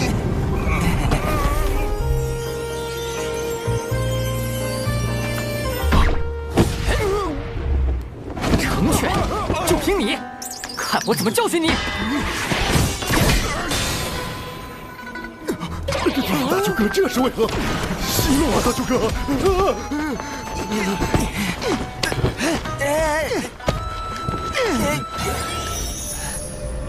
兜帅宫前，许久不曾这般热闹了。见过大法师。见过大法师。一位是四海水军大将军，一位是天庭种豆小天将，同为天庭效力，不宜结下仇怨。我先要你二人握手言和，你们可愿意？他把我耕地的木锄都弄断了。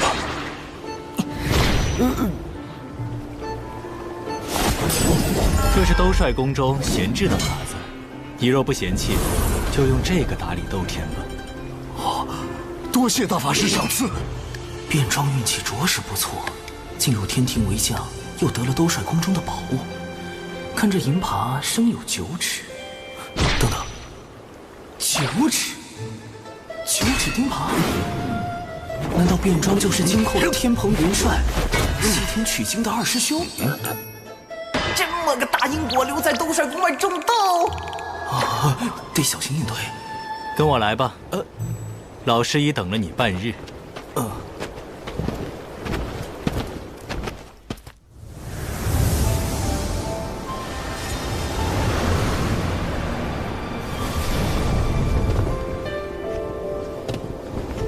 哇，紫金八卦炉，《西游记》里炼出孙大圣的火眼金睛，炉砖落下凡能燃起800里火焰山。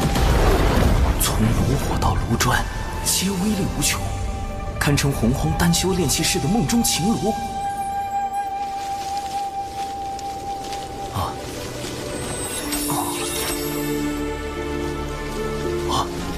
兜帅宫中，竟一草一木都内蕴无穷。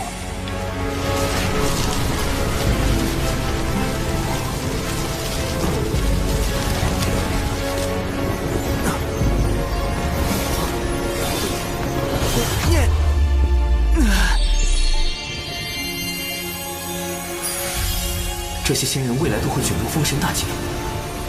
太上老君给我看这个，是想告诉我什么？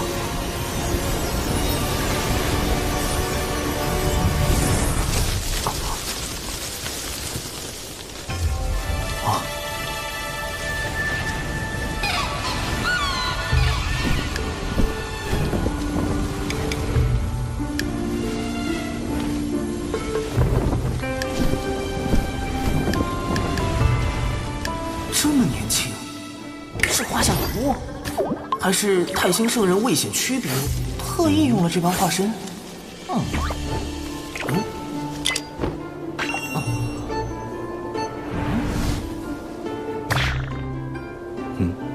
怎么愣住了？弟子李长寿，拜见老君。坐。劫难将至，生机在天。根据我在蓝星的记忆，封神大劫是为给天庭选拔正神，太上老君要我相助天庭填补神位，避免大劫降下，以此保全道门。但我修为只在天仙境，如何能担此重任？今日传你丹道3篇。刚想着修为不够，太上老君就要传道。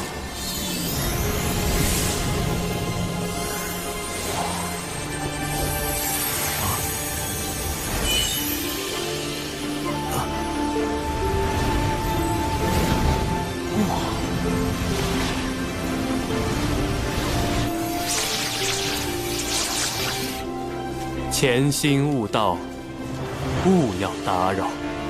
是，老师。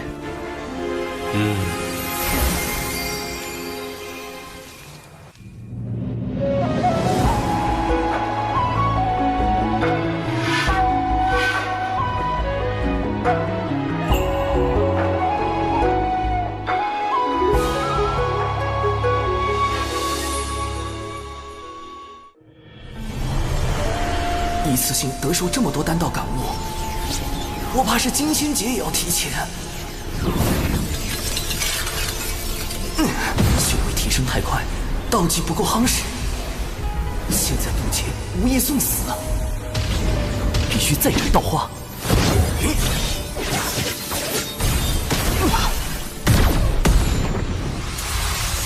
又来！得老师传道，境界大增，确需夯实道技，再考虑渡劫之事。但我行走洪荒多年，就没见过为了夯实道阶而自斩道花的。长寿行事也太过谨慎。108瓣道花透彻到近乎透明，难怪老师会格外关注长寿。这家伙不只是谋略过人，本身也有跻身道门高手之列的潜质。道技已足够夯实。道基如此圆满，金仙劫定凶险万分，稍有不慎，就是生死斗消。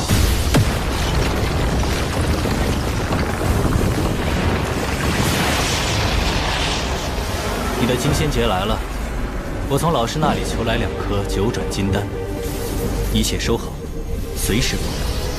传说中逆转生死、斡旋造化的9转金丹，只要不是被瞬间劈成灰，服下就能满血复活。弟子事先已择了渡劫地点，此次想请大法师为弟子护法。9转金丹怕是不够，你先前往渡劫点等候，我去就来。我等得了，姐等不了啊！大法师，你要去哪儿啊？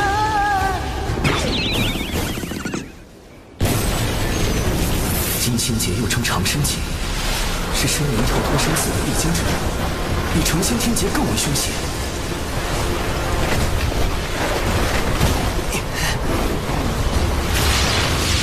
劫运已在凝聚，大法师怎么还不来？斩道花也没用，修为实在降不下来。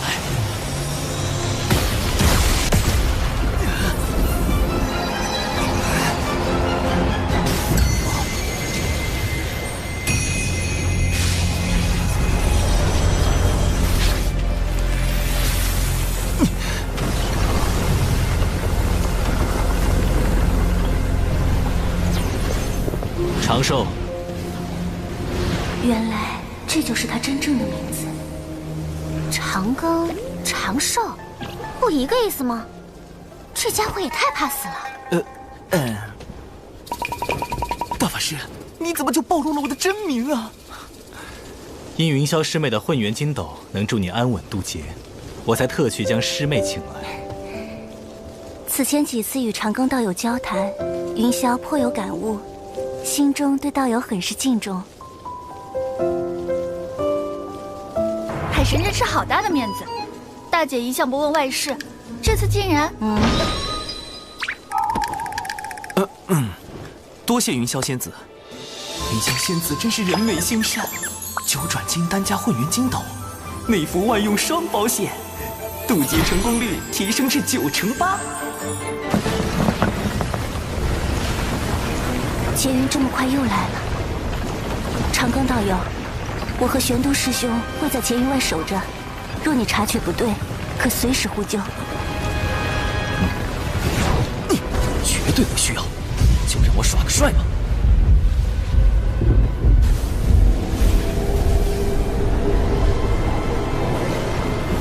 道祖啊，看来是我渡成仙劫时各种意外，晃了天道太多次，触发人工服务，道祖来亲自确认了。竟然惊动了道祖，他又渡的劫得多厉害？渡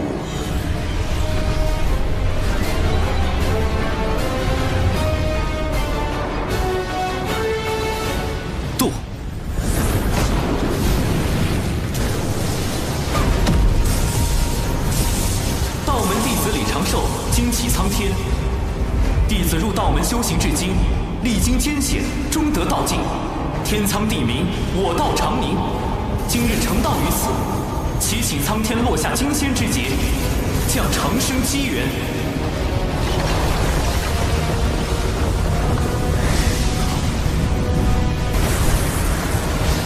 这是金仙劫排名第1的万灵天劫，再往上，唯有道祖亲自降下的紫霄劫了。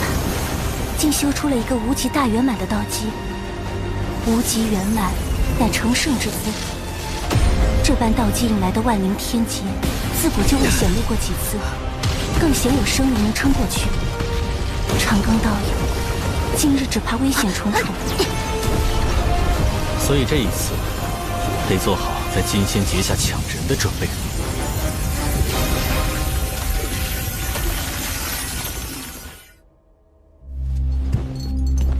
阐教那枚暗旗快要出关，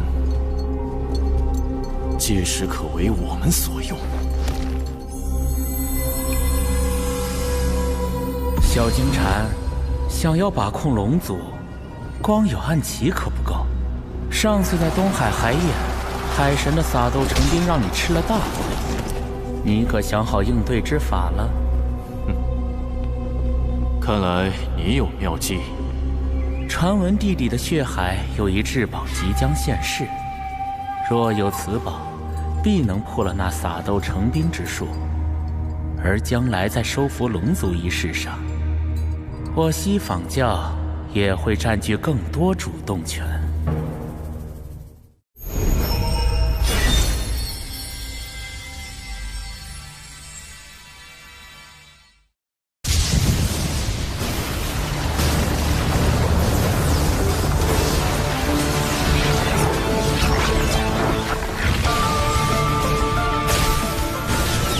这些景象乃天雷幻化，威力极强，不能应接。道门神通之血晶成法。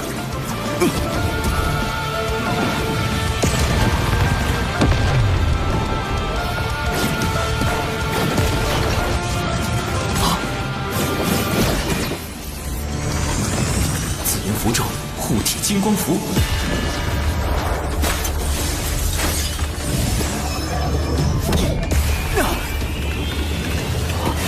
还是暴露了。原来这才是你本来的模样。这人心眼那么多，怎么是个不到200岁的小娃娃？长庚身处大教之争，错一步，便是万劫不复。故此，玄度师兄放心，我等不会将他的真容泄露出去。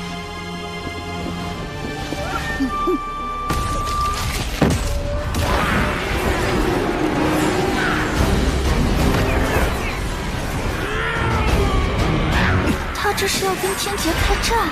日轮军团仙斗大军出动！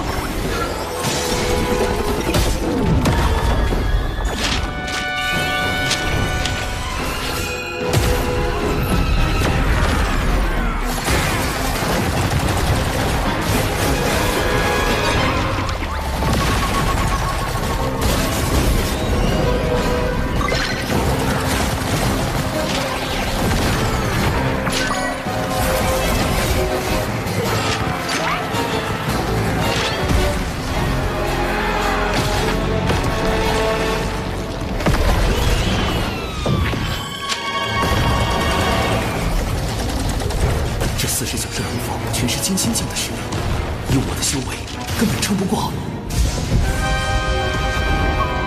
只能五行轮转，天地乾坤，九霄穿云，瞬息雷动，雷遁。他都进了天雷，借天雷之力来击碎龙凤虚影，自古以来从未有生灵这般做过。从未有过。便不能吗？这小子的鬼主意倒真是多。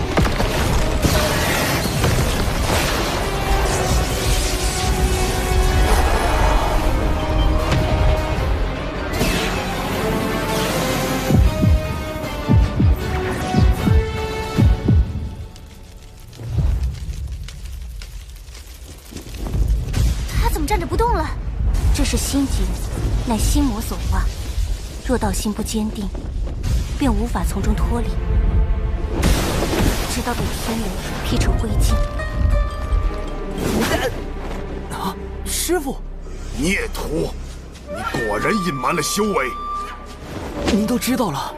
我带你入渡仙门，盼你成为人族之榜样，莫以弱小而欺，莫因豪强而惧。可你呢？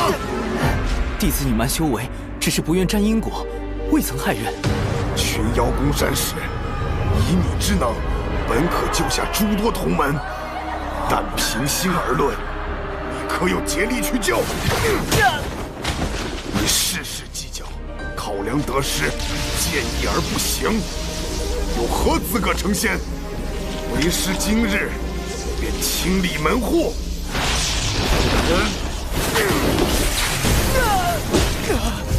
他伤势太重，再不醒来就真被劈成渣了。我去救人。再等等，天劫即使利用，也是机遇。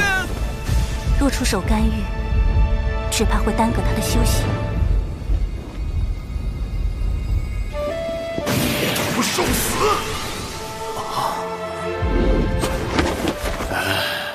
行了行了，总之你没事就好。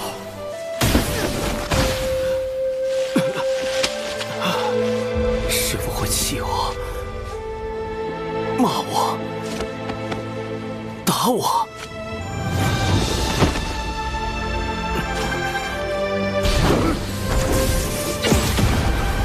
敢不会杀我？你不是他。因果循环，自有其道。世间之事，并非先知先觉为好。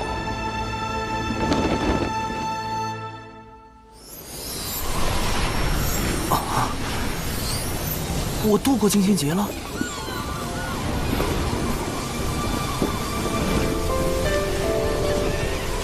天地与我相敬，万物与我共生，命数与我无数，大道与我共鸣。自此月出六道，人殊无此姓名。五行阴阳同生，炼神还须自在。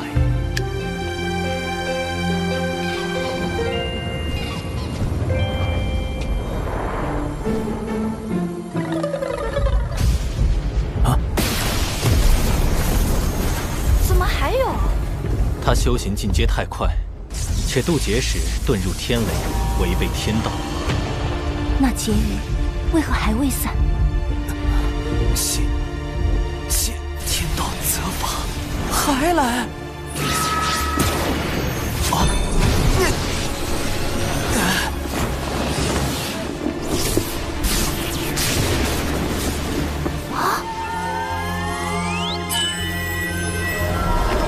混元金斗，看！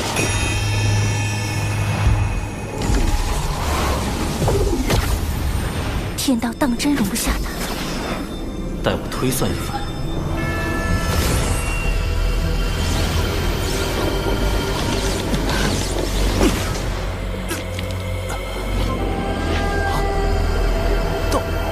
道祖，桃花斩9次了吗？这是来算账了！为了迎还金仙劫的到来，我用斩道花之法晃了天道9次。弟子是想稳妥点。9成8的把握在渡是吧？你咋不10成把握飞升大国？惯得你了！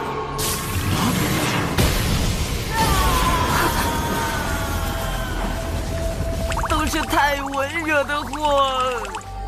玄都师兄，如何了？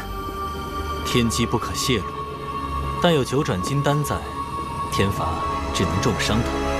这番渡劫，当真不易。陛下，天庭正神的慰劳举措已整理完毕。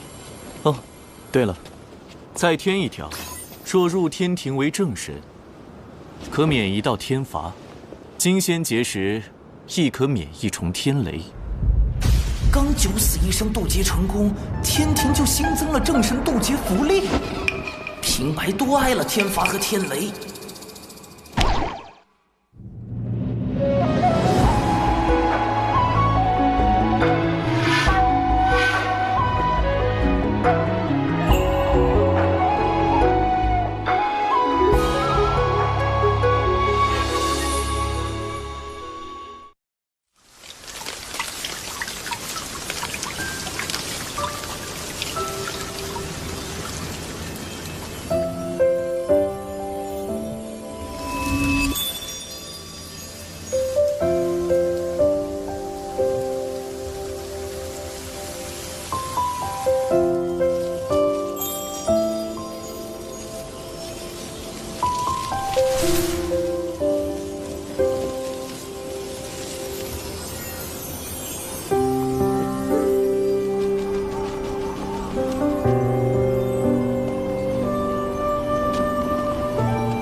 3年悟丹道，12年飞升金仙，15年过去，还好我在小琼峰、海神教和天庭都留了指认，没人发现我失踪。云霄仙子，我已无碍。这12年，感谢仙子守关。你也曾助我兄妹，而今玄都师兄将你托付于我，我亦当尽心。我常以化身走动各处，有诸多隐情。金仙节之事，放心，我知您与西坊教不断交手，颇为不易。我已叮嘱2位妹妹，绝不外传。如此真心待人，我亏欠他的因果也越发多了。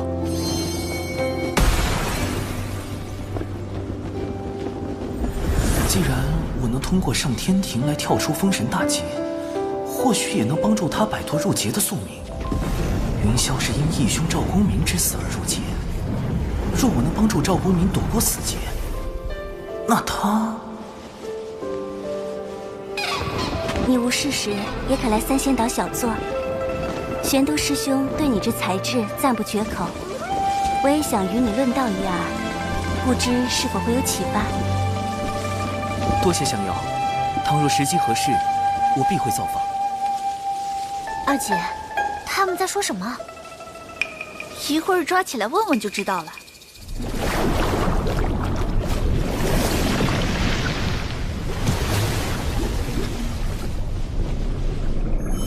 啊！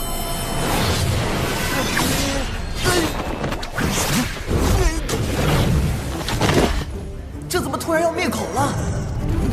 不知琼霄前辈、碧霄前辈有何指教？这是真言宝珠，宝珠为绿色，证明你说的是真话。若变为红色，小心我金角剪无情。你是男的？是。为何总以化身示人？怕死。胆子这么小，还敢接近我大姐？可是受玄都师兄指使。原来他们是怕自家姐姐太过单纯，被人算计。这方式可以，很三小。不是，你对我大姐可有非分之想？没有。你说谎了。晚辈还能如何回答？难不成要说对云霄前辈有非分之想？那你是承认对我大姐有非分之想了？啊！不要慌，年轻人。毕竟我大姐那么温婉，虽然有时候很唠叨，还总管我们，随便禁足就是几万年。她凶起来更可怕，喝醉了还爱跳舞，舞姿，不好说。跪下！人呢？三霄仙子的性格果然很让人措手不及。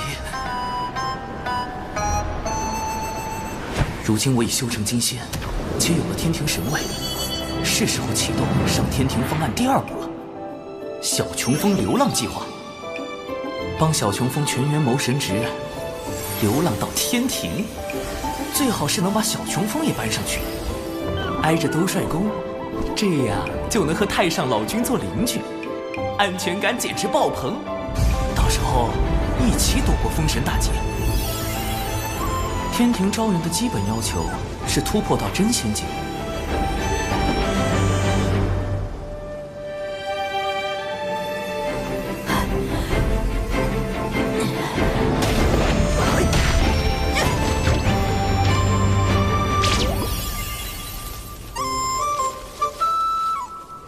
以师妹和熊灵力的天赋，倒是不难达到，而师父要上天庭，就比较棘手。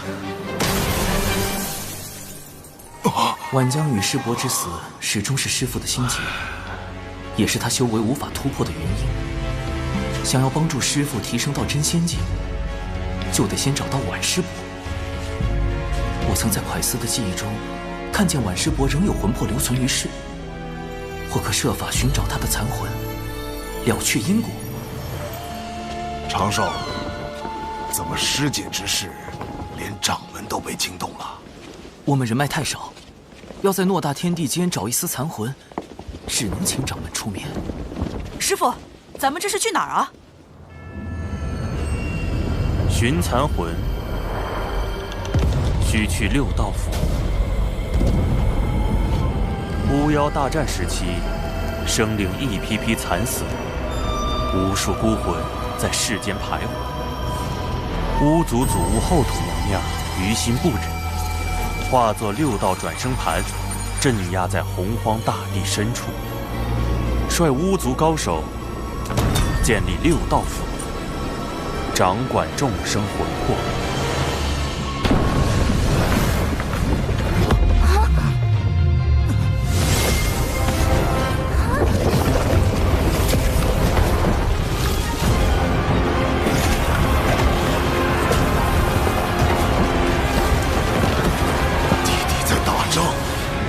这要怎么去六道府找到师姐的残魂？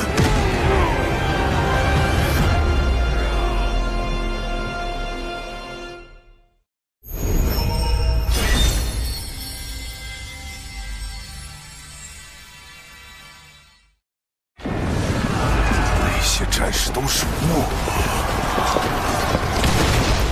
小心，他们杀过来了。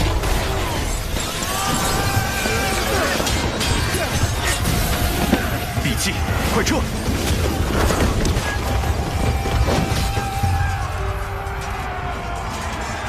巫在和谁打仗？毒箭又是谁放的？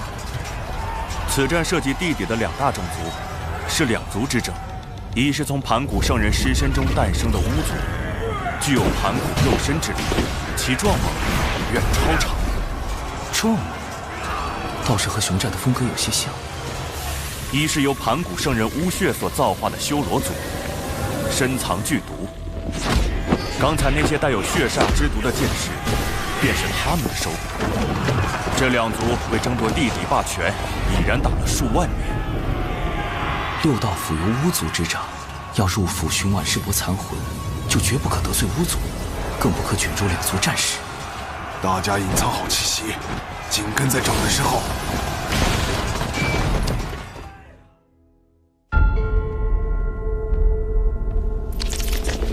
这里就是巫族的六道府吗？怎么一个守兵都没有？都出去打仗了？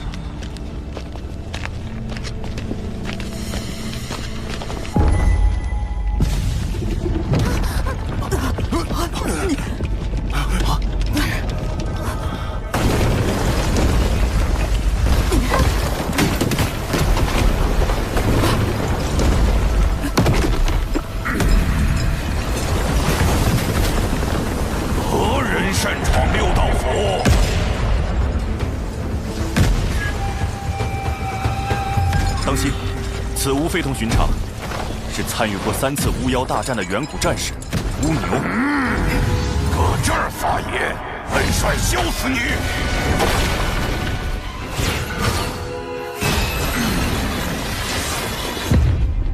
地底有座六道府，铁面判官殿中间，巫牛巫马站身边。大名鼎鼎的勾魂元帅巫牛，就是眼前这个口音很重的家伙。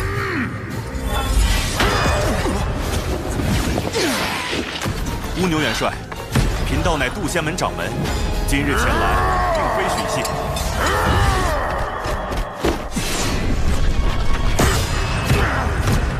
而是想请六道府助我们寻找一缕残魂。还请元帅看在道门圣人老爷的面子上，行个方便。用圣人压我？这里是六道府，后土娘娘庇护之地。本帅不吃这套，谁知道你们是不是修罗族打算假扮的？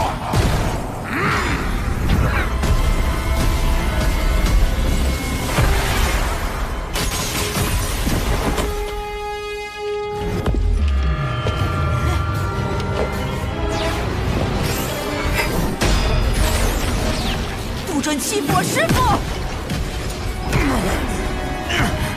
奇怪，他身上怎么有巫的气息？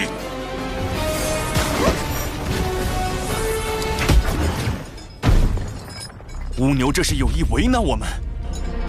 哎呀，完了完了！掌门怒气值飙升，要是和六道府闹翻，再想找婉世伯残魂就难了。掌门，冤家宜解不宜结，请容弟子一试。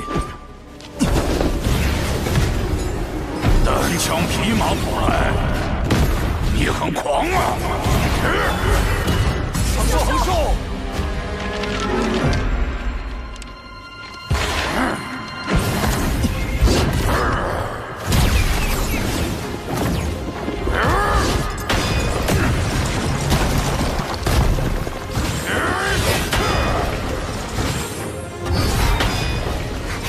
出现了，师兄的地手战术。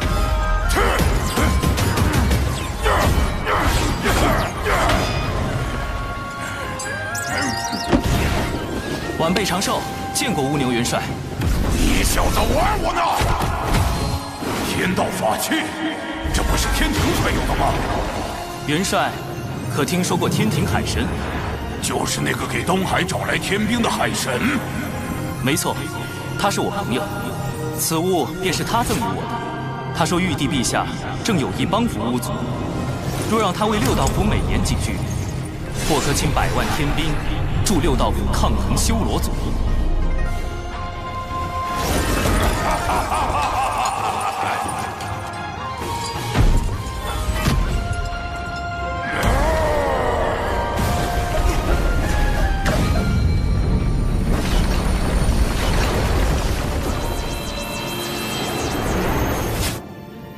长寿，你可是六道府的贵客，把这儿当自己家。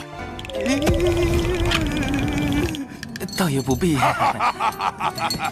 长寿他是怎么做到的？毕竟他可是玄都大法师的私生，是为可造之材的先苗。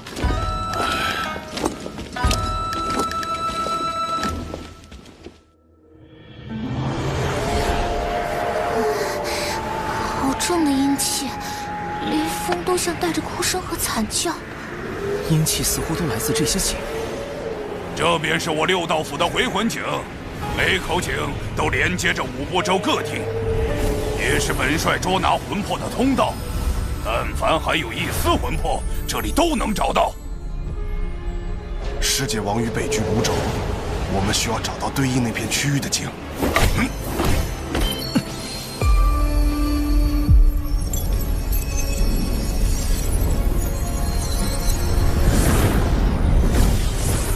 婉世伯的残魂在那儿。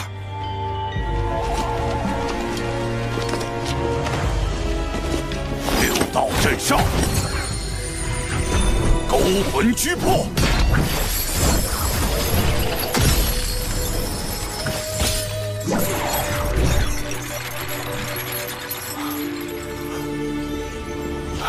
虽是残魂，但若用蕴养魂魄的丹药炼化，还能补全，聚集魂魄，就可托乌牛元帅送他转生。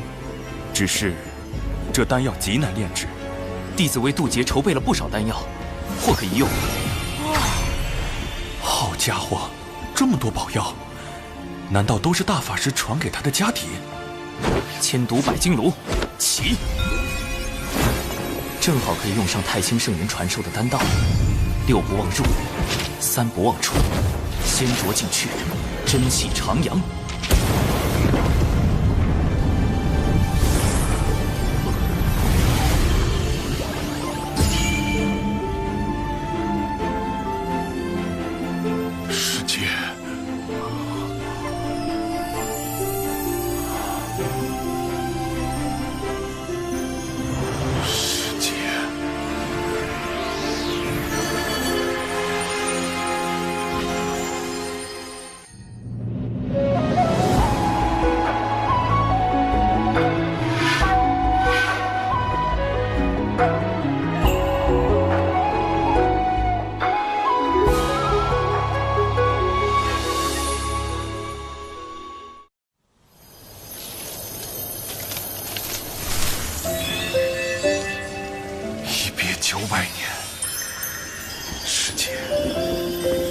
来晚了，师弟，是我不争气，这些年只修成浊仙，苍老成这样，给师师姐丢人了。谁说你老了？师弟分明是长大了。师姐，我好像总是差一步，距离门内前10差一步，距离成仙差一步，明明只差1步，但好像永远都追不上。急什么？修道本就应顺其自然，切不可执迷。况且，师姐我会帮你的。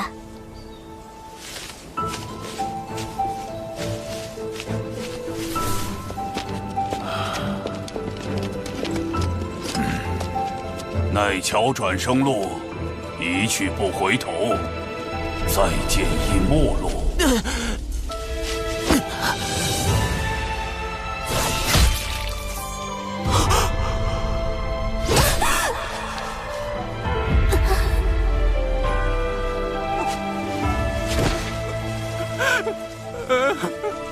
他因你而死，过桥也相隔今生来世。你追不上，永远都追不上。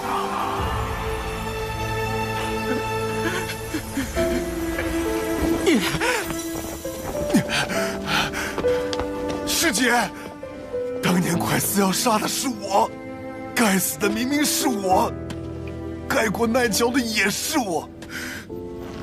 我与你一起。缘起自有缘灭时，此生既过，不必执着。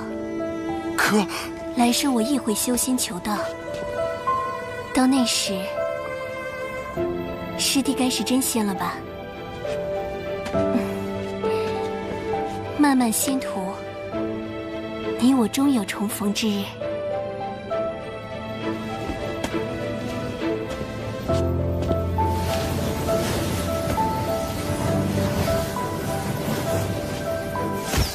喝下忘忧汤，忘却红尘万丈。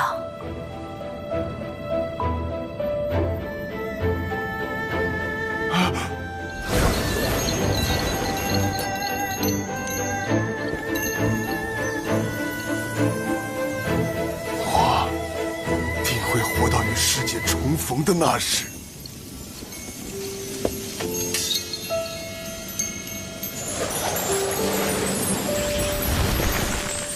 师父和婉师伯这一生太苦了。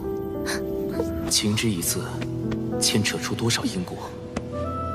所幸师父总算解开心结，只要突破至真仙，就能进入天庭，避开大劫。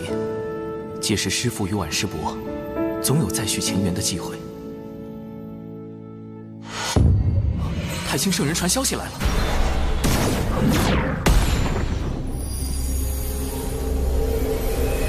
那颗珠子又是什么？有人要向海神下手。海神，我家老爷要见你，速速让本体现身。你家老爷是何方神圣？我家老爷，12金仙称师长，道法乾坤大神通，圆觉洞内燃道火，灵鹫山中有明灯。燃灯道人，阐教的副教主，《封神演义》里将玲珑宝塔传给李靖的大能。他与阐教圣人元始天尊亦师亦友，即便是玄都大法师，也要尊称他一声大爷。太清圣人算到我将遇险，难道就是因为他？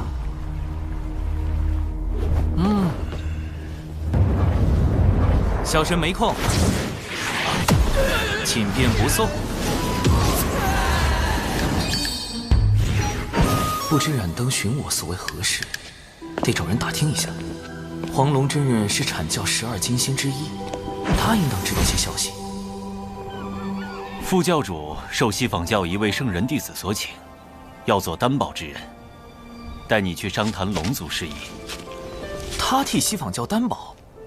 此前西坊教派文道人挑拨道门三教内斗，引发三教震怒。我人教的玄都大法师一状告到三圣面前，逼西坊教与文道人划清界限。截教的公民前辈差点冲上灵山寻仇，好在有云霄仙子出面阻拦。阐教的副教主怎么……我也觉得奇怪，大家都对西坊教不满，不知副教主怎么想的，竟和西坊教圣人弟子交起了朋友。冉登在封神大劫后，带着几位阐教金仙叛出道门，摇身一变成为西坊教的冉登古神。他身上恐怕藏着很多秘密，与他交好的圣人弟子，莫非是金蝉？不瞒黄龙前辈，因东海之事，西坊教金蝉已经记恨于我，还曾派锁神蝶追查我的根脚。如今冉登副教主又让我本体现身，他莫不是想替金蝉害你性命？我去找他理论。黄龙前辈别急，稍后冉登副教主应当会亲自来寻我，还需麻烦前辈躲在暗处，用声影球将我与他的会面尽数记下来。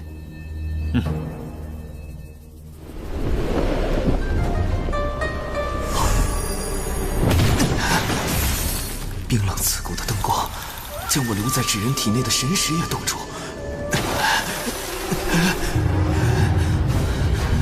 这就是冉登的本命法宝灵鹫灯吗？好一个棺材灯！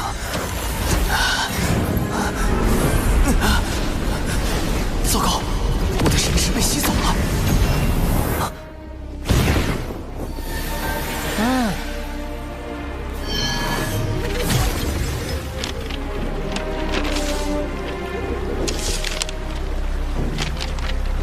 由阐教副教主出手，海神，你我终将再会。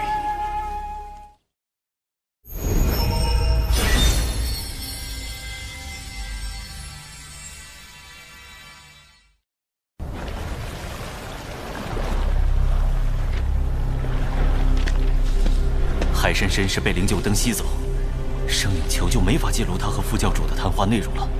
我会出事吗？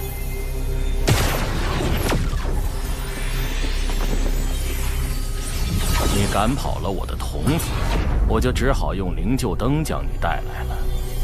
我们且聊聊，若聊得不痛快，反正灵鹫灯已收，你随时走便是。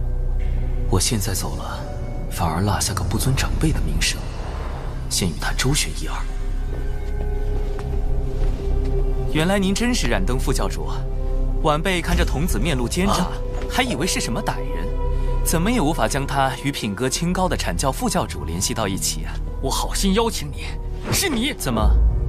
是我天庭不成你阐教的情，还是我挑起天庭与阐教的纷争？前辈，你这童子话没说几句，就给我扣了个挑拨的帽子。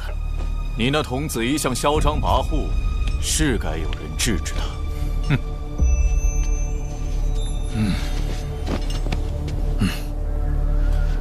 你想与海神聊聊龙族之事，我便答应替你做担保。好不容易把他邀来，你别翻脸不认人了。这两人，龙族尚未加入天庭，要聊龙族之事，你找错人了。若龙族有难，道友也打算袖手旁观吗？你什么意思？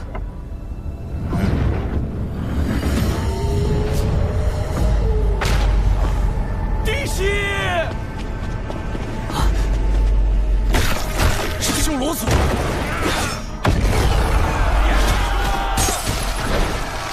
他们不是一直待在弟弟的血海里吗？怎会突然进攻我龙族？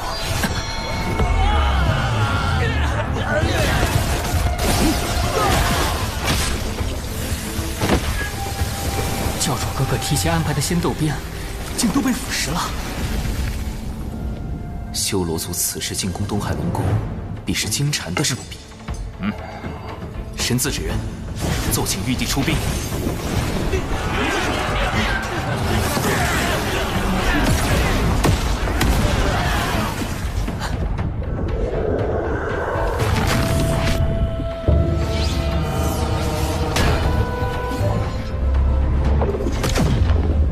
是八臂修罗。传闻修罗族修为高低与臂膀数量有关，臂膀越多，则修为越高，最多可修炼至8臂。这名8臂修罗，少说也已达到了金仙境巅峰。金仙境巅峰，我目前只有真仙境，龙族大半高手又都在守护万龙阵，我难以抽调人手。攻过来了！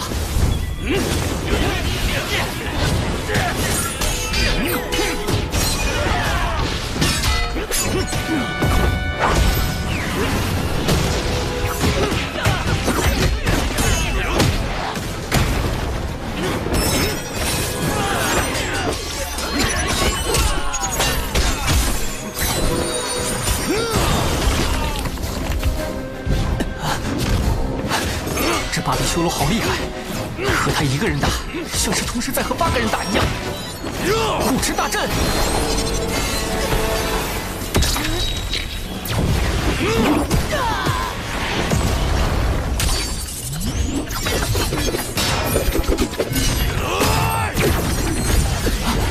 紫炎符阵，3元玄火剑阵。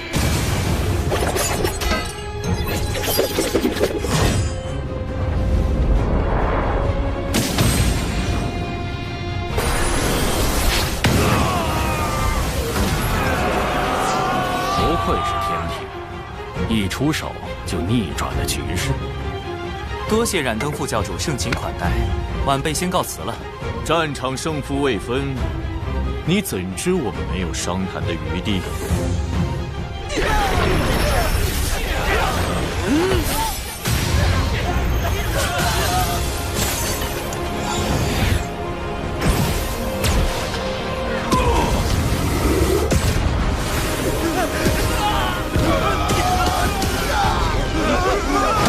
第4绝及护持大阵，好险！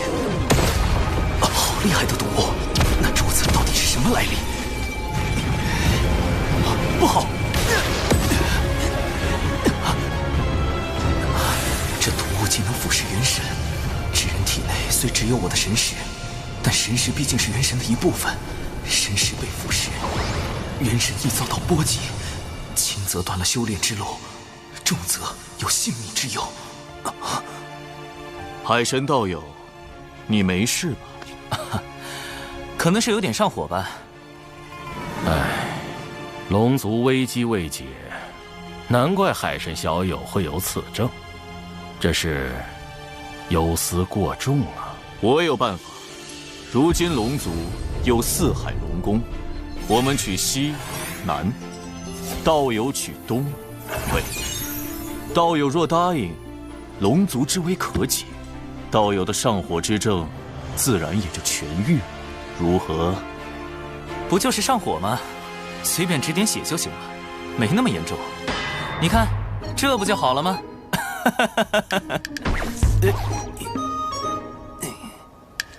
哦，是了，你人脉极广，尤其与那阐教的黄龙真人关系匪浅，若求助于他，这怎么能行？海神小友若请阐教之人前去相助龙族，岂非借道门之手成就他的升职之路？我冉登第一个不答应。这就是京禅请来冉登的真正目的，他们早就串通好了，来我这儿唱红白脸。先是利用修罗族在正面战场的优势向我施压，再配合冉登逼我和谈。京禅此招实在阴毒，怎么办？东海的护持大阵只能拖延一时，修罗族迟早会攻过来。到时有冉登在，我根本无法请动3教好友出手。我自身有元神有损，若不设法修补，连性命都保不住，还谈什么龙族上天？今日当真是死局吗？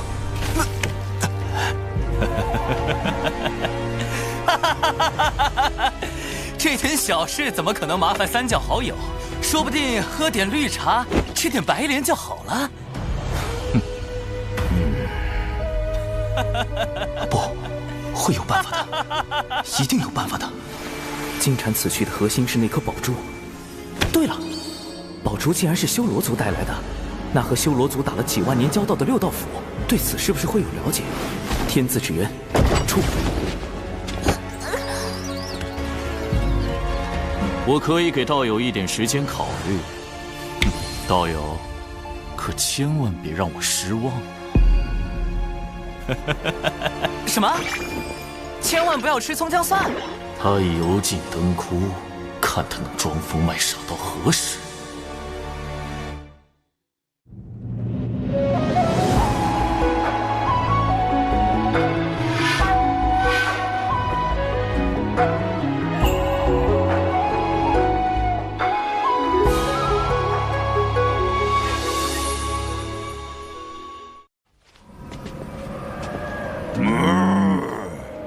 放心吧，程少，既是海神的忙，那我们一定帮。这是我马哥，嘿嘿，勾魂元帅乌马。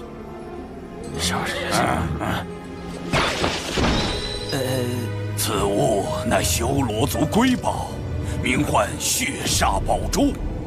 它上一次出现，还是在数万年前巫族与修罗族的那场战斗中。那一战，巫族后土娘娘与修罗族先祖打得轰天动地，后修罗族先祖败退，修罗族也近乎被全灭。最后，他们发动了血煞宝珠，才挽回颓势。修罗族因此苟活至今，血煞宝珠也在那场大战中受损。没想到，如今却忽然现世了。他们这是下了大手笔。何出此言？听闻此珠需修罗族以其全族之力，提炼体内盘古巫血炼成。盘古巫血与血煞之毒的融合，制成了当世顶级的毒珠。若染上此珠之毒，可有对策？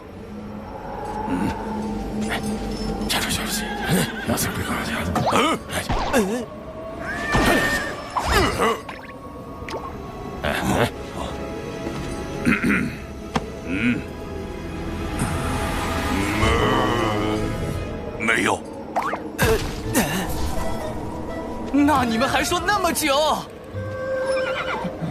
长寿啊，血煞宝珠毕竟是提炼盘古巫血所凝成的，除非能够请动道祖出手，发动天罚。可当世又有几人能见到道祖呢？天罚，天罚，天罚是我想找就能找来的吗？渡劫的时候遭了那么多天罚，这会儿怎么就不来了？或者把天罚引过来。古籍记载，倘若炼出逆天法宝，天道便会降下天罚将其毁掉。逆天法宝，我如今是金仙境，倘若我将原版的剪纸成人术魔改一番，研制出与我本身相同级别的金仙境纸人，算不算逆天？这是唯一的办法了。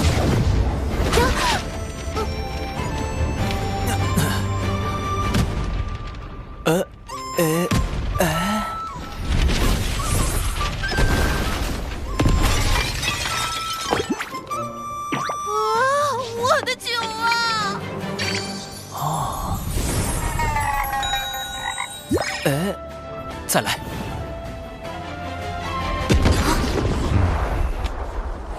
这是地脉内灵气冲撞所产生的灵爆。长寿，你究竟在修习何种神通？再闹下去，我也难以为你遮掩了。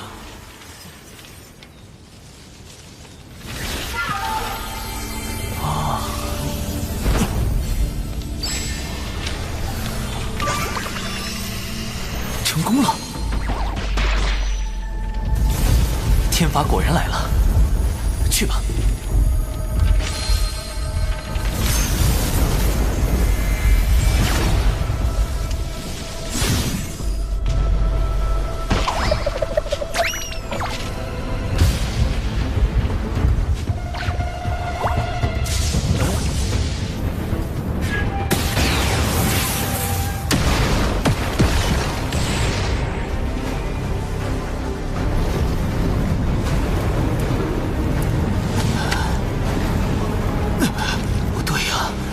不应该毁掉纸人吗？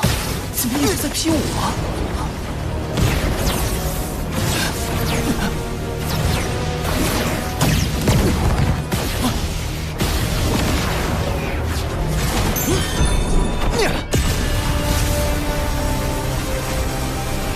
不妙啊！再这么被天罚劈下去，我的本体根本承受不住啊！纸人毁了可以再炼，命没了是真的没了。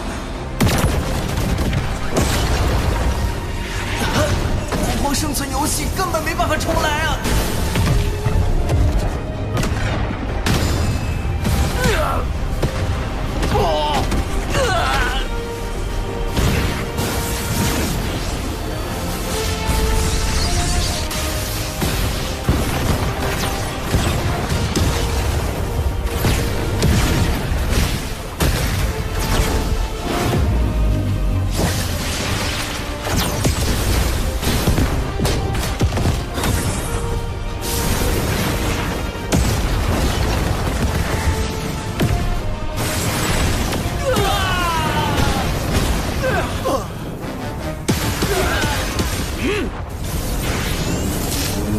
啊，那是我来啦！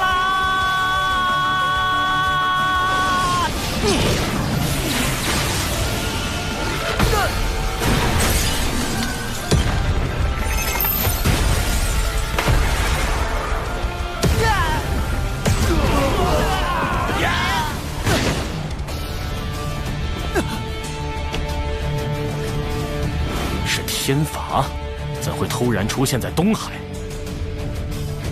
既然这样，就只能由我的本体把天罚引来了。所有人听令，进攻修罗族！道祖让我代替纸人挨天罚，意味着从此以后，道祖认可了我的金仙境纸人，这波不亏。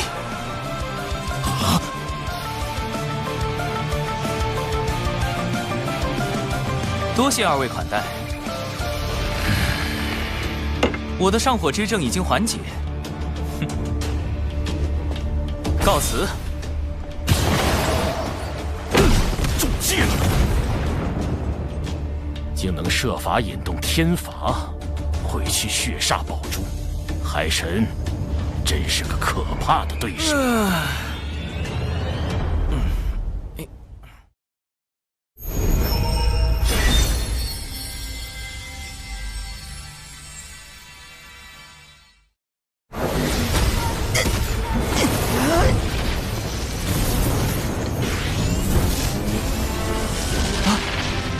那是，我来啦！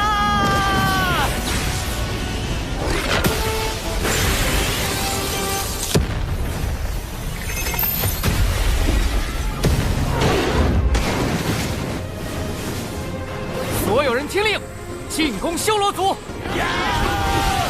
撤！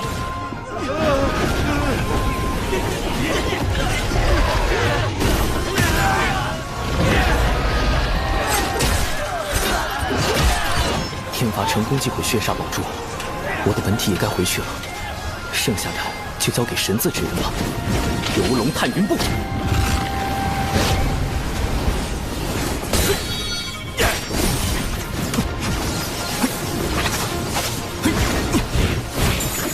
别让他跑了！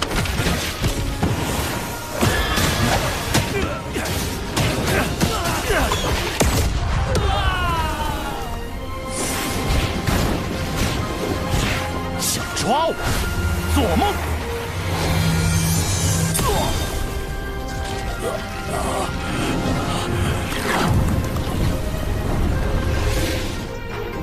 金乌混天将军华傲天，奉玉帝之命，在此恭候多时了。多谢华将军。嚯，咱们的玉帝陛下戏瘾又犯了。血煞宝珠已碎，修罗族又被天庭伏兵清剿。金蝉，你今日设局，想胁迫海神分龙而食，结果却是满盘皆输。我与海神的博弈还没结束，你现在下棋，为时尚早。多谢海神与华将军相助东海龙宫击退修罗族，东海必不忘天庭恩义。龙王客气，这些修罗族我就带回天庭，交由玉帝陛下定罪。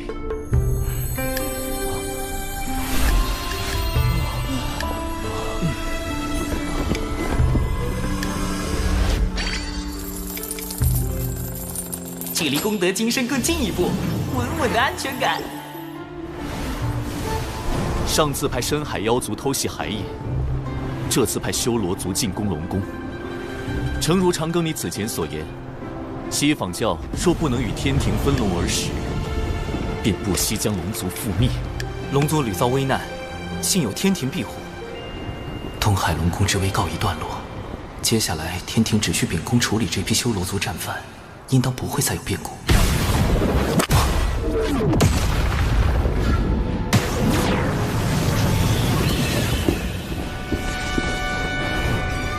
盘古陨落，左眼化为太阳星，金乌从中化身，而后巫妖大战，妖族百族汇聚不周山顶，组建上古妖庭。金乌一族被奉为百族之首，可大战后妖庭破碎，金乌族销声匿迹，怎会今日突然出现？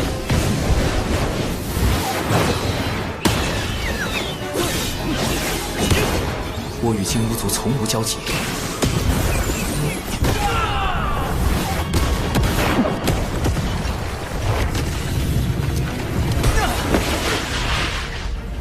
何人在此装神弄鬼？前途深海妖族，后脚修罗族。海神，谁给你的胆子，敢凌驾于我妖庭百族之上？陆压，妖庭陨落后，那个不知所踪的妖庭太子，他竟然还活着。妖庭太子陆压，封神大劫中以钉头7剑书咒杀赵公明的陆压道人，他原身竟是3族金乌。是你！哼！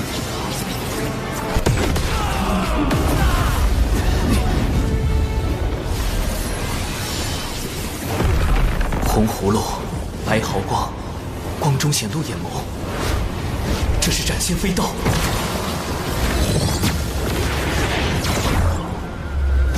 不好，人身法力皆被白光封住了。陆压现身时想置我于死地，现在却转头攻击化昊天。景宝被转身，他认出了化昊天是玉帝化身。斩仙飞刀能直接斩杀元神，而洪荒普遍的化身之法，皆需在化身上几何一缕元神。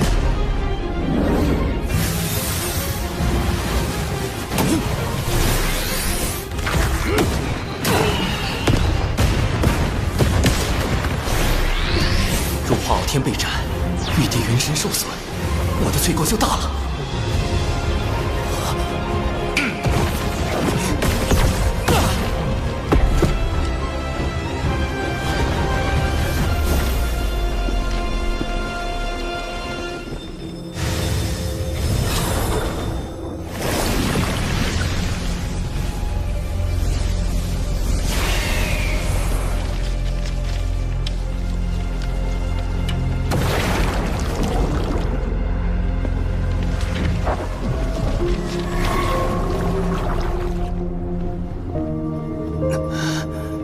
因果循环，自有其道。风，我好像忘记了什么非常重要的事。你敢掌握天庭海神？当务之急是对付陆压。天庭乃道祖所立，道有这般敌对天庭，莫非是要与道祖过不去？将死之人，废话太多。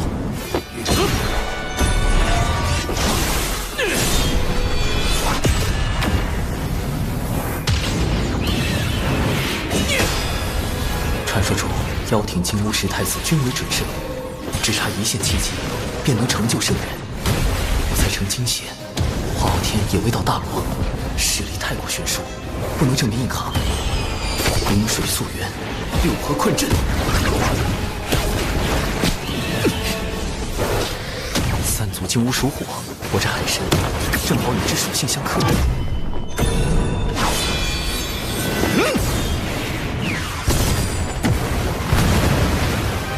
以为这就能困住我？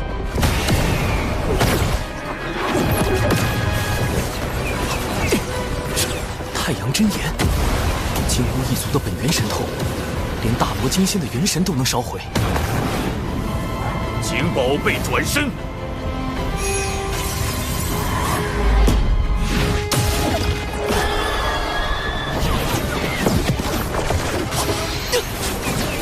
糟了！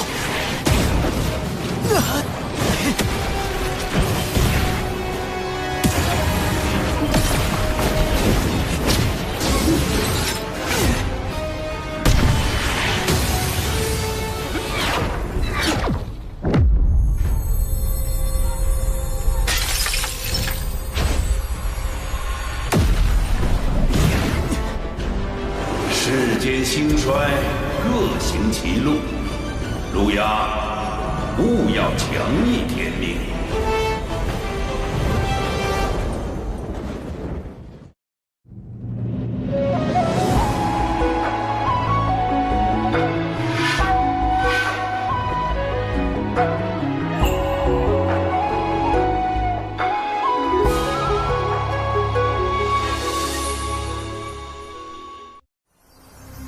道祖红军竟然亲自出手，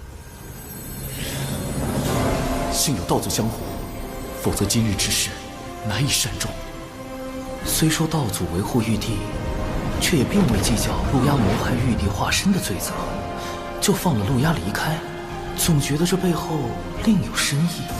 你不能想完，紫霄神雷警告：天地间若大战再起，必将生灵涂炭。天庭今后当慎重行事。是。陛下，道祖要天庭今后慎重，这话是何意？当初龙凤麒麟震碎洪荒，道祖为护住洪荒天地，补全天道，将自身与天道融合，从此代表天道意志，监管众生，最为公允。道祖此言，只为提点天庭行事，并无他意。道祖是否也因以身合天道，才未能与同时代的盘古一般，成就混元大道之境？盘古自混沌中开天辟地，天道由此而生。道祖虽失了与盘古比肩修为境界的契机，但代表天道，又为当今六圣之师，自是非凡。六圣皆为道祖弟子，却不尽相同。西方二圣为难天庭，幸而天庭背后有六圣中实力最强的太清圣人庇护。这是何物？此乃思维导图。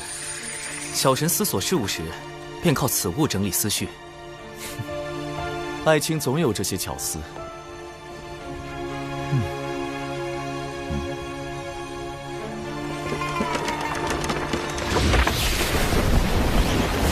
六圣中，人教太清圣人派出化身太上老君驻于兜率宫，为支持天庭之意。阐教圣人元始天尊，截教圣人通天教主，虽与太清圣人同为道门三圣，却对天庭不甚亲近。西方二圣已在收龙之事上，处处与天庭作对。圣母女娲常年闭门圣母宫，立场不明。而阐教副教主冉登，显然是助西方教敌对天庭之人。此次配合金蝉进攻东海龙宫的修罗族，也必然听命于西方教。长庚爱卿，你认为修罗族为什么会听命于西方教？小神也不知。目前六道府与修罗族战事吃紧，西方教如果没有在此战中相助修罗族，那必定是从其他方面入了手。你此番让修罗族损失惨重，合作怕是要破裂了吧？我手上还有能让修罗族继续听命于我的宝物，不劳冉登副教主费心。况且我以为，比起修罗族，你会更关心突然现身的陆压。陆压乃妖庭太子，与道门无冤无仇，我何须烦恼？倒是天庭，本就根基不稳，如今陆压公然敌对，咱们这位玉帝陛下可如何是好啊？既然天庭形同虚设，那不如……西方教仅是拉拢了深海妖族与修罗族，就已重创龙族。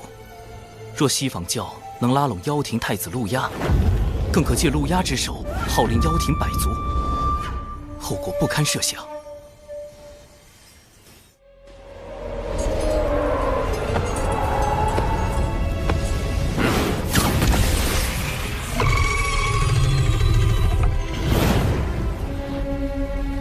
果然，我一现身，西方教就迫不及待找我联手。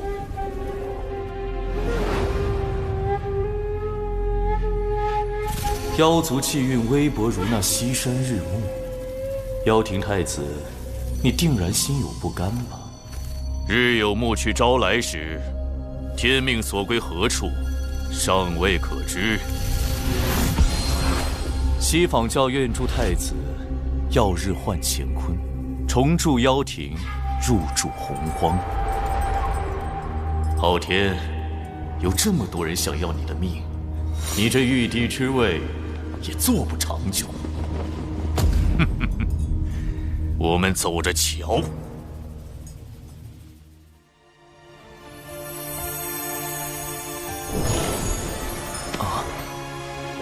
陆压存活一日，妖庭余孽亡无天庭之心，一日不死，必将掀起无端战火。大能之战，动辄翻天覆地，若战事爆发，小琼峰必受牵连。而今道祖勒令天庭谨慎行事，不可再起争端。杀陆压之重任，唯有交托长庚案情，务必秘密诛灭叛贼，复安社稷。特书此诏父亲，月后即焚。月后即焚？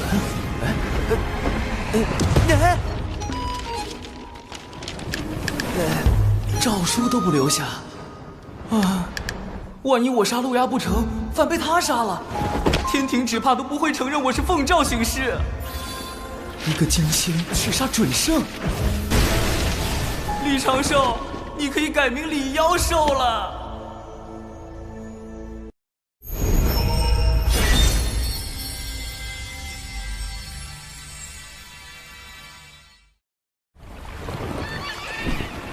冷静，不慌，要除掉陆压，得先对付他的法宝——斩仙飞刀。斩仙飞刀是物理攻击技能，但钉头七剑书却是诅咒技能，隔空便能将赵公明那样的准圣咒死。若想解决他，只有找到他的克星——落宝铜钱。此宝本是人皇大禹确立俗世买卖之事时打造的钱币，后因天道降下大量功德，使它有了大威能，可落除先天至宝和兵器以外一切的宝物。要寻得此宝，需拜访人皇大禹。前方便是火云洞，历代人皇隐居修炼之处。居然设置了进洞密码，还得破解藏在里面的卦象。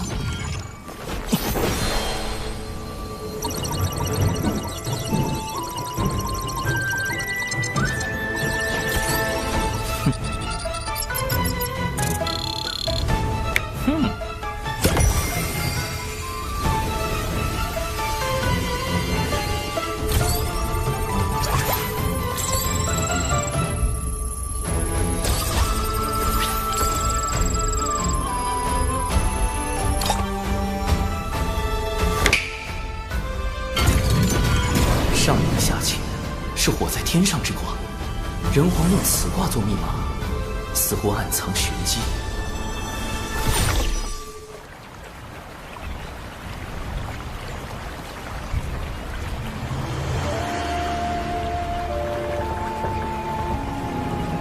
晚辈长庚现为天庭海神，特来拜会本族先皇。海神既是东周人族，为何以指人行事？是不信人族，还是不信你身后的天庭？太清圣人为我遮掩根脚，还能被他看穿我来自东周？这人是谁？晚辈实力低微，不敢以真身行走洪荒。你是海神，我这却是胡泽之地，你我并非同路人。他是觉得我被天庭用官职收买，变成出卖人族的奸贼，不配为人。江河聚雨露，百川终归海。做海神，才能更好地为天下百姓服务。我问你3个问题，若答错或撒谎，我亲自去东周取你性命。澎湃的杀意锁定了我。第1个问题，你乃天庭重臣，若天庭对人族降下灾祸，你当如何？怎么回事？我没有法力了。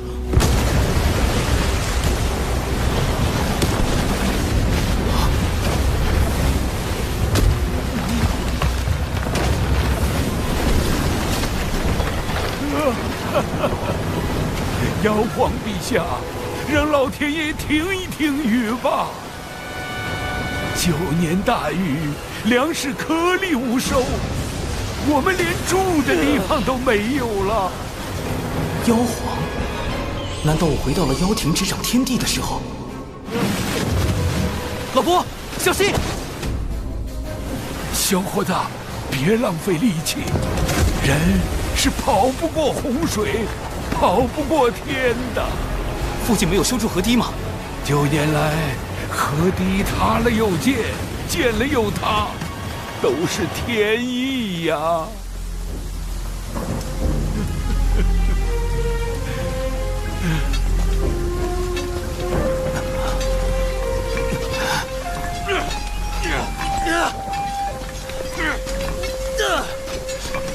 这些人怎么不逃？在挖什么？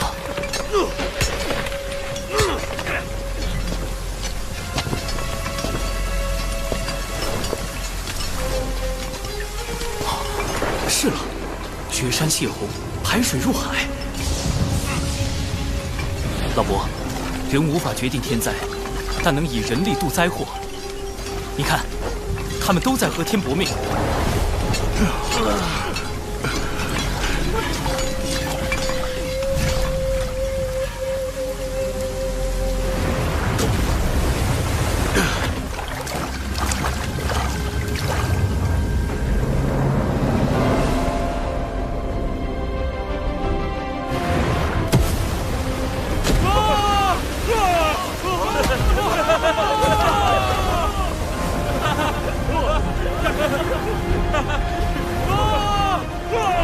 胜天，是我们胜了。率领人族开山治水13年，敢问前辈，可是大禹陛下？我已非人皇，不过山中所立翁。幻境解除，妖庭借天道之力施伐人族，你认为人该不该与天争？当争。既如此，你何敢弃人而归天？因时制宜，争议有道。何意？妖庭暴虐，人族要争生路，必得举兵伐之。但当今天庭大兴人族，人族要争的是长久，天人合一才是长久之道。天人合一？哼！天道无常，合一合起来。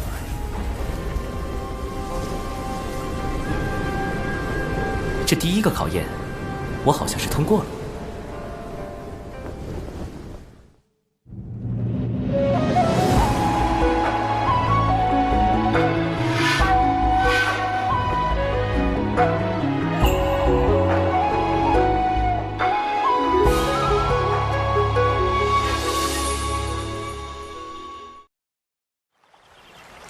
第二个问题，假如你与你夫人有了分歧，是该隐忍让步，还是就此断情？夫人，话题跳得这么快吗？啊！人皇大禹的夫人涂山皇后，也是涂山狐族的首领。这个问题实际上问的是人族与狐族，或者与百族的关系处理。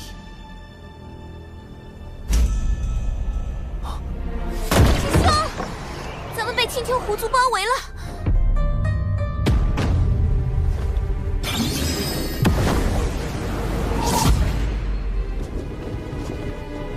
我青丘仙祖乃圣母宫上仙，外戚涂山氏是人皇大禹的皇后，你们竟敢私自囚禁我族功德狐女，速速将她交出来，否则我们便请圣母女娲、涂山皇后来主持公道。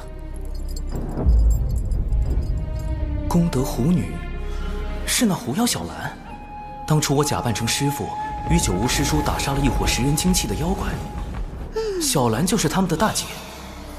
因他身怀祖传功德，不可斩杀，至今仍镇压在门内。这才是第二问的真正考验。若我加剧人族与狐族的矛盾，只怕要引来圣母娘娘、涂山皇后、人皇大禹的3重围杀。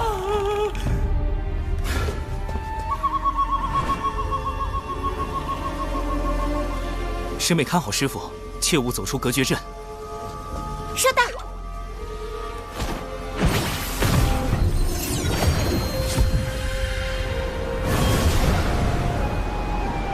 臭老头！你害我妹妹们的时候多威风呀！不出口恶气，我可不会离开渡仙门。季掌门，你看着办了。你威胁我们？奴家可不敢，但青丘狐族敢不敢，那就不一定了。道友心中恶气来自何处？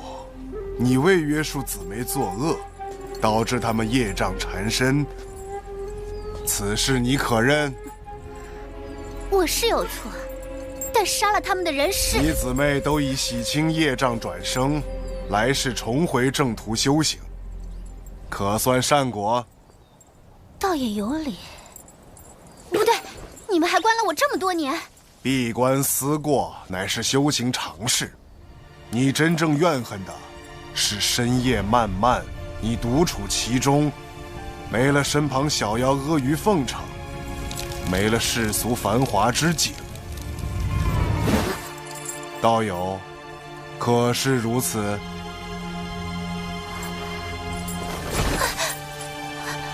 所以我恨的不是你们，是寂寞。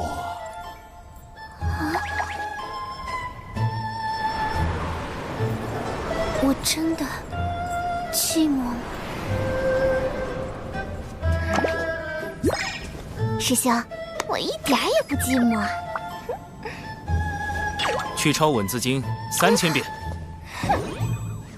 和平调解完人狐矛盾，第2个问题也算有了答案。凡事以和为贵，一族不稳，族族不稳。是谈判促和，还是妥协求和？你自当清楚。不妙，这次打得悬了。第3个问题：倘若大劫将至，人族当如何求生？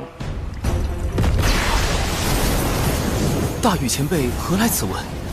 你上天庭的真正目的，不就是为了土地大劫吗？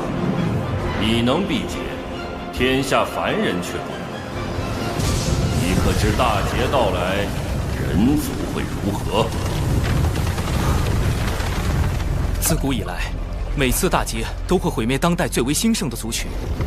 龙凤麒麟大劫，远古3大族几近灭绝；巫妖大劫，巫妖2族一蹶不振。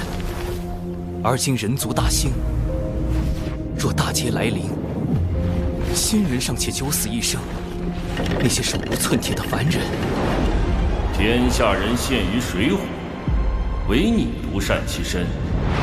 长庚，这是你想要的吗？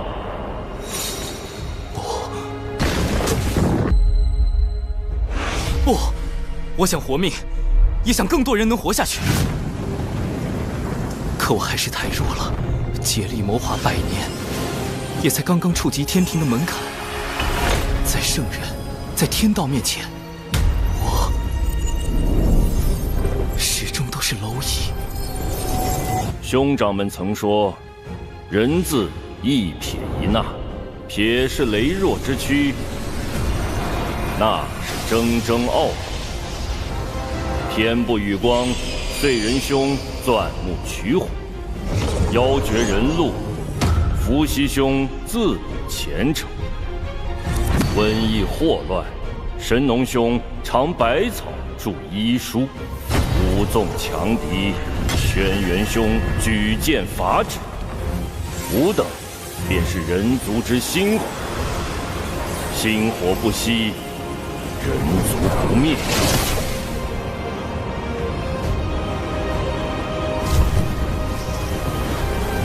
心火，以火燎原。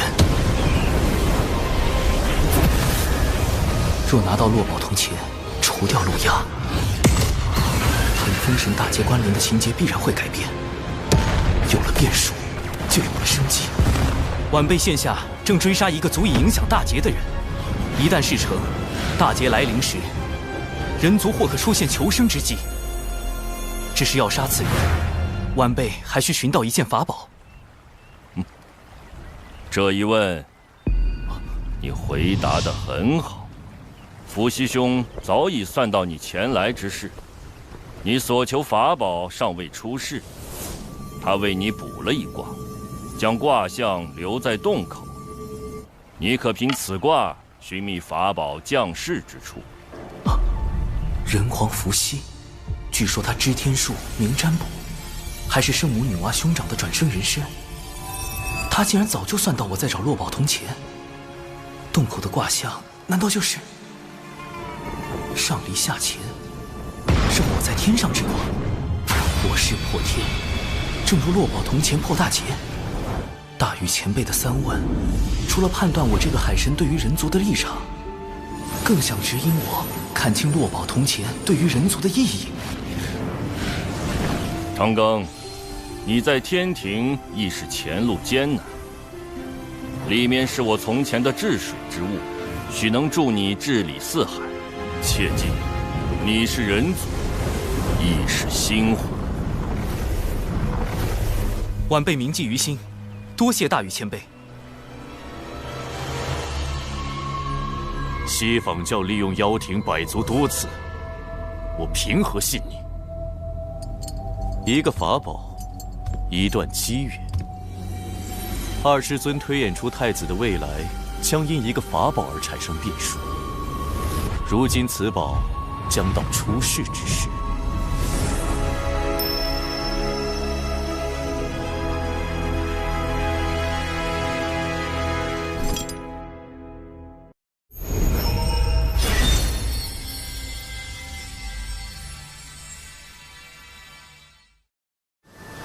根据人皇伏羲的卦象可知，落宝铜钱的大概方位在北周，但要在短时间内找到它，还得借助另一个人——截教大师兄多宝道人。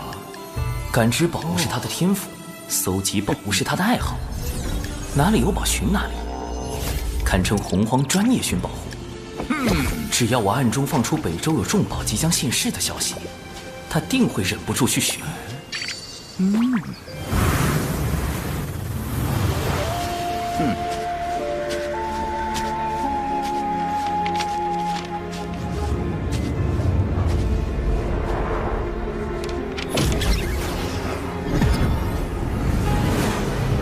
身体无法穿过，神识也被隔绝在外，看来此地另有乾坤。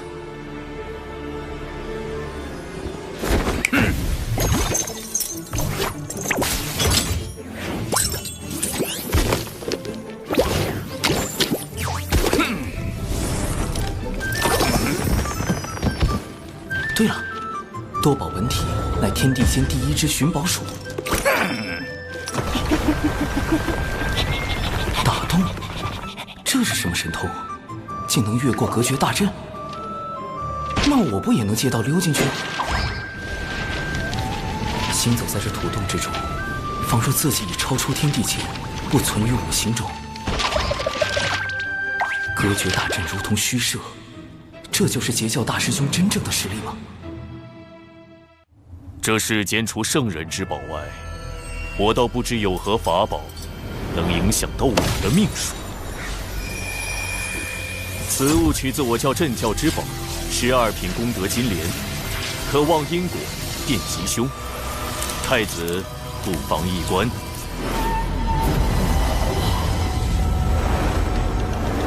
这是顶头七剑书。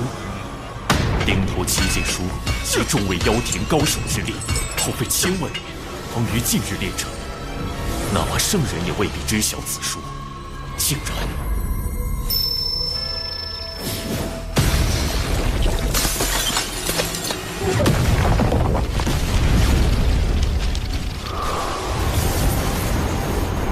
的那一幕，莫非真此宝将在何处现世？你们调查的挺清楚。磁铁城，妖庭百族中磁铁妖族的据点。落宝铜钱在妖庭的地盘。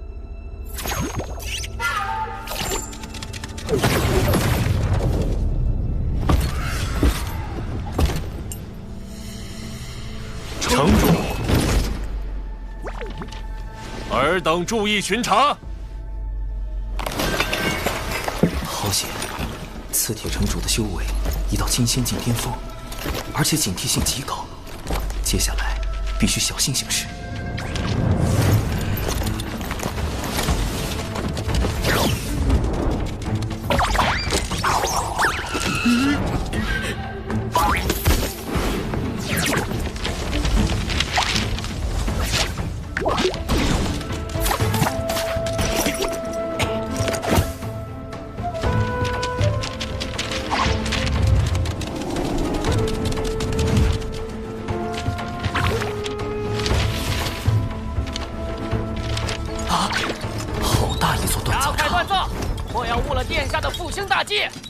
殿下是陆压，如此大规模的打造兵器，明显是要整治妖兵，为反攻天庭做准备。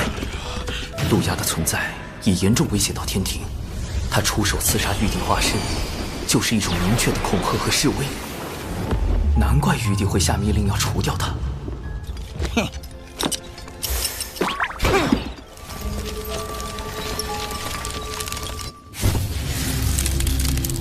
金莲有凶煞之气，预示此宝即将被取走，而太子的未来必将因此发生变动。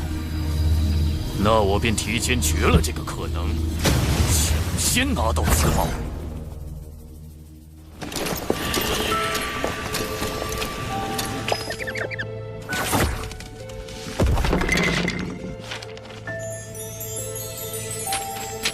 妖庭的底蕴当真丰厚。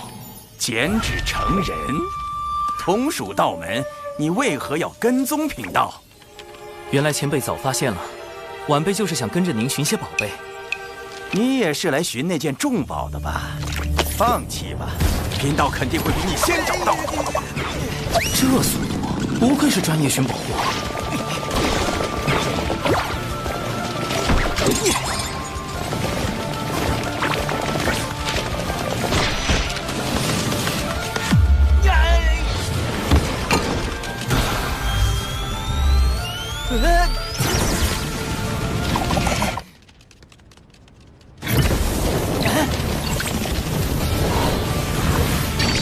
找到了！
海神，原来是你小子！靠着海神积攒的人情，看看能不能和平解决珍宝问题。实不相瞒，晚辈承人皇指点，得知此宝与我人族颇有渊源。哦，原来是这样啊，老弟。寻宝这事儿，贫道只讲先来后到。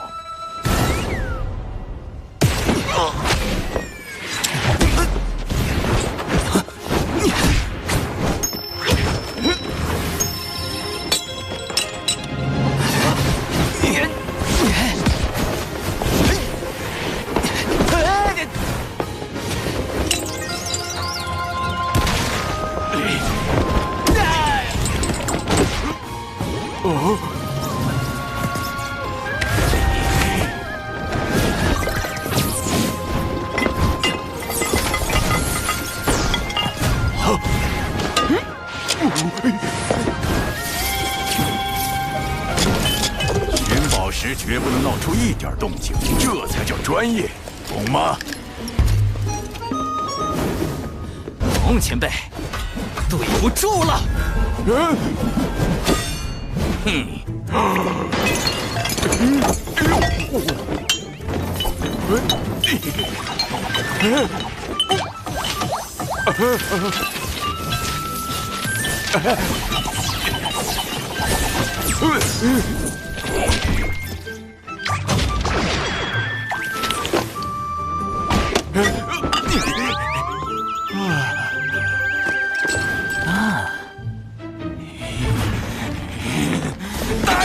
来人呐！有人盗宝啊！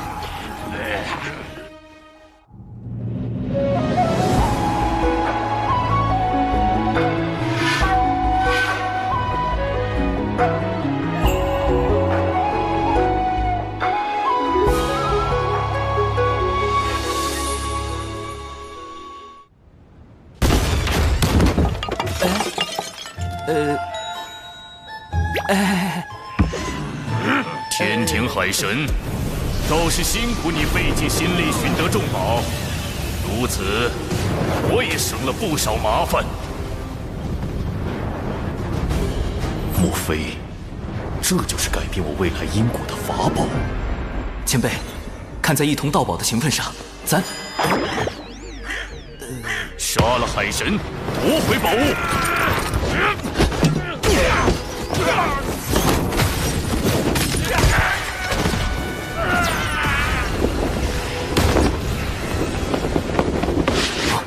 竟敢盗我磁铁长枪吧，找死！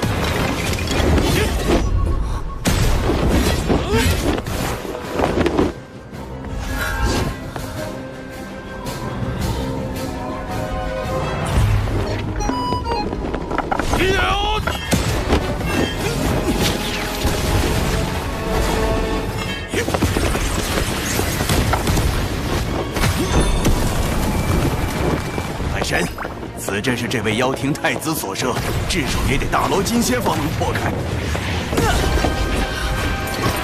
金仙禁止人。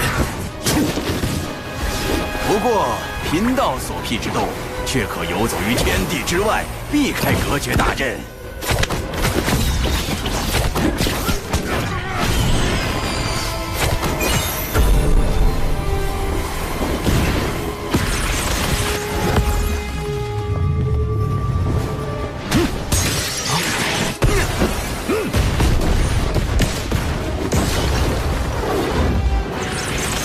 交出法宝，我可以让你死得不那么痛苦。看在同属道门的份上，贫道可以帮你，但法宝得归贫道。大罗，前辈要不要打个赌，赌晚辈能不能破阵？你最多不过金仙境巅峰的修为，别说破阵，能不能活下来还另说。前辈不敢赌啊！哟，还有余力激我？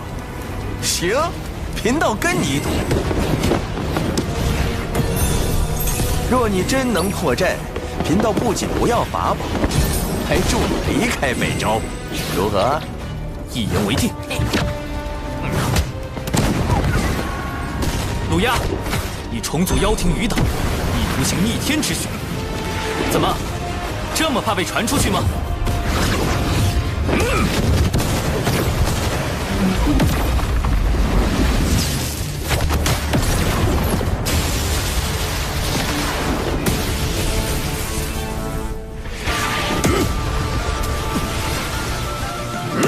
妖庭太子的实力也不过如此，自寻死路。斩仙飞刀，不好，是宝物。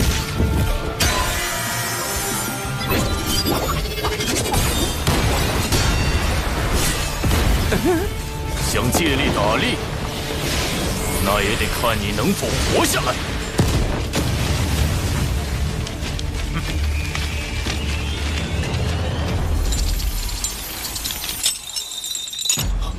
假的！追！慢着，本体还在城内。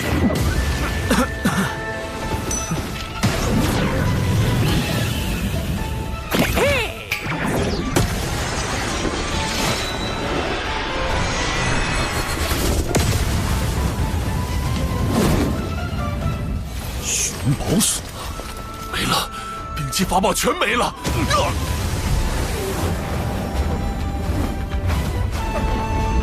你什么时候换的法宝？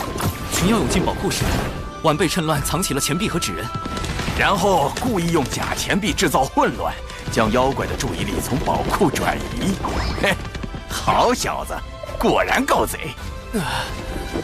前辈厉害，一下就看穿了晚辈的算计。别恭维了，虽说贫道对妖庭没什么好感，但你直接摸空人家宝库，着实可恨。这些法宝原是送给前辈报答救命之恩，既然您不喜欢，晚辈就还回去了。哎，难得出来一趟，岂能空手而归呀？来，给贫道看看这些宝物。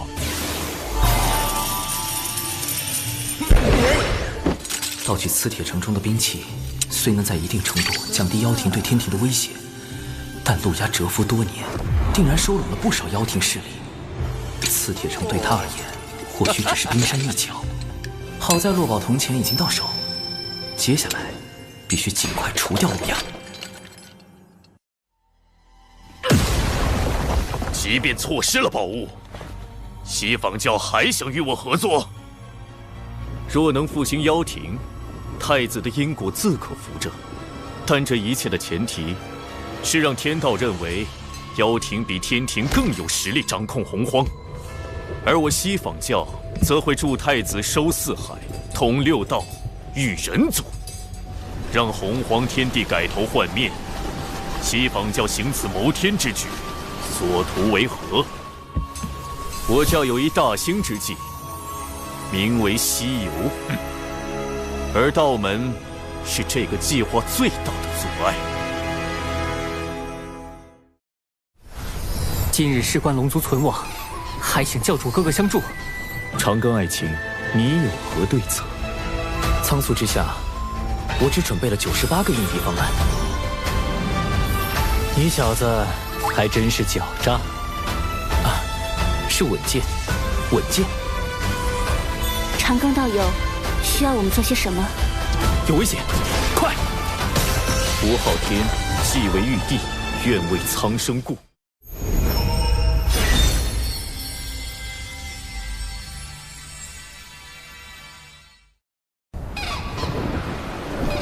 禀陛下，小臣日前追踪妖庭余孽陆压的下落，意外在磁铁城发现了妖族据点。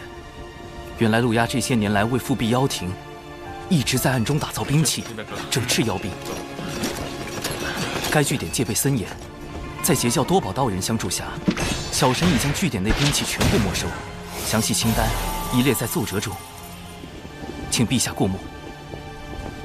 陆压储备良久，此番磁铁城失利，必定不会甘心。长庚爱卿，往后行事还需谨慎。是。我教有一大兴之计，名为西游。就在不久前，二位师尊算到西海龙宫内有一机遇。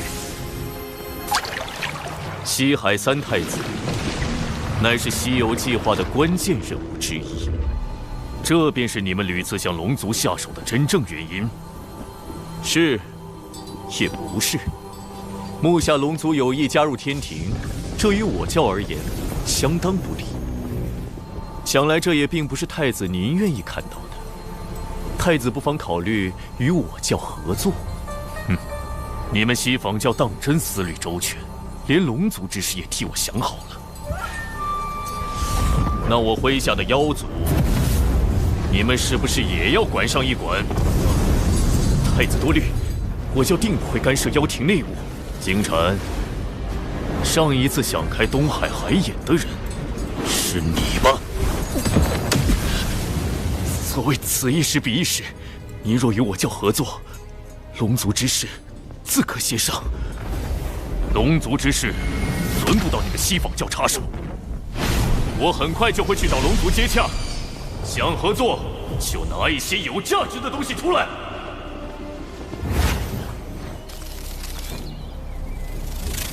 金蝉去见了陆压。是的。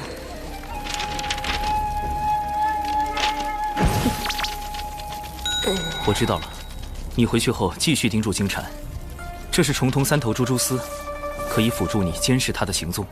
多谢海神大人。我说这陆压怎么早不出现晚不出现，偏偏在我取落宝铜钱的时候出现，看来多数和金蝉有关。他们很可能已经达成合作，要杀陆压就得先找到他，但他向来行踪诡秘，没人能找到他，所以关键在于陆压接下来到底要做什么。他们达成合作后要做的第一件事又是什么？太子殿下高明，通过宣示龙族主权施压西方教，这在我们后续与西方教的合作中将会占据更多优势。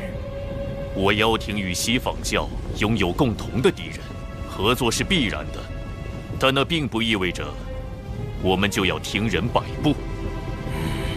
不过金蝉倒是提醒了我，龙族的确是重中之重，即便不能为我所有，也万不能被天庭拿去。长老，以我之名，秘密约见四海龙王。是龙族。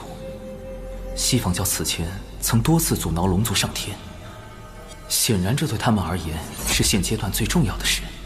而龙族作为曾经的妖庭客卿，陆压现身后，也极有可能第一时间拉拢他们。更重要的是，因西方教此前与龙族交恶，他们若有心与龙族走近，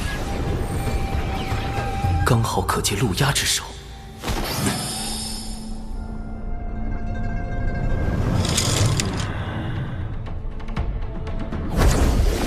教主哥哥，你来的不巧。几个时辰前，父王和其他3海的叔叔们刚离开，他们去了哪里？不清楚。他们这次外出很隐秘，好像是接到了什么传信才过去的。晚了一步，四海龙王极有可能已收到陆压传信，并前往赴会。可是赴会地点在哪儿？在这偌大的洪荒天地，我又该去哪里找他们？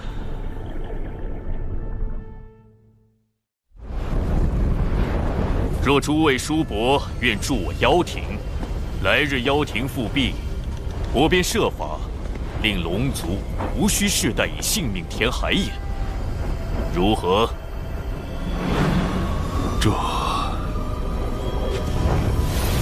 这交礼产自我妖庭，还望叔伯们莫忘我妖庭7年之恩。大哥，陆压太子给出的条件非常诱人，真要跟他合作，但风险也很大。万一复辟妖庭失败，天庭恐怕还要追责我龙族。回丞相，将陆压与我龙族会晤的消息散播出去，越快越好。大哥的意思是，目下正是龙族上天的关键时刻。妖庭陆压已经给出了他的价码，我倒要看看天庭玉帝又会开出什么条件。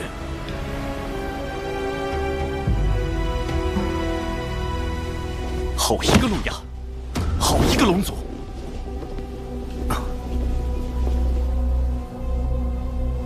陆压要拉拢他，龙族就去了。吾降下16神位。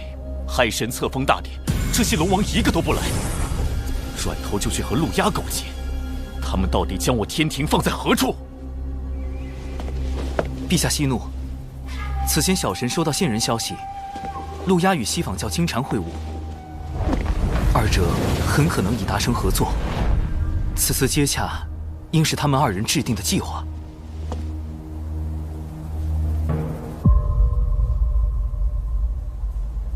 此事你事先知道，为何不告诉吾？完了，李妖兽，你被玉帝怀疑了。小神事先并不知情，只是根据线人来报，私下揣测，因没有实证，便决定先搜查证据，再向您汇报。陛下，如今龙族与陆压接洽的消息满天飞。必定有人在暗中推波助澜，不错。倘若是龙族所为，其目的必是借机抬高身价，向天庭攫取更多利益；若是陆压，则是借此施压龙族。妖庭既然赠龙族交离，我天庭是否也需表明态度？不错，长庚爱卿，传吾旨意。天庭瑶池即将举办蟠桃宴，邀四海龙王出席。这场蟠桃宴就交给长庚爱卿，你来主持。小臣领命。若龙族心甘情愿归顺天庭，吾便不举斩龙之剑；若他们还有一心不识天命，吾会亲去紫霄宫中，求道祖降下天法，拿龙族试问。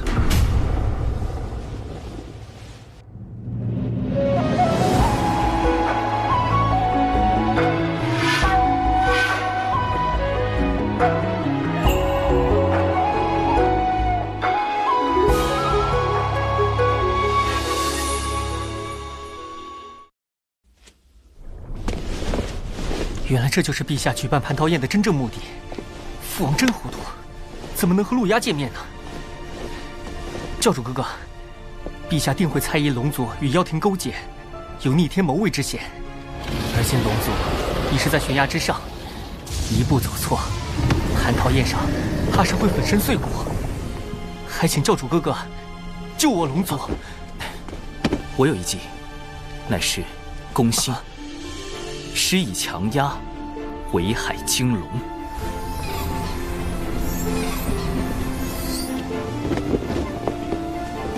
海神，这就是陛下钦点的天河水军副统领卞庄，往后他便由你差遣。末将卞庄，愿为海神效追仙子，不是，愿为海神效犬马之劳。这个卞庄怎么看起来不是很正常？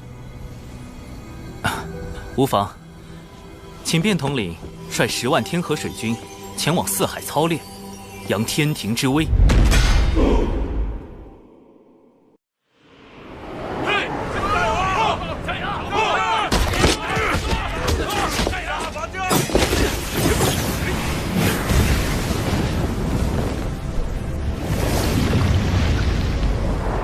天庭先是下旨召开蟠桃宴，又令天河水军在龙族外操练，好一手恩威并施。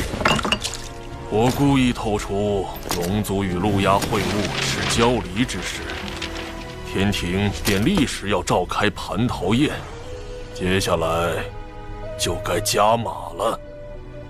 龟丞相，将第2重消息放出去。是。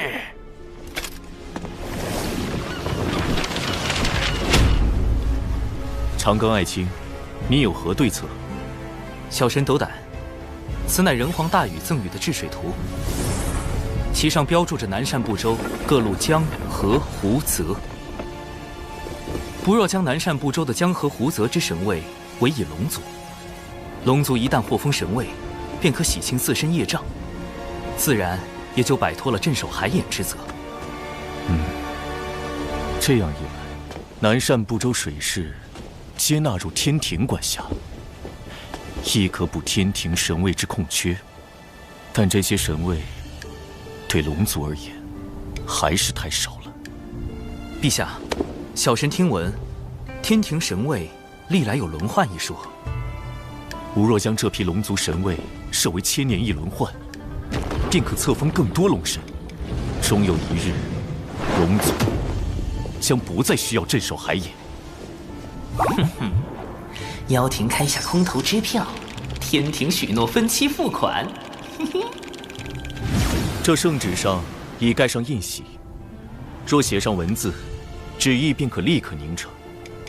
你立刻将这道空白圣旨带去龙族。陛下，您若在此时给出空白圣旨，万一龙族在蟠桃宴时进一步抬价，或是妖庭又有变故。的确，长庚爱卿真是深谋远虑。这样吧，你将这大禹治水图带去龙族，告诉他们，此图上江河湖泽，皆可分封神位。小神领命。总算成功引导玉帝分封神位，不但天庭藏有底牌，龙族那边还获得更多神位，对峙妖庭也更有把握。哎，这下应该算是打消了玉帝的猜忌吧。长庚爱卿，可愿收个徒弟？啊！龙吉，进来。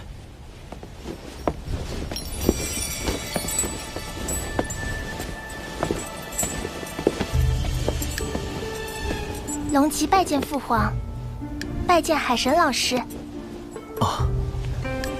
龙吉，不就是死后上封神榜的红鸾星君？她不是玉帝和王母的女儿吗？堂堂公主跑来当我的徒弟？等等，莫非她是玉帝派来的督军？玉帝根本没有打消对我的怀疑。承蒙陛下厚爱，那小神就厚着面皮接下这份差事。以后龙吉就跟着老师混啦。老师出门做任何事的时候，记得带上龙吉哦。果然是督军没错，往后行事还是要更加稳健，避免引起玉帝猜忌。南州有多少江河湖泽，我龙族便有多少神位，还能轮换。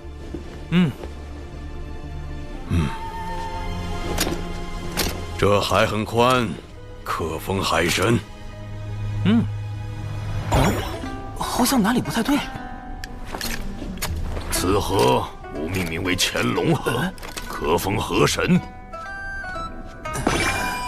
这好像是条小溪吧？好深的深渊啊！此地等封个江神。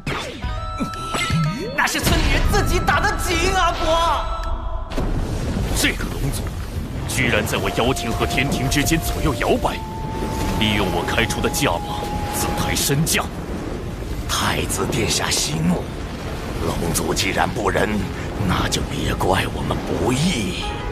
不错，毕竟早在妖庭时，我便已知道龙族最大的秘密。一旦我破开海眼外的万龙阵，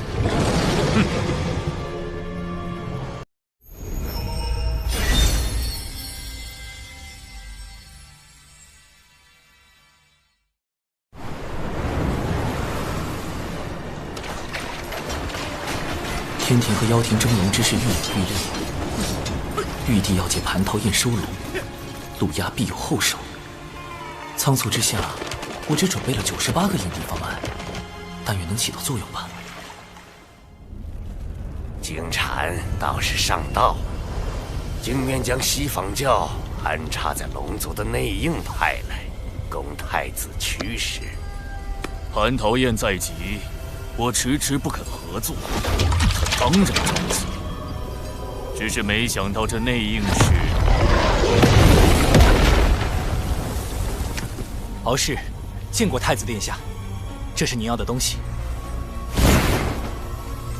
很好，不过我还需要你在蟠桃宴上再做一件事。事成之后，你就会是四海龙族的王。敖氏定不负太子所托。龙族这么爱自抬身价，我就让他们抬个够。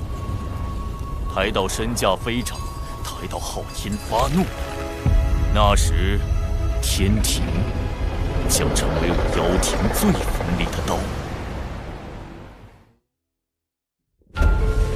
与您会面之事，不知怎么传了出去。明日蟠桃宴，天庭怕是要逼龙族上天。各位叔伯放心，妖庭绝不会弃各位于不顾。蟠桃宴你们想去便只管去。倘若加入天庭是龙族最好的选择，我陆压也会举双手赞成。但若是在天庭待倦了，妖庭随时欢迎四位叔伯。陆压太子顾念旧情，是个好人好妖啊！想当初，妖庭如日中天，可是将我等尊为客卿，位列2阶正神。天庭就让我等听一个4阶海神之命。相比之下，我更倾向妖庭。巫妖大战后，妖皇帝俊、东皇太一接连陨落，妖庭百族四分五裂。哪怕陆压靠着妖庭太子的名号能重聚百族，又有几分把握对抗天庭，对抗天道？说到底，妖庭许诺的好处虽多，但风险也高。天庭开价不高，但胜在稳健。总之，有妖庭保底，龙族不会吃亏。明日且去蟠桃宴，看看天庭是否加码。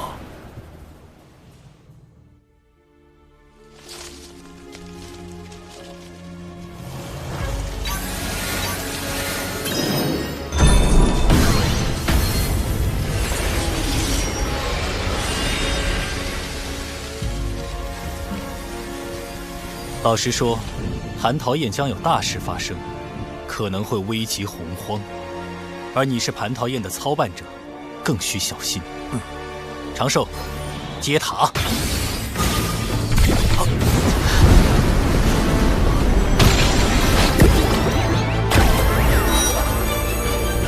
天地间最强的防御至宝之一——天地玲珑玄黄塔，真是熟悉的安全感。放开心神，让本塔把你元神也护上。谁在说话？想啥呢？麻溜的，让本塔进入元神。咱是暂时借你用一下子，别以为就你这点道行就能使唤咱了。上次本塔一缕为能，就保了你小命儿。这次大爷亲自罩着你。他能说话？本塔是天灵灵宝，懂什么是灵宝？啥呀？还快出来！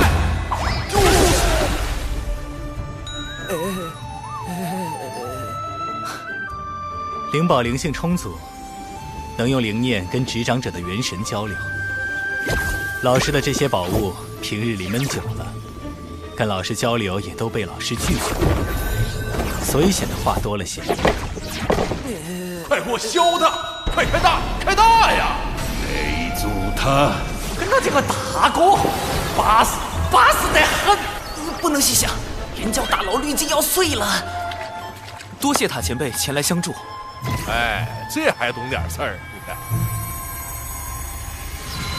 小玩意儿，你这腰杆挺直点啊！有本大爷在，那什么桃子宴上，你想干啥就干啥。何人在外窥探？原来是你，血赤黑纹。他应当是来向我汇报西坊教的消息，以便安排蟠桃宴之事。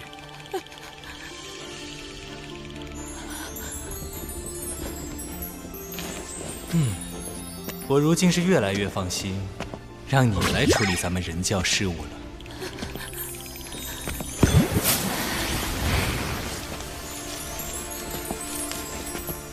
大法师性情温和，你不必如此惧怕。这般强大的味道，这般令闻生畏的感觉，第一个人族的纯阳之血啊，让本女王都有些兴奋过头，止不住的流口水呢。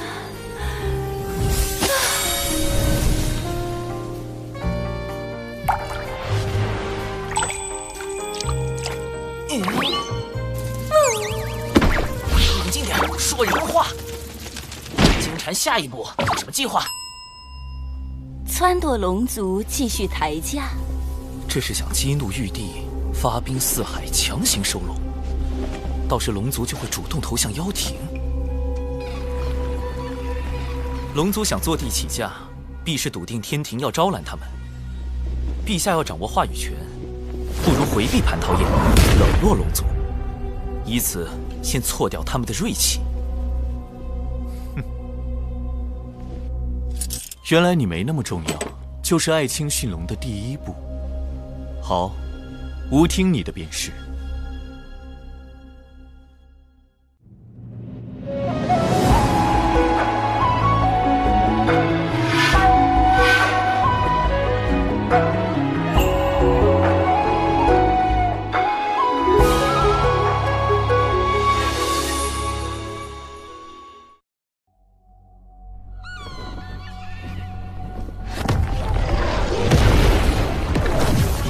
蟠桃宴关乎龙族存亡，务必按计划行事。参加蟠桃宴者，还请呈上请柬。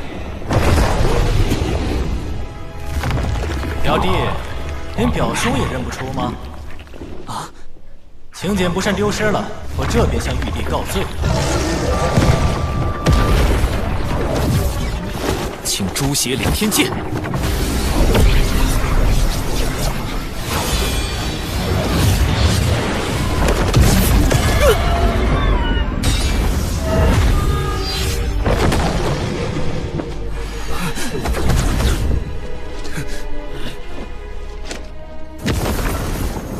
驯龙第二步，爱出风头就要挨打。我龙族从未受过如此欺辱。海神你，敖义兄，且随我去迎产劫两教的前辈。一切都是为了让龙族顺利上天。驯龙第三步，我们的选择不止你们一个。海神老弟，海神道友，好久不见，好久不见。哼，贫道倒是和海神小友刚见。大师兄何时与长庚道友这般相熟了？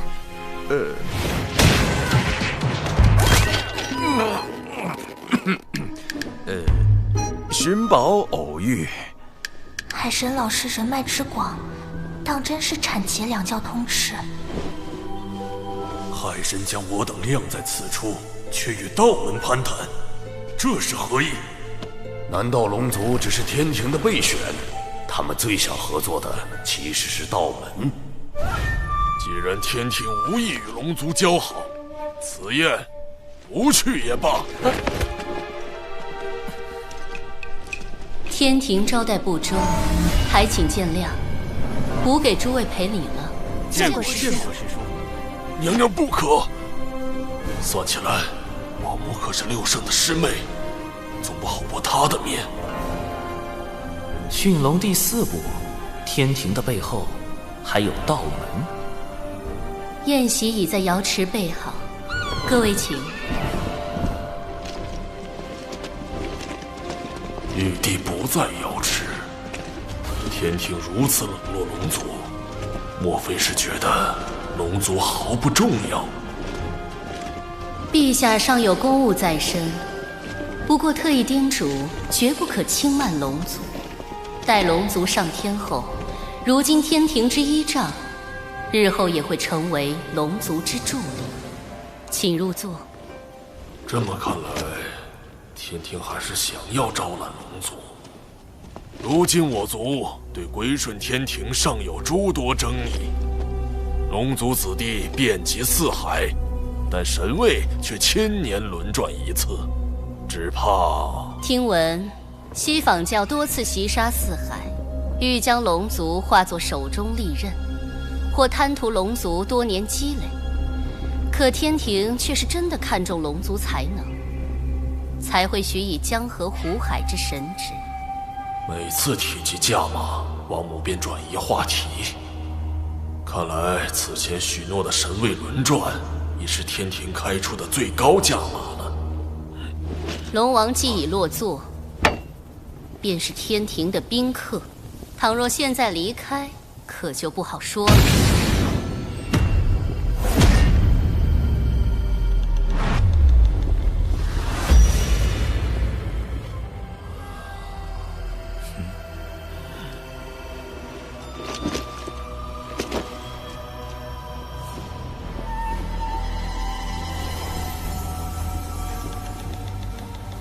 天庭这是打算逼龙族效忠？西坊教愿助太子一臂之力。贫道6人奉西坊教2位圣人之令，特来赴蟠桃盛宴。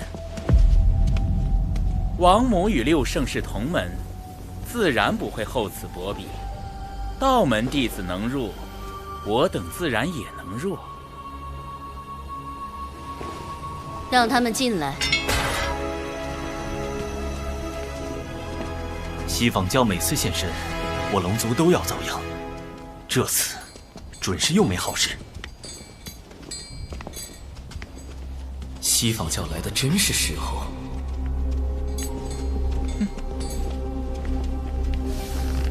听闻龙族将入天庭，贫道6人先恭喜龙族，马上就会被赦免，填补海眼罪责。你在嘲弄我族？贫道并无此意，莫非天庭并未赦免龙族？这是撺掇龙族抬价不成，要亲自来抬了吗？龙族之罪乃天道所定，而玉帝却可调天道之力，赦免之事无非是降道旨意。敢问王母，此言可当真？你是在质问天庭？这里可不是四海。王母对龙族动了杀心，白莲在逼天庭选择，降旨是让玉帝冒着失德之险对抗天道，不降，龙族定心生不满，不愿效忠。怎么说，西坊教都立于不败之地。荒谬！若今日因龙族上天便免其罪责，那么来日是否也能因别的事再降罪责？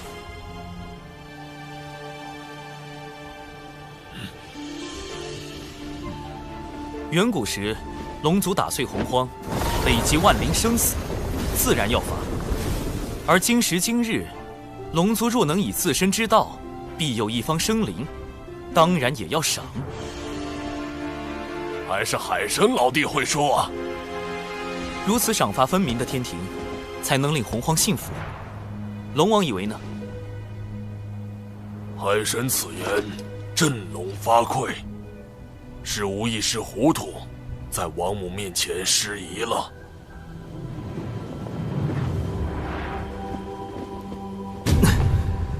谁？是谁在看我？啊，这目光温暖柔和。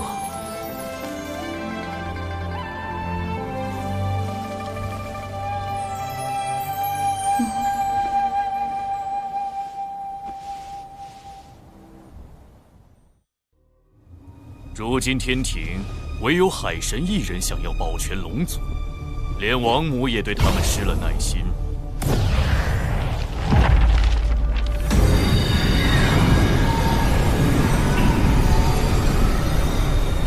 早逝，你还在等什么？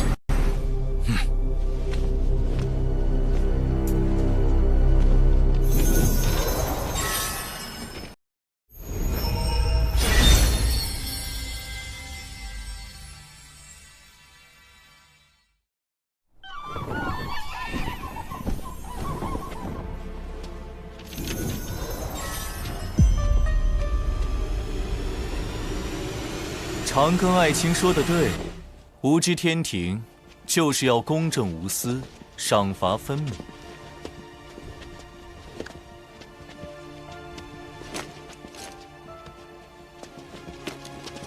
驯龙计划的最后一步，还是要玉帝来做，才能令龙族幸福。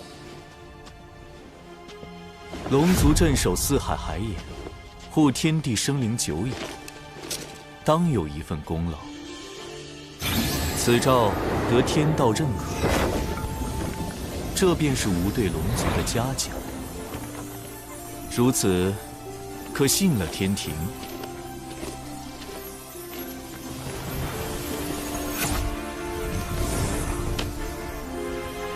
龙族上天在即，白莲等人却没有异动，一切太过平静，反而不正常。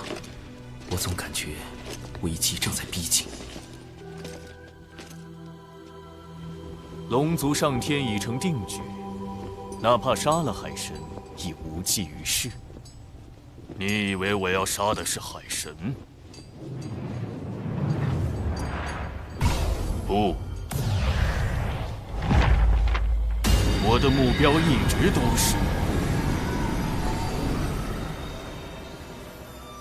瑶池内定然还有潜在危险，危险到底来自哪里呢？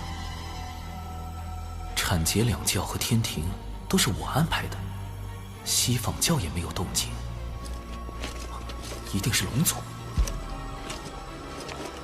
没有异样。教主哥哥，怎么了？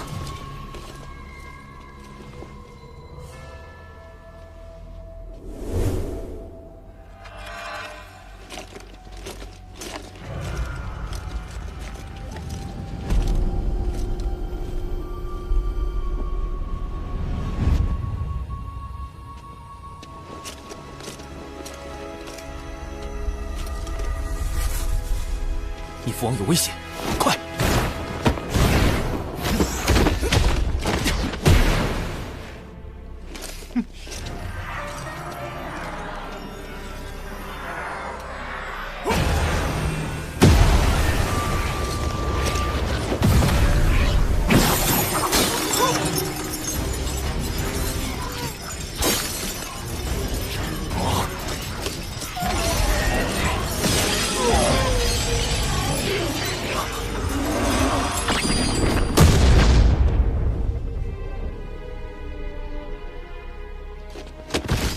父王，你们还是晚了一步。敖广的元神已经被射离此地，父王的元神在溃散。敖氏，你到底想做什么？做什么？我龙族乃远古霸主，如何能向天庭卑躬屈膝？你这个逆子！我劝你们赶紧放了我，否则敖广必死无疑。你当众袭杀龙王，不敬天庭，若放你离开，天威何存？龙族还未归顺天庭，敖氏作为西海二太子，怎么算，都该交由龙族处置。大哥受伤之时，定与妖庭脱不了干系。陆牙行事狠辣，即便我等归入妖庭，也难保日后他不会对龙族出手。三位叔父，如何处置敖氏暂且不论，当务之急是救我父王。无论敖氏背后是谁，其目的都是要破坏龙族上天。一旦龙王在天庭出事，四海必乱，得尽快找到解救之法。待火焰燃尽，敖广的元神就会被彻底吞噬，这就是背叛我妖庭的下场。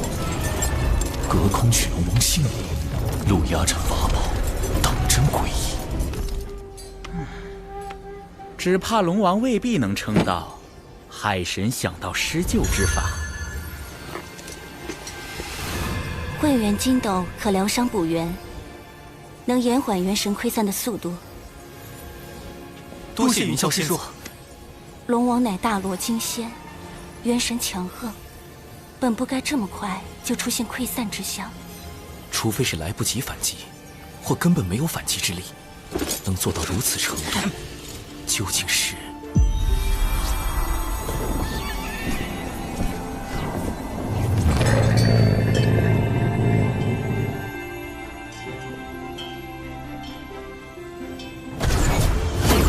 一件法宝。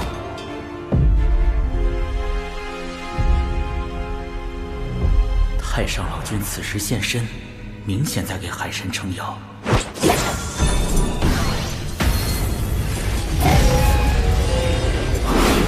陆压的钉头七剑书，洪荒最阴毒恐怖的诅咒法宝。施咒时，先以摄神符将对方元神摄入书中祭坛，慢慢焚化，助咒者痛苦不堪，直到元神被钉头七剑书彻底吞噬，诅咒方算完成。得赶紧找到此地，救出父王。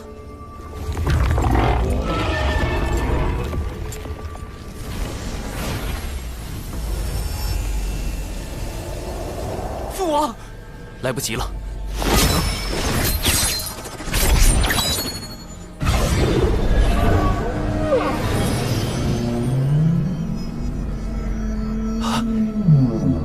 这是在磁铁城争抢的那件宝贝。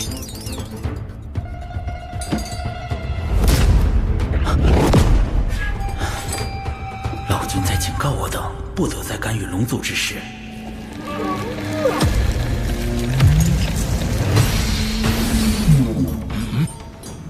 落宝铜钱能落出先天法宝外的任何非兵器类法宝，包括钉头七节术。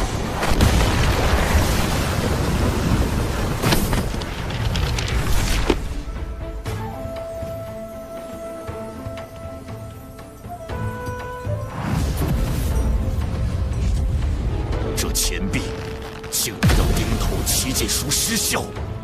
如今想来，海神不惜潜入磁铁城，或许早知此宝能威胁到太子。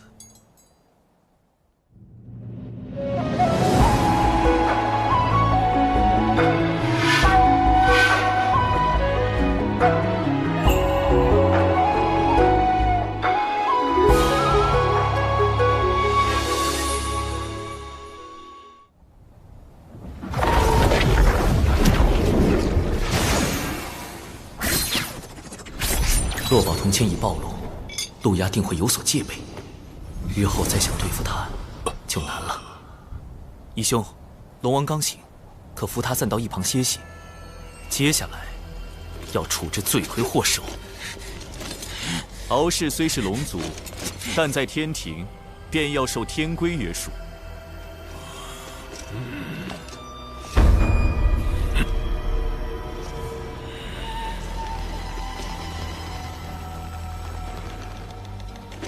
敖乙听令，着天兵将敖氏拖去天罚殿，斩龙首，变神魂。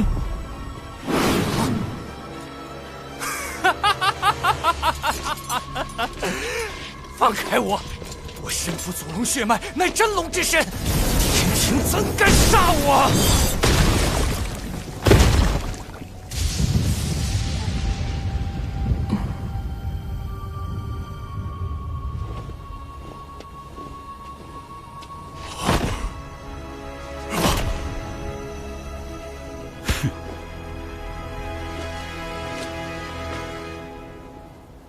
这次多谢海神出手相救，敖氏犯上作乱，弑杀亲族，哪怕回到龙宫也是要斩的，否则种族威信全无。但海神愿以天庭名义将其斩杀，倒避免了一场亲父杀子的悲剧，同时也保全了四海龙族颜面。吾在此谢过。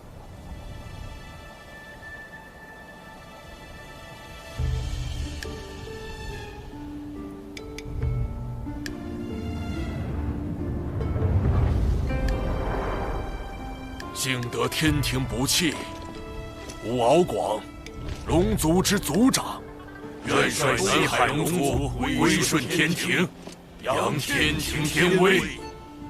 好，传吾旨意，将海神神权一分为4，封四海龙王为四海海神，授4阶神位，加授东海龙王敖广为3阶神位，总领四海海事。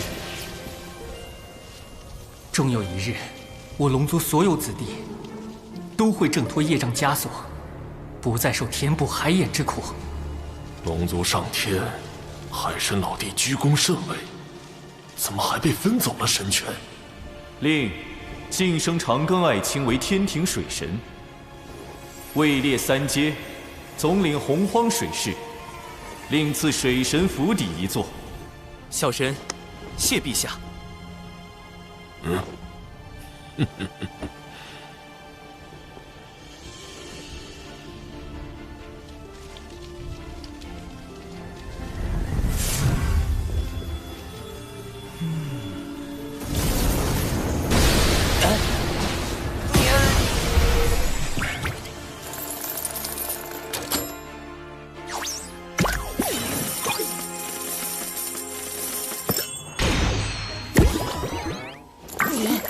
为什么功德是天罚的形状？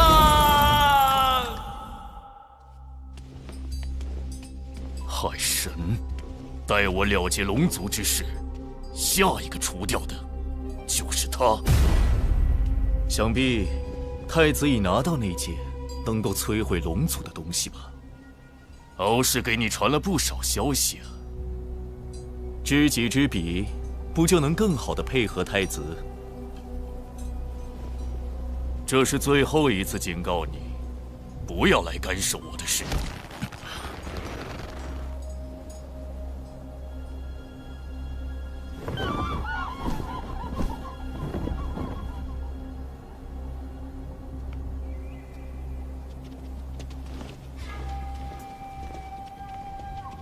大法师，老君此前推算出的那件能危及洪荒的大事，是否已经避开？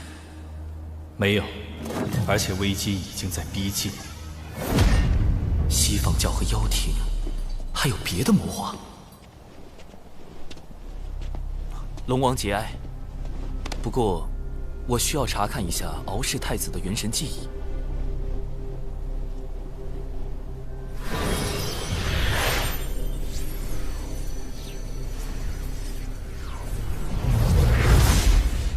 西海可有一位三太子？西海三太子，未来的白龙马。西方教现在就开始谋划西游新教了。必有龙鳞，此物非同小可。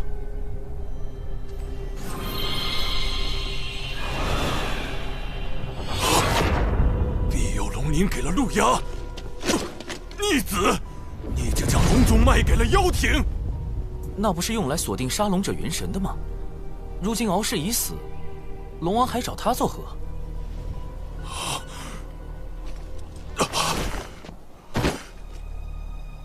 必有龙鳞是打开万龙阵的钥匙，倘若被窥伺龙族者得到，那海眼……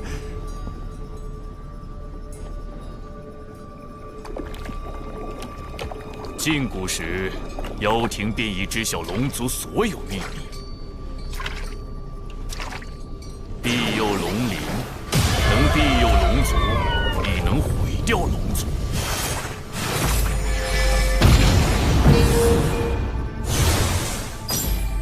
原本我并不打算对龙族出手，但你们背叛了妖庭，那就没有留神必要了。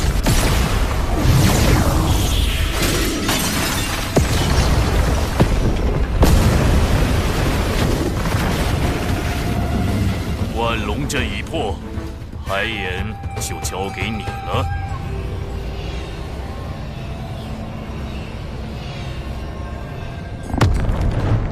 待海眼一破，天地业障便会倾覆洪荒大地，将所有生灵葬下。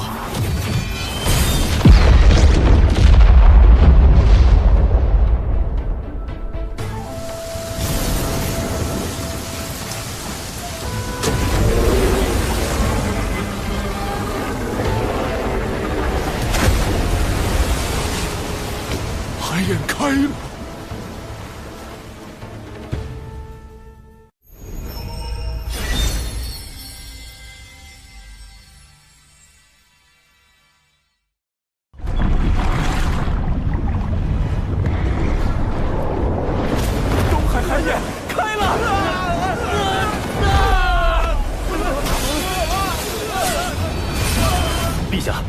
东海海眼被破，有一人向南逃窜，手持神秘法宝，隐匿身形，无法判别身份。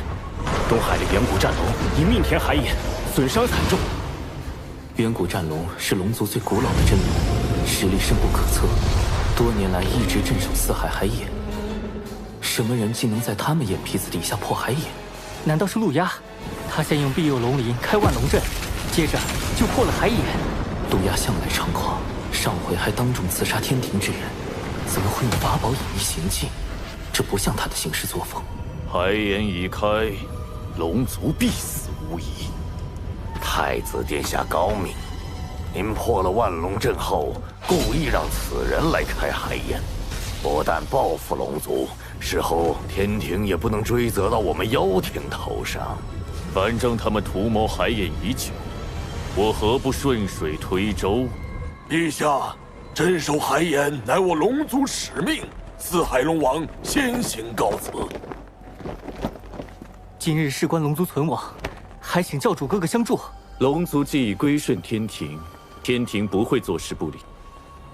长庚，吾将此事全权交由你，再派华傲天将军率天兵从旁辅佐，你们务必守住海眼。小神领命。今日海眼灾祸，还需诸位道友帮忙。不知三位仙子能否？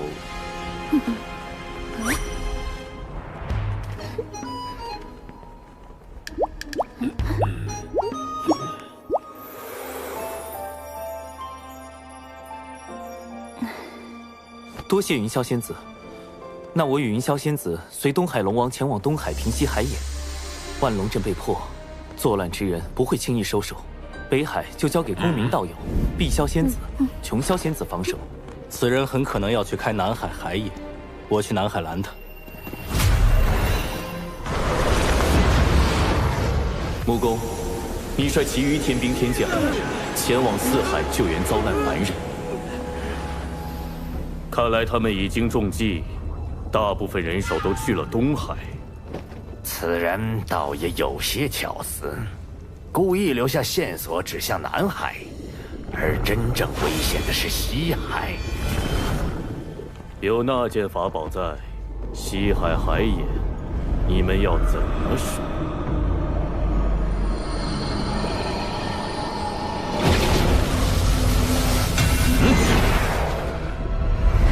急如风，烈如火，烽火蒲团，起！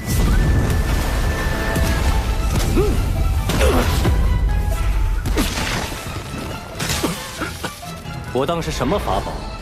原来是昔日修罗族老祖那把不沾因果的元图剑。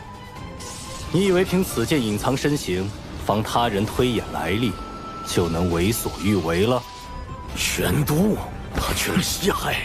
他竟没中计，多亏长庚提醒，果真在西海海眼逮到了真凶。大法师，弟子以为凶手接下来极有可能要开西海海眼。哦，可天兵来报，说此人向南逃窜。一个利用神秘法宝隐匿自己身形的人，怎会轻易泄露自己的下一步行踪？除非他想故意误导我们。原来如此，你小子还真是狡诈。是稳健，稳健。还请大法师前往西海海眼拦截此人。依你便是。孽障，还不束手就擒！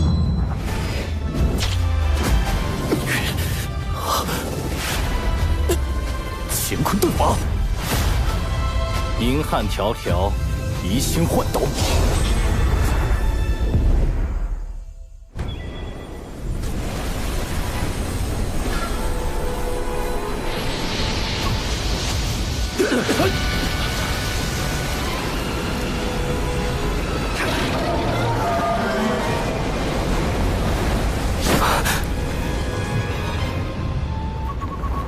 海眼中怎么会有饕餮？这并非真正的饕餮。海眼开启，必须龙族以命相填。任何他族之人靠近，海眼中的业障便会凝成此类凶兽，将其阻拦。看来我们必须先解决凶兽，才能设法填补海眼。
愧是云霄仙子，一出手就能扭转战局。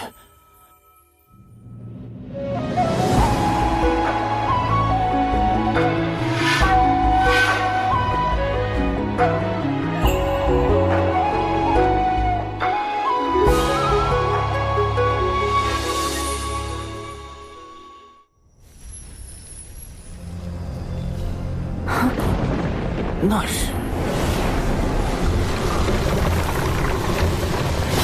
修来一只混沌，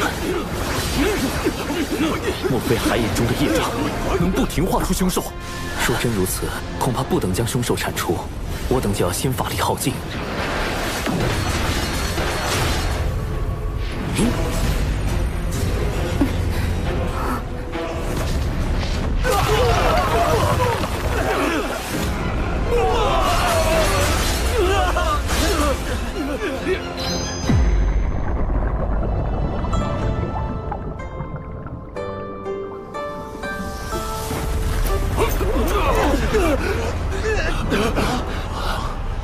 师尊，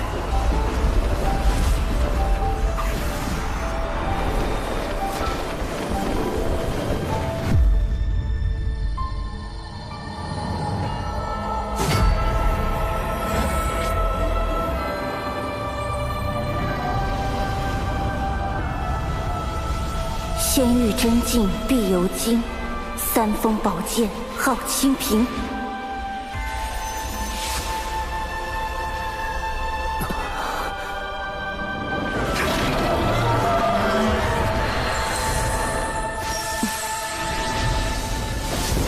海眼遭难，我师尊通天教主特赐此清平剑，助东海平定乱局。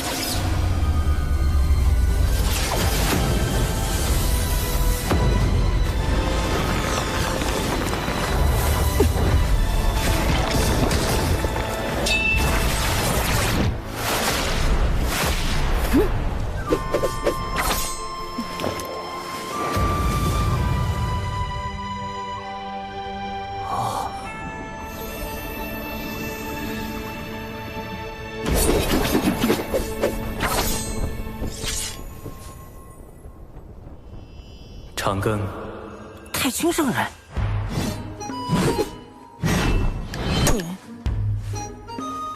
就这？海眼灾祸为功德可平，此定海神针与你。定海神针，太上老君亲手炼制，曾借于大禹治水，测定江河湖海深浅。今夜就让这件功德法宝再平定一回东海暴动，弟子定不负所托。你若有灵，当显灵性。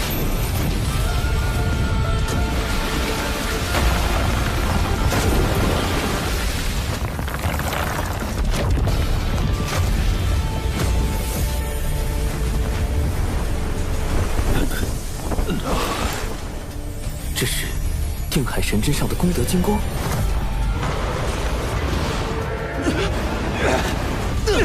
莫非海眼不是要龙族填命，而是因龙族业障缠身，并无功德，才要龙族用填海眼的方式获取功德，以抵消海眼中的天地业障。太上老君所言功德，原来是这个意思。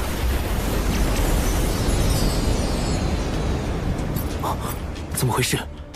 此前已有那么多龙族填进海眼，现在加上定海神针，难道功德还不够？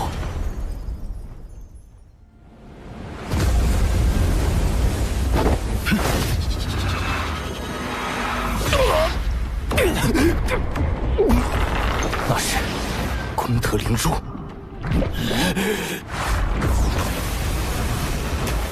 长寿，功德灵珠是金蝉。原来先前填海眼的功德被金蝉暗中窃走了部分，功德灵珠已被我击中受损，无法再吸取你们填海眼的功德。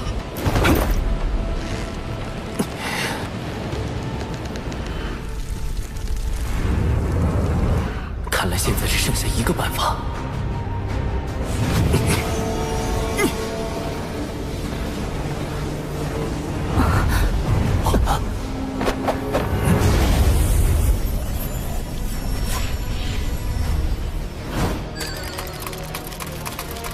长庚道友，需要我们做些什么？云霄仙子，我已参悟出填补海眼之法，只要有足量功德，就能终结今日大祸。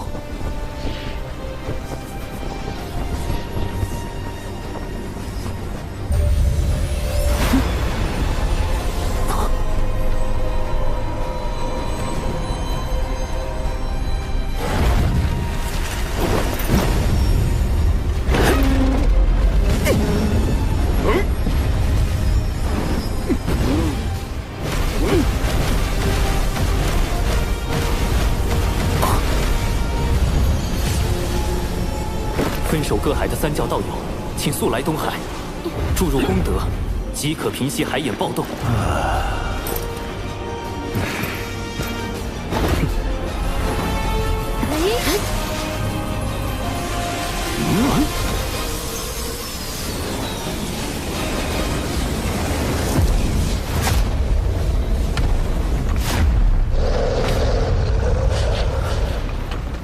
大家的功德都快耗尽了，还是不够，怎么办？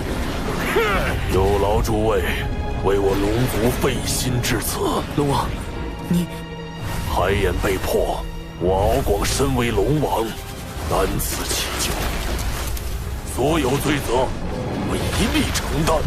您得天庭神位，自身业障尽消，已不必再以身填补海眼。既如此，我便献出神位，为族中子民承担宿命。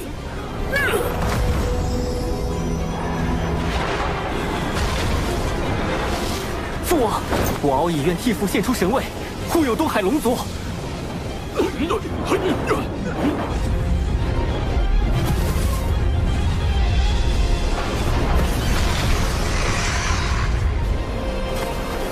一枚填海眼，虽是龙族自古必须承担的宿命，但龙族先辈犯下的罪，真的要龙族世代偿还，直到血脉断绝才能还清吗？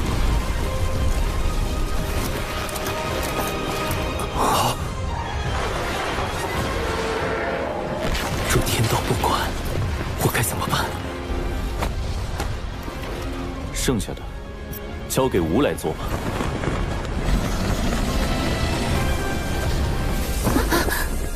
陛下，您功德今生已成，何不调天庭功德？迟疑片刻，便是生灵涂炭。吴昊天既为玉帝，愿为苍生故。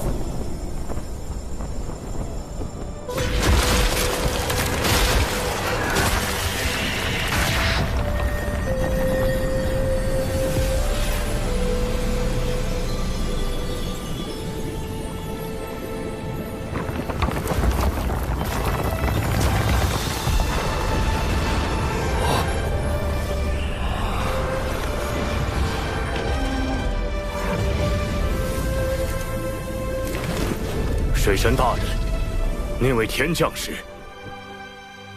他是玉帝陛下器重的一位将领，名为华傲天。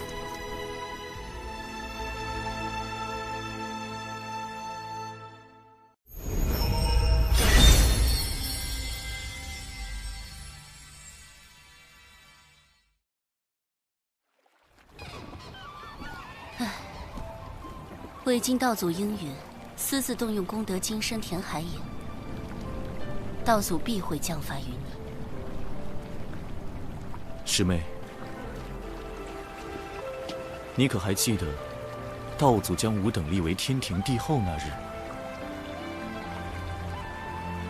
吾等从前只是守门童子，哪里做过什么帝后？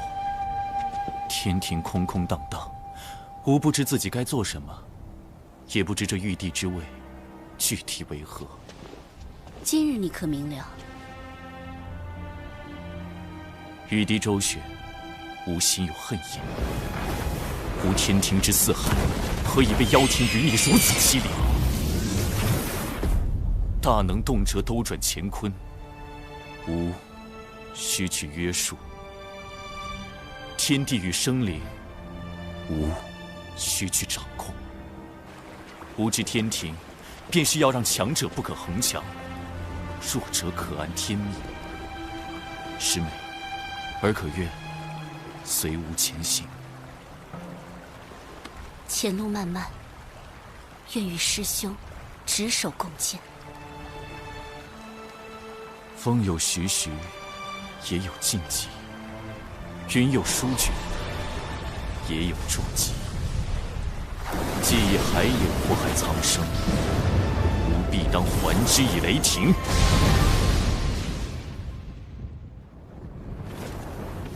昊天，你为了收复龙族，还真是舍得下血本。太子殿下息怒，海眼虽被平息，但龙族死伤惨重，天平亦有折损。此举仍是我们技高一筹。只是那人已逃至血海，不知是否还会生变。哼，是金蝉觊觎海眼，招致玄都追杀。即使生变，与我妖庭何干？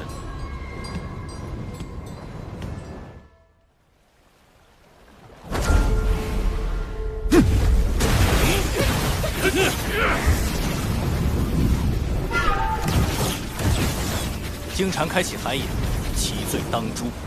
若修罗族要做他的帮凶，贫道当以同罪论处。血海不枯，修罗不死，玄都大法师能奈我何？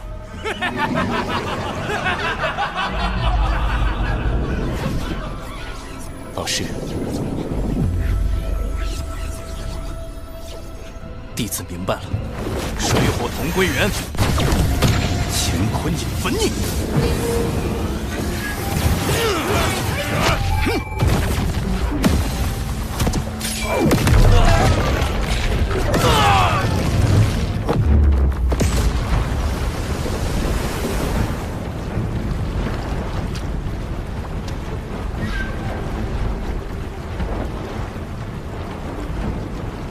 不好，金蝉利用修罗族拖住大法师，趁机逃脱了。你回去后继续盯住金蝉，这是重通三头蜘蛛丝，可以辅助你监视他的行踪。大法师，有位线人能暗中助我们找到金蝉。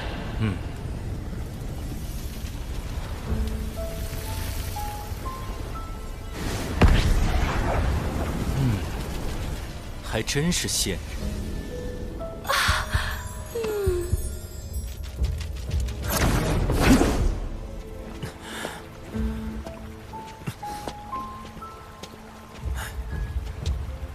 文静，金蝉可有何异常？他身上的功德之力在急速增加，几乎快要凝成金身。怎么回事？他竟没把功德灵珠上交给西方教，就自己偷偷用了。不对，西方教、妖庭、修罗族都在为金蝉做掩护，这背后一定有一个极其隐秘且更为宏大的计划，而这个计划的核心就是金蝉。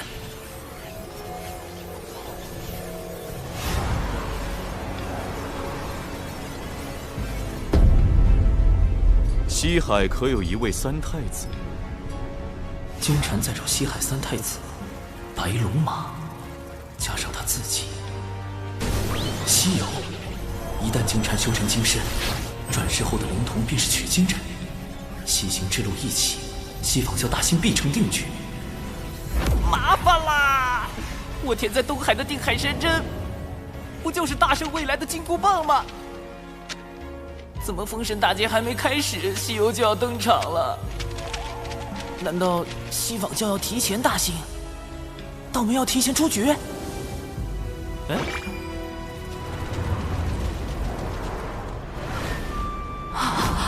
危险！快离开！文静，文静，能令他如此恐惧，还能瞬间瓦解他全部法力的灵神。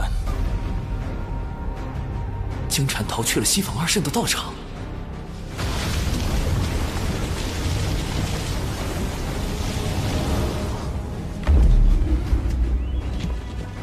灵山乃西坊二圣清净之地，何人敢来生事？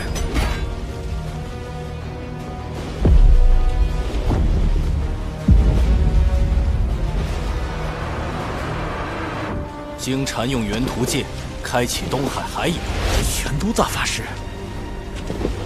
祸害无数生灵，何该由贫道斩灭？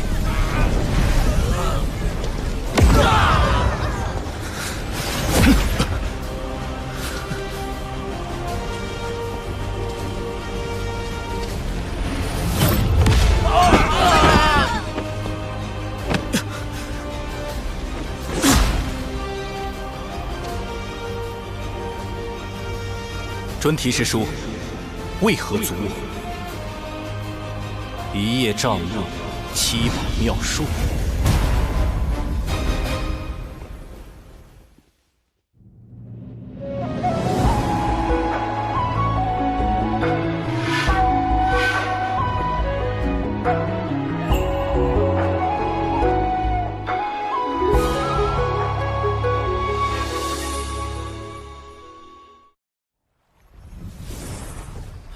大法师这么快就杀去了灵山，还和西坊教尊提圣人的七宝妙术刚起来了。京城是西游的关键，西坊二圣定会全力保他。哎，太清老爷传消息来了，去灵山杀金蝉，这就是太清圣人的破局之法。硬拼的话，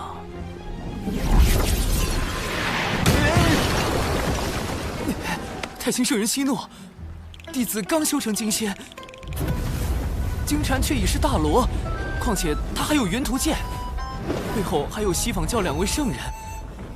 我一个小小金仙，如何当着2个圣人的面杀一个大罗？别说帮到大法师，起码不能给大法师拖后腿啊！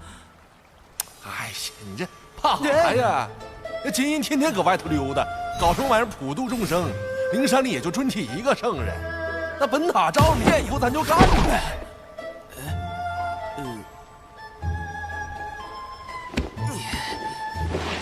截图。好深邃的道语，这是？瞧真亮了啊！这是咱太清老爷的开天至宝太极图。图老大可是盘古开天神符的符柄所化，能令地、水、火、风演化万象。图老大最呢，图老大最呢道，图老大最强，图老大牛逼！走，咱去消了那尊体那小混灾，给小玄子出气。啊，用老子等等喽，向下强调。10万火急，开启摇人模式。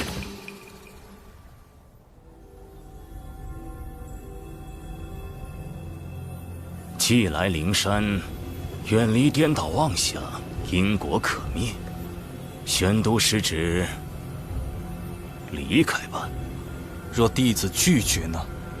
如此，吾便只有带太清师兄度化师侄一番了。圣人亲自出手，玄都，纵使你道境高深又如何？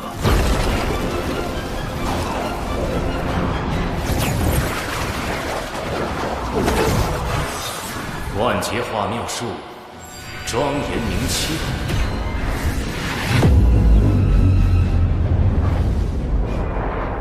一度你，目不视恶物。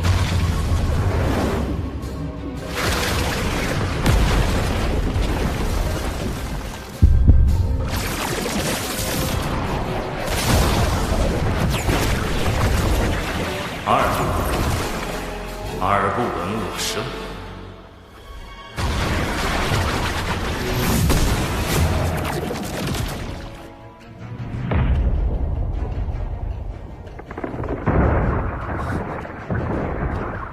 他想封闭我的五感。九灵玄3度你，口不言恶。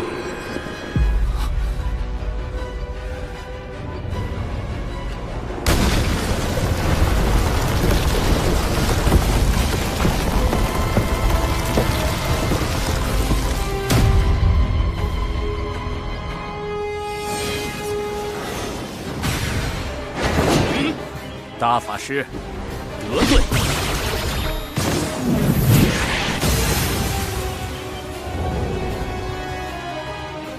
玄都师旨，静心明真之。一臂万戟，剑气清平。是截教通天教主的清平剑。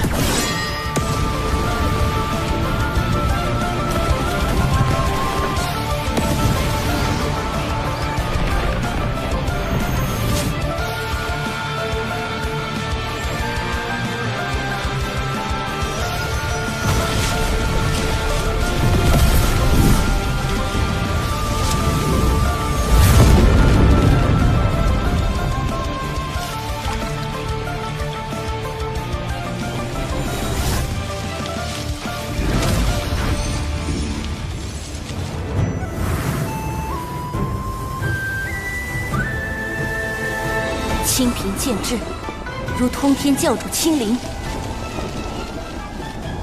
大法师身处险境，还望诸位出手相助。若与师尊赐下的清平剑相拼，或可助玄都师兄进山一战。西方教将凶手藏在了山里，还敢对玄都师兄动手？赵凤鸣绝不答应！不向灵山讨回公道，我对不住死去的东海龙族。截教敖乙，哪怕血溅于此，也必要替龙族报仇雪恨。此时不出手，更待何时？多宝师兄，你我阐结两教，放下过往芥蒂，如何？截教多宝，亲完。金光，是人玄都师兄。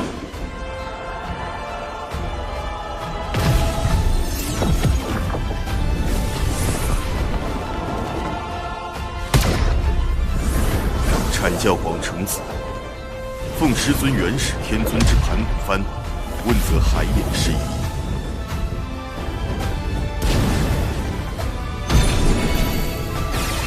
人教渡恶，率人教弟子助阵我教玄都大师兄。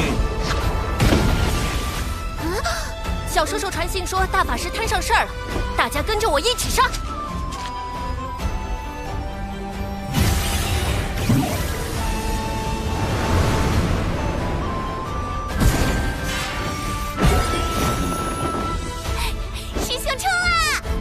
冲啥呀？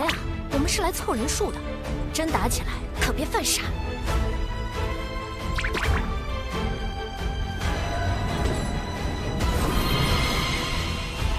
摇来的人越多，事情闹得越大，胜率越高。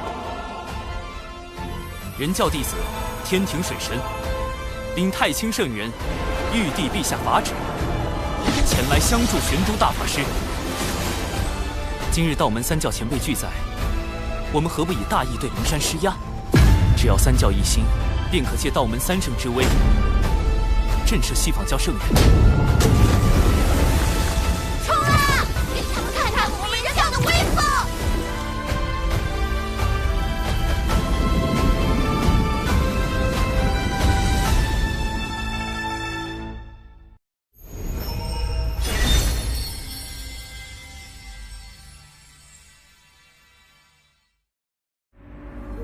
人阐结三教弟子，居然都来了。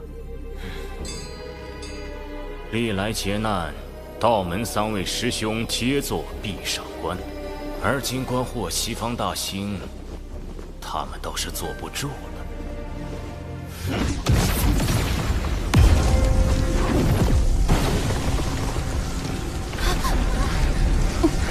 大家小心！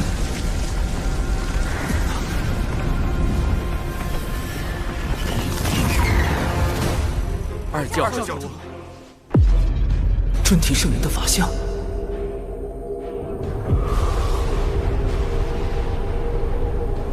这就是圣人的压迫感。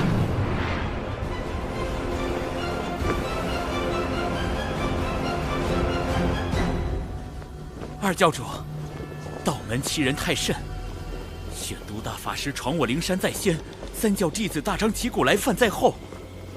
他他们这是要联手打压西方教，扬道门声威啊！此言差矣。玄都师兄前来，是为缉拿与元图剑开启海眼的真凶金蝉。仙子凭何断定元图剑在金蝉手中？又如何证明他开了海眼？你把金蝉交出来，我等搜魂一遍，真相自知。污蔑金蝉的是诸位，自然该由诸位拿出证据。若拿不出，还请二教主为我等做主。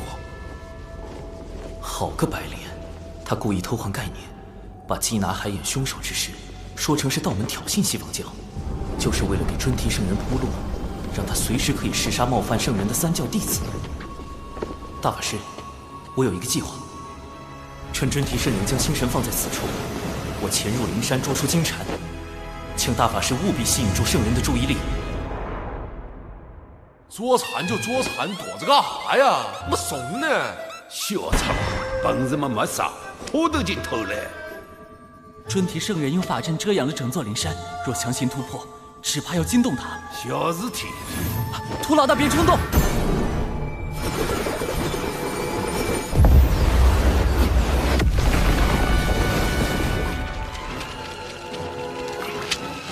太极图的气息。大法师，快掩护我！尊提师叔，我向老师借来一缕太极图微能，可推演出此间真相。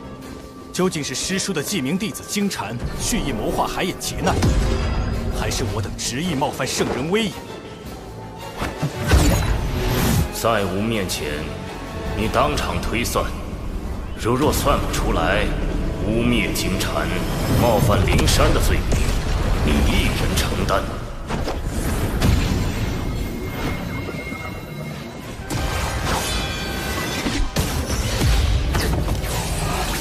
依太极图推演，的确是元图剑祸乱海眼，但这与小金蝉何干？大法师，你如何能证明操纵元图剑行凶之人是金蝉？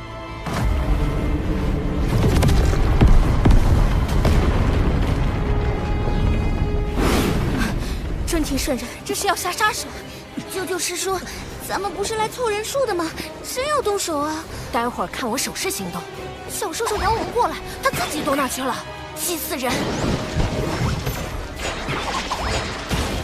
纸人军团入山寻蝉，快！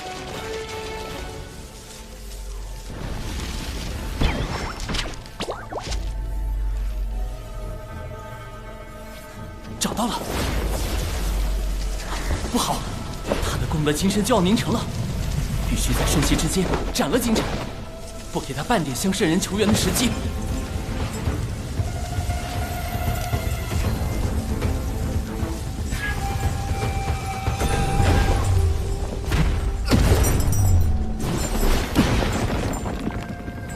你是何人？我乃玄都小法师，奉太清圣人之命来杀你。人教太清圣人的开天至宝太极图，太清何时有多了位弟子？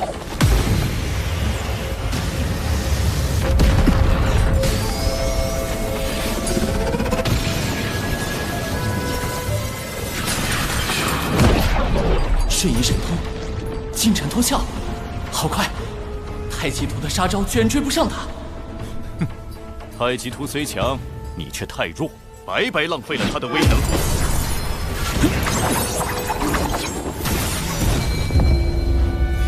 一气辟乾坤，混元小世界。凭空划破乾坤，开辟混元小世界，这就是大罗级别的神通吗？开！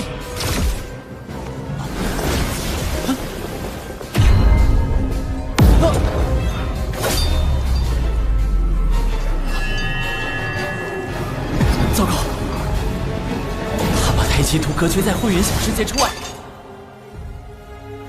只能靠自己了。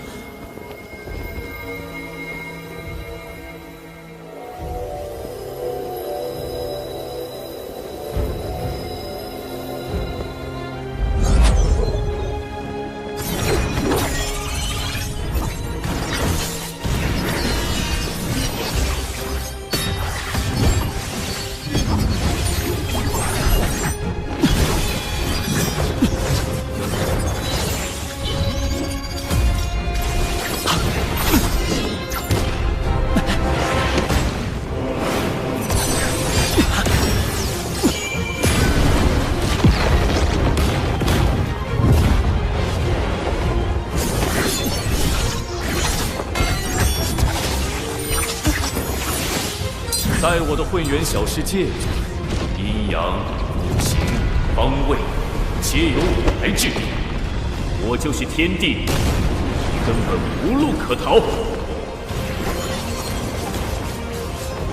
必须得过了这个混元小世界。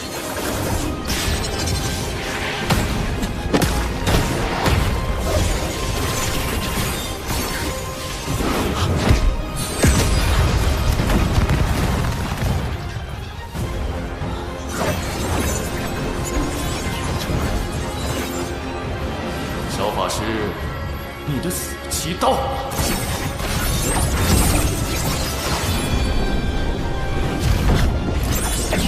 72金仙境纸人，出！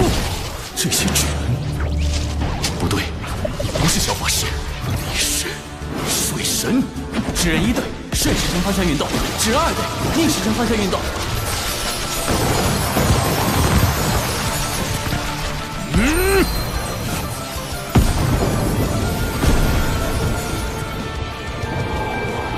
升温准备。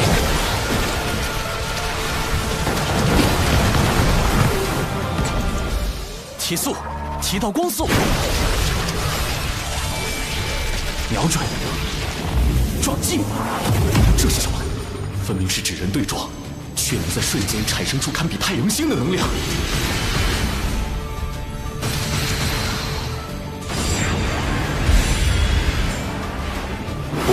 不对，纸人灵爆阵，黑洞，他前辈，护！太阳星在坍塌、爆炸。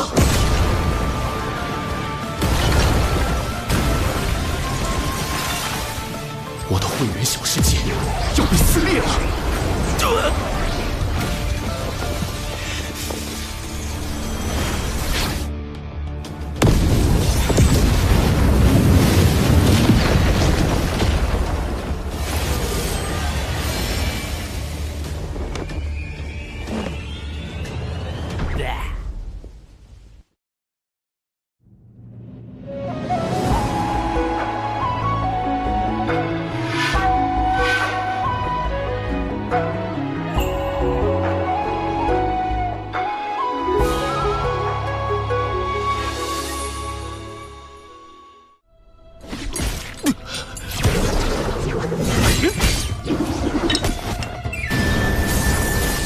受伤后，速度变慢了。趁现在，胡老大！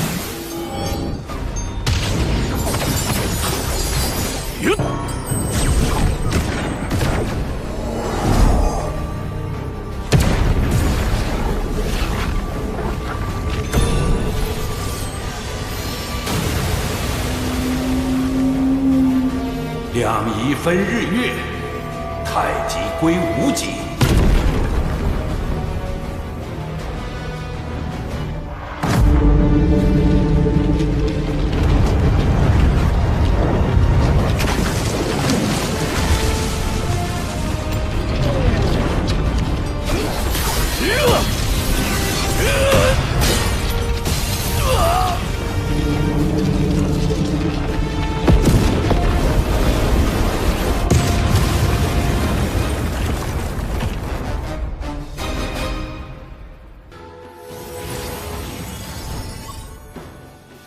还没死透，赶紧补刀！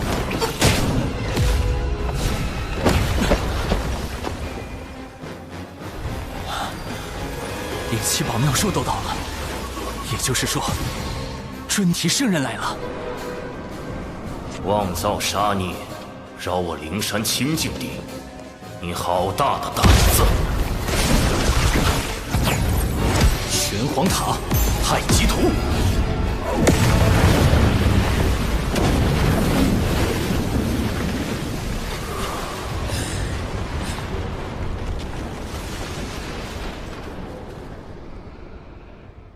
今日有我玄都小法师在，谁也伤不得敖乙殿下。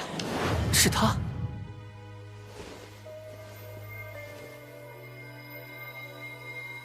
专题师叔，元图剑残片在此，足以证明金蝉就是操控元图剑引发海眼之乱的罪魁祸首。事关海眼劫难与天下苍生安危，还望圣人严查。切莫被金蝉这个心术不正的鸡鸣弟子所累，污了圣人威名。准提，你敢当着三教的面杀人灭口吗？大法师，小法师，太清师兄真是收了2个好弟子。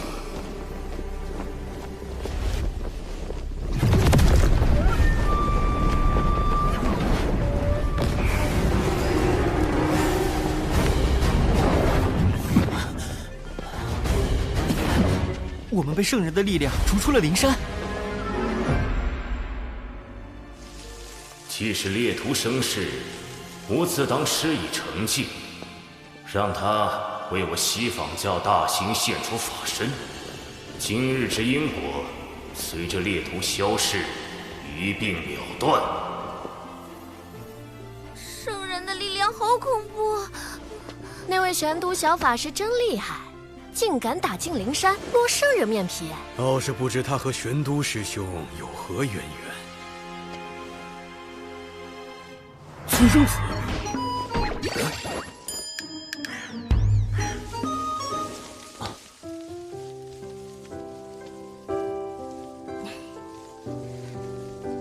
道友曾说，未成圣者，在圣人面前，终究是蝼蚁，不可大意。道友亦要珍重自身。他认出了我。多亏道友将那金蝉绳之以法，以感激不尽。是我失手，未能彻底斩杀金蝉。圣人神通高深莫测，绝非凭借至宝就可战胜。况且，你已然将金蝉打回原形，几近身陨道消。他即便恢复元气，也要上万年。西方教想让金蝉转生成取经人，以西游之势大兴西方，只怕也要等万年以后了。文静，潜伏待命。都杀到灵山了，还要潜伏？水神想叫我做什么？这差事越来越刺激。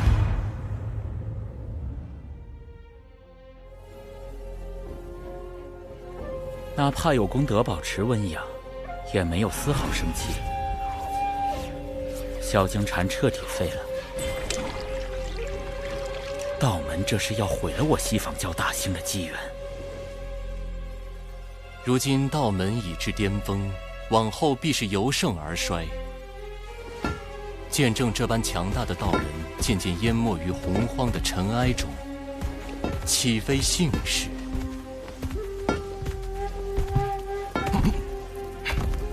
二师尊，机缘虽散，但因果未定。弟子尚有转圜之法。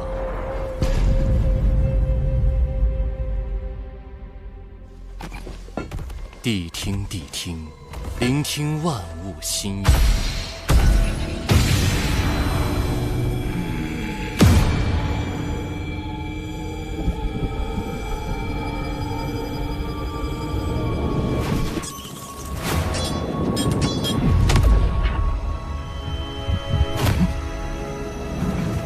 主人，找到了。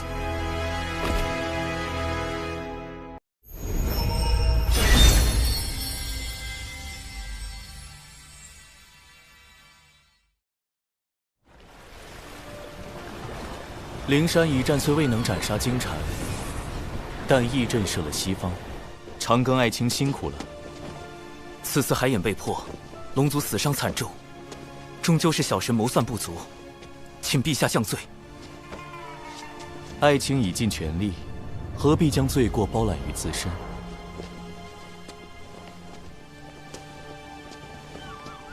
若要论罪，此战罪在妖庭余孽祸乱生民，罪在西方教仗势欺龙，更罪在天庭势单力薄，给不了可用之力。陛下，不久后，吾便会去下界历劫，届时天庭事宜会暂交王母处置。如今天庭刚刚步入正轨，又有妖庭在旁虎视眈眈，陛下此举无疑是将自身与天庭置于险境。小神斗胆，您可是有不得已的苦衷。果然，瞒不住爱情。海眼破开之时，按天道之意，必须由龙族以命去天。哪怕龙族已归顺天庭，却还是得不到天道的垂怜吗？天庭本应顺应天道，但无以功德金身镇压海眼，违逆天道，自当受到责罚。可陛下此举，庇佑了无数生灵，如何能……这就是天意，这就是天道。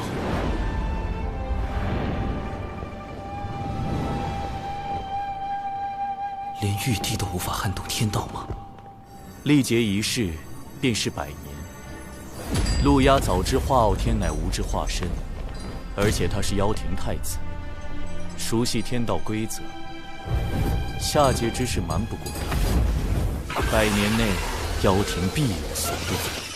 天庭唯有快速壮大，方能震慑群妖，令其不敢再生反叛之心。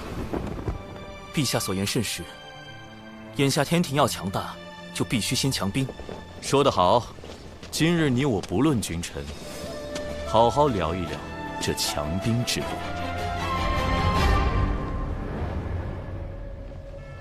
昊天私自动用功德金身填补海眼，必会被罚去下界。上次道祖红军拦我，是为保护昊天，而今昊天将暂离天庭，正是妖庭举兵伐天的大好时机。东西何时能炼成？尚需100年。100年？那时昊天早已归位。不行，此物关乎伐天大计，必须设法尽快炼成。西榜教地藏前来拜会陆压太子。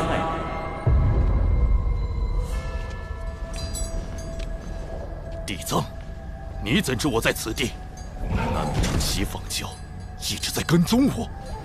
贫道在3000世界及5部洲游历多年，自有寻踪之法。殿下，此人应是西方教结阴圣人最为青睐的那位弟子。据说他为感悟天地、亲近众生，遂踏遍3000世界，游访5大部洲，最终开悟明道，修得无垢道心。西方教派他过来，只怕所图不小。太子不必如此戒备。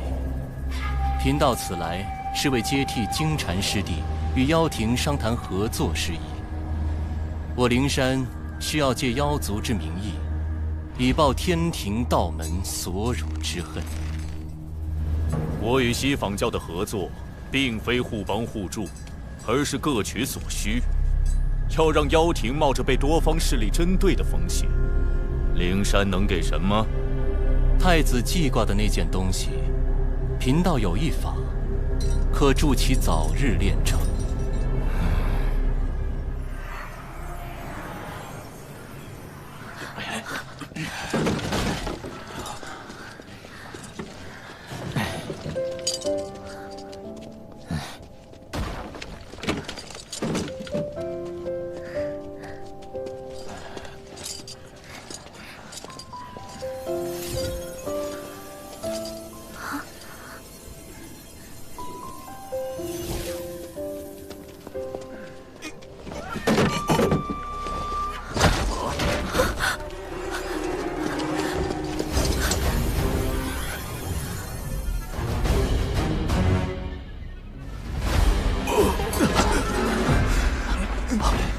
千米屋悄没声的就死了，还啥都没查着。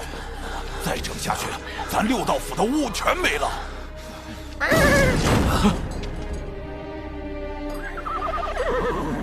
你是说找天庭水神？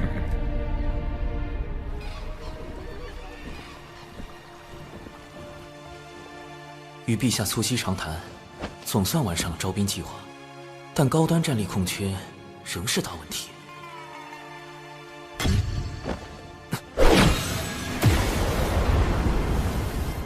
咱来找长寿，也不好吓着他的同门。头套。乌牛乌马。他们找我干嘛？此事不宜惊扰门内。长寿，你牛哥，嘿嘿，咱这次来是有事相求。六道府有难处，元帅尽管言明，只要力所能及，我定斟酌而为。力所能及后面，不应该是全力以赴吗？是这样的，我们巫族肉身强大，连修罗族的毒都能硬抗，更别说生病了。但最近常有巫莫名死去，蹊跷吧？修罗族一直与巫族打仗，这事有没有可能是他们所为？你们人教大法师刚虐了那帮杂碎，他们现在还泡在血海养伤。我们本打算乘胜追击，却不想出了这档子事，只能休战。我们此来是请你拜托水神，去跟天道求个情。元帅认为是天道在施罚巫族。这事说起来老尴尬了。巫妖大战时，祖屋共工撞破不周山，致使天柱倾塌，天河之水泛滥成灾，祸及众生。天地间满是散不去的冤魂。我等追随后土娘娘入六道府为巫族赎罪，也不知这些年有没有还清。天道施法，陛下应当知道，但并未听他提及。此事只怕另有蹊跷。不过，六道府的巫实力强悍，若能收编他们，正可弥补天庭高端战力的空缺。两位放心，我这便告知水神，得去六道府走一遭了。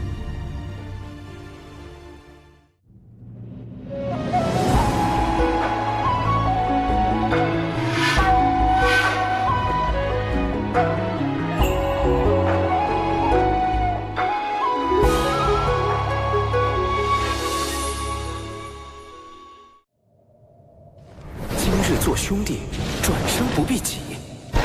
六道府欢迎水神。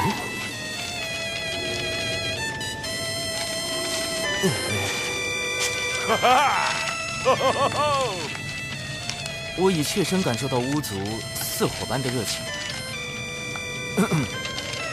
这个，我已请教过玉帝陛下，六道府之事并非天道降下的惩处。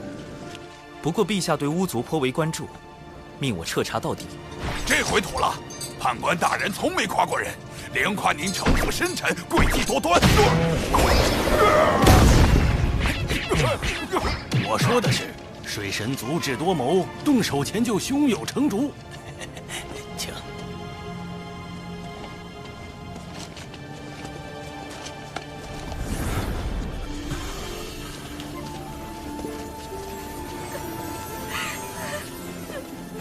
那桥也有巫出事了，快！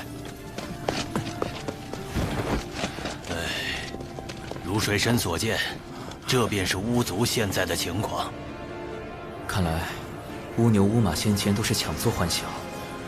巫族的情况实在是不容乐观，没有外伤，也并非病症，这些都是突然就死了吗？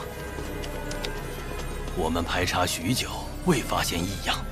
这才将其归于天法。这种情况持续了多久？最先出问题的是哪些巫？约有月余。最初只是些寿元将尽的巫，但后面死的远未到人书生死簿中记载的寿数。此事确实透着诡异，眼下只能一个个排查了。诸位，请检查一下六道府的水源、食物以及制衣材料，可有投毒迹象？出问题的是整个六道府，要覆盖如此大的范围，只有阵法。六道府内可有阵法痕迹？可否带我去看一下那些巫的死亡地点？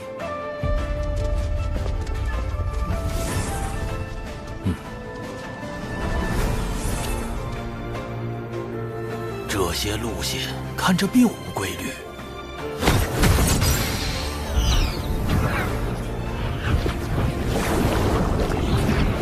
这里怎么会有精魄？确实不在六道府内，而是在外面。那些巫的精魄经由地脉，被阵法吸到了别处。我进去探查，这里便交由各位了。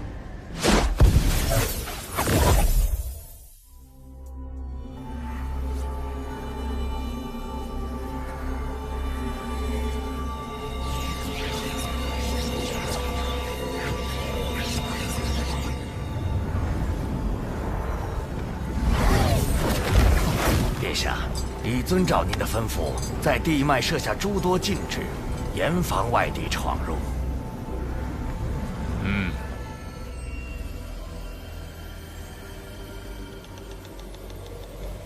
这条地脉是唯一一条连通六道府所有地脉的主干，巫族精魄也都归于此脉。沿着它搜寻，定能找到问题根源。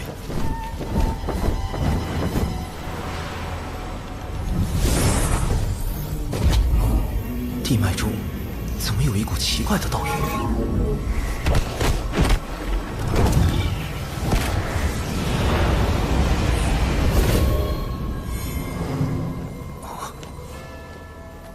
这里被改动过，似是接续了一段新的地脉。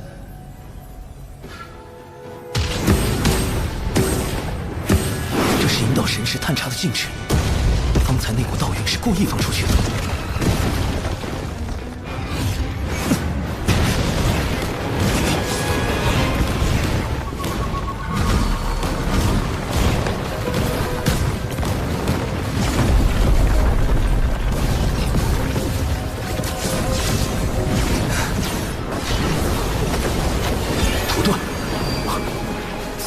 五行之力，用不了五行遁法。地脉是唯一的线索，无论如何，必须在它消失前到达终点。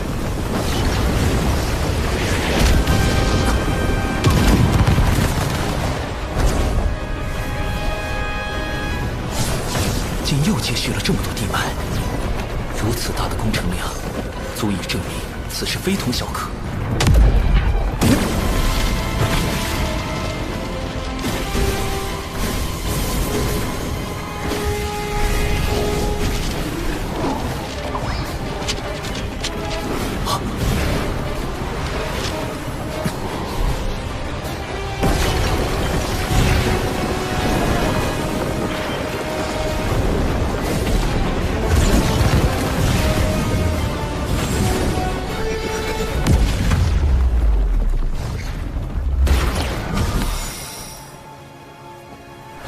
找到了，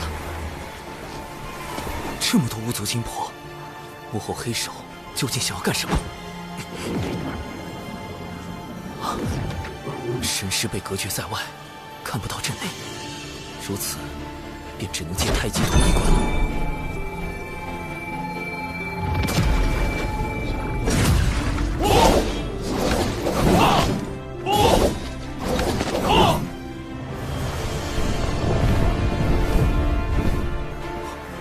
这是陆压的地盘，用巫族精魄熔炼，速度比以往快了数倍，距离成剑还需数日。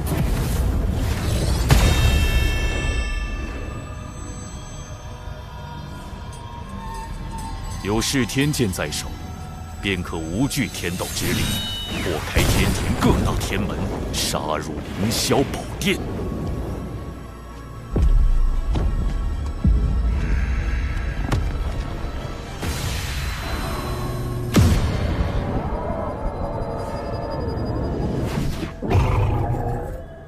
主人，使臣来了。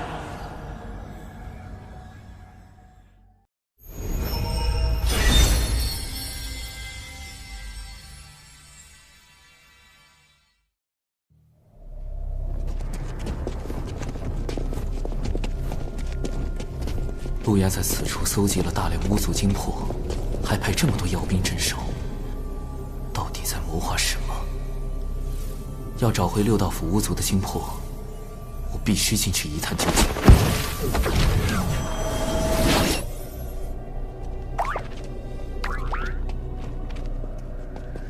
殿下来讯，谨防有人擅闯大阵，都给我警醒点儿。是。是。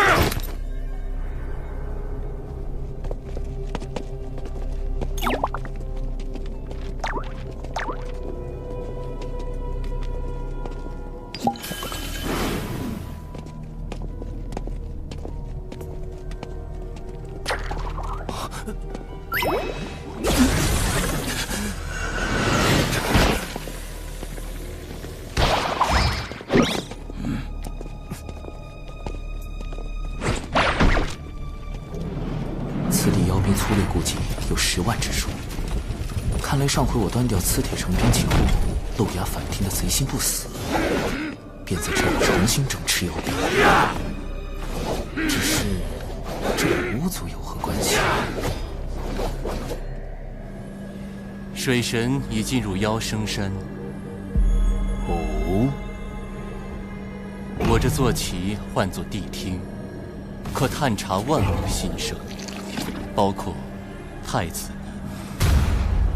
水神潜入妖生山，且不说山外大阵何等精妙，以我的神识也未能察觉，他怎可能探查？水神潜入妖生山，且不说山外大阵何等精妙，以我的神识也未能察觉，他怎可能探查到？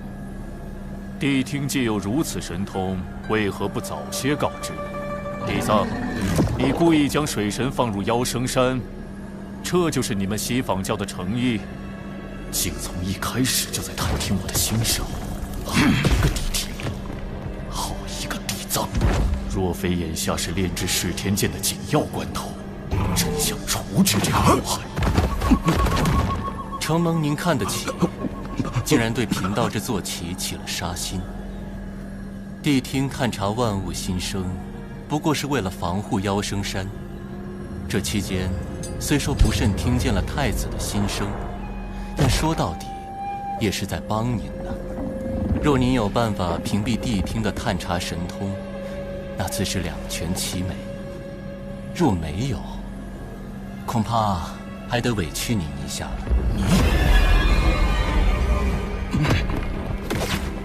主人，太子，水神已到祭坛外。殿下，我等特来回禀巡查情况。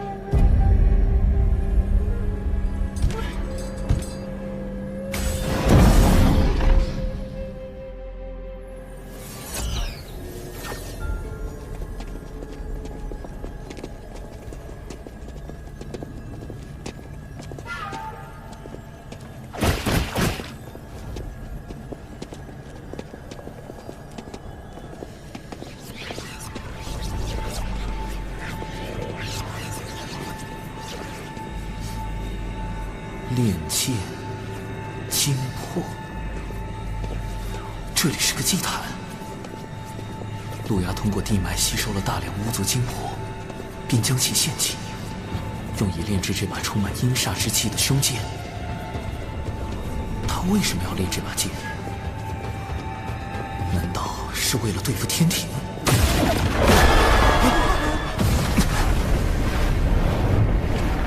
路牙，他竟然在这儿！被发现了！什么时候？地底深处还有纸人。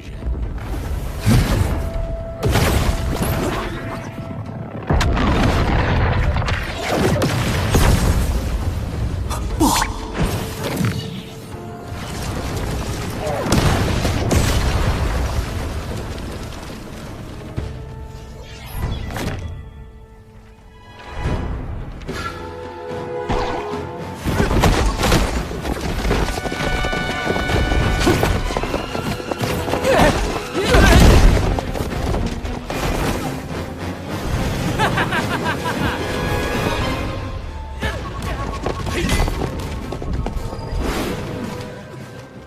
没道理呀！路亚的神识再强，也不可能找出纸人所有的藏身处。他怎么使？神识搜捕、视觉洞穿，还是听觉探查？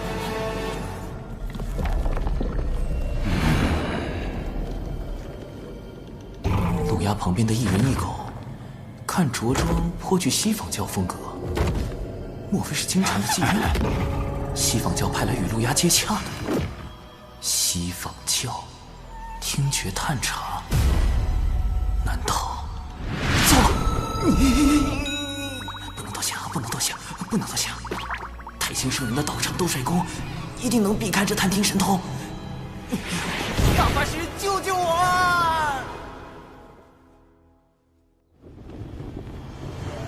地藏，我这就用太极图推演一番。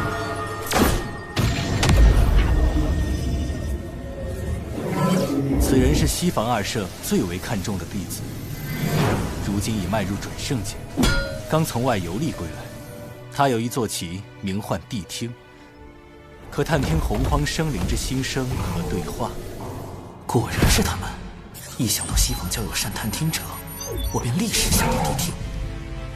此兽的探听神通极其厉害，《西游记》中他就曾凭此神通辨别真假猴王，也难怪我的纸人尽数暴露了。大法师，谛听的探听神通可有办法应对？他头上的那只角，应是其施展神通的关键。角？难道是类似于信号发射器一类的东西？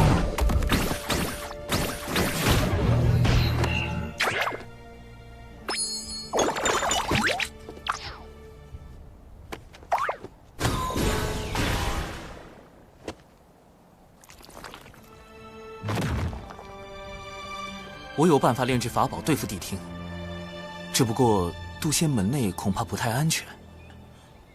你小子不就是想在兜帅宫练法宝吗？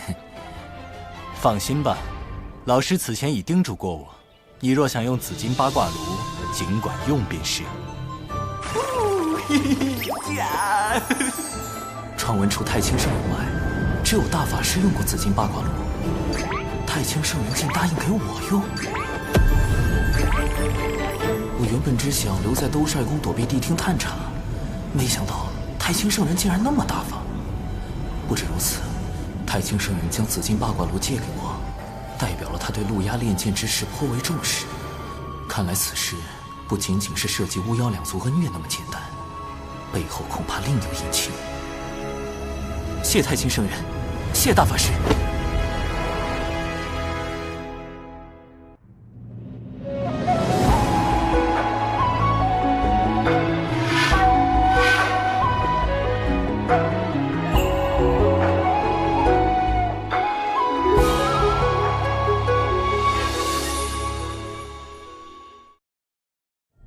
竟然跑去了兜帅宫！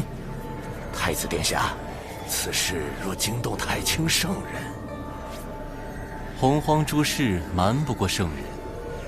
之所以未及时出手，或是心中另有计较，或是不便亲自出手。水神既然求诸兜帅宫，太清圣人必会提供不小的帮助。终究并非圣人直接出手，也许这便是可乘之机。太子放心，贫道还有一计，可助太子加速炼制噬天剑。倘若我打造出屏蔽探听心声的心声屏蔽仪，能否对付谛听？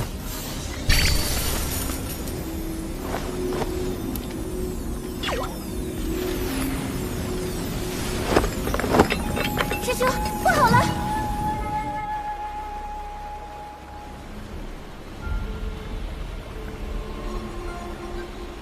症状和六道府巫族一模一样，怎么连熊灵力也……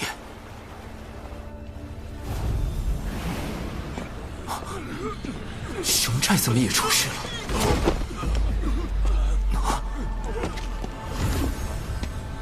陆压不是只吸血了巫的精魄吗？为什么连熊寨也……他身上怎么有巫的气息？我懂了，怪不得熊寨寨民和熊灵力的身形如此伟岸，因为他们是巫和人的混血后裔，体内有巫的血脉。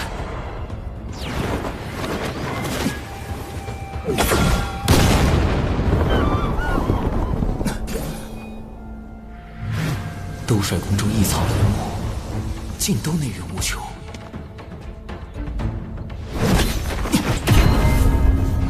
谛地藏和地庭应该是强化了祭坛，通过地脉吸取了更多精魄。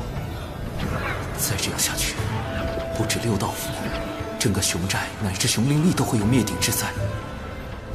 要阻止陆压炼剑，拯救巫族，必须先尽快打造出新生屏蔽仪，否则我的每一步将被陆压知晓，那就永远失去了获胜的可能。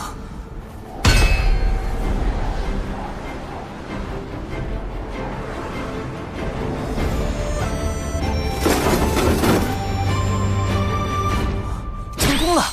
新生屏蔽仪能够阻止别人探听的法宝。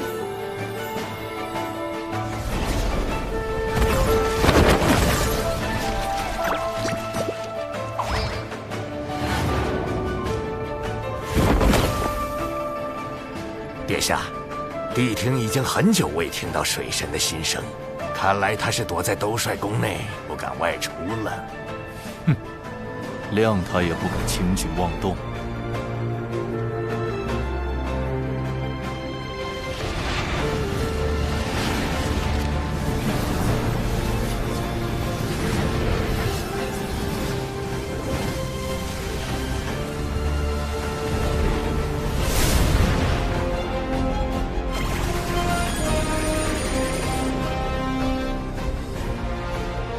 综合小指人的监视，陆压与地藏地听目前应该是分头行动。陆压专心在祭坛炼剑，而洪荒各处出现的大量祭坛，应是地藏和地听的手里。熊寨死伤的家具也与此有关。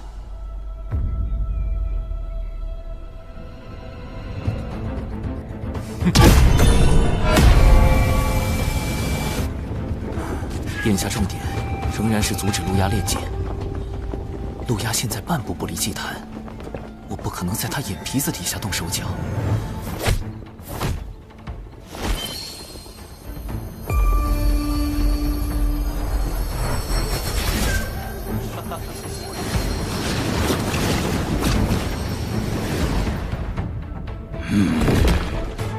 水神有动静了，他已前往六道府和天庭整治军队，准备兵发妖生山。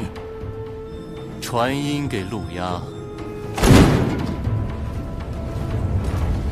妖族陆压竟用我巫族精魄炼制凶剑，以后歹毒。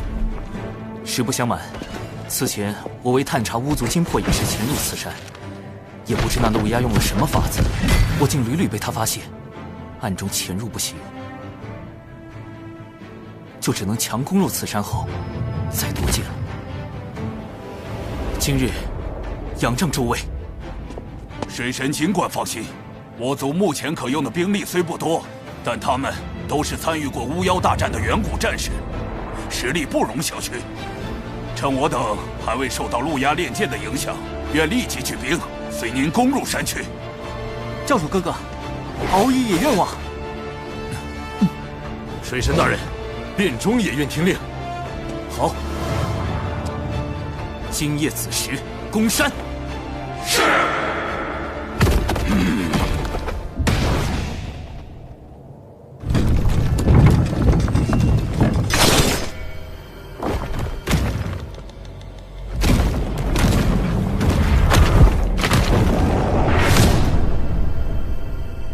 今夜子时攻山。殿下，水神这是走投无路，要明抢了。妖生山内兵力充足，我陆压何惧一战？这么久没听见水神心声，这下却突然要攻妖生山，谛听，你不觉得奇怪吗？主人，谛听不可能听错。如果他故意让你听错了，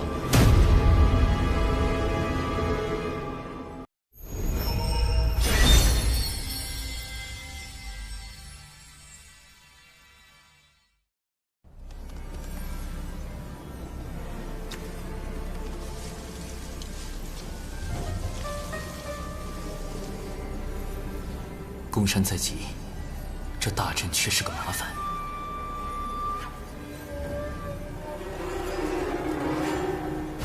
瑶已在场，倘若我用太极图，恐怕会有掉马甲的风险。毕竟太极图和玄黄塔是玄都小法师的标配。此山外大阵十分精妙，难以攻破。我有一计。啊！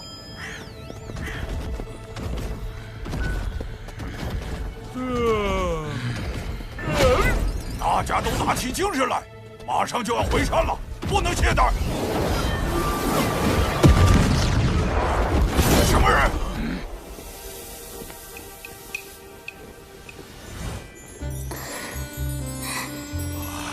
世间竟有如此出尘绝艳之女子！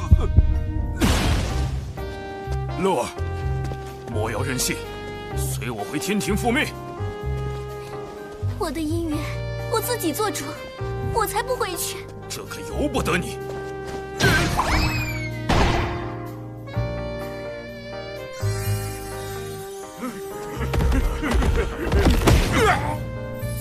仙子莫怕，我看仙子浑身是伤，不如去我洞府休息。多谢。哼，敖义兄，记住，现在我们是兄妹，你叫科勒尔，我是你的哥哥，名叫……得取个姓柯的名字，最好能响亮点儿。柯什么呢？柯……有了，江南七怪之首。我叫柯震恶。届时我与你配合，以4级接近妖兵。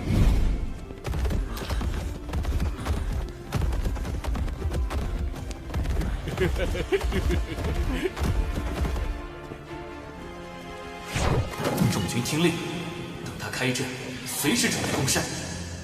是。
使美人计就可以偷袭妖生山，柯震恶，或者我该叫你水神。教主哥哥，他是怎么知道我们计划的？主人，吕氏前说进攻妖生山是水神故意误导我的，可是妖生山现在真的打起来了。他不可能毫无准备来攻山，只怕其中还有别的手段。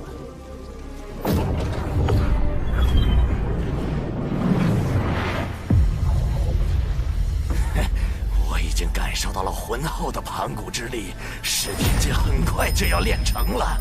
有了它，定能助太子攻破各大天门，重建妖庭。恭喜长老！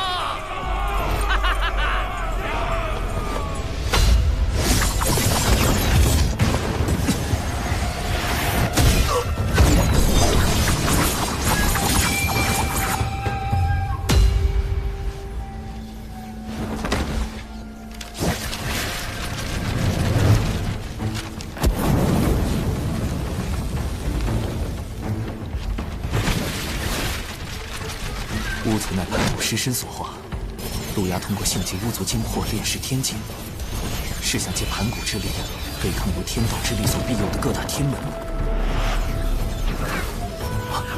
那些是巫族的。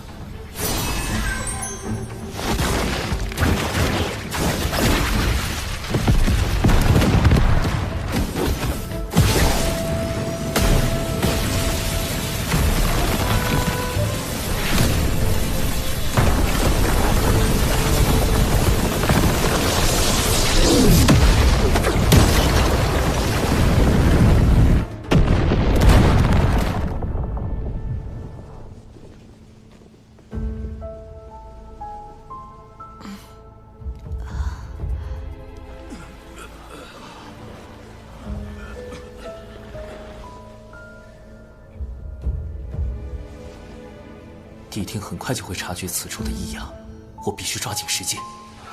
此剑关乎天庭，我不仅要终成一剑，更要将其夺回。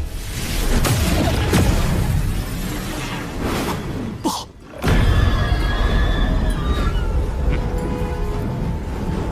大前辈救我！放心，他来了。哎呦我去！哎呀，这斩仙飞刀明明是后天炼制的，这咋拿得怪疼呢？哎呀！好你个水神，早就想办法躲过了谛听的探听神通。六阳宫妖生山引我外出，在4级潜伏到此偷剑，当真是好计谋。一面设法躲避我的探听神通，一面又透假消息给我们。主人，这水神的心眼子跟你一样多。不，他比你多。能遇上这么一个对手，倒也是一桩幸事。太阳真言。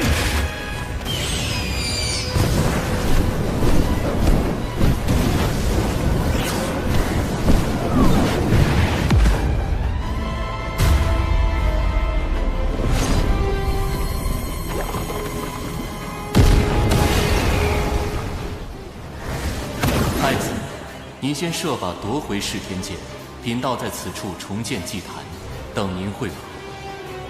这个西方教，关键时候一点用都没有。主人，你是让陆压自求多福吗？妖庭与西方教并非互帮互助，而是各取所需。这可是陆压亲口说的。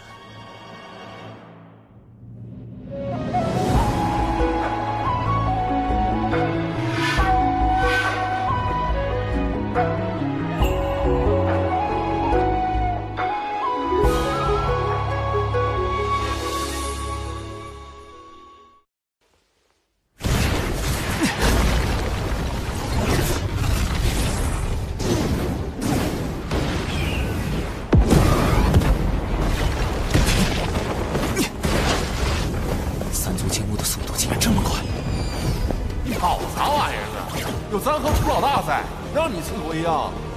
大前辈，眼下陆压正势在必得，情况危急，诸位立即带兵撤出妖生山。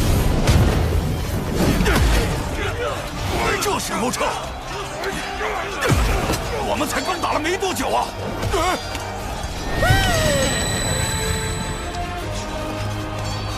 郑天明听令，撤！要不要搭个云？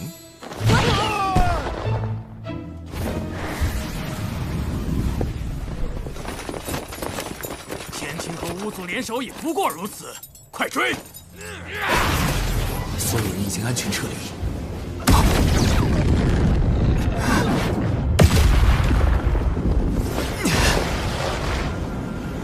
水神，你根本逃不掉。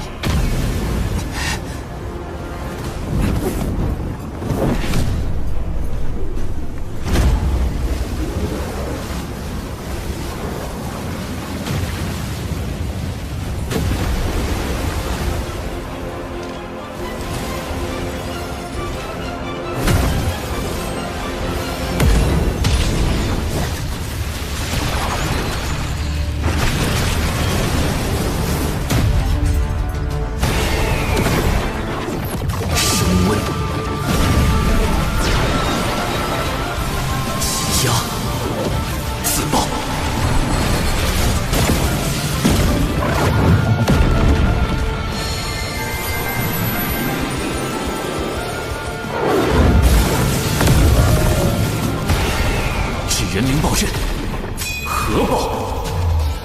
起！不好！大前辈，太阳星，这人怎么能达到这种威力？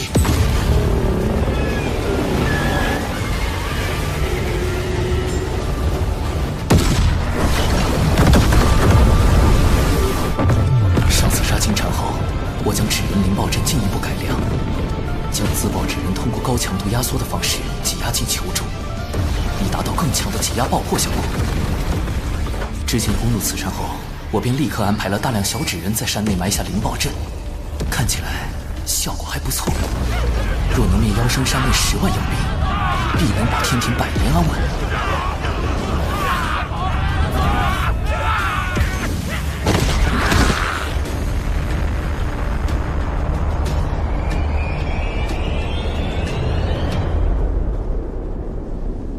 总算，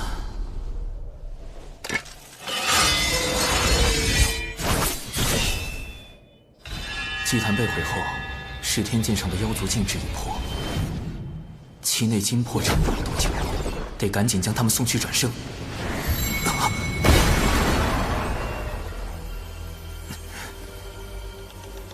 五行运生，聚灵合一。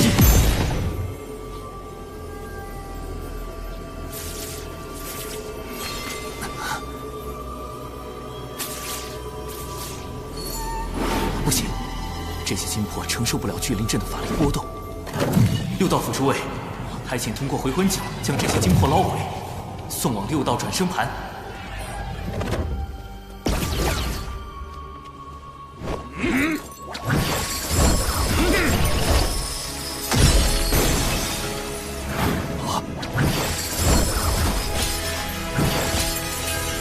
快停手！尸神，这些金魄太虚弱了，聚魂锁触之则散。怎么办？对了，还有酝酿金魄的丹药，还是不行。莫非这一次我要失信于巫族？不，一定有办法的。这些金魄太过脆弱，什么东西不会影响到他们？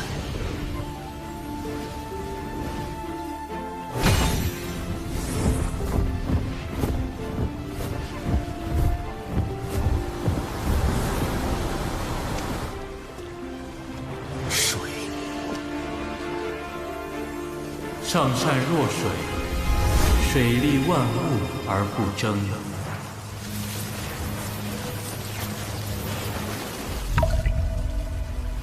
天下莫柔弱于水，而攻坚强者莫之能胜。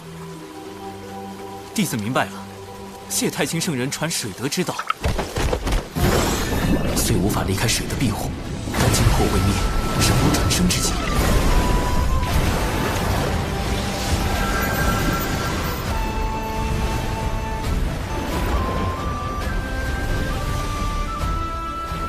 妖族战败必会退离，此地终会成为人族地盘。我再为你们加一道天道之力，应该能安稳不少。天庭水神长庚以神权宝器为证，订立此地规则。今后有饮下此地之水者，则受益金魄，孕育为婴孩，并得天庭庇佑，无病无灾，安度一生。这次行动不仅粉碎了妖庭的算计，还能拉一波巫族的好感，顺便收获了一笔不菲的功德。主人，现在的结局是你想要的吗？陆压得胜，与我较有利；陆压落败，我较易得。陆压能在洪荒潜藏这么多年，其后必有圣人相护。也许我们可借机一探究竟。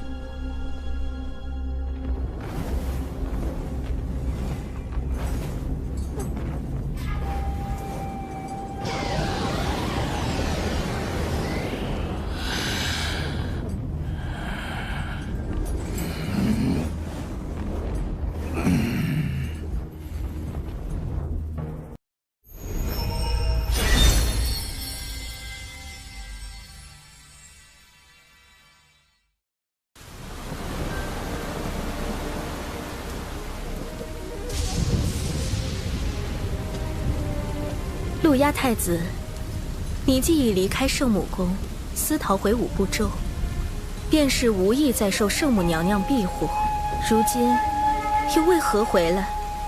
请仙子代我向娘娘解释。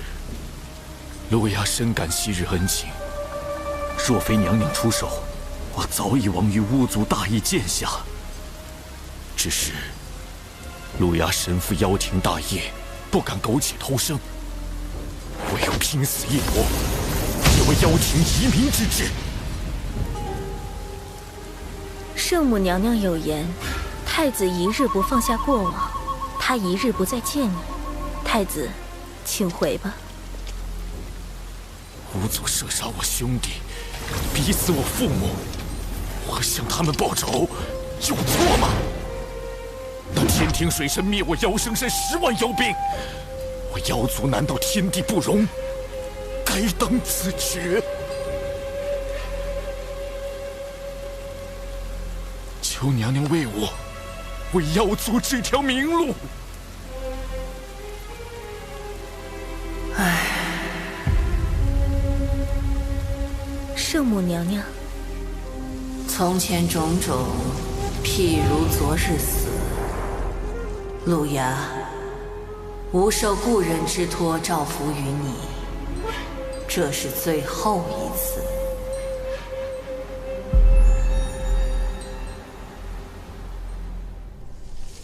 主人，路牙为何要用装可怜的手段？哼，手段罢了，能达成目的便是好算计。主动示弱，就可唤醒圣母女娲的故人之情，还可借圣母之手铲除水神，何乐而不为？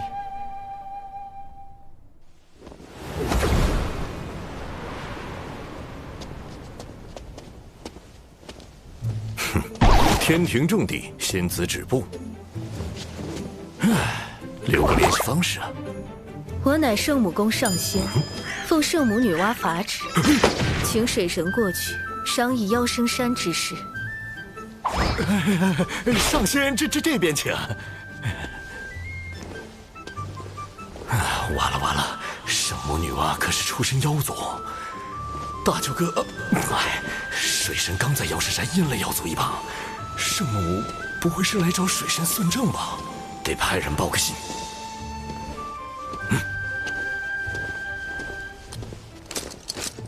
长庚爱卿此番大胜，不仅得巫族之心，未来可将巫族纳入强兵计划，更重创10万妖兵，令妖庭余孽一蹶不振。而今，吾方能安心下界历劫。报！圣母传来旨意，命水神前往圣母宫商谈妖生山事宜。女娲师姐早已得到超脱，素来隐居天外，竟指明要找长庚爱卿，恐怕来者不善啊。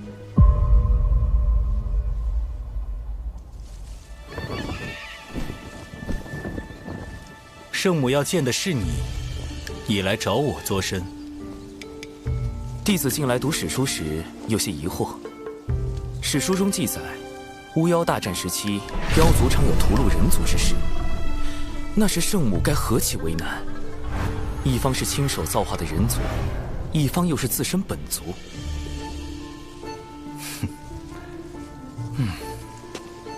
我猜你真正想问的是人族与妖族起冲突时，圣母会偏帮何方吧？果然瞒不过大法师。圣母乃是6圣中与天道关联最深的圣人，从不插手世间族群纷争。你呀，莫要胡乱揣摩圣人心意。也就是说，以往圣母既不帮人族，也不帮妖族，那她现在为妖生山之事下场，明显是要为路牙出头。路牙定对圣母有着非同寻常的意义，能与他匹敌的唯有……啊，大法师，您是圣母亲手捏的第一批人族吧？不错。大法师许久不见圣母，一定很想念吧？不如……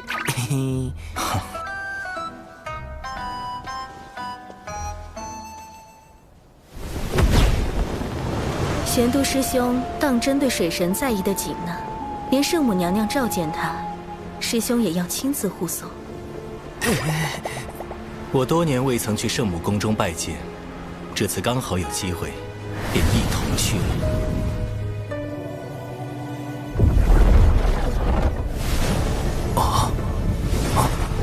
飞离五步洲这么远，横渡天外虚空还是第一次。但即便跃出洪荒这片天元地方的乾坤，仍然能感受到浩瀚的天道之力，在维持着天外虚空的秩序。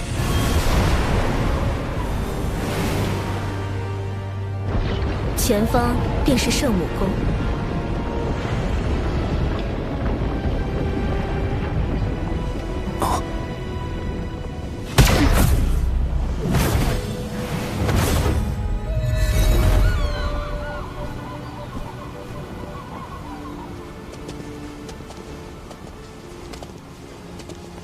启禀圣母娘娘，水神已带到，玄都师兄也跟来了。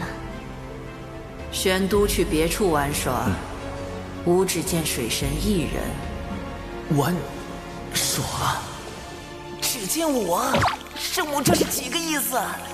有什么话题不能当着大法师的面聊吗？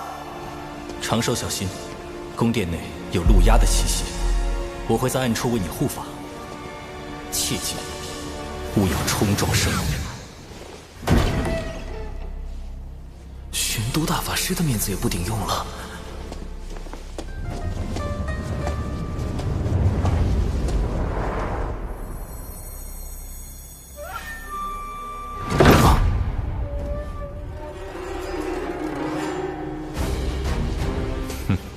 圣母竟如此袒护陆压，难不成真的要在这圣母宫里对我下杀手？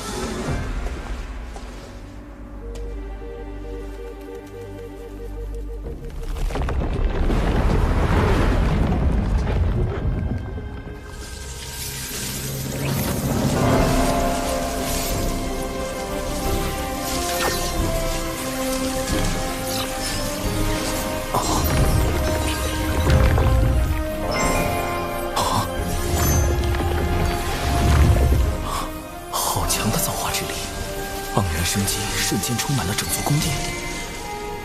这个女子就是圣母女娲。娘娘，灭杀10万妖兵的柯镇恶，就是这个天庭水神的化身。破我妖生山大阵的，就是他妹妹柯乐儿。请娘娘为妖族做主。各族消长自有定数。人妖之争自有定理，不必多提。陆压，退下吧。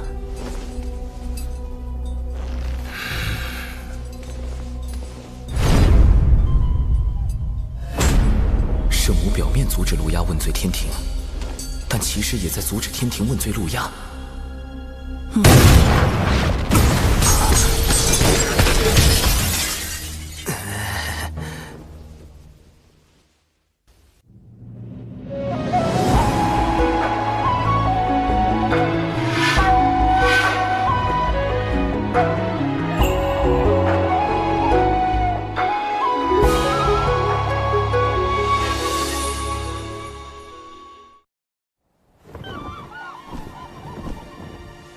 见过圣母。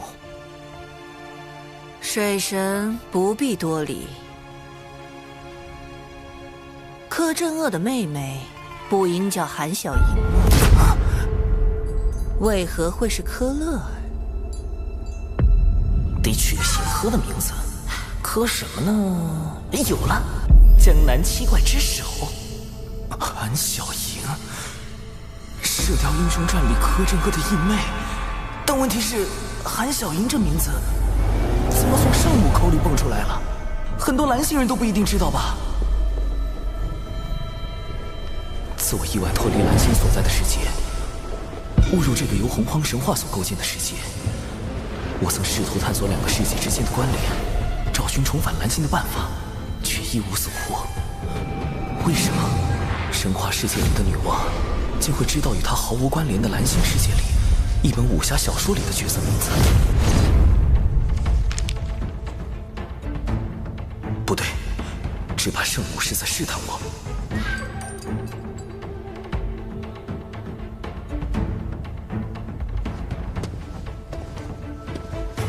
柯勒尔乃是敖乙将军给自己所取的化名，小神为与他配合，达成卧龙凤雏之计，故而取名柯镇恶，意为震慑恶煞。至于韩小莹，小神从未听过此人。卧龙凤雏这种蓝星人才懂的梗，圣母会察觉吗？未曾听过，只是巧合吗？没有反应。他是蓝星人的概率极低，但知道韩小莹，说明他必定接触过蓝星文化。是他曾经去过蓝星世界，还是他认识另一个蓝星人？他又为何要试探我？一，确认我来自蓝星，然后杀了我，防止蓝星的秘密被更多人知道。二，确认我来自蓝星后和我结盟，确保我能为他所用。木秀于林，风必摧之。无论是哪一种，都会给我招致灾祸。保险起见，绝对不能承认我是蓝星人。圣母至宝红绣球，他用此宝引来天道之力，要推演我的过往。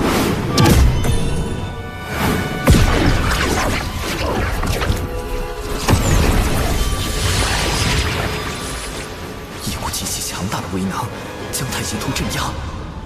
比六圣之首太星更强的，只有道祖了。老师，道祖也希望圣母查我吗？还是说，道祖也想确定我的身份？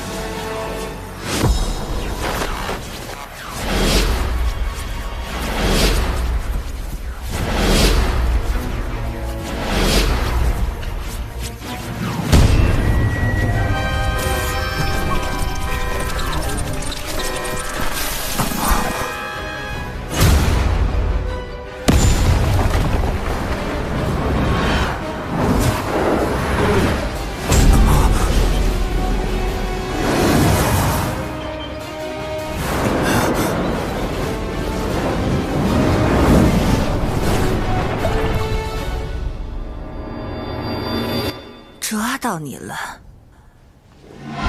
底牌被掀翻了，救命！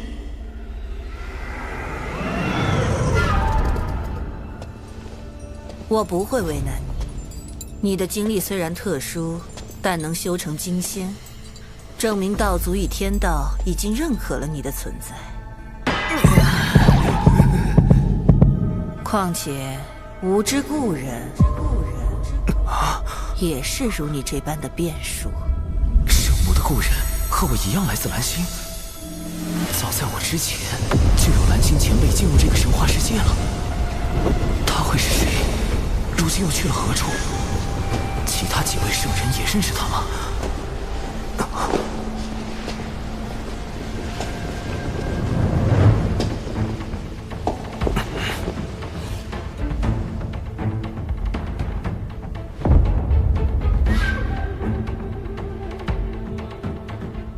圣母，您的故人……水神如此聪明伶俐，大可自己去猜。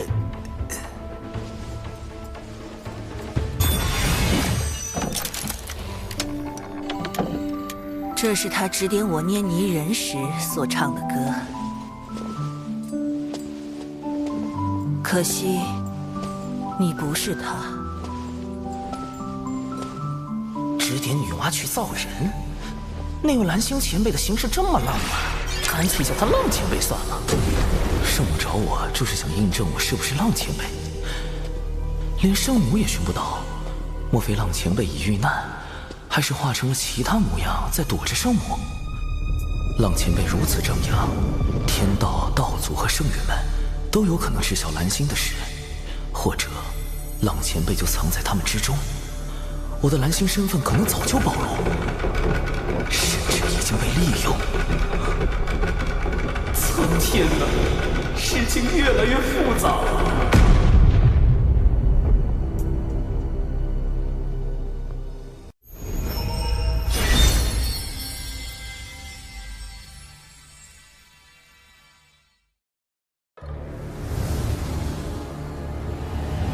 若圣母想要寻找故人，小神可奏请玉帝陛下，天庭众神定竭力相助。不急，你今日欺瞒我，要想不追究你的罪过，需为吾完成一件要事。果然来了，确认我是蓝星人后，圣母要发布秘密任务。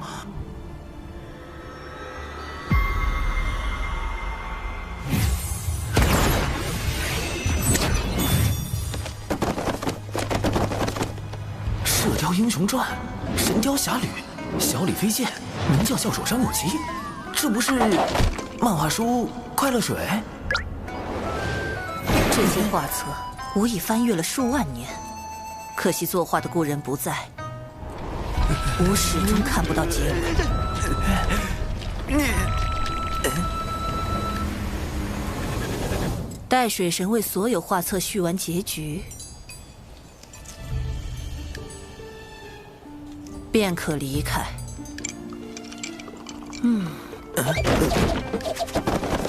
冷前辈把宅文化也传给圣母了。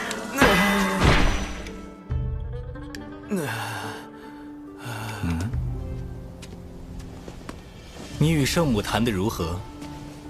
总算是保住了小命，还莫名其妙画了几万页漫画，几万页啊！宅区圣人真的太可怕了，那位浪前辈实在太浪了。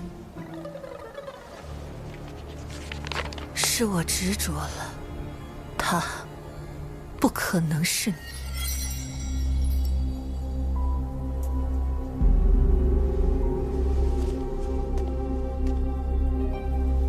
圣母是在拜师道祖后才造化出人族，那时与圣母密切交往的大能，有他的老师道祖红军和他的师兄道门三圣。那位故人，莫非就在这4位之中？道门三圣里，明面上最像浪前辈的就是太清圣人。他知晓未来文道人的反叛，知晓封神大劫乃至西游，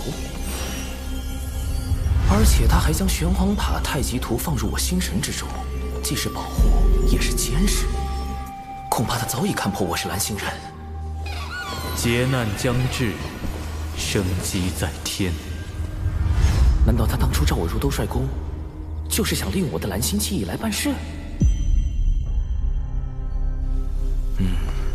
至于圣母的老师道祖红军，他的确有资本指点圣母去造人，而且世间兴衰，各行其路。路亚，勿要强逆天命。路亚袭杀玉帝时，道祖虽出言劝阻，却未曾追究罪责，似有维护之意。道祖也希望圣母查我吗？还是说道祖也想确定我的身份？若道祖是浪前辈，他试探出我的身份后，为何迟迟没有后续行动？你的经历虽然特殊，但能修成金仙，证明道祖与天道已经认可了你的存在。若道祖不是浪前辈，他允许我这个蓝星人在洪荒行走，是源于对生灵的悲悯之心，还是另有目的？稳健起见，以不变应万变才是保命之道。眼下娘娘严令我不可再与天庭作对，既不能走明路，那便施以暗器。听殿下的意思，妖庭与我西坊教还有进一步合作的空间。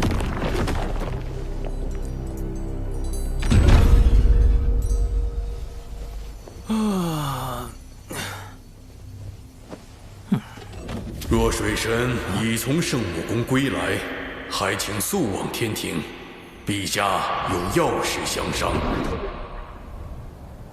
长庚爱卿，此次女娲师姐召你前去圣母宫，可有为妖生山一事责怪于你？圣母深明大义，非但没有怪罪小神，反而对小神多加勉励。有女娲师姐约束，路亚应当会有所收敛。吾也可安心下界历劫。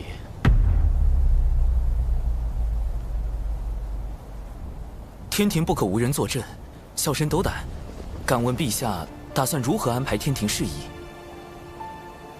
吾此番将以神魂下凡，天庭诸事交由王母决断。长庚与木工从旁辅佐，龙吉就跟随2位爱卿多多学习取经。吾还留下一件天道法器，若妖庭生乱，王母可权宜动用。稍后便由吾与水神、龙吉一道护送陛下神魂前往六道府。陛下此前已有收复六道府之意，吾也可趁此番契机为陛下探查六道府内详情。凌霄宝殿受天道之力庇佑，谛听无从探知此间之事。加之我已将新生屏蔽仪改造升级为范围项，进入六道府后也能有所保障。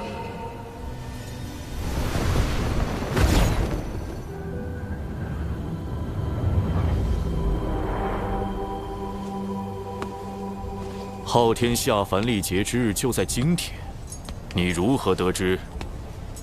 西坊教广结善缘，自然有得道仙人知恩图报。贫道深知妖生山一战中，殿下因贫道未能及时出手应对水神的灵暴大阵，而对贫道颇有微词，故贫道得此消息，特来将功补过。将功补过。众生由六道府牵绊，入转生盘转世，谁都不能例外。不若我们趁此机会，让玉帝折损于历劫，永世不得归位。你想打六道转生盘的主意？不错，只是转生盘为后土肉身所化，唯有血海那朵可凭业火之力焚杀万物的12品业火红莲之莲子能够对付。贫道不才，还请殿下出手。请我出手，还是又想诓骗我，为你西坊教做嫁衣？殿下这是何意？地藏，你真以为我没发现，妖生山祭坛上，你暗中昧了什么吗？先私扣巫族魂魄，再设计六道转生盘。你们西坊教所图不小啊！殿下这话，贫道着实惶恐。不必装傻，既是将功补过，就该拿出点诚意来。莲子我可以给你，但这回我妖庭不会出一兵一卒。若你和你这只红毛狗再不能成事，别怪我翻脸无情。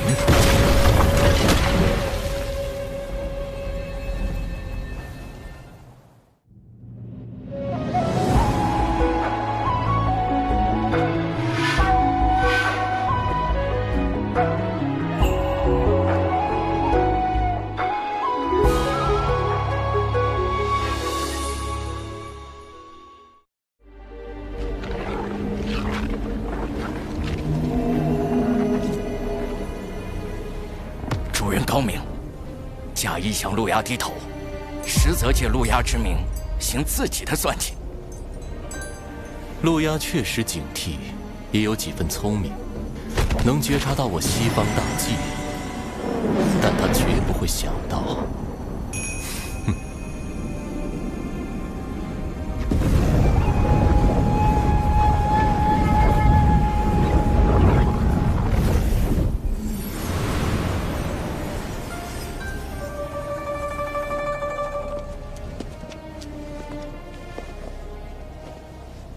有劳判官为此神魂牵绊。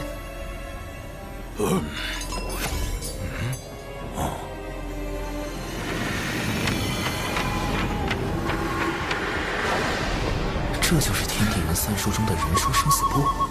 据说生死簿记载众生生卒年月时辰，一旦命格敲定，大罗金仙也无法逃脱。我总算见到真容。此神魂已由天道判法，可直接引忘忧汤，过奈桥，入六道转生盘。我领诸位前去。这就是大德后土肉身化作的六道转生盘吗？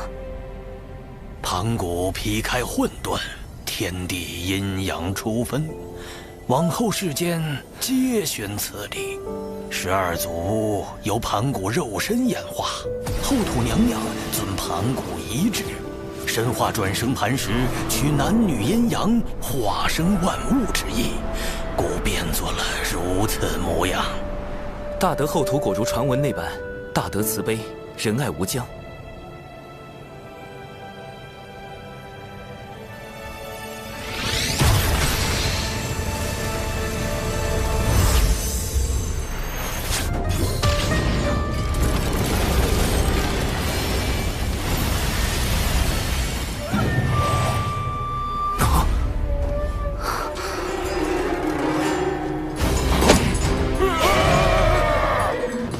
虽为历劫转世，不得入天道，但也该入人道才对，怎会是畜生道？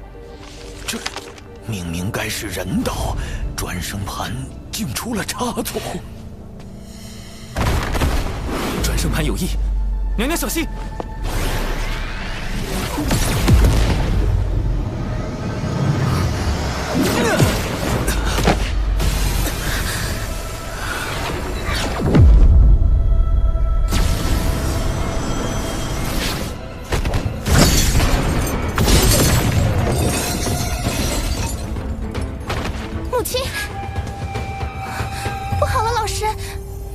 神魂与父亲的神魂一并被6道转生盘射进去了。母亲，一下得罪3个天庭大佬，咱这是要宣战。这可是天庭全神祖3司啊！祖，莫非早已化身6道转生盘的大德后土，还能与外界沟通？龙吉殿下，你先带娘娘离开。6道府此举是要与天庭为敌，吾族对天庭感激还来不及，怎会有敌对之意？妈说的没错，后土娘娘是我们巫族最温柔的族，这肯定是误会。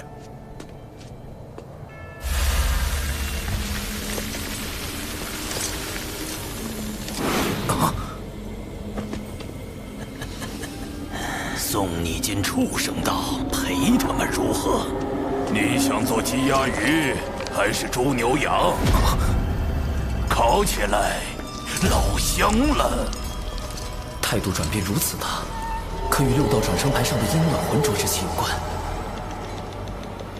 塔前辈，这不是神通，也不是法术，因果循环，自孽障。鸡在天，负面情绪在被放大。稳住！生来往，莫惯闲。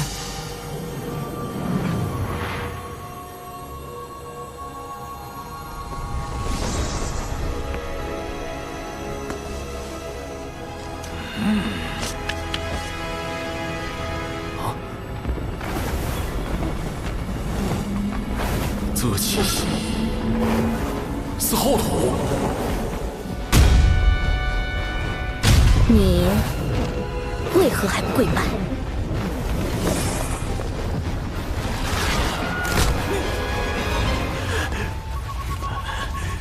我们巫族最温柔的族。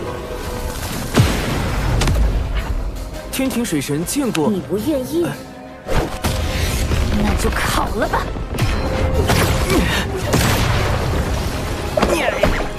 发疯突变呐！这孩子在地底待的，脾咋变这么差呢？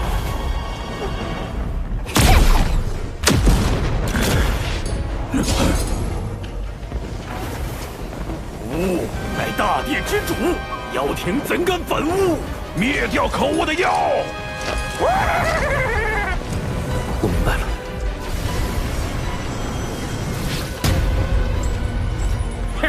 把妖魂全投入幽冥道，让他们永受折磨。此举若成，6道转生盘会有崩坏之嫌，陛下和娘娘的神魂必会受累。前辈，不经人书生死簿直接审判，会扰乱转生之路。且此举违逆天道，巫族必遭天罚。干我何事？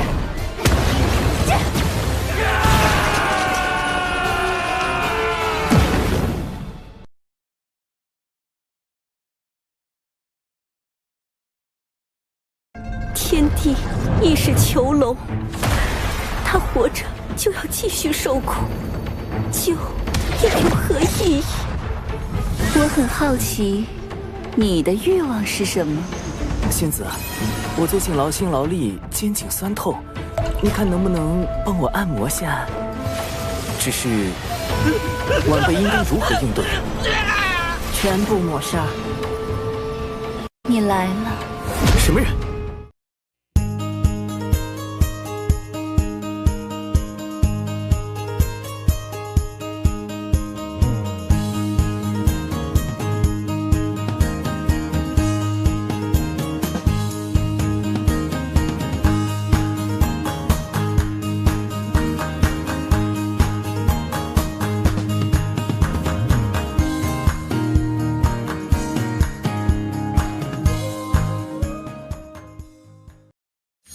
澹台派孟可儿，求见东方院长。陈公子身上谜团不少呢。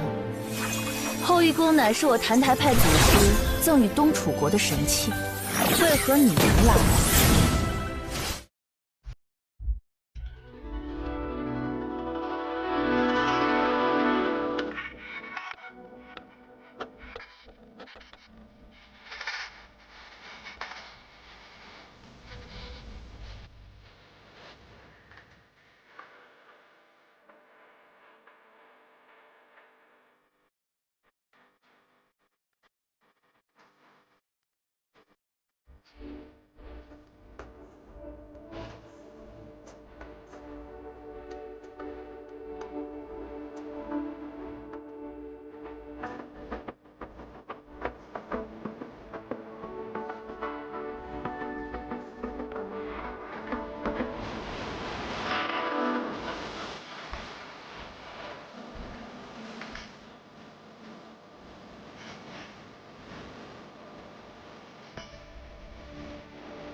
是说好个别，何必做个安全防，时常好奇当保险。